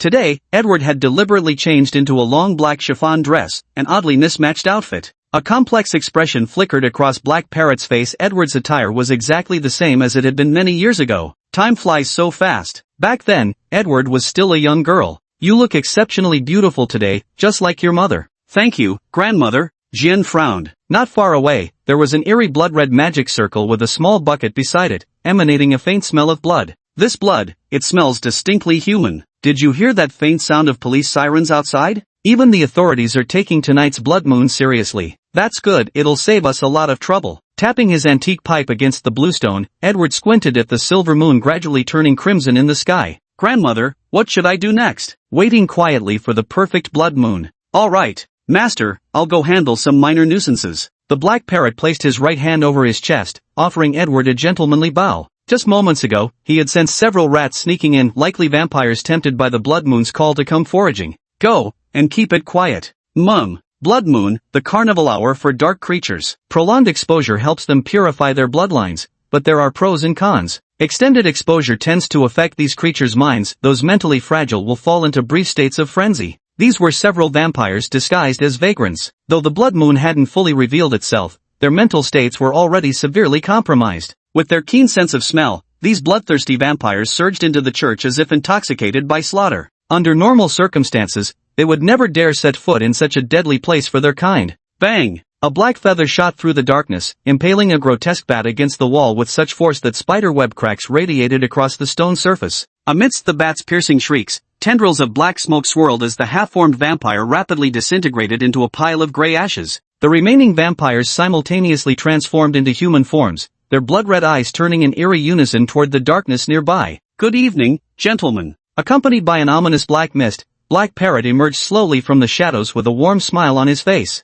Roar! Have you completely lost your minds? As fellow creatures of darkness, I was even considering sparing your lives. The Black Parrot shook its head and flicked its fingers, sending several feathers flying toward the vampire hounds charging at him like rabid beasts. Grandmother, the moon has turned completely red. Jane adjusted the stray hairs on her forehead and gazed at the sky. The last traces of the moon's silver light had vanished without a trace. After a moment of hesitation, Edward stood up and approached the eerie magic circle not far away. She beckoned to Jane. Come here, Jane. Prepare for the contract ceremony. I'm very curious to see what kind of familiar you'll summon. Edward's face wore an amiable smile, yet under the crimson moon, it appeared eerily sinister. Jane approached the magical array and inspected it carefully. The so-called array bore no resemblance to the star-shaped magic circles commonly seen on television. The difference was like night and day. Within the array, there was an eye and a large tree outlined in blood. Jane's sense of unease grew stronger by the moment. Child, take the flute and enter. It's time to begin the summoning ritual. Grandmother, I feel a little uneasy in my heart.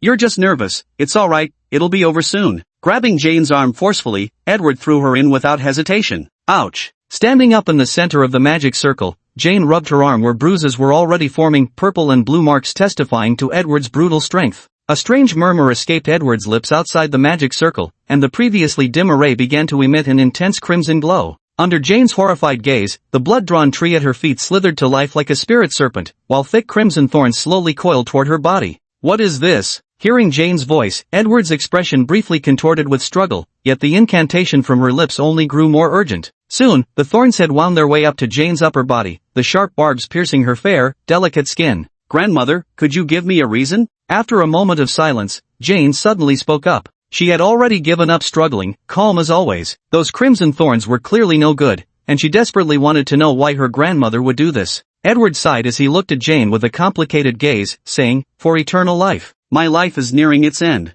With the red moon tonight, the witch's blood within your body has been enhanced. By extracting and absorbing it, I might be able to transform into a true witch. Even if not, I could become younger and slow down aging. Originally, I had planned to wait until you got married and had children, but who knew that after so long of disguising yourself as a man, you'd really start to believe you were one, losing all interest in the opposite sex? Here you are, already in your 20s, and still not a single romantic relationship. I don't have much time left, and with the blood moon rising, I want to take this gamble. You'll forgive the grandmother who raised you since childhood, won't you? A sickly smile flickered across Edward's face as her hand trembled, whether from excitement or regret, no one could tell. Grandmother, this will be the last time I call you that. If my guess is correct, you actually killed my mother, just as you're killing me now, to extract our bloodline and prolong your own life, as you put it. Everything you told me before was a lie. By now, the crimson thorns had already wound their way up to Jane's neck, though I hate to admit it. Jane, you're still so clever. Having nurtured you to be this exceptional, I truly don't quite want to kill you. Chapter 61, Crimson Moon Arc Betrayal. Don't worry, my dear granddaughter, Grandma will make this quick for you. The struggle in Edward's eyes gradually faded, leaving only greed and indifference. Are all the enemies taken care of? She looked at the black parrot that had returned to her and said, all handled. But there is still one more. Good night, master. Gently embracing Edward's frail body, the dark parrot whispered softly in her ear. You. Feeling the sharp pain of an object piercing his chest, Edward gazed intently at the grinning black parrot. After being a dog for so long, have you forgotten that even your own dog can get rabies and bite its master? A glint of red light flashed briefly in his eyes as Black Parrot gently lifted Edward's arm, where a black parrot tattoo was slowly fading away. Blessed by the crimson moon, my strength briefly surged to that of a greater demon equivalent to this world's demon king. You can't control me anymore. As a demon, though cunning, I still have my dignity. I don't particularly enjoy being ordered around like a dog, bowing and scraping. Closing the sightless eyes of Edward in his arms, Kuro couldn't help but feel sorrow. If only you had shown me some respect, I likely would have stayed by your side my entire life, through thick and thin. He recalled the scene of his first summoning, also in a church back then. The young Edward was wearing a long black gauze dress, enchantingly alluring. Just like a true witch would not like now, having become a heartless monster who would stop at nothing for her dreams, even willing to kill her own adopted daughter and granddaughter. Even he himself had gradually become nothing more than a convenient tool. Back then, she had truly treated him as family. Is lifespan really that important? He couldn't help but let out a bitter laugh. Placing Edward's body on the bluestone, the black parrot walked toward the magic circle, effortlessly snapping those crimson thorns as he carried Jane out of the formation in his arms. Miss, I killed your grandmother. Do you hate me? I don't hate you. Struggling to break free from the dark parrot's embrace, Jen gazed at the cold figure lying on the bluestone slab. For some reason, she felt not a trace of hatred in her heart, neither toward her grandmother nor the dark parrot. This feeling was particularly unbearable. Miss, might I make a deal with you? What kind of deal? Take me home. I'm tired of this mortal world. The black parrot gave a gentlemanly bow and smiled gently at Jane. How to deliver? Go ahead with your familiar summoning. In the meantime, I'll slip through the gates of hell. See that red eye? He pointed at the blood-drawn eye within the magic circle. Drop the offering and a single drop of your blood onto it, and the sacrificial summoning circle will activate. Then, I can return home, and you'll be able to summon a familiar, though this will consume some of the offering's original power, so the new familiar you summon won't be as strong as you might expect. So that's how it is. Jen stared at Black Parrot, whose face bore a gentle smile, and said, Black Parrot, can I trust you? My grandmother just deceived me. I am a demon. Demons are innately cunning beings. Deception and betrayal are commonplace in hell. Just moments ago, I betrayed your grandmother myself. But still, I hope you'll trust me just this once. Fine, I'll trust you this one time. Without a word, Jen placed the flute from within her embrace atop the blood-red giant eye of the magic circle and dripped fresh blood upon it. The next moment, countless wisps of black mist rose from the array, rapidly spreading as the indistinct outline of a black iron gate shimmered into view. Is this all there is to it? That's all, miss. Until we meet again. Black Parrot ran her fingers wistfully across the iron gate. This was the very place she'd emerged from herself back then. Pushing the gate open revealed swirling chaos within. Without hesitation, Black Parrot stepped forward into the abyss. 1 minute, 2 minutes, 3 minutes. The tightly shut iron door showed no signs of movement. Knock, knock. Could you open the door, please, Black Parrot? Jin pulled open the iron gate, and Black Parrot's figure once again appeared before her. Do I have some kind of feud with you two, grandmother and granddaughter? Black Parrot's face was etched with helplessness. After stepping outside, the iron gate melted away as swiftly as snow under sunlight. Look at your arm. My arm? Jin rolled up his sleeves in puzzlement. There, emblazoned on the fabric, were 2 vivid parrot patterns. Strange, I thought there was only one of me. How did another appear? Was your previous one a tattoo? Your grandmother had it done for you? Yes, when I was little, my grandmother took me to the tattoo parlor to get it. No wonder the gate kept pushing me back. Typical of you, Edward, even in death you had to put me in a fix. The black parrot shot a helpless glance at Edward on the bluestone. His former master was far more troublesome than he'd ever imagined. Old ancestor, I think I could take you on single-handedly now. Ouch. In the antique shop, you rubbed his forehead as he walked back upstairs. Closing the shop door, the store owner gazed at the blood moon in the sky. The streets were anything but calm at this moment. The beeping of police cars and the angry shouts coming from all directions blended together like a symphony. Uncle, take it slow on the stairs. Don't end up with a bloody face like last time. It's fine underscore. That was an accident last time. The happy-go-lucky husky cheerfully refused Zhao Yu's assistance and slowly made his way to the shop owner's side. Big salted fish senior, let's go eat hot pot. What's so special about looking at the moon? Mum. So, do you still feel the urge to thirst for blood now? Suppressing a laugh, the shop owner looked at the large character Zhang on the husky's forehead and asked. Not at all, salted fish senior, you're absolutely amazing. Originally, Era had planned to hide in the sealed basement for the night and come out the next day. But then, the senior slacker said in the group chat, who wants to come to the old street for hot pot? The thought of everyone enjoying hot pot while he was trapped, unable to move, tied to a bed in that gloomy basement instantly made Era unhappy. So, he brought off Ina along and showed up. Uncle, I asked you to call the shop owner for hot pot. What are you chatting with him for? Zhao Yu, wearing an apron, knocked on the escalator railing, producing a loud thud. The antique shop was unusually bustling today, filled with many unfamiliar faces and just as many familiar ones. Chapter 62, The Crimson Moon, so terrifying. Miss Tao Yao, who's that man in the military uniform? Is he an officer? Zhao Yu grabbed Tao Yao's sleeve and secretly pointed at the colonel conversing with Violet, asking in a hushed tone, even drawing the curiosity of the nearby Yu. After all, in their remote little corner of the world, seeing even a policeman was rare, let alone an actual military officer. Tao Yao smiled gently and answered Zhao Yu's eager expression. He's the boss's old friend. We all call him the colonel. Though military guys can be quite appealing, he's actually a cynical and despicable man. Be careful, he particularly enjoys borrowing money from others. That woman drinking alone in her white lab coat, we all call her the doctor. She does scientific research for a government institution, one of those high-tech genius types. And have you seen that old man in Taoist robes? Tao Yao pointed at the white-haired Taoist priest who was whispering to an Alaskan Malamute, occasionally bursting into laughter. I know that one. Even before I went abroad, I'd seen news about him. Seems to be Master Qixing from Zhongnenshan, famous for his extraordinary dream interpretation skills, made headlines several times. Zhao Yu clapped her slender hands together, her face lighting up with sudden realization. That's right. As for the remaining one, Tariq, you should know him, your university president. I know about this. The principal is quite nice, especially Mrs. Tariq. She took great care of me when I first arrived. I never imagined the boss knew so many important people. Is it really that many? This is just the tip of the iceberg. Tao Yao turned her head with a smile and walked toward the kitchen. As the cook, she still had plenty of work to do. Qixing, can you help me divine? I don't know what's been happening lately, but my sleep quality at night has been terrible. The silly dog poured a glass of juice and began clinking cups with the Big Dipper beside him. Brother Era, you should consult a doctor about your sleep issues. Taoist Master Qixing chuckled and gestured subtly towards Era. Not far away, the doctor who had been drinking alone and melancholy suddenly stared at Era with gleaming eyes. Forget it. If I went to her, she'd definitely want to draw my blood. I'm a demon emperor now, my blood's precious stuff. Let me tell you, 7 stars, ever since becoming demon emperor, just by releasing my aura, those little demons all cower like ostriches. On my street, when I say jump, nobody dares ask how high. That's the majesty of a demon emperor. As he spoke, Era's back straightened with pride, leaving Taoist 7 stars beside him utterly dumbfounded. Dressed in a pale blue gown, Ophelia walked up to Era and expressionlessly removed the black knife from his waist. Good boy, Lord Era. Lend me your knife, I'm going to help Sister Tao Yao chop vegetables in the kitchen. Oh, fellow Taoist Era, I have a question.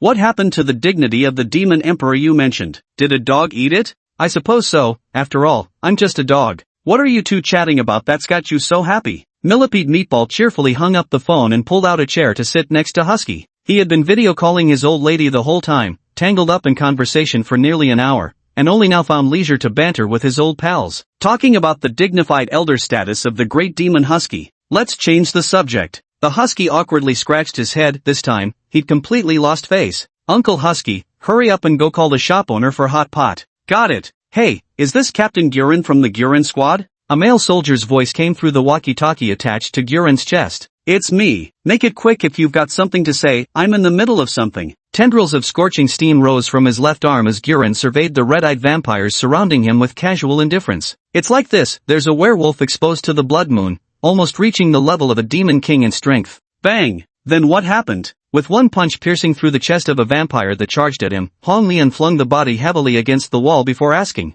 This werewolf brutally killed several of our brothers and is now fleeing toward the Old Street area. Captain Hong Lian, you're closer to that location. We hope you can intercept it. Alright. After hanging up the walkie-talkie, Hong Lian's smile twisted into something monstrous. Using me as your pawn? Do you really think I have no objections? Bang! The sound of a watermelon bursting echoed as a wild vampire hiding near the trash bin, poised for an ambush, had its head blown off. Captain, please stay focused during the battle. Got it. How pitiful. Ha! Captain, I was talking about that werewolf. If he dares to cause trouble at Old Street Salted Fish Senior's antique shop, wouldn't he end up without even ashes left? Now that you mention it, I feel happy again, Shui. Yeah, Captain, let's wrap this up quick. We've got another destination to hit. Damn it! Even under the blood moon's glow, we still can't withstand those bizarre human weapons. On the outskirts of Old Street, a man in a suit dashed away while clutching his shoulder. The man's name was John, a werewolf who'd managed to survive for nearly a century. By day, he punched the clock as an ordinary office worker, living a quiet life. By night, he hunted, enjoying his carefree existence to the fullest. John had hidden himself extremely well. After all these years of living, he still knew a thing or two about counter-surveillance techniques.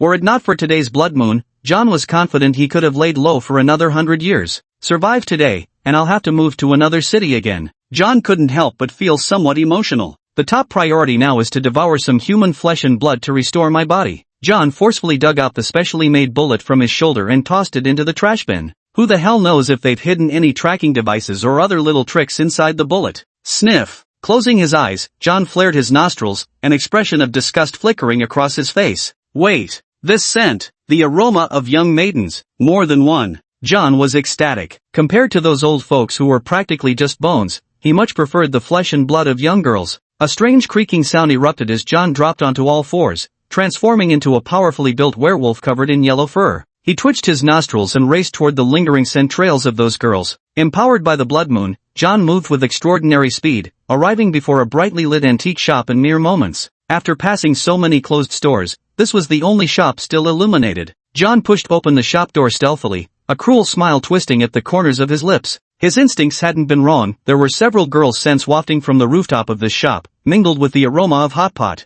These girls must be having a dinner party, probably celebrating someone's birthday or something. With this thought, John decided to give the girls a big fright. Swaggering up the stairwell, his massive frame made the wooden steps groan and creak ominously. John flung open the second-floor door and without hesitation let out a terrifying roar, instantly silencing all laughter and chatter in the house. Humans really can't handle a scare. Must have been frightened stiff by my ghastly form and scream, he thought smugly. He lowered his claws from his eyes triumphantly, only to freeze completely the next second. While he had indeed frightened one girl into fainting, far more gazes met him with undisguised curiosity. That feeling is like when a little monster pushes open the door, only to find the room already filled with Ultramen, utterly despairing. Sorry to disturb. John gently closed the door, trying to conceal his presence. Chapter 63, Blood Moon Arc, The John Family. Where did this little werewolf come from, with guts so big, daring to howl in front of your second uncle? The silly husky clenched its fists with a sinister grin, approaching a trembling John. Take him outside to deal with it. It'll get dirty inside the house. Alright, Sister Taoyao. Hey you, handle the muscle from his legs later, perfect for hot pot, nice and chewy. Save an eyeball for me, I've been studying werewolf vision lately, and this'll save me the trouble of hunting one down. Brother Husky, I wish to eat his pancreas, thank you for your trouble. +1. Violet, do you want to drink his blood? The husky, who was dragging the trembling John by the nape and about to head downstairs, suddenly asked. I'm tired of drinking it. Elegantly taking out a napkin to wipe her lips, Violet gave the husky a gentle smile. Oh, then I'll deal with this guy. John, who was listening, felt like he was about to split apart. How could anyone do something like this? Discussing how to eat him right in front of him, didn't they consider how he might feel? He wanted to struggle, but unfortunately, his strength didn't allow it. Every time the thought of resistance crossed his mind, an overwhelming aura would descend upon him. Dragging John out of the shop, Era glanced up at the moon. The blood moon still hung high in the sky, even brighter than before. For some unknown reason, he began to feel worried about Frost Wolf. Ready to be chopped into pieces? Drawing the black dagger from his waist, Era licked its blade with a sinister grin. No, you can't do this to me. I'm a member of the John family, yes, that John family, you know, rivaling the 4 great vampire clans in reputation. My father is one of the 4 elders of the John family, a demon king-level powerhouse. Under the blood moon's enhancement, his strength becomes utterly unfathomable. If you kill me, my father will sense the extinguishing of my life force. He'll bring the clan's elites to hunt you down. John stared in horror at the black knife in Era's hand, now slightly flecked with drool. How do you rate my strength? Demon King. Blind Wolf. Before you stands a Demon Emperor. The strong prey on the weak, the eternal law of survival unchanged throughout the ages. Judging by the resentment clinging to you, you've devoured at least hundreds if not thousands. Next life, try growing some better judgment. No. The Earth Museum, the most renowned biological museum in City G, showcases specimens of most extinct animal species. Old Wang is a 60-year-old gentleman who serves as the director of this biological museum. Ding dong, the time is now 8 o'clock sharp. The antique wall clock suddenly popped out a bird that kept repeating this phrase. Old Wang in the duty room took off his headphones from his head. It's time for the daily patrol. Picking up a flashlight, Old Wang walked into the museum. As the museum director, Old Wang wouldn't normally do patrols, but today was an exception. Due to the Crimson Moon's descent, all security personnel in the museum had been forcibly evacuated home by fully armed military forces. Moreover, the museum had recently acquired a remarkable specimen. Not patrolling it daily would leave him uneasy. It was a wolf of unknown breed, about the size of a fox. Even after all these years as director, Old Wang couldn't identify what exactly it was. The wolf was beautiful, and every time tourists saw it, they would gasp in admiration before pulling out their phones to take photos and share them on social media. Word spread like wildfire, attracting even more visitors. Thanks to this little creature, the museum was swimming in profits. Armed with a flashlight, Old Wang arrived at the wolf's exhibit area, his previously beaming smile slowly freezing on his face. Upon the pedestal where the wolf had once stood, there was now nothing but the faint remnants of melting ice. The transparent glass dome above the museum had a huge hole shattered in it. Where's my wolf? Was it stolen? Old Wang hurriedly took out his phone and dialed his son's number. Hey, Dad, why are you calling me? The phone line crackled with the sound of machine gun fire and the thunder of artillery shells. Son, my wolf is gone. What wolf? The man's voice carried a note of impatience. It was just a few days ago that I spent a fortune buying a wolf corpse from grave robbers. I'll help you look for it once I finish dealing with my own matters. Old man, whatever you do, don't go out tonight. Boom. Captain, watch out. Son. Old Wang stood dumbfounded, staring at his phone that now showed the call had ended. Buddha be praised. Keep firing at will. Tossing his phone aside, Jack hacked a charging werewolf clean in half at the waist, his disheveled hair flying as he roared. They were from Unit 32 of the NSA's Special Operations Group, 10 elite operatives, each a master of combat. Today, they received a distress call from a fairly large village at the foot of the mountain. When Team 32 arrived, not a single living soul remained in the entire village. Everyone had been turned into low-level vampires. It was a trap, a scheme by dark creatures targeting official forces. Damn it, Jones, how many of us are left? Captain, there's only 5 of us left. All 5 of them, James and the others, have heroically sacrificed their lives. Jones, the bald burly man standing back to back with Jack, spoke with a voice brimming with grief and indignation as the faces of those 5 individuals flashed through his mind one by one. Yesterday, they were still drinking together. Captain, once you break through, please take care of my family. My wife is blind, today's her birthday. Don't tell her about my death. What do you want to do? For you, I'll clear the way. Jones pulled a pale blue syringe from his bag and jabbed it into his neck. Are you insane? Jack witnessed this scene with eyes wide in shock and fury. The genetic bioserum can drastically enhance human physical capabilities, but once its effects wear off, it drives people insane, turning them into mindless killing monsters. I'm not crazy, I spent all my contribution points to get this from the doctor. Captain, please remember to take care of my wife. Jones hurled the Gatling gun to the ground, letting out a roar of agony in the next instant. His already brawny body grew even more muscular, his clothes exploding under the pressure. In less than a minute, Jones's body had swollen to a towering 3 meters in height. You all have parents. I'm an orphan, I understand this pain. I don't want them to bury their own children.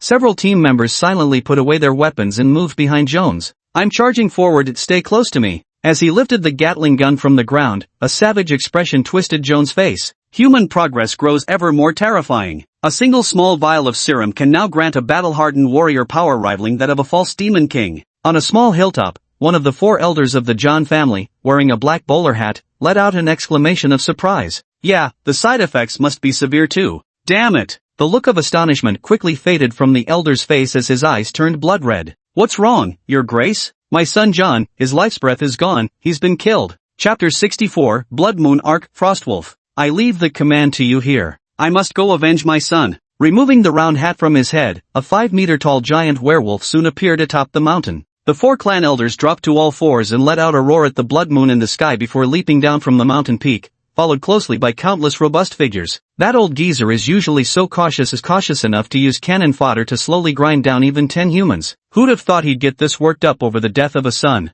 My dear clan elder, how I wish you could die by human hands. Watching the retreating figures of the 4 clan elders, the adjutant's expression gradually turned cold. He removed his suit jacket, revealing 5 distinct black claw marks on his chest. Get the hell away from me! With a furious roar, Jones charged forward like an armored tank, continuously swinging his Gatling gun. Countless werewolves and vampires were sent flying through the air like baseballs. Captain Jack, Tracy, Phil, Glasses, Plate, Captain Jack. Jones kept murmuring the names of his teammates behind him. Each time he uttered those names, a faint coolness momentarily pierced through the haze in his muddled mind. Don't waste your energy helping me, conserve your strength for escaping. Little bats and wolf pups, their bites don't hurt much. Jones muttered softly as he slapped apart a skinny werewolf clinging to his shoulder. Behind Jones, the only woman in their group, Phil, was now weeping uncontrollably. Jones' body was covered in countless wounds. She remembered vividly how Jones would recover from minor injuries within seconds after taking the serum. But now, even after a full minute, his wounds remained exactly as they were. The time for the potion's effect is about to run out. It's over, Captain. My memories will soon disappear. Looks like old man Satan is coming to drag me to hell. I don't know how many dangers lie ahead. This is as far as I can take you. Jones stopped in his tracks. He turned to look at his companions behind him with a foolish grin, his appearance no longer human. Jones, your wife, I'll take good care of her for you. Giving Jones' chest a light punch while struggling to hold back tears, Jack led the charge forward. Jones, you're the handsomest man I've ever seen. Big dummy, if I survive today, I'll burn Joss paper for you every year on this date. Remember, they call me Glasses. Take care, Jones. See you in hell. Jack, Tris, Phil, Glasses, Plate. He slapped himself so hard that several front teeth came loose and fell out. He smiled. Hoisting the bent Gatling gun onto his shoulder, Jones turned around and stood like an iron wall blocking the pursuer's path. If I can't be the Pathfinder, I'll drag a few down to hell with me before I die. A deafening explosion erupted from the depths of the dense forest, causing the 4 fleeing figures to halt in unison. Keep running.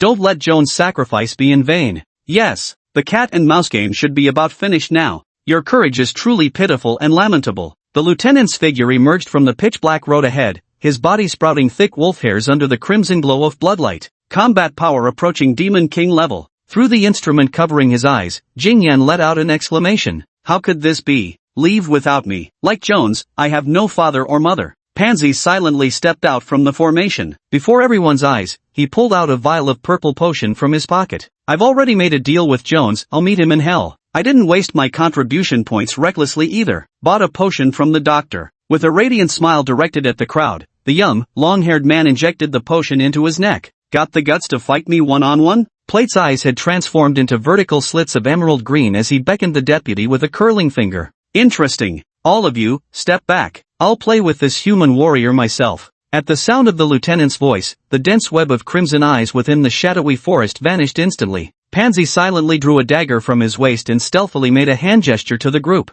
Fight, let them go. After making the hand signal, he rushed toward the adjutant with his dagger, swift as a leopard. How despicable. Blood trickled from Jack's palm. As the team leader, he had ended up needing his subordinates' protection. Waves of bitter reluctance surged within him. Interesting. This serum. The adjutant stared in shock at the plate. They had exchanged several moves, yet there was no discernible gap in strength between them. Captain, go. After those humans. Roar. Captain, look at the sky. Phil, who was fleeing, suddenly cried out. In the sky? That's a massive silver wolf casually strolling through the sky. Jack halted his steps, staring dumbfounded at the silver wolf nearly 7 or 8 meters long in the sky. Bathed in the light of the blood moon, the creature was leisurely walking towards them from midair. Demon King. Silently, Glasses muttered something to his teammate beside him, sweat dripping down his forehead. This place looks good. I'm going to sleep now. You humans better not disturb me. The giant silver wolf tilted its head, sizing them up for a moment before speaking. Before everyone's eyes, the frost wolf crouched low, and to their horror, the ground visibly froze over at an astonishing speed. Shut up! A bloody glint flashed through the frost wolf's calm eyes, and in the next moment, a ring of azure mist rapidly spread through the forest. Quiet! The small forest beside the village had fallen eerily silent. Countless ice-blue statues intertwined among the trees. In the blink of an eye, all the pursuing werewolves and vampires froze into icy sculptures. Now, much quieter. Frost Wolf closed his eyes and lay on the ground. Soon, faint snores began to rise. Sure, let's go. Pale-faced Jack nodded at the group before slowly walking out of the forest. Oh my god. This is terrifying. Such power. Glasses stared at the snow-covered forest with trembling fear. Should we report this incident to the organization, Captain? Report. After a brief silence, Jack gave his response. Chapter 65, Blood Moon Arc, God of Thunder. That's strange. Why did I faint again? Zhao Yu, who had been slumped over the dining table, suddenly sat upright and glanced around before speaking. It's nothing serious, young friend. I just checked your pulse. You're suffering from kidney yin deficiency. Make sure to rest more in your daily life. Kidney yin deficiency, so that's it.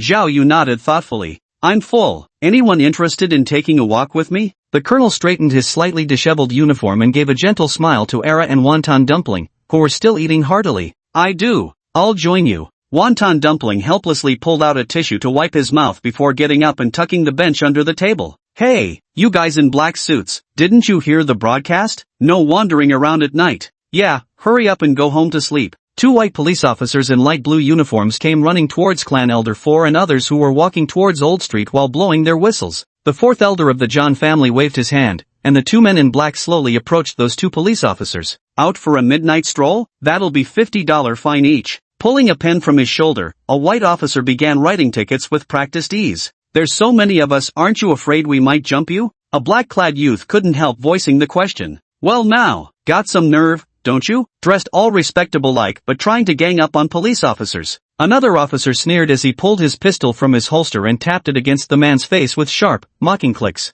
Xiao Pang, write each of these two another ticket, charge, attempted police assault by unlawful assembly. Copy that. And as for you two, see this tiny camera on my chest? Every single one of you is under surveillance now. Got it? The thin cop gestured to the blinking camera pinned to his uniform. Why'd you come back alone? Where's Mori? The four elders frowned. Sen went to the ATM to withdraw money to pay the fine. A fine? Yeah, we originally planned to deal with those two cops, but who knew they were wearing live-streaming body cams? Then the cop said we were loitering in a group at night and wrote each of us a $50 ticket. We didn't want to make a big deal out of it, so Sen went to pay the fine. Fourth elder, Sen asked me to check if you could reimburse him for it. Wait till after the meeting. Don't wait for him. Everyone, follow me down this street. John sent his strongest along this road. Yes. Hey, there's an ATM right there. Go withdraw the money quickly. Us two gentlemen still have streets to patrol. Can you afford to compensate us for delaying our time? The thin policeman wore a mocking smile as he shoved Mori's shoulder forcefully. I'll remember you too. Next time we meet. Next time? Want to pay again? Hurry up. Stop dawdling around like an old woman. The fat cop followed up by kicking him in the ass and snarling. Alright, I'll go. Suppressing his grievances, Mori slowly walked toward the ATM under the streetlight not far away. Bang! Bang! Two muffled gunshots rang out, and Mori, still walking, staggered before collapsing to the ground. You! Sen turned his head furiously towards the rear, where the smiles had vanished from the two policemen's faces, their guns still aimed in firing stance. Why is my strength fading? The bullets, they're poisoned. The stout and gaunt officers stepped forward to loom over Senator, raising their guns once more. They aimed not at his chest this time, but squarely at his head. Bang! Bang! After confirming that Mori was undeniably dead, the skinny policeman expressionlessly took out a walkie-talkie from his chest. Instructor Thor, a large number of werewolves have appeared near Old Street, highest level. He glanced at the ring on his finger that assessed monster levels before announcing, Supreme Demon King at its peak. Got it. A moment later, a woman's voice came through on the other end. Sleeping Dragon and Young Phoenix, you two patrol other districts. Leave the Old Street to me. Copy that, Instructor Thor. After putting away the walkie-talkie, smiles gradually spread across their faces. With Instructor Thor joining the fray, these werewolves' doom is sealed. Instructor Thor, one of the top 5 operatives in Special Unit 1, is arguably the nation's most elite warrior, wielding astonishing thunderbolt powers. His most glorious achievement was single-handedly annihilating 2 vampire lords at the peak of Demon King level, repeatedly turning the tide of battle. Bringing dawn to mankind, he shatters darkness with thunder. Hence his moniker, the Thor. No one knows how old the Thunder God has lived. 100 years? 200? Her appearance has never changed. Various theories abound as to why the Thunder God does not age. Some say she accidentally consumed an ancestral elixir, which kept her eternally youthful. Others claim the Thunder God is an incarnation of divinity, guiding humanity along its path. In short, Thunder God is a very mysterious woman. Even genius minds rarely get the privilege of seeing her true face. This was a simple woman's rented apartment, clean, tidy, and devoid of any clutter. Setting the walkie-talkie down on the sofa, the black-haired woman in office attire downed her canned beer in one gulp. No one would ever guess that this ordinary office worker, who liked working by day and unwinding with beer at night, was secretly Thunder God, one of the legendary 5 heroes who had repeatedly saved humanity from calamity. Old Street? Demon King at his peak, she murmured as she entered the bedroom, slowly removing her office attire before opening the wardrobe and selecting a well-fitted white robe to wear.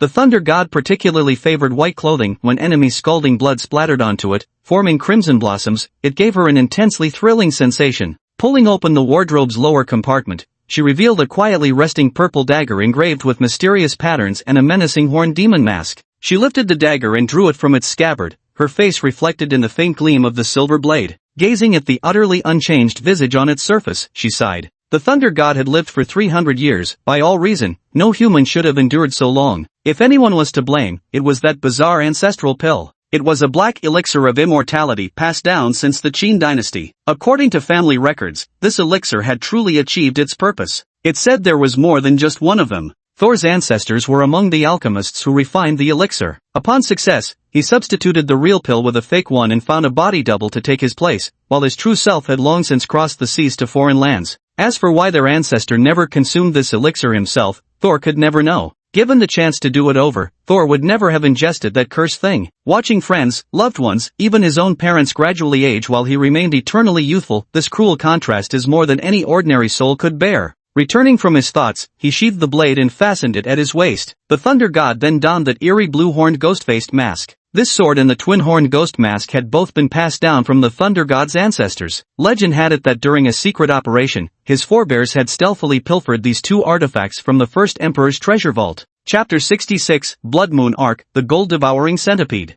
Hey, Instructor Thunder God. Glug glug glug. What's wrong now? Tossing the soda can into the trash bin, Thor impatiently pulled out his walkie-talkie from his chest pocket. Here's the thing, after handling Old Street, we might still need to trouble you. Jack from Special Operations Team 32, remember him? He was one of the trainees you instructed before. I don't remember, taught too many. Thor knocked on his head. Who the hell knew how many students he taught? Even if they stood right in front of him, he probably wouldn't recognize them. Alright then, here's what happened. Team Jack from the 32nd group discovered a peak Demon King tier silver white demon wolf in Forest Mountain that can wield ice. With the Blood Moon's enhancement, it froze the entire Forest Mountain region. Would you like to handle this? The voice on the other end of the line, Wulong, sounded uneasy. Use Frost, Silver White. Hold your positions for now. Wait until I've dealt with matters in Old Street. Understood. What a nuisance. Muttering a curse under his breath, Thor wandered down the silent alley of the Old Street with a yawn. Scanning his surroundings, Thor scratched his head and let out a sigh. Nothing's changed about this place. The steamed bun stall on the corner, the clothing store, the tea stand.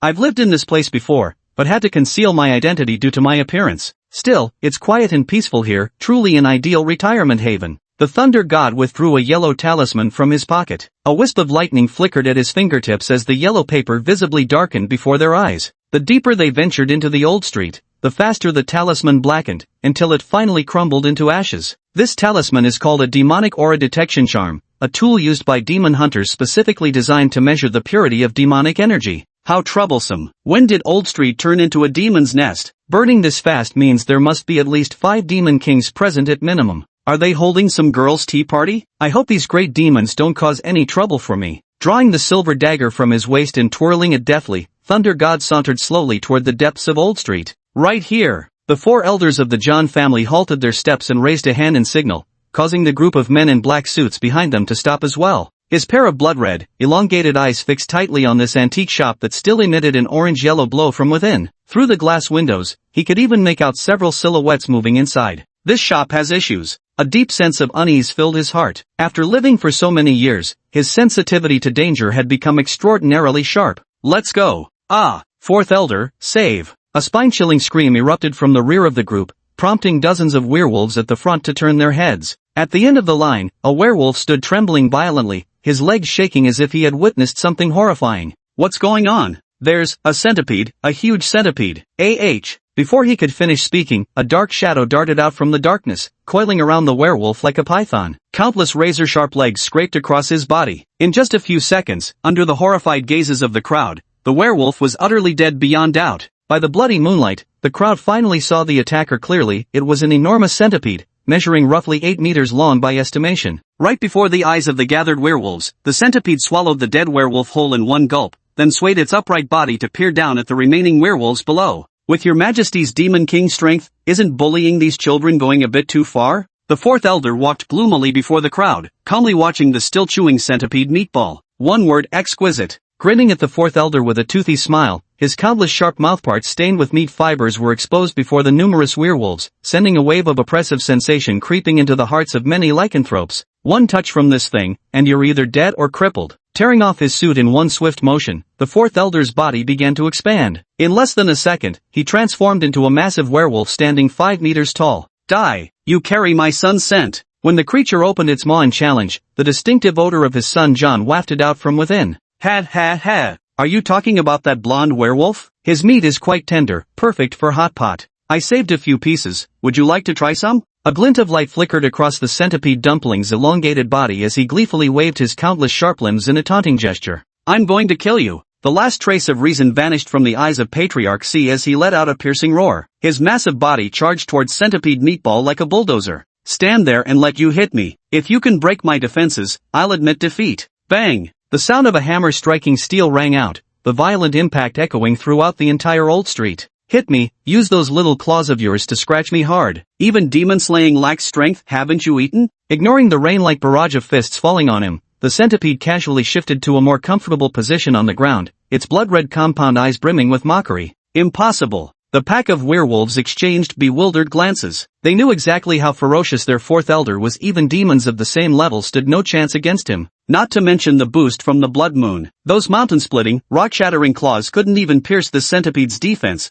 leaving nothing but feeble white marks on its shell. The gold-devouring centipede, a rare species that feeds on metals and jade, possesses an extraordinarily keen sense of smell. Their prolonged consumption of gold and jade causes their exoskeletons to grow increasingly hardened. Centipede meatballs are the real money guzzlers, so next time you need a loan, you know who to ask. Era reluctantly pulled a bank card from his pocket and handed it to the colonel, his heart aching with every movement. He's so stingy, making me sign an IOU just to borrow some money. What kind of monster does that? Brother Era, you're the best. Everyone in the group knows you're the tall, rich, and handsome one. If anyone's short on cash, borrowing from you is the way to go. Taking the bank card as a matter of course, the colonel tucked it into his breast pocket. So please, the hottest husky demon in the group, bring more money next time. Don't you dare borrow money from me and not pay it back. I trust you completely, Green Snake. Stare. Gazing into the husky's pure, innocent yet profoundly wise eyes, the colonel turned to look out the window. After a long silence, he finally spoke. Next time. Promise.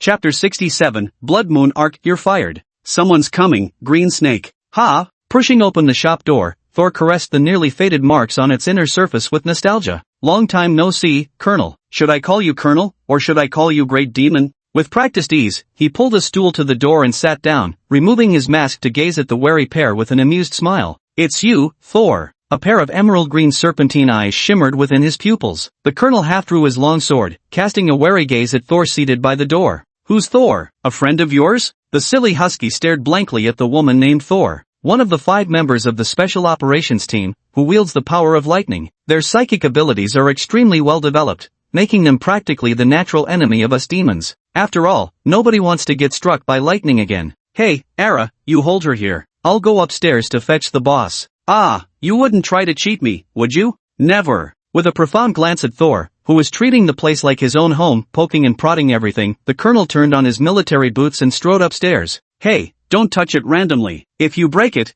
you'll have to pay for it. Your antique store sells domestic knockoff Ultraman figures? Laishan looked strangely at the Ultraman glass figure enshrined on the counter. Oomph, woman, don't talk to me. Do you think I'd tell you this was a gift from the shop owner's junior? I see. Thor smiled faintly before turning his attention away. Resting her chin on one hand, she gazed quietly beyond the doorway where the battle was nearing its conclusion. The Wolf King, a demon lord-ranked creature, had already been completely ensnared by the monstrous centipede, rendered utterly immobile. Even with the use of blood explosion, the werewolf still couldn't break through the centipede demon's armored shell, leaving him utterly frustrated. Boss, that's the woman, one of the 5 elites in the Special Operations Team, a psychic who specializes in controlling lightning. Playing with lightning? Hell no. I think this old bones of mine shouldn't get involved. It's fine, 7 stars. Just keep talking behind her back over there. I always thought that was your real talent, not Taoist magic. Hearing the voice, Thunder God turned towards the 2nd floor staircase, where 5 figures were slowly descending the steps. Among them was a woman in a white lab coat. Thunder God recognized her as the organization's doctor who had saved countless lives and developed various serums that shattered human limits. She was practically the organization's prized treasure.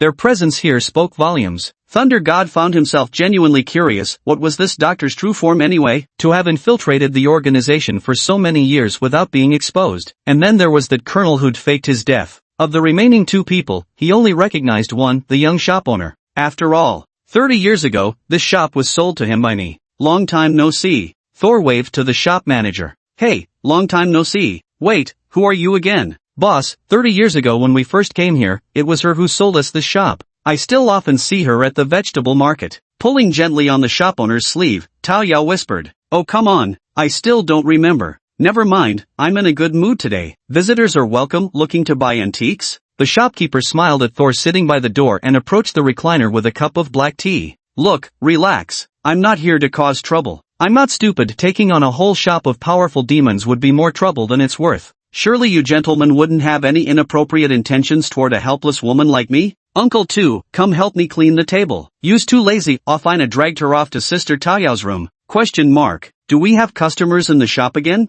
Zhao Yu looked at the thunder god perched by the door with his legs crossed in delighted surprise. A human? A glint of frost flashed through Thor's eyes. A human mingled among a crowd of monsters, blissfully unaware of her situation. Alright, when it comes to dishwashing, now that's where I really shine. Ever since I started taking care of Ofina, I've mastered the art of washing dishes to perfection. Not even professional dishwashers can match me. Era happily walked up to the second floor, speaking to Zhao Yu beside him. Alright, Uncle Air is amazing. Let's see your skills in a moment. Then the dishwashing will be left to you, Uncle Air. I'll go see what Tao Yao and the others are up to in her room. They've been so mysterious. No problem, leave it to me. Uncle, you're so kind. Xiao Zhao, even if you flatter me, I won't be happy. What the hell? Asking the demon emperor to wash dishes? Thor, who was trying hard to imitate the sitting posture of a big shot, showed a hint of astonishment on his face. What is that girl's background? She can actually command a demon emperor. You must know that the dignity of demon emperor level powerhouses is inviolable. If one gets angry, I'm afraid an entire city would face utter destruction. Or could it be that the mastermind behind this antique shop is actually that girl? Shopkeeper, it's getting late. I should return to the clan to handle some matters. I'm afraid certain people might be getting too ambitious and planning something if I don't let them see blood. Team leader?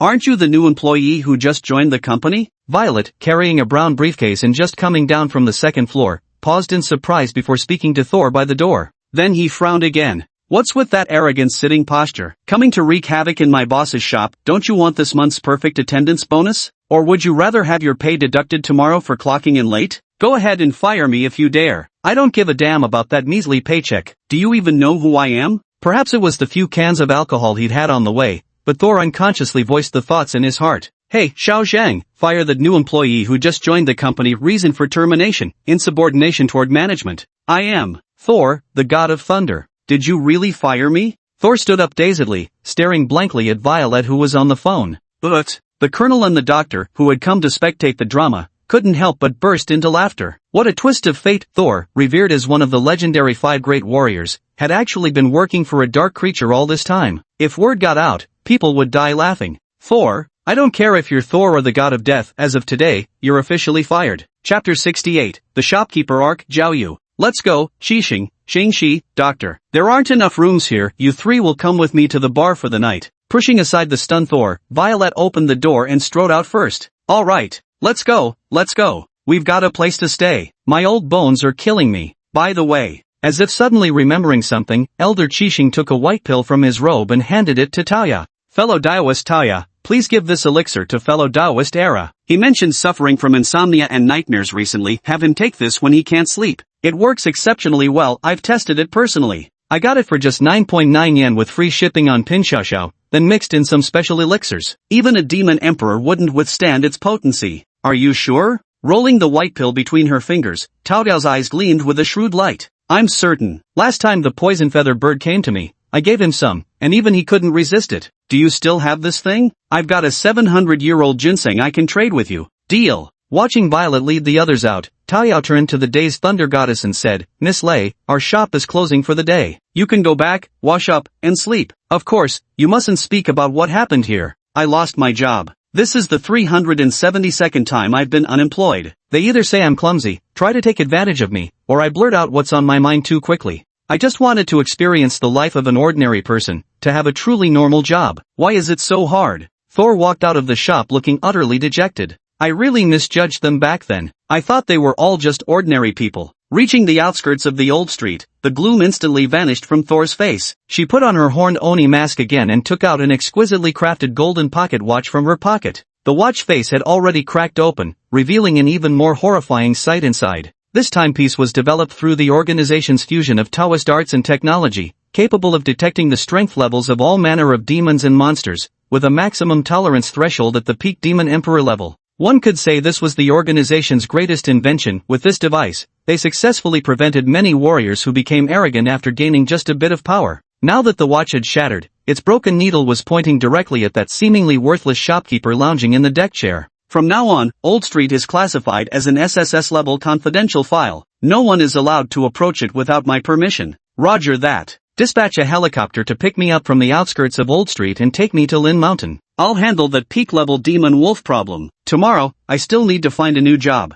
Understood, Instructor Thor. Shoving the walkie-talkie back into her bra, Thunder God didn't mind the dirt as she casually found a spot to sit and wait quietly. Be gentle, don't damage the film. Don't worry, I'm quite experienced with this. Good, that puts my mind at ease. What are you doing? Zhao Yu's face flushed red as she pushed open Tao Yao's door, only to be met with a scene on the bed too indecent for words. The shelves were densely packed with manga books, while Ofina and you were busy pasting some character portraits onto them. How did you get in here? Ofina frowned, her gaze filled with hostility as she stared at Zhao Yu.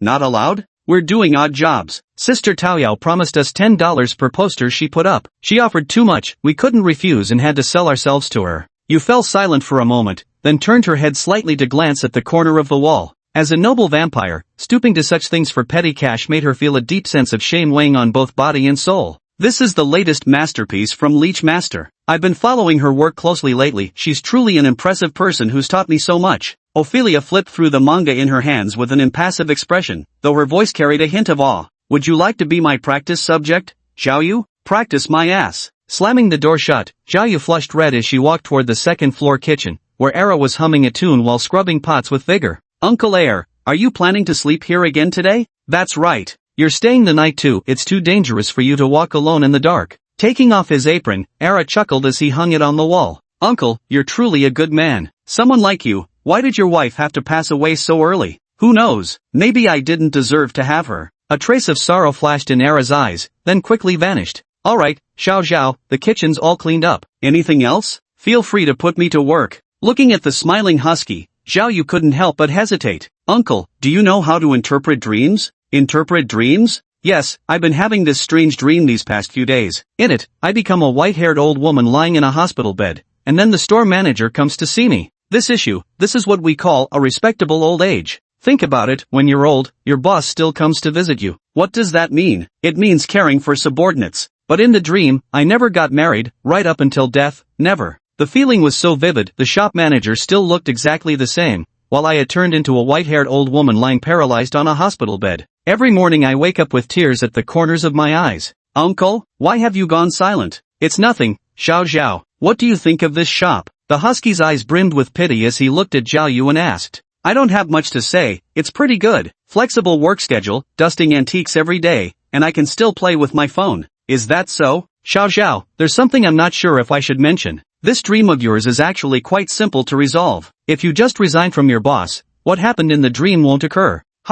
Tomorrow morning, I'll take you to a place. After you see it, if you still insist on staying here, Uncle Second will fully support you from now on. With a sigh, Era walked out of the kitchen. Zhao Yu felt nothing but confusion. After a moment's thought, she too stepped out of the kitchen. Downstairs, everything remained unchanged. The shop owner was still lying on the recliner by the window reading a novel, while Sister Tao Yao sat at the counter playing on her computer. No, actually, it's more accurate to say that something new had appeared in the shop. Her gaze fell on a domestically produced Evil God Ultraman glass figurine displayed on the counter. Without thinking, she moved closer. Before the Ultraman stood a small incense altar, where several red sticks of incense were nearly burned to their ends. She took out 3 incense sticks again, lit them, and inserted them into the holder. Zhao Yu quietly picked up the paper and pen by the counter and wrote down her innermost thoughts before tearing it off, crumpling it into a ball, and stuffing it into the incense holder. What's this? A strange expression crossed her face as her fingers brushed against several crumpled paper balls hidden beneath the thick layer of ash in the incense holder. Stealing glances at the shop owner and Tao Yao, who was watching a movie with headphones on, Zhao Yu carefully retrieved those paper balls from the incense holder and unfolded them.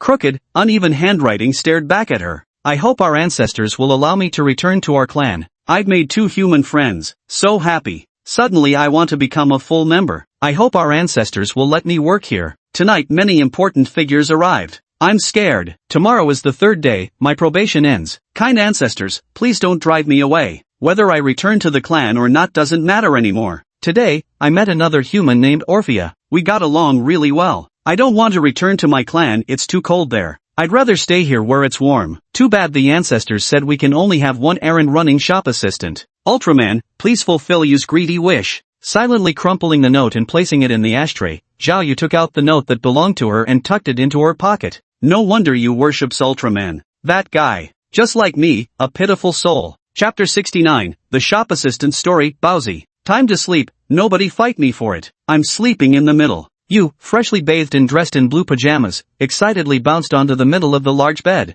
Yu, dry your hair before getting on the bed. Oh, perfect, the spot in the middle, it's mine now. Ofina, clad in a white shirt, approached Yu's spot with an expressionless face. I'll allow Peach Blossom and Yu to rest their heads on my arm. As for Zhao Yu, you can lay against my chest, this is the premium seat, my sweetheart. Like hell I will. Zhao Yu, who was picking out pajamas at that moment, rolled her eyes. I learned all this from Leech Sensei's notebook, her handbook for domineering female CEOs on how to flirt with men. Ofina said with a straight face. What phantom flirting techniques. Ofina is as bold as ever, it seems. Today I'll truly experience the warmth of your embrace. Come on, Ta Yao. Brave Ofina fears no hardship. Then I'll take Ofina's right arm. Sure. Then I'll take the left arm. What are you waiting for, Zhao Yu? Come into my arms. Really going to do it like this? Staring at Ofina, who was cuddling with people on both sides in bed, a faint blush appeared on Zhao Yu's face. What are you shy about underscore? Coming. So big. What's so big? Your chest is so big. Let me rub yours, they'll grow as big as mine too. That tickles, stop it. It's raining. In the pitch-black bedroom, Zhao Yu, still awake, murmured softly. Lord Era, come on, let me take you to the park for a walk, and then we'll play frisbee. Ofina, talking in her sleep again. This child is changing more and more. Tao Yao smiled as she tucked Afina's hands under the blanket. Tao Yao, you, still awake? No, I'm listening to the sounds from the boss's room. Ha, nothing important. Tao Yao, can I ask you something? Zhao Yu lay prone, her pair of gleaming black eyes gazing sideways at Tao Yao. Go ahead, ask. Is the shop really only allowed to hire one assistant? Mum, that's the shop's rule, it can't be changed. Didn't the boss already give you a ring? The Bohemia ring the boss gave you when he was principal at school, that's the proof of being a shop assistant. So that's how it is. Zhao Yu dumbly raised his hand, staring at the silver ring on it. Woof woof? Early in the morning, the sound of barking dogs woke Zhao Yu. Where did this dog come from? Rubbing her eyes, Zhao Yu yawned and sat up. She glanced out the window, the sky had turned pale and the sound of raindrops had diminished considerably.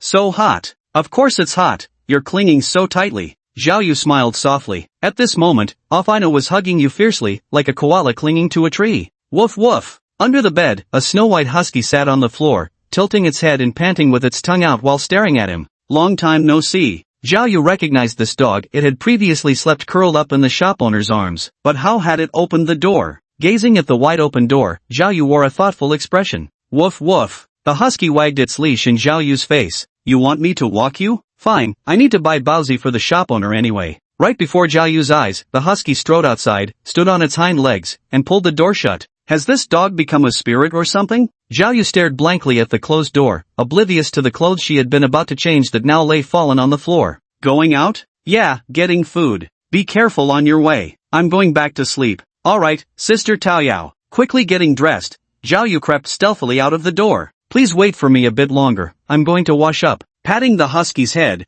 Zhao Yu walked into the bathroom. 1 minute, half an hour. Just as Era grew so bored it began chewing its own tail, Zhao Yu finally emerged with a smile on her face. Let's go, pup. Picking up the leash from the ground, Zhao Yu headed to the first floor. Using the spare key, she unlocked the shop door. The morning air was refreshing, especially on a drizzly dawn like this. After savoring the moment with closed eyes for a while, Zhao Yu changed into her own shoes, placed the slippers on the designated shoe rack, then picked up the black umbrella at the corner and walked out of the shop with Erha in tow. Today's weather was exactly like that day when the shop owner sweet-talked her into becoming a staff member, equally rainy, equally gloomy and overcast. Slow down a bit, my umbrella can't cover you properly. Zhao Yu tugged helplessly at the leash. This husky acted like it had never seen rain before, stubbornly stomping through every puddle. Woof woof! Hearing Zhao Yu's words, the husky stopped in its tracks and obediently huddled under her black umbrella. Come on, let's go buy some steamed buns. Let me tell you, pup, Brother Sun's Perilla beef buns are absolutely delicious. The shop owner loves his buns, he'll eat however many I buy. Their soy milk is pretty great too.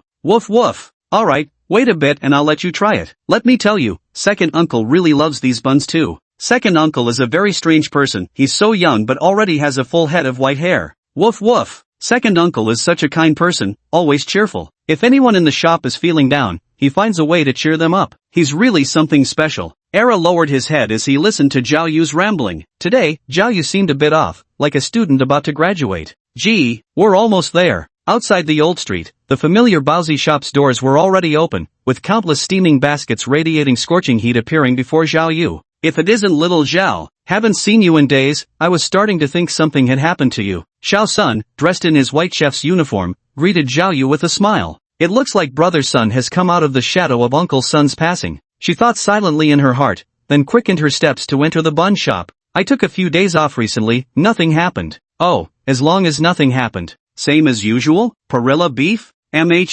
Brother Sun, make it a little more this time. Got it. By the way, I've recently developed a new type of baozi. Would you like to be my first taste tester, Xiao Zhao? As Sun handed the steamed buns to Zhao Yu in a bag, he suddenly asked. Impressive. Alright, just wait. Here, try this and see. A moment later, Xiao Sun lifted a small plate and brought it to the counter, pushing it toward Zhao Yu. Red bean paste filling? Take another careful sip. Can you still taste that bitter aromatic scent of coffee? This steamed bun, I've given it a lovely name, it's called Life. Little Sun rubbed his head and cheerfully began explaining to Zhao Yu. Chapter 70, Shop Staff Chronicles, Eat a proper breakfast in the morning. Boss, time to get up and eat. Xiao Zhao bought you some steamed buns. Mum. Xiao Tao, I gazed at the moon all night, slept so soundly yesterday. The store manager stretched lazily before getting out of bed. No wonder the boss looks so refreshed today. Tao Yao neatly folded the clothes the shop owner had changed out of and placed them in the wardrobe. Let's go, little peach, time to eat. Arriving in the kitchen, Erha sat at the dining table with his head buried in a bowl,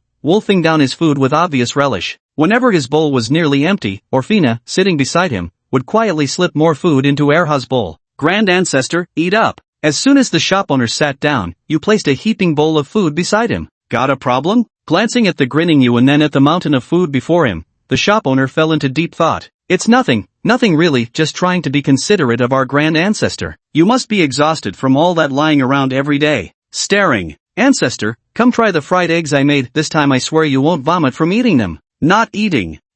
Clearly they were delicious. Zhao Yu rested her chin on one hand, gazing vacantly at Yu's radiant smiling face. The grin on this guy's face keeps getting wider. Xiao Zhao, hurry up and eat, stop daydreaming. Look how much your Uncle Erda can put away. Orfina, keep serving me, don't stop. Alright. Why do I feel like I'm third-wheeling here? Silently eating her steamed buns, Zhao Yu turned her head to gaze vacantly at the shop owner beside her. Boss, open your mouth, I'll feed you. Our boss is just as handsome as ever today. Is that so? Aha! So you should eat more too, just like second uncle does. Open your mouth. Peach Blossom held a steamed bun tenderly while gazing at the shop owner, her sparkling eyes brimming with adoration. The boss is amazing. Boss, would you like to try something different for lunch? I've recently learned a few new dishes. Sure, as long as it's made by Little Peach, I'll eat anything. Zhao Yu suddenly found the steamed bun in his mouth tasteless, it was like chewing wax. Xiao Zhao, after you finish eating, come take a walk with your Uncle Ergu. Era wiped his lips with a tissue, casting a sympathetic glance at Zhao Yu. Alright, second uncle. I'm full. You stuffed the bench under the table, then trudged downstairs in a sullen mood. I'm full too. I'll keep an eye at the counter in case any customers come. Boss, I'll head down first. I'm full, Era. Father, let's go downstairs to walk off our meal. Ophelia dragged the reluctant Era downstairs without changing her expression. The kitchen was soon left with only Zhao Yu sitting in a daze and the shopkeeper eating his meal. The atmosphere was quite strange. Just as Zhao Yu couldn't resist wanting to start a conversation, the shop owner already spoke. Xiao Zhao. Putting down the knife and fork in his hands, the shop owner gave her a gentle smile. Yes, what's the matter, boss? Zhao Yu looked somewhat flustered as she gazed at the shop manager. Can you fry eggs? Fry me a few. I can. They just won't look as pretty as Sister Taoyao's. That's fine, as long as they taste good. Mum. Tying the apron around her waist, Zhao Yu walked over to the stove and followed her usual routine. Soon, several golden brown fried eggs, steaming hot, were ready to serve. Feeling a bit embarrassed, she handed the plate of fried eggs to the shop owner, her heart brimming with anticipation. Let me try. The shop owner elegantly cut the fried eggs with a knife and fork before putting a piece into their mouth. It's actually quite delicious, isn't it? He let out an exclamation of praise. Try some, open your mouth. Picking up a piece of fried egg, the shop owner held it to Zhao Yu's lips. Is it really good? Tucking a strand of hair behind her ear, Zhao Yu hesitantly opened her mouth with a hint of skepticism. It's delicious. Her eyes lit up with delight. Eat more if you like it. Here, let me feed you. Mum, you're quite the eater, aren't you? Watching Zhao Yu, whose eyes had curved into crescent moons, and then glancing at the empty plate, the manager elegantly handed her a tissue. Thank you, manager. Zhao Yu smiled sweetly. For some reason, after eating the fried eggs, her mood had improved significantly. Xiao, even if you're in a bad mood, you shouldn't skip breakfast in the morning, it's bad for your health. I understand. Xiao makes delicious fried eggs, and the orange juice too. I hope I can keep enjoying them in the future. Then I'll leave the dishes to you, I'm going to rest downstairs. Standing up, the manager gave Zhao Yu a pat on the shoulder before cheerfully heading to the first floor. Got it. Rubbing his belly, Zhao Yu hummed a tune as he placed the dishes into the sink. Suddenly, her movements froze as her pearly earlobes visibly flushed crimson. Wait, am I sharing the same fork with the manager? Indirect kiss. Strange, who changed the incense? On the first floor of the antique shop, you stared in puzzlement at the 3 half-burned red incense sticks. Whatever. Ultraman, please make all my wishes come true. She bowed several times to the crystal statue, then picked up a rag to begin her daily cleaning. Boss, over here. A pest? Without realizing it, you spotted Nanji sneakily waving at her from outside the door. At that moment, he was wearing a baseball cap and dressed entirely in black, looking almost like a celebrity. Why are you dressed like that? Draping the cleaning rag over her shoulder, you stepped outside. To avoid drawing attention. Boss, let me tell you something, I've just joined the National Security Bureau. Do you know what the National Security Bureau is? It's an organization specifically dedicated to handling all sorts of bizarre case files. Nanji was visibly excited. Last night, when I went to the convenience store to buy water, I saved a seriously injured male officer. He thought I had potential, so he recruited me under his command. I'm about to make it big, boss. By the way, boss, here's something for you. Nanji handed the backpack behind him to you. I've washed your lunchbox from that day, and there's a blood pack in your backpack, don't worry, it's fresh. You're leaving? Yeah, that officer said they're taking me for training. Well then, boss, I'm off first. Glancing at the shop, Nanji scurried nervously toward the outskirts of the old street. That guy. Shaking his head, you picked up his backpack and turned back toward the house. Why am I always so unlucky? Watching Yu's retreating figure, Nanji emerged from around the corner. He rolled up his sleeve, revealing several distinct tufts of blue-green fur on his arm. What's it like to be bitten by both a werewolf and a vampire at the same time? As the victim, Nanji felt like he was about to split apart. Chapter 71, The Shopkeeper Arc Buried Past. Back at the antique shop, Yu opened his backpack. Inside, a pink cat-shaped lunchbox lay quietly, its underside densely packed with crimson blood bags. She took out a blood bag, which even came considerately with a straw. Inserting the straw into the bag, Yu took a gentle sip, her fair and delicate face blooming into a sweet smile. Speaking of which, ever since drinking the ancestors' blood, her craving for blood hadn't been as intense. She'd been quite content eating normal food lately. Was it because of the ancestors' blood? Tossing the empty blood bag into the trash, Yu picked up the cloth from her shoulder and headed toward the antiques. It's time to get down to work properly, gotta stay focused on this final day's tasks. Probably after today ends, the ancestors will be chasing me out with broomsticks, and those cozy quilts of Sister Taoyao, all these will be things of the past. At this thought, Yu's heart filled with melancholy. The shopkeeper coming downstairs gave Yu a strange look as the latter stood motionless by the display counter clutching a rag, sighing deeply. What are you feeling sentimental about? I'm lamenting my fleeting 3 days of youth that have passed, old ancestor. I see. If you hadn't mentioned it, I would have nearly forgotten. Today, you're going to be kicked out by me. Lying skillfully on the recliner, the shopkeeper flipped through a comic book as he spoke. I know the antique shop's rules can't be broken, so today I'm going to thoroughly clean the place. With a resentful glance at the salted fish ancestor, Yu lifted the rag and began gently wiping the glass display case. Old ancestor, after I'm gone, no one will brew you black tea, and no one will drape a blanket over you when you fall asleep. Xiao Tao is here. She's been taking care of me for nearly a century. To be precise, 101 years and 3 days. Sitting by the counter playing on her computer, Taoyao stole a glance at the shop owner before muttering under her breath. Then no one will make you heart-shaped breakfast anymore. Shop owner, are you sure what you made is even edible for ghosts? I have Xiaoxiao here anyway, who brings me meals on time every day. Mentioning the breakfast made with love, the shop owner couldn't help but recall that sunny morning, with clear skies stretching for miles, a perfect day for sleeping in. He had just settled into his recliner, ready to savor the beautiful day. But that wonderful day was instantly ruined by a plate of starry sky. That thing wasn't fit for any carbon-based lifeform to eat. Afterward, he chased the guy out with a broom. Boss, I'm stepping out for a moment. Rubbing her belly, Xiaoyu descended the stairs and shyly glanced at the shop owner before speaking. Be careful on the road.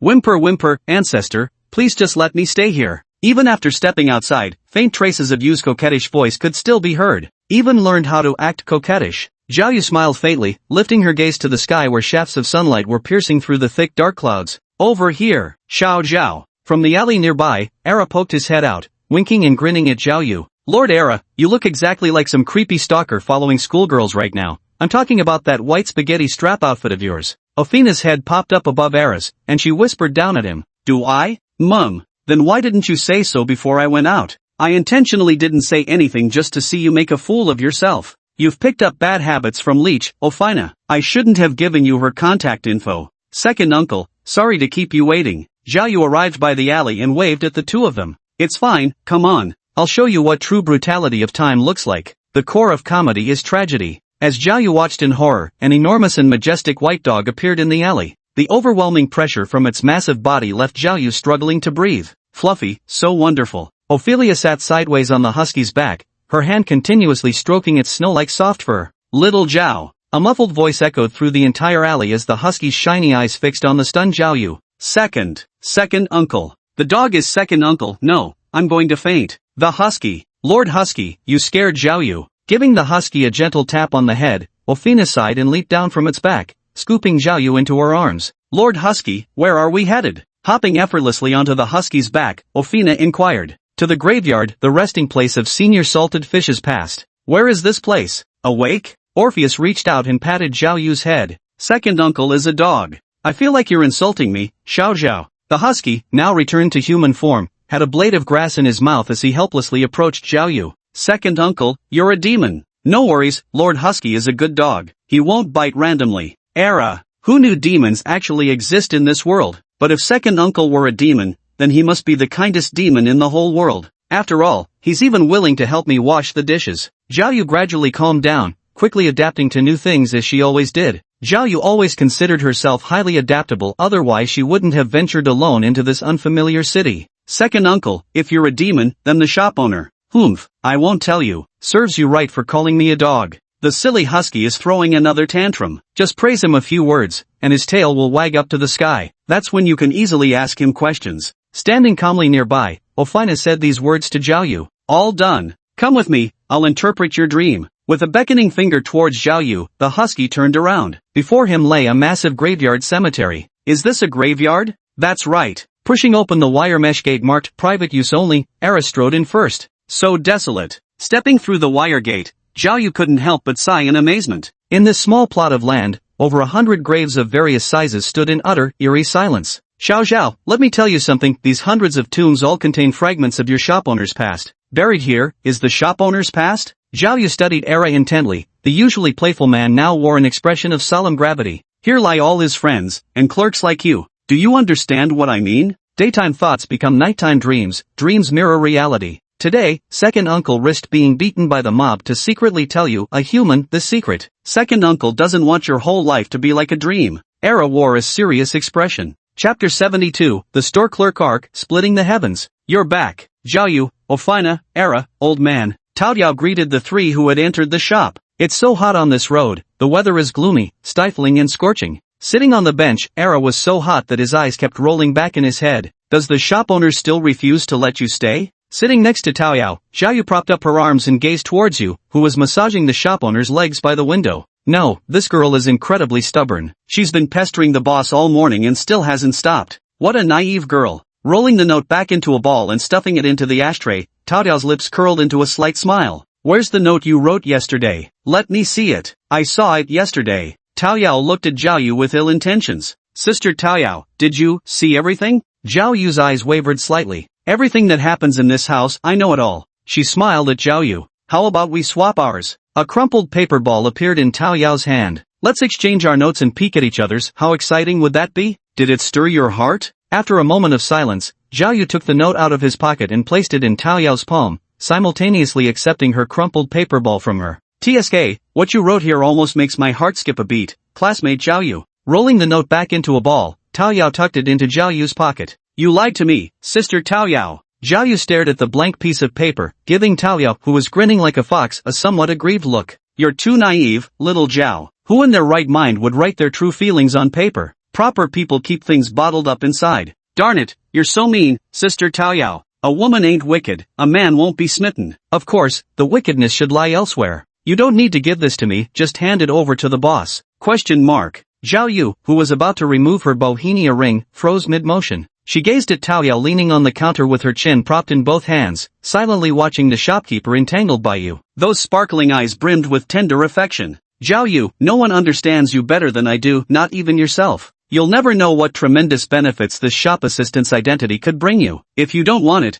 you can give this ring to that little girl instead. Isn't this exactly what you wanted, Zhao Yu? I understand. Era, today I brought you to that place, the graveyard that buried the boss's dreams and past. Doesn't it feel desolate? She smiled as she looked at Zhao Yu. Yes, terribly desolate. Zhao Yu lowered her gaze, the images of those hundreds of graves lingering in her mind. Manager. Zhao Yu approached the window and quietly observed the indolent man. Just like 3 months ago, unchanged, still as lazy as ever. Here to say goodbye? Found out my real identity? The shopkeeper opened his eyes, those long, pitch-black pupils brimming with playful amusement. I smell my past on you, Xiao Zhao. Shopkeeper. These past 3 months, I've truly enjoyed your care. I'm very happy. Though I don't know how privileged a clerk's identity really is, before I quit, I hope you'll grant me one wish. Zhao Yu stared fixedly at the shop owner. Sure. I want you to treat me like a lover for an afternoon. Asterisk smack. Asterisk. The husky playing Honor of Kings at the entrance dropped his phone with a loud clatter. The phone screen instantly went black. My iPhone. My pentakill.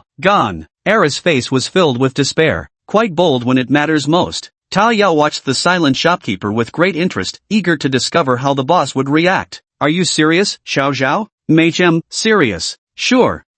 This is for you. Wear this, and you'll become part of the staff. Treasure it, I polish it twice every day. Zhao Yu smiled as she slid the ring off her finger and gently placed it in the bewildered Yu's palm, her eyes brimming with reluctance. Xiao Zhao, hand me that bronze sword. Rising from the recliner, the shopkeeper shuffled to the entrance in his slippers. Squinting at the dim sky, he said, This one? Zhao Yu fished out the bronze sword purchased for $100,000 on Antique Street by you from the pile of odds and ends, then passed it to the shopkeeper. Yes, boss, what do you need this sword for? To cleave the heavens. Don't you think this kind of weather might spoil the mood for a date? With a gentle smile at Zhao Yu, the shopkeeper lightly swung the bronze sword towards the dark, cloud-heavy sky. 1 second, 2 seconds, 3 seconds, a terrifying clap of thunder suddenly erupted in the sky. Damn it! The husky's pupils contracted sharply. Above, the heavily clouded sky split visibly into two halves with violent winds howling, revealing the obscured sun. The heavens were clearing to blue. That's much better now. The bronze sword in the shopkeeper's hand had already crumbled into powder drifting through the air. He clapped his hands together and walked into the antique shop.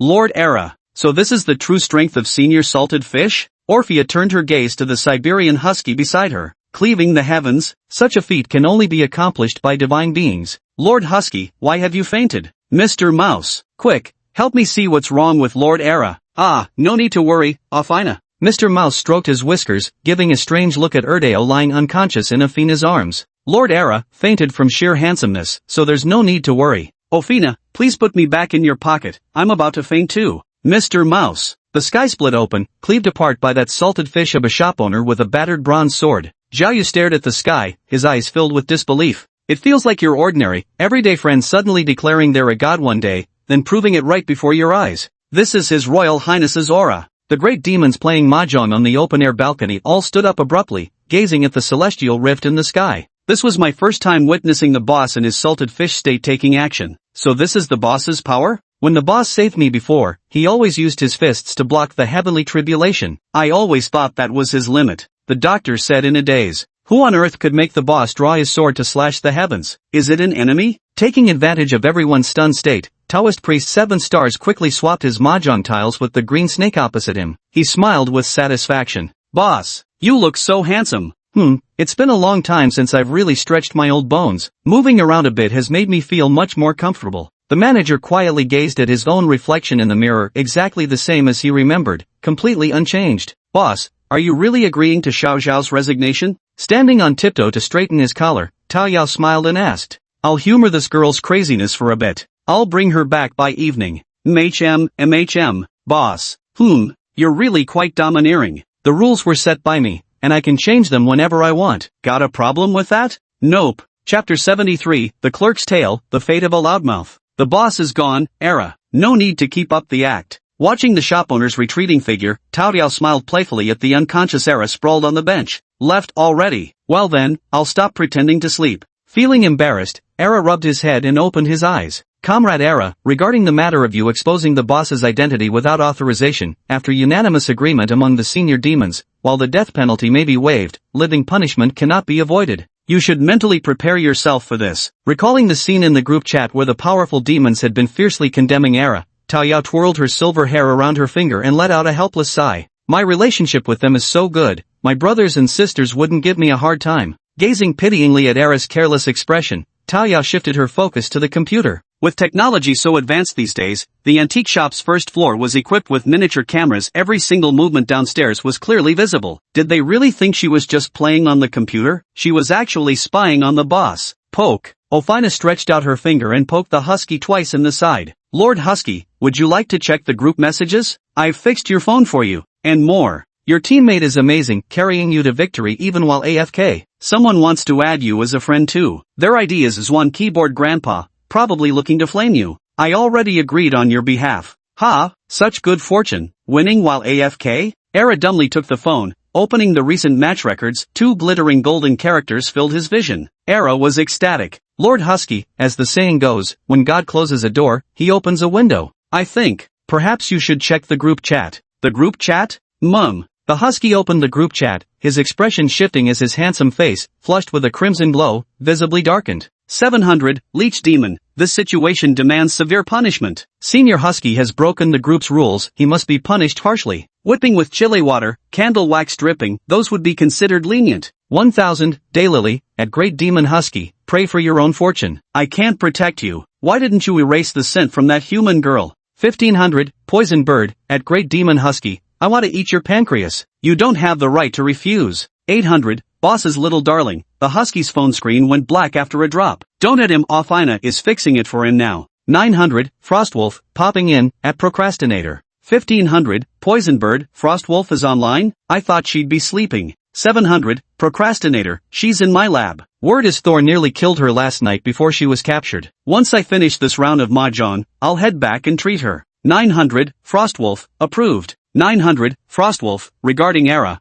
I'll just lurk and observe the discussion. 3000, which, Era's already the Demon Emperor now. At Leech Demon, your suggested methods won't work on him. Might I recommend trying something on the psychological level? 800, Violin, how about making Brother Ha crossdress? After all, he did break the group rules. 900, Leech, that sounds good. Doctor, didn't you develop that gender-switching potion? Let's give him a dose, make things exciting. 800, Boss's trusted right hand, make him live as a woman for a few days. 900, Green Snake, isn't this a bit too much? He lent me money just yesterday. Logically and emotionally, I should side with you all. 800, 7-Spot Ladybug, Brother Era and I share a bond thicker than blood. What's the meaning of messing with her right in front of me? 500, Sakura Spirit, her? So she's an ally after all. Sob sorry about that, I almost threw the kitchen knife in my hand. 800, Centipede Dumpling, let me tell you guys, the Taoist master of 7 stars can barely contain his smile right now. The master is laughing like crazy, don't ask how I know. Because we're playing Mahjong on Green Snake's balcony and he's sitting right across from me. 700, Procrastinator Pigeon, are you guys sure about this? I can modify the potion to be a fast-acting type. None of that wait several days nonsense. After all, this Husky's physique is extraordinarily tough. 500, Sakura Spirit, agreed. 900, Leech Demon, agreed. 1000, Husky Demon King, didn't any of you consider how the person involved would feel? I was trying to do a good deed. My heart has turned cold. 1000, Husky Demon King, why is no demon responding to me? 1000, Husky Demon King. He turned off his phone and stuffed it into his pocket, sitting gloomily on the bench as he glanced at Offina beside him, who seemed utterly indifferent. It's over, Afina. For the next few days, let's address each other as sisters. I'll be the older sister, and you can be the younger one. Aren't you going to resist a little longer? No, this is life. If you can't resist, you might as well enjoy it, little sister Afina. Have you already stepped into your role ahead of time? Mum. Miss Husky sister, I've got my everyday clothes in the suitcase. You could try them on to see if the size fits. Ophelia straightened her impressive chest before walking towards you, who stood frozen by the lounger with a cloth in hand. Where do you want to go? I slept soundly during last night's red moon, so I'm full of energy today. Even if you want to ascend to the western heaven, I can send you there. Walking along the periphery of the old street, the shopkeeper naturally grasped Zhao Yu's hand. He turned to look at her with a smile, noticing the crimson tips of her ears. After a token struggle, Zhao Yu stopped resisting altogether. With her head lowered, she stole a glance at the shopkeeper. His large hand was cold, the kind of cold that soothes the heart. Shall we go to the antique street, shopkeeper? There are so many antiques there. Would you come with me? I originally planned to buy one for you, but you snatched it away. But I think it's not too late now. Zhao Yu's shimmering, dark eyes were brimming with shyness. She gently squeezed the shopkeeper's large hand. It was very soft. Did Rang Yu take it? That bronze sword? Alright, I'll take you shopping on Taba. He raised his hand to hail a taxi, and soon a white cab approached from nearby. Where to, sir? The car window rolled down, revealing the head of a middle-aged white man who smiled at the shop owner and asked, Can this take me to Antique Street? Come on, hop in.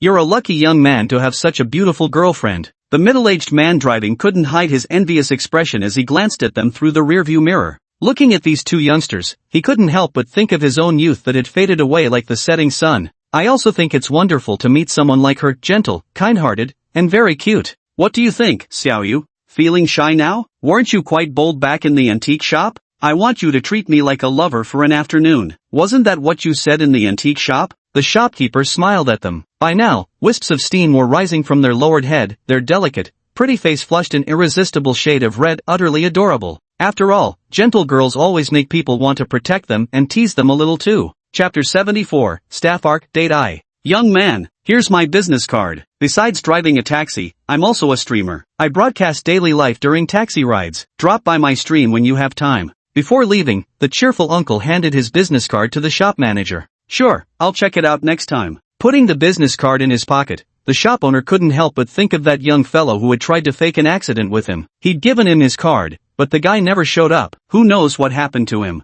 Seems like there are more people today. This street hasn't changed much, just like the old town area. Observing the dense crowd in the nearby antique street, the shop owner sighed with emotion. Xiao Yu, Mum, hold my arm. Look at those couples, aren't they all like this? With the woman linking arms with the man and resting her head on his shoulder. The shop owner pointed discreetly at a couple browsing antiques nearby. We could do that too. Want to try it? If you're shy, I could be the one holding your arm, though I'd have to bend down a little for that. Is that so? Gently holding the shop owner's arm, Zhao Yu shyly raised her head to look at him. Correct. And comrade Xiao Yu, please hold on tighter, pressing close to my side. Mum. Walking along the antique street, an indescribable feeling welled up in her heart. The last time she came to this place, she had been all alone. This time, however, there was someone else accompanying him. Ultraman. Freshly unearthed crystal Ultraman. Take one home and worship it. Who knows, you might turn into light one day. Hey you, pretty girl, want to buy one for your sweetheart? Giving Ultraman as a gift for good luck is all the rage this year. Zhao Yu stopped in her tracks and turned toward the street vendor's stall. Boss, what if I give you an Ultraman as a gift? Would you like it? Zhao Yu looked at the man beside her with eager anticipation. If you give it to me, then I suppose I'd like it.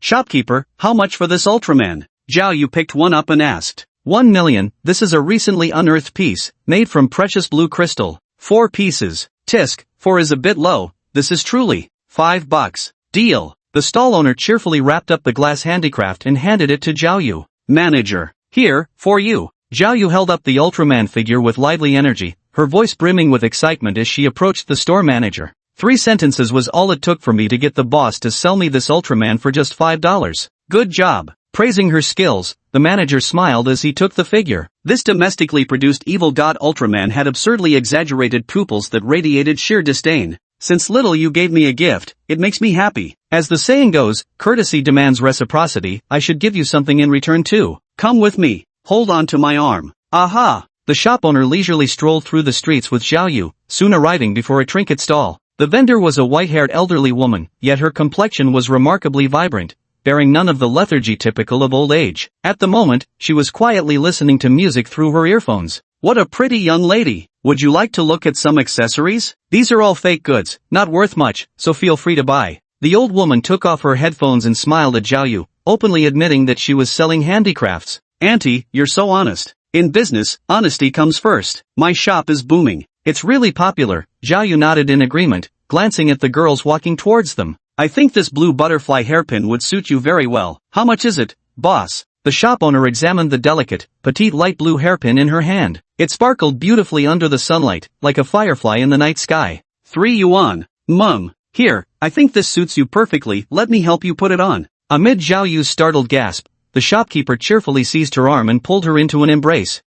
It truly looks lovely. Gently stepping back, the shopkeeper gazed at her with admiration. Like clothes enhancing a person or a saddle adorning a horse, the butterfly hairpin lent Zhao Yu an ethereal charm, playful yet tender as flowing water. Is it really that good looking? Blushing, Zhao Yu asked softly while nervously playing with the hem of her clothes. The sudden hug earlier had left her heart still beating rapidly with excitement. Meisheng, give me your phone, I'll take a photo for you. Wait. Zhao Yu hastily changed her phone wallpaper, then flipped to the front camera to check herself. After smoothing out her slightly disheveled collar, she breathed a sigh of relief and handed the phone to the shop owner. It's boring just taking pictures of you alone. Come closer, let's take some photos like those couples do. Look, the guy has his arm around the girl's waist, and she's leaning on his shoulder with such a happy expression. I think we could do that too. If physical contact makes you uncomfortable, we can just take casual shots. I don't mind it. Although a little embarrassed, I don't mind if it's with the manager. Zhao Yu slowly walked over to the manager and tugged at his sleeve. What a cute little girl. An auntie watching from the sidelines happily commented, her eyes revealing a hint of nostalgia. The old woman thought of her lifelong partner. She too had leaned like this in her youth. But time waits for no one. They'd promised to walk life's path together, yet that selfish old man had abandoned her by leaving first. Young man, give me your phone. Let me take a picture for you too, no charge. Trust this old woman's skills. Don't judge by my age, this old heart of mine hasn't aged a bit. The auntie pulled out the latest iPhone from her pocket and waved it at the two of them. Sorry to trouble you, auntie. What trouble? Seeing youngsters like you makes this old woman really happy. Taking the phone, the auntie expertly adjusted the focus, found the perfect angle, and applied beauty filters all in one smooth motion. Then I'll hold you? The manager glanced at the shy Zhao Yu with his pitch-black eyes and whispered softly by her ear. Mum. Zhao Yu's body tensed up completely, 3 parts anticipation, 4 parts nervousness, and 3 parts fear. This was the most genuine reflection of her heart. Just relax. Giving Zhao Yu's slightly stiff-waisted gentle pinch, the manager turned his gaze toward the auntie's camera. Perfect. The angle is just right. Take a look. How's this?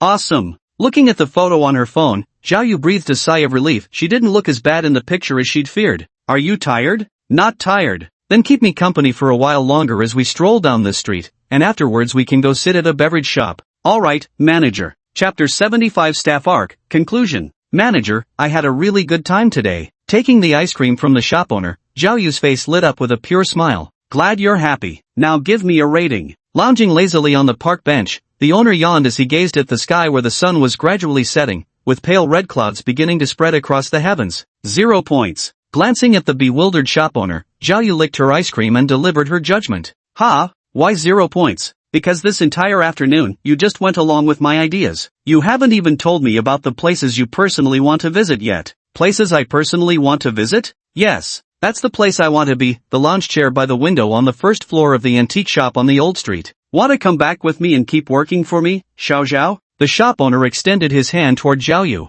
After a moment of silence, Zhao Yu shook her head. She smiled at the shop owner, then turned her gaze toward the elderly people chatting and laughing by the park's exercise equipment. That's the only reason? Watching the group of elders, the shop owner couldn't help but chuckle silently. Xiao Zhao, truth be told, I used to be quite an assertive person. Could tell, my slacker boss. Zhao Yu recalled how this afternoon when she was heading to the beverage shop, that tattooed man who tried to take advantage of her in the crowded space had his arm snapped with just one hand by the shop owner. Then, give me your hand. I have something for you. Such beautiful hands would be a shame without any adornment. Right before Zhao Yu's eyes, the shop owner slipped a golden rose-shaped ring onto her finger. Back so soon, girl? Inside the antique shop, Taoda observed with keen interest as a blushing Zhao Yu followed behind the shop owner. Her gaze finally settled on Zhao Yu's forehead, where a small red mark was visible. The manager said they needed me, so I came back. What about you, Tao Yaojie? She's sulking in my room. She thinks you quit because of her. That girl is too simple-minded to hide her feelings. Want to go upstairs and check on her? Tao Yao pointed toward the rooftop.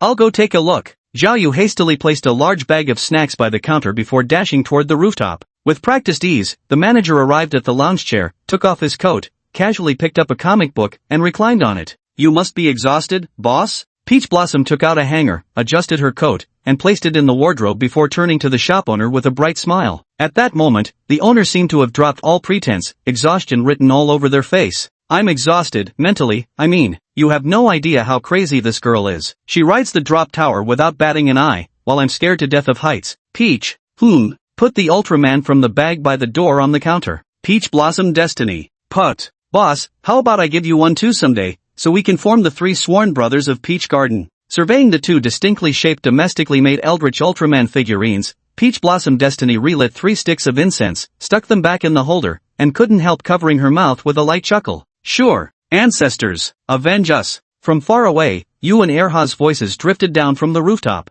That guy is way too arrogant. Yeah, absolutely. What's so great about having some skills? How dare he call me a dumb dog?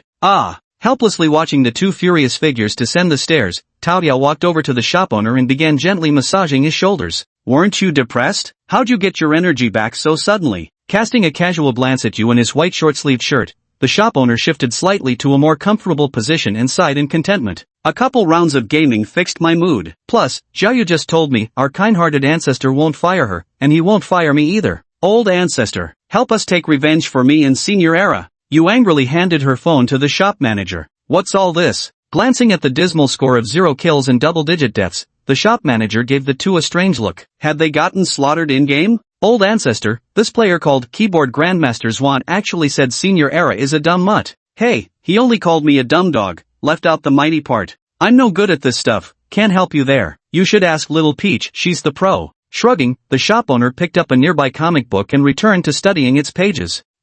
Sister Tao Yao, didn't you say you wouldn't play? You stared blankly at Tao Yao massaging the shop owner's temples. I lied to you all. Actually, I'm amazing at this. A sly smile curled at the corners of Tao Yao's lips as an aura of unmistakable badassery began emanating from her. Oh dear. The stunned husky suddenly realized, the ultimate boss had been right beside me all alone. Take me under your wing, Almighty One, I humbly offer my kneecaps. Sister Tao Yao, take your time, the boss's massage isn't finished yet. Help them fight first, better than watching this irritating scene. Right away, boss. Taking the phone, under the stunned gazes of both men, Tao Yao sent out a provocative challenge. Era. You. 10 minutes later. That was boring. Beating him up was like chopping vegetables. Tossing the phone to Era, Tao Yao clapped her hands cheerfully and headed towards the manager. Having just crushed the opponent, she was in high spirits now. Big boss, you're amazing. Let me mock this loser a bit. Shit, that damn bastard. Era's face darkened with uncertainty. What's wrong, Senior Era? You cast a puzzled glance at the phone in Era's hand,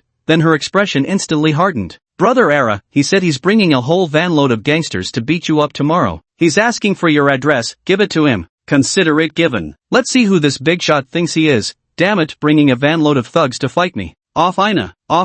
You're not allowed to use my 3 blades for chopping vegetables tonight. Tomorrow, they'll taste blood, upholding the dignity of the Demon Emperor. Understood, Lord Era. The voice of Ophelia came from the ceiling.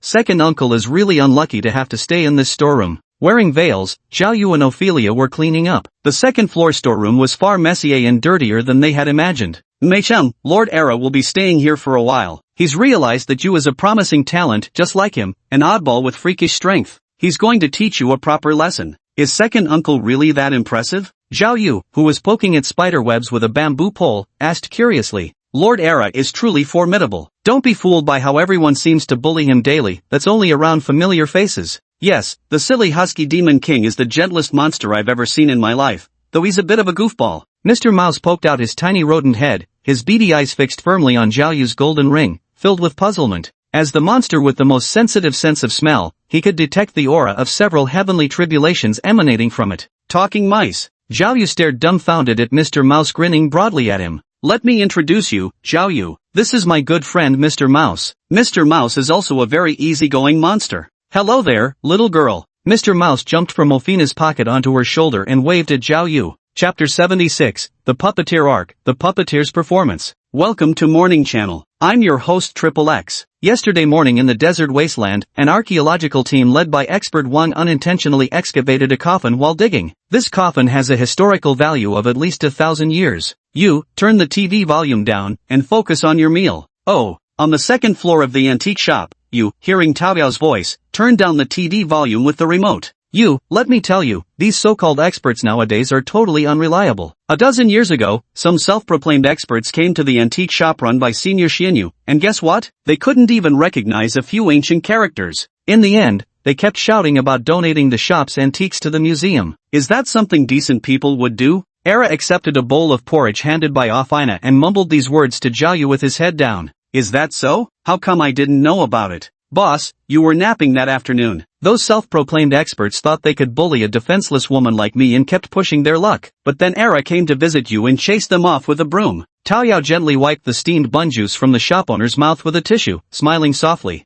For beings like them, creatures of myth, a span of 10 odd years passed in the blink of an eye, no longer than yesterday. I'm full too. Era and you mischievously exchanged glances before speaking in unison. If you want to go out for a stroll, take the trash out along the way. Violet drove Jiayu to school this morning and forgot to take it. Tao Yao pointed to a bag of neatly packed household waste in the corner. Got it. Let's go, Senior Era, time to kick the bucket. Oh, be good, you can only have 2 knives for now. I need the last one for chopping veggies. Peach Blossom said she'd teach me a new recipe today. Ignoring Era's twitching eyes, Afina silently untied the 2 knives from her waist and placed them on his lap. It's still early for the scheduled time. Let's take a walk in the nearby park, little you. Alright. Changing into her own shoes, you placed the slippers on the shoe rack and walked out of the shop holding the specially designed dog leash. The weather was lovely today, neither too cold nor too hot. Even the quiet and desolate old street had quite a few passers-by, and you even spotted several live streamers. Little you, come on, let's go see what the fuss is about. Look at all those people gathered over there. The silly husky bounded excitedly toward the old street corner, where an impenetrable crowd had gathered,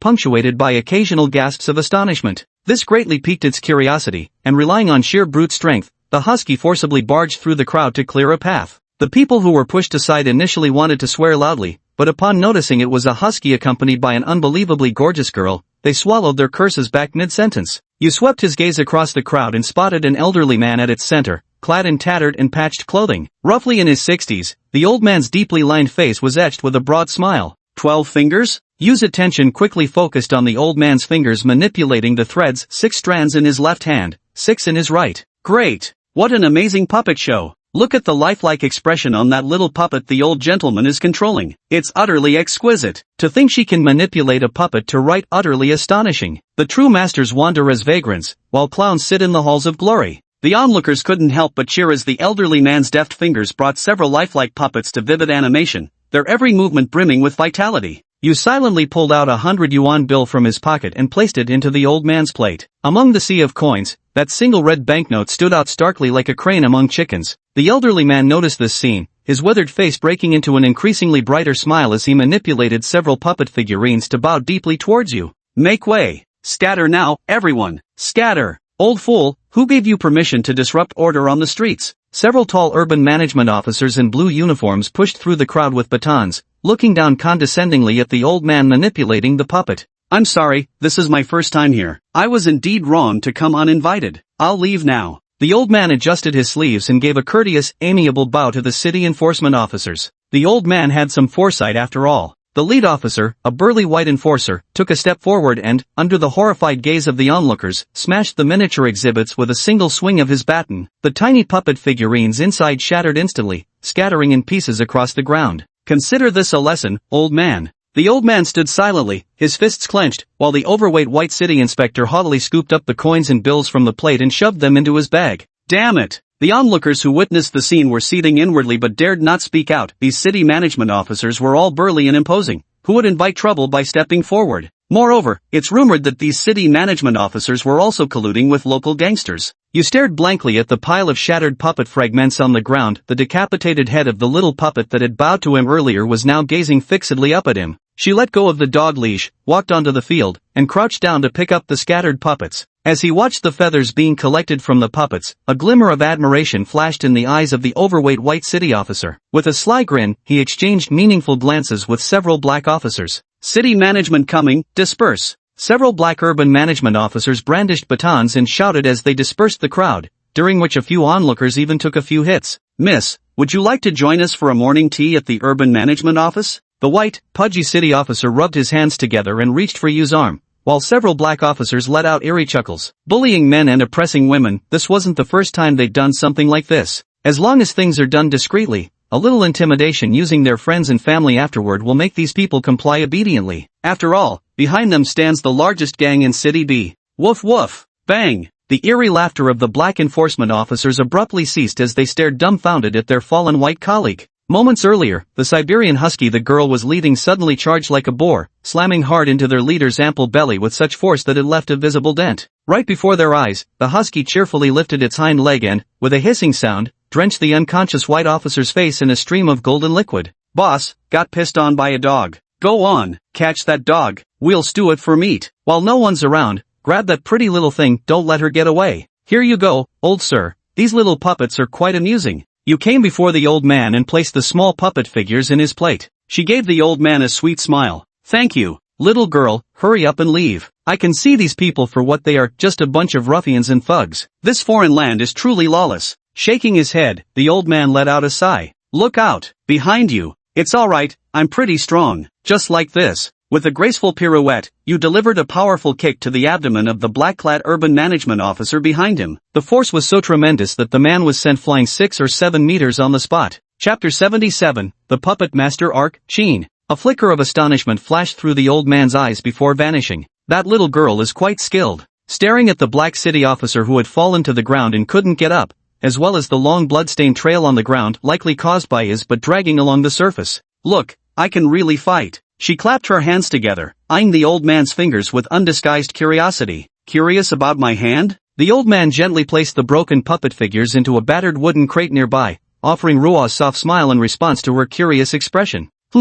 I've never seen anyone with 12 fingers before." Without any hesitation, you voiced his innermost thoughts. "Little girl, do you think my hands are beautiful?" "Beautiful, they breathe life into those little puppet people. I find it absolutely fascinating. What a pity those little puppets broke, otherwise I'd still love to watch your performance, old sir." "I see. Wait till I fix this little doll, then I'll put on a show for you." The old man laughed, laughing heartily, his aged face brimming with an innocent smile. "Alright, my home is at the very end of the street. There's an antique shop there, that's my house." "Alright, this old man will definitely fix them tonight and come to your antique shop tomorrow, just wait till you see, you naive little girl." "Deal." Woof woof. The husky approached the old man, circling him suspiciously once. A flicker of doubt crossed his wise canine eyes as he detected an odd scent emanating from the elder. "Is this husky your friend? It's quite the fighter." The old man's eyelids twitched slightly. It was the first time he'd encountered such a stubbornly headstrong dog. Several burly black men had already been knocked flat by its charge and lay motionless on the ground. "Yeah, he's my buddy, Senior Era."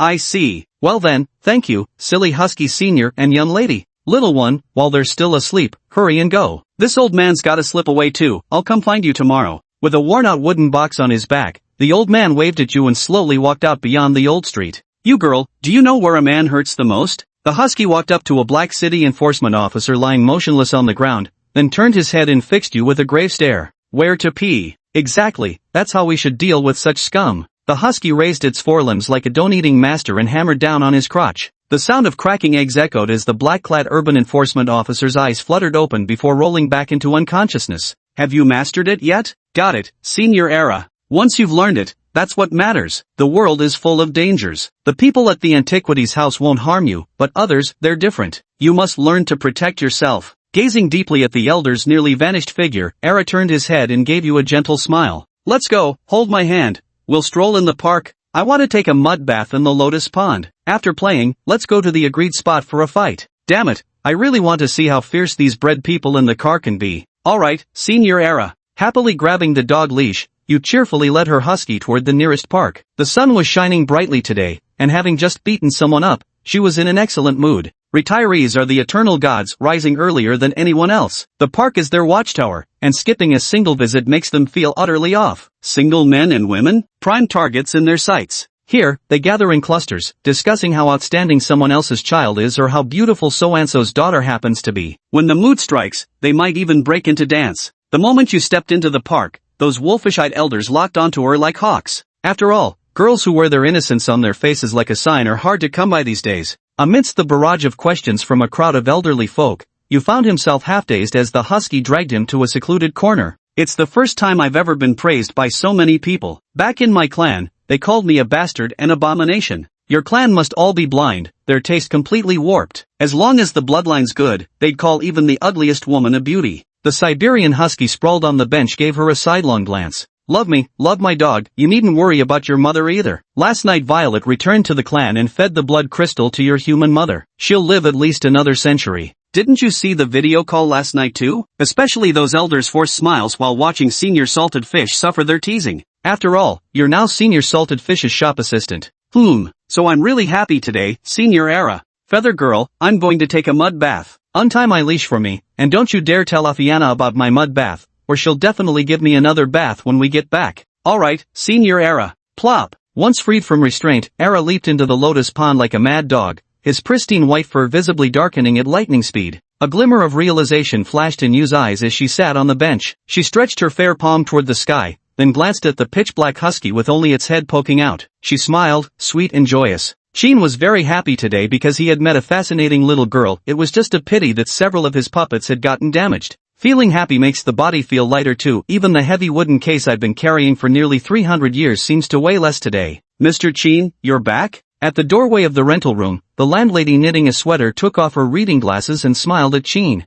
You're back. Mr. Sheen seems particularly cheerful today, doesn't he? Yeah, I met an interesting person. Enough talking, I'm going back to my room to rest. Waving his hand, Sheen walked into the narrow corridor. Mr. Sheen is still as eccentric as ever. The landlady put on her glasses and continued knitting the sweater in her hands. Sheen took the keys out of his pocket and opened the door, a faint musty smell wafting over him. After all, it was normal for a cheap rental to have some flaws. On rainy days, you could even enjoy a little symphony, pretty nice actually. Closing the door and turning on the light, Sheen walked toward the bed. Through the sheer mosquito net, the faint silhouette of a slender woman appeared indistinctly. I'm back, my dear. Today's earnings weren't great, there were some accidents. After I repair the puppets, I'll go out to make money again tomorrow. After a moment of silence, Sheen lifted the gauze curtain. On the bed sat a woman dressed in a red wedding gown adorned with various jewels. Extremely beautiful, with fair skin and tightly closed eyes, she sat there motionless, like a wooden doll. A trace of sorrow flickered in Sheen's aged eyes as his fingers twitched slightly, sending several silvery spider threads coiling around the woman's limbs. The next moment, his fingers trembled like someone playing piano keys, and the woman stood up,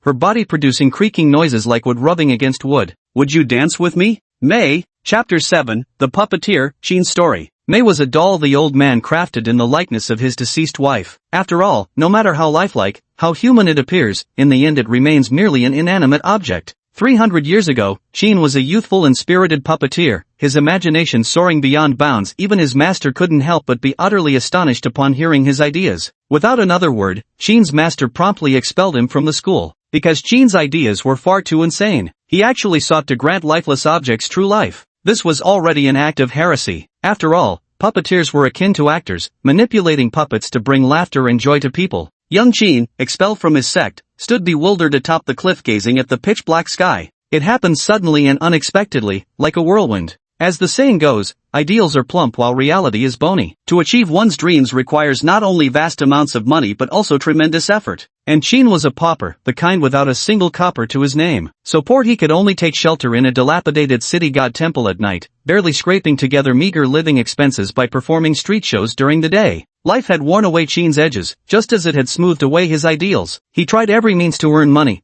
but it was always like trying to extinguish a burning cartload of firewood with a cup of water, utterly inadequate. As usual, he came to live in the dilapidated city god temple, but that rainy night completely changed Sheen's life. A violent storm raged outside, making the already fragile temple even more precarious. And that wasn't all. A spider demon arrived. It was an enormous spider, a massive inky black body, gleaming beady eyes, razor-sharp limbs, and dense, needle-hard bristles covering its form. Sheen trembled like a freshly hatched quail, shaking uncontrollably on the spot. The spider spirit that burst through the door didn't harm Sheen. She simply turned around silently, extended a claw to point at her back, where an enormous, sharp coin sword was deeply embedded in her body. The thing was huge and buried deep. Sheen could tell this spider spirit was at the end of its strength, nearly surviving with such a massive object impaling it was fortunate enough. After much hesitation, Sheen finally pulled out that enormous, razor-sharp coin sword for her. That night was the one that changed Sheen's fate. He had money now. The money sword was crafted from pure gold. A piece this big must weigh at least several dozen pounds. Once Qin had finished dismantling the money sword, he underwent a transformation from penniless youth to first-generation rich. Sometimes, fate works in the strangest ways. As for that spider spirit, it lay immobilized from severe injuries and could no longer maintain control, instantly reverting to human form. A stunningly beautiful woman lay unconscious, grievously wounded. That night, Qin abandoned himself completely to wild abandon. Sleep was no longer part of the equation. That night, he was utterly content and overjoyed. The gold coins were enormous and heavy, keeping Qin in frantic disarray as he counted them. Qin counted gold coins all night long. As for that grievously wounded, stunningly beautiful woman with long legs and no clothing, Qin simply applied some medicine before impatiently kicking her onto his bed. Could a bewitching female demon compare to this pile of gold coins? Clearly not. With this heap of gold coins, the buried ideals deep in his heart could rise from the ashes. The next day, the spider demon awoke, clutching her blanket in terror as she stared at Qin, who had spent the entire night counting coins, bare-chested with bloodshot eyes. Racked with unbearable pain all over her body, she thought the human must have done something horrific to her the night before. Why else would he be shirtless and so excited his eyes were red?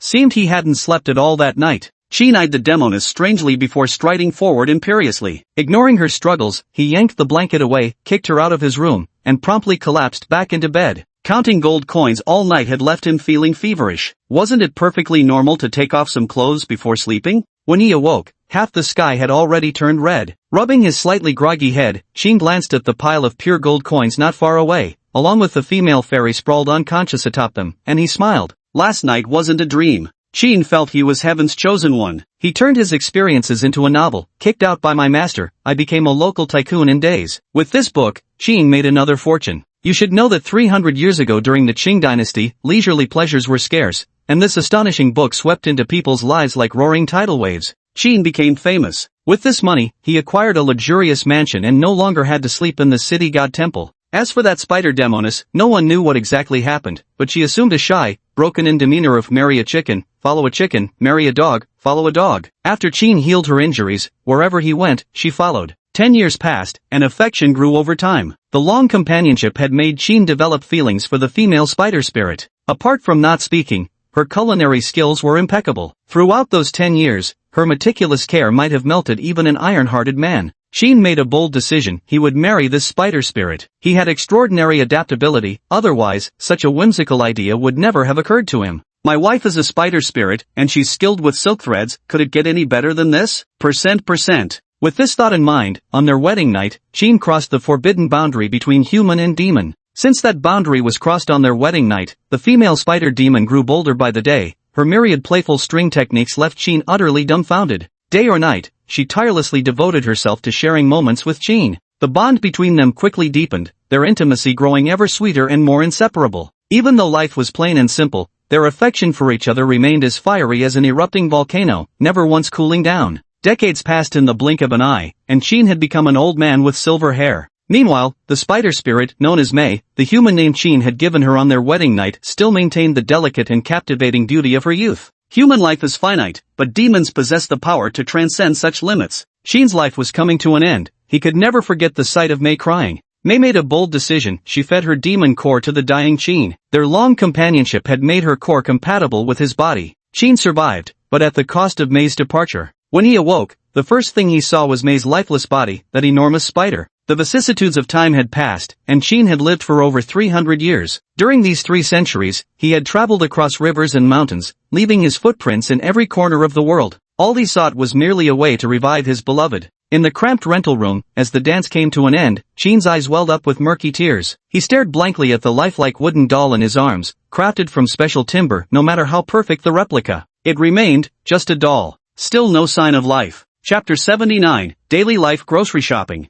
Erha, are you telling me the people who challenged you online are a bunch of little girls? Inside the antique shop, Taoya sat by the counter, twirling strands of her silver hair with one hand while her emerald green eyes sparkled with amusement. For Buddha's sake. Taking off his tattered clothes, Era went shirtless up to the second floor. Who the hell knew that when he was brimming with battle spirit, heading to the duel location, what awaited him was a group of little girls dressed in mini military uniforms and holding magic wands. This goddamned world. Relighting his cigarette, Yu clasped his hands together and bowed respectfully to the 2 Ultraman figures, then picked up a cleaning cloth from the table and walked toward the shelves. Zhao Yu went to school during the day and wouldn't return until evening, so today he had to work alone for now. You glanced at the salted fish ancestor lounging by the window, still reading manga, occasionally shifting positions while continuing to lounge. Boss, I'm heading out to buy groceries. What would you like for lunch today? Closing her laptop and removing her headphones, Taoyao approached the shop owner with a cheerful smile, gently massaging their shoulders as she asked. Same as always, never tired of it. Got it. I'll go with you. My lazy boss, feeling stuffy indoors? No, for 30 years, I've never known where you buy groceries, just wanted to see for myself. Then I'll go upstairs to freshen up and change clothes. Boss, please wait for me a moment. That outfit looks quite nice on you, doesn't it? The shopkeeper pinched the hem of Taoyao's clothes, her eyes brimming with nostalgic emotion. This outfit was one she'd given the girl years ago, yet it still looked as good as new. No, normally I wouldn't mind wearing this alone, but today, I'd better change. With a gentle smile at the shopkeeper, Taoyao hummed an unfamiliar tune as she skipped lightly up to the second floor. For 30 years, this was the first time the boss had suggested going grocery shopping together. Ancestors, this is what they mean by a woman dresses up for those who appreciate her. Yu, who had been watching from the sidelines, draped a rag over his shoulder and sneakily approached the manager, giving his shoulder a poke. What does a brat like you know? Shouldn't you be cleaning instead? TCH, obviously it is. Why don't you change your outfit too, ancestor? Wearing anime merch out there would be social suicide, you'd have to move to another planet. You opened the wardrobe in front of the shop owner and quickly picked out a fresh set of casual short-sleeved clothes. Wear this, ancestor. She threw the clothes at the shopkeeper. That does make sense. Yawning, the shopkeeper stood up and took off his short-sleeved shirt,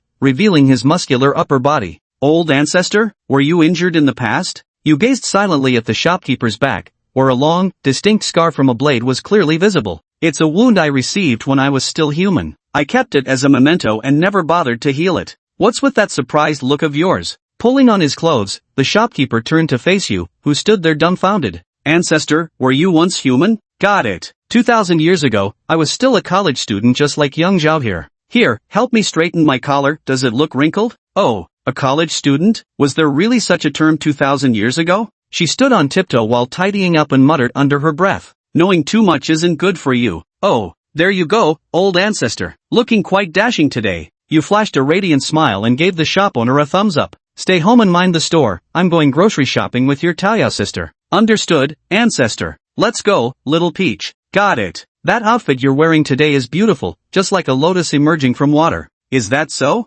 Taoyao's smile grew even more tender and charming. She tilted her head to gaze at the azure sky, then removed her lady's hat to reveal those dazzling silver locks. It's not hot today, wearing a hat feels rather unnecessary. May I hold your hand, Xiao Tao? Can I refuse, boss? What do you think? Gently holding that slender, fair hand, the shopkeeper followed Taoyao's footsteps slowly walking. Boss. You're so proactive today, usually I'm the one who takes your hand. Stealing a glance at their clasped hands, a blush rose on Taoyao's cheeks. Usually? Looking at the familiar streets around him, the shopkeeper smiled faintly.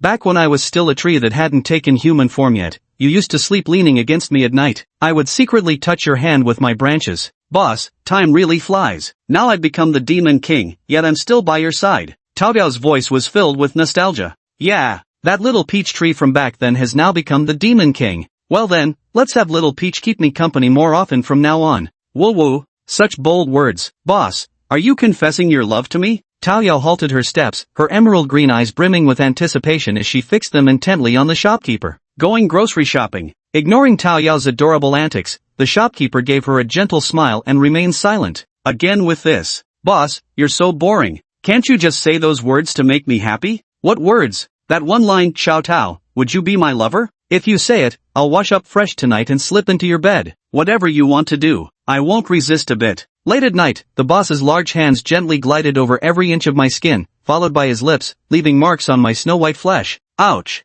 Is this all you ever think about? When did my image become so tarnished? Reaching out to lightly tap Taoyao's head, the shop manager couldn't decide whether to laugh or cry. She's really describing herself as some kind of lustful demon now. I keep thinking about my boss all day. What does my boss want to eat for lunch? What about dinner? How can I make my boss happy? Things like that. Rubbing her head with one hand, Taoyao muttered under her breath. Boss, why aren't you saying anything? Are you shy? Ouch. Why did you hit my head again? This is the price of disrespecting the boss. Clearly, you're just shy. Feeling the grip on her hand tighten, Taoyao mischievously extended her index finger to tickle the shopkeeper's palm as she spoke. You're such a grown-up already, yet you're still acting cute and coquettish with me like a little girl. Hee. That's because the boss is right beside me. It makes me want to act cute and spoiled. I only act like this, spoiled and cute, with you, boss. Boss, are you blushing again? Nope. How could an old fellow like me who's lived for 2,000 years possibly have his heartstrings plucked by an 800-year-old girl like you? Then why are your ears turning red? Ouch. You hit me again. Still haven't learned your lesson, huh? This is the price for disrespecting your boss. Chapter 80 Daily Life, the dramatic plot twist in TV dramas. Boss, that's where I usually buy groceries. Taoyao patted her cheeks before regaining her usual composed demeanor, then pointed toward a shopping mall ahead. Bad news, we're running out of time, boss. We gotta hurry up. What time is it? Boss, business is like warfare. In the same batch of fruits and vegetables, some are good while others are bad. Wait just 10 more minutes, and a fresh batch of produce will hit the shelves. Our opponents will be those seasoned veterans lurking around the market. Those tricky, headache-inducing uncles and aunties. Their hand speed is astonishing, like locusts sweeping through, making them a headache-inducing opponent. Next, boss, please perk up. The war has begun. A cold glint flashed in Taoyao's eyes as an overwhelming, suffocating aura surged forth from her. Oh, let's go. Dragging the bewildered store manager behind her, Taoyao strode into the mall. The security guards on both sides instantly perked up, swiftly pulling out their walkie-talkies. Supervisor, Miss Tao is back in the mall, currently heading straight for the vegetable section. All right. There was a man with her, holding hands. They looked very intimate. Fuck. How dare anyone lay a hand on the woman I've set my sights on? Manager? He hung up, probably in a fit of rage. The managers had a crush on Miss Tao for years. Anyone would be furious to suddenly learn about something like this. Who's that guy? So lucky. A security guard gazed enviously at the store manager's retreating figure, his voice brimming with admiration. Boss, the first floor of this mall sells snacks and similar goods, the second floor has fresh produce, and the third floor specializes in clothing and such. Our target is the second floor. Got it. Are clothes sold on the third floor? Yeah. Let's buy you some clothes later. Is it true? Really, it's been so long since I last bought you clothes. Reaching out to pat Taoyao's head, the shop owner smiled gently. Happy. Following Taoyao to the second floor, the store manager soon witnessed the group of esteemed elders she had mentioned. They advanced with an intimidating air, their unified gaze fixed on the empty vegetable display. Their wolfish stares left the supermarket staff trembling with fear. Good, we're not too late. Taoyao breathed a sigh of relief. Boss, let me show you a clever trick for snatching vegetables in a moment. Squeezing the shopkeeper's palm with a sly smile playing on her lips, Taoyao's eyes sparkled with mischief. Reluctantly releasing her grip, Taoyao fished out a coin from her bag and waved it teasingly before the shopkeeper's eyes. A single coin? Got it. Just sit quietly on the bench and watch me work, boss. Alright, I'll go sit over there and wait for you. Carrying Taoyao's bag, the shop manager yawned and sat down on the nearby bench in the waiting area. Pulling out his phone to browse group chats as usual, he amused himself by watching the daily banter among those powerful demons, occasionally popping in to participate. It was quite entertaining. May I sit beside you, sir? A shadow fell over the shop owner as he looked up to see a man in an expensive suit and gold-rimmed glasses, whose overall appearance exuded refined elegance. Sit if you want, it's not like I own this place. Then I'll gladly oblige. Allow me to introduce myself, my surname is Zhao. I'm an overseas Chinese currently serving as this shopping mall's manager. After sizing up the store manager, a glint of disdain flashed in his eyes. Just another salted fish who's lost their dreams and wants to lie around all day. He silently passed judgment in his heart. A shopping mall supervisor. The shop owner smiled and continued playing with his phone, head bowed. Bro, what do you do for a living? The supervisor nudged the shop owner's arm and asked with a smile. I run an antique shop.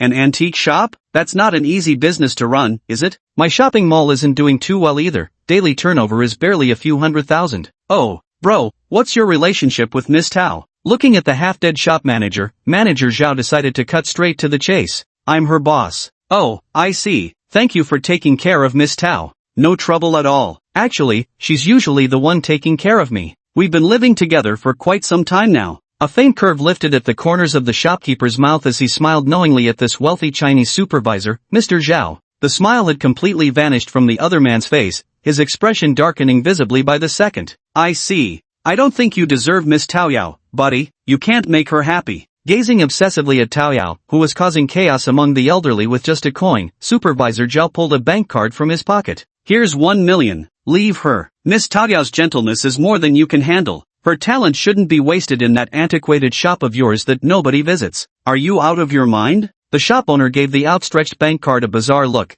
his eyelids twitching uncontrollably. This ridiculously cliché soap opera scene had actually happened to him in real life. 100K isn't enough, huh? Then 200K. Shop owner. Who the hell do you think you are, acting all high and mighty in front of me? 200K not enough? I'll throw in another 100K. Hee. Boss, we've hit the jackpot. Oh, and I got 6 lollipops from some kid for just $1. Miss Tao, do you still remember me? Boss, let's go to the 3rd floor. Whatever you want to see, I'll try it all on for you. Ignoring the excited manager Zhao, Tao Yao gently smiled and pulled the store manager up from the bench. Yes, let's go pick out clothes for you. So you're manager Zhao, right? Right in front of manager Zhao, the shop owner reached out and wrapped his arm around Tao Yao's waist. As she blushed with shyness, he planted a gentle kiss on her fair forehead. Eek, the boss kissed me. Come on, little peach, let's go to the 3rd floor. Aha! Boss, I'm so happy today. Alright, boss, have a lollipop. Tao Yao unwrapped a lollipop and held it to the shop owner's lips,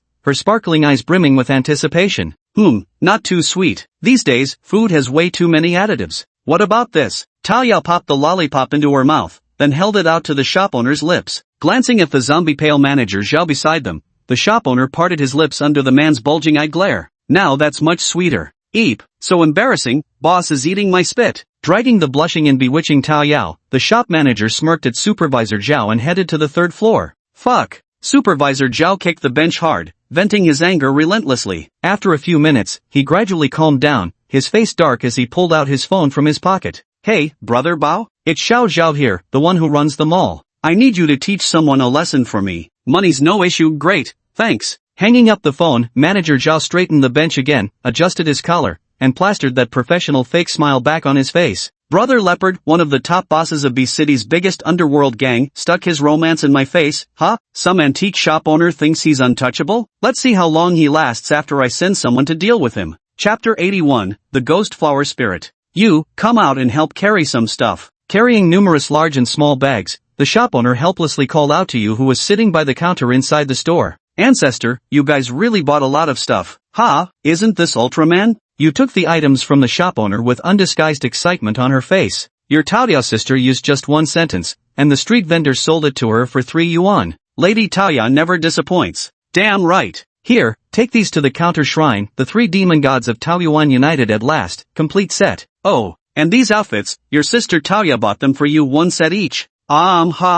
Carrying large and small bags, you suddenly turned her head toward the shop owner and said, Oh, by the way, old ancestor, there was a strange customer at the shop, a homeless man. He said you gave him a business card, and he came following the address. A homeless man? MHM, a homeless man with a full beard. He said his name was Phil, and his appearance was a bit odd. You thought about the tightly wrapped, pale-faced homeless man in the shop and could only describe him with the word odd. After all, it's such a hot day, yet he's dressed so heavily, it's not like it's winter. Let me go take a look. Wasn't that the kid who tried to scam me when I went to see old son off on his final journey? The store manager recalled the scruffy, bearded man in his mind. Entering the shop, the manager soon noticed the neatly groomed yet shabbily dressed Phil in his tattered military coat, currently squatting beside a recliner to bask in the sun, with occasional puffs of cold breath escaping his lips. The crimson demonic aura around you is growing increasingly dense. The manager walked over to Phil, gave him a once-over, and suddenly spoke. A long time no see. A strange smile appeared on Philip's face, but it bore more resemblance to pain. How could you have become like this? The store manager reached out curiously to touch Philip's ashen face, feeling an icy chill emanating from his skin.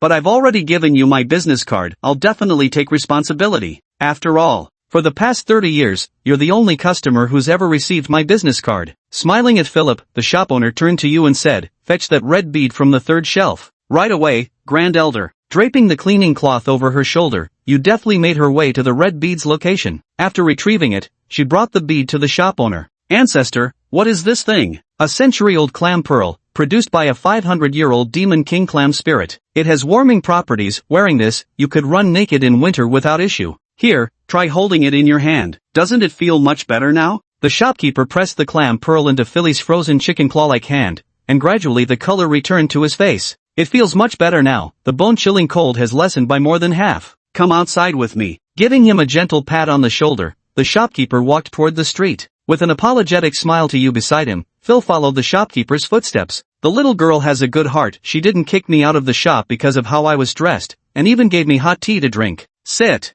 Yawning, the shop owner sat down on the steps. Got it. Can you tell me what's been happening to you lately? Boss, black tea. Got it. Taking the black tea passed by Peach Blossom, the shopkeeper took a sip while gazing at the old street. After a moment of hesitation, Feli unbuttoned his heavy cotton coat in front of the shopkeeper, revealing his chest. Look, if this goes on, will I die? Feli's voice was filled with melancholy. His bare chest was covered in dense, strikingly vivid crimson petal patterns. These slender scarlet petals gain a few more every so often. With each additional petal, I feel a chill spread through my entire body. It will. Would you like to know what's filling your body? The shop owner looked at him with a strange expression in his eyes. What? Souls, densely packed souls, men and women, young and old, even animals. Phil froze. Though he didn't want to believe it, the dreams he'd been having every night these past few days constantly reminded him that the shop owner was telling the truth. So, souls really do exist in this world. I was right about my research direction. Your research? The shopkeeper drained the black tea in one gulp and lazily fixed his gaze on Phil. Yes, my research.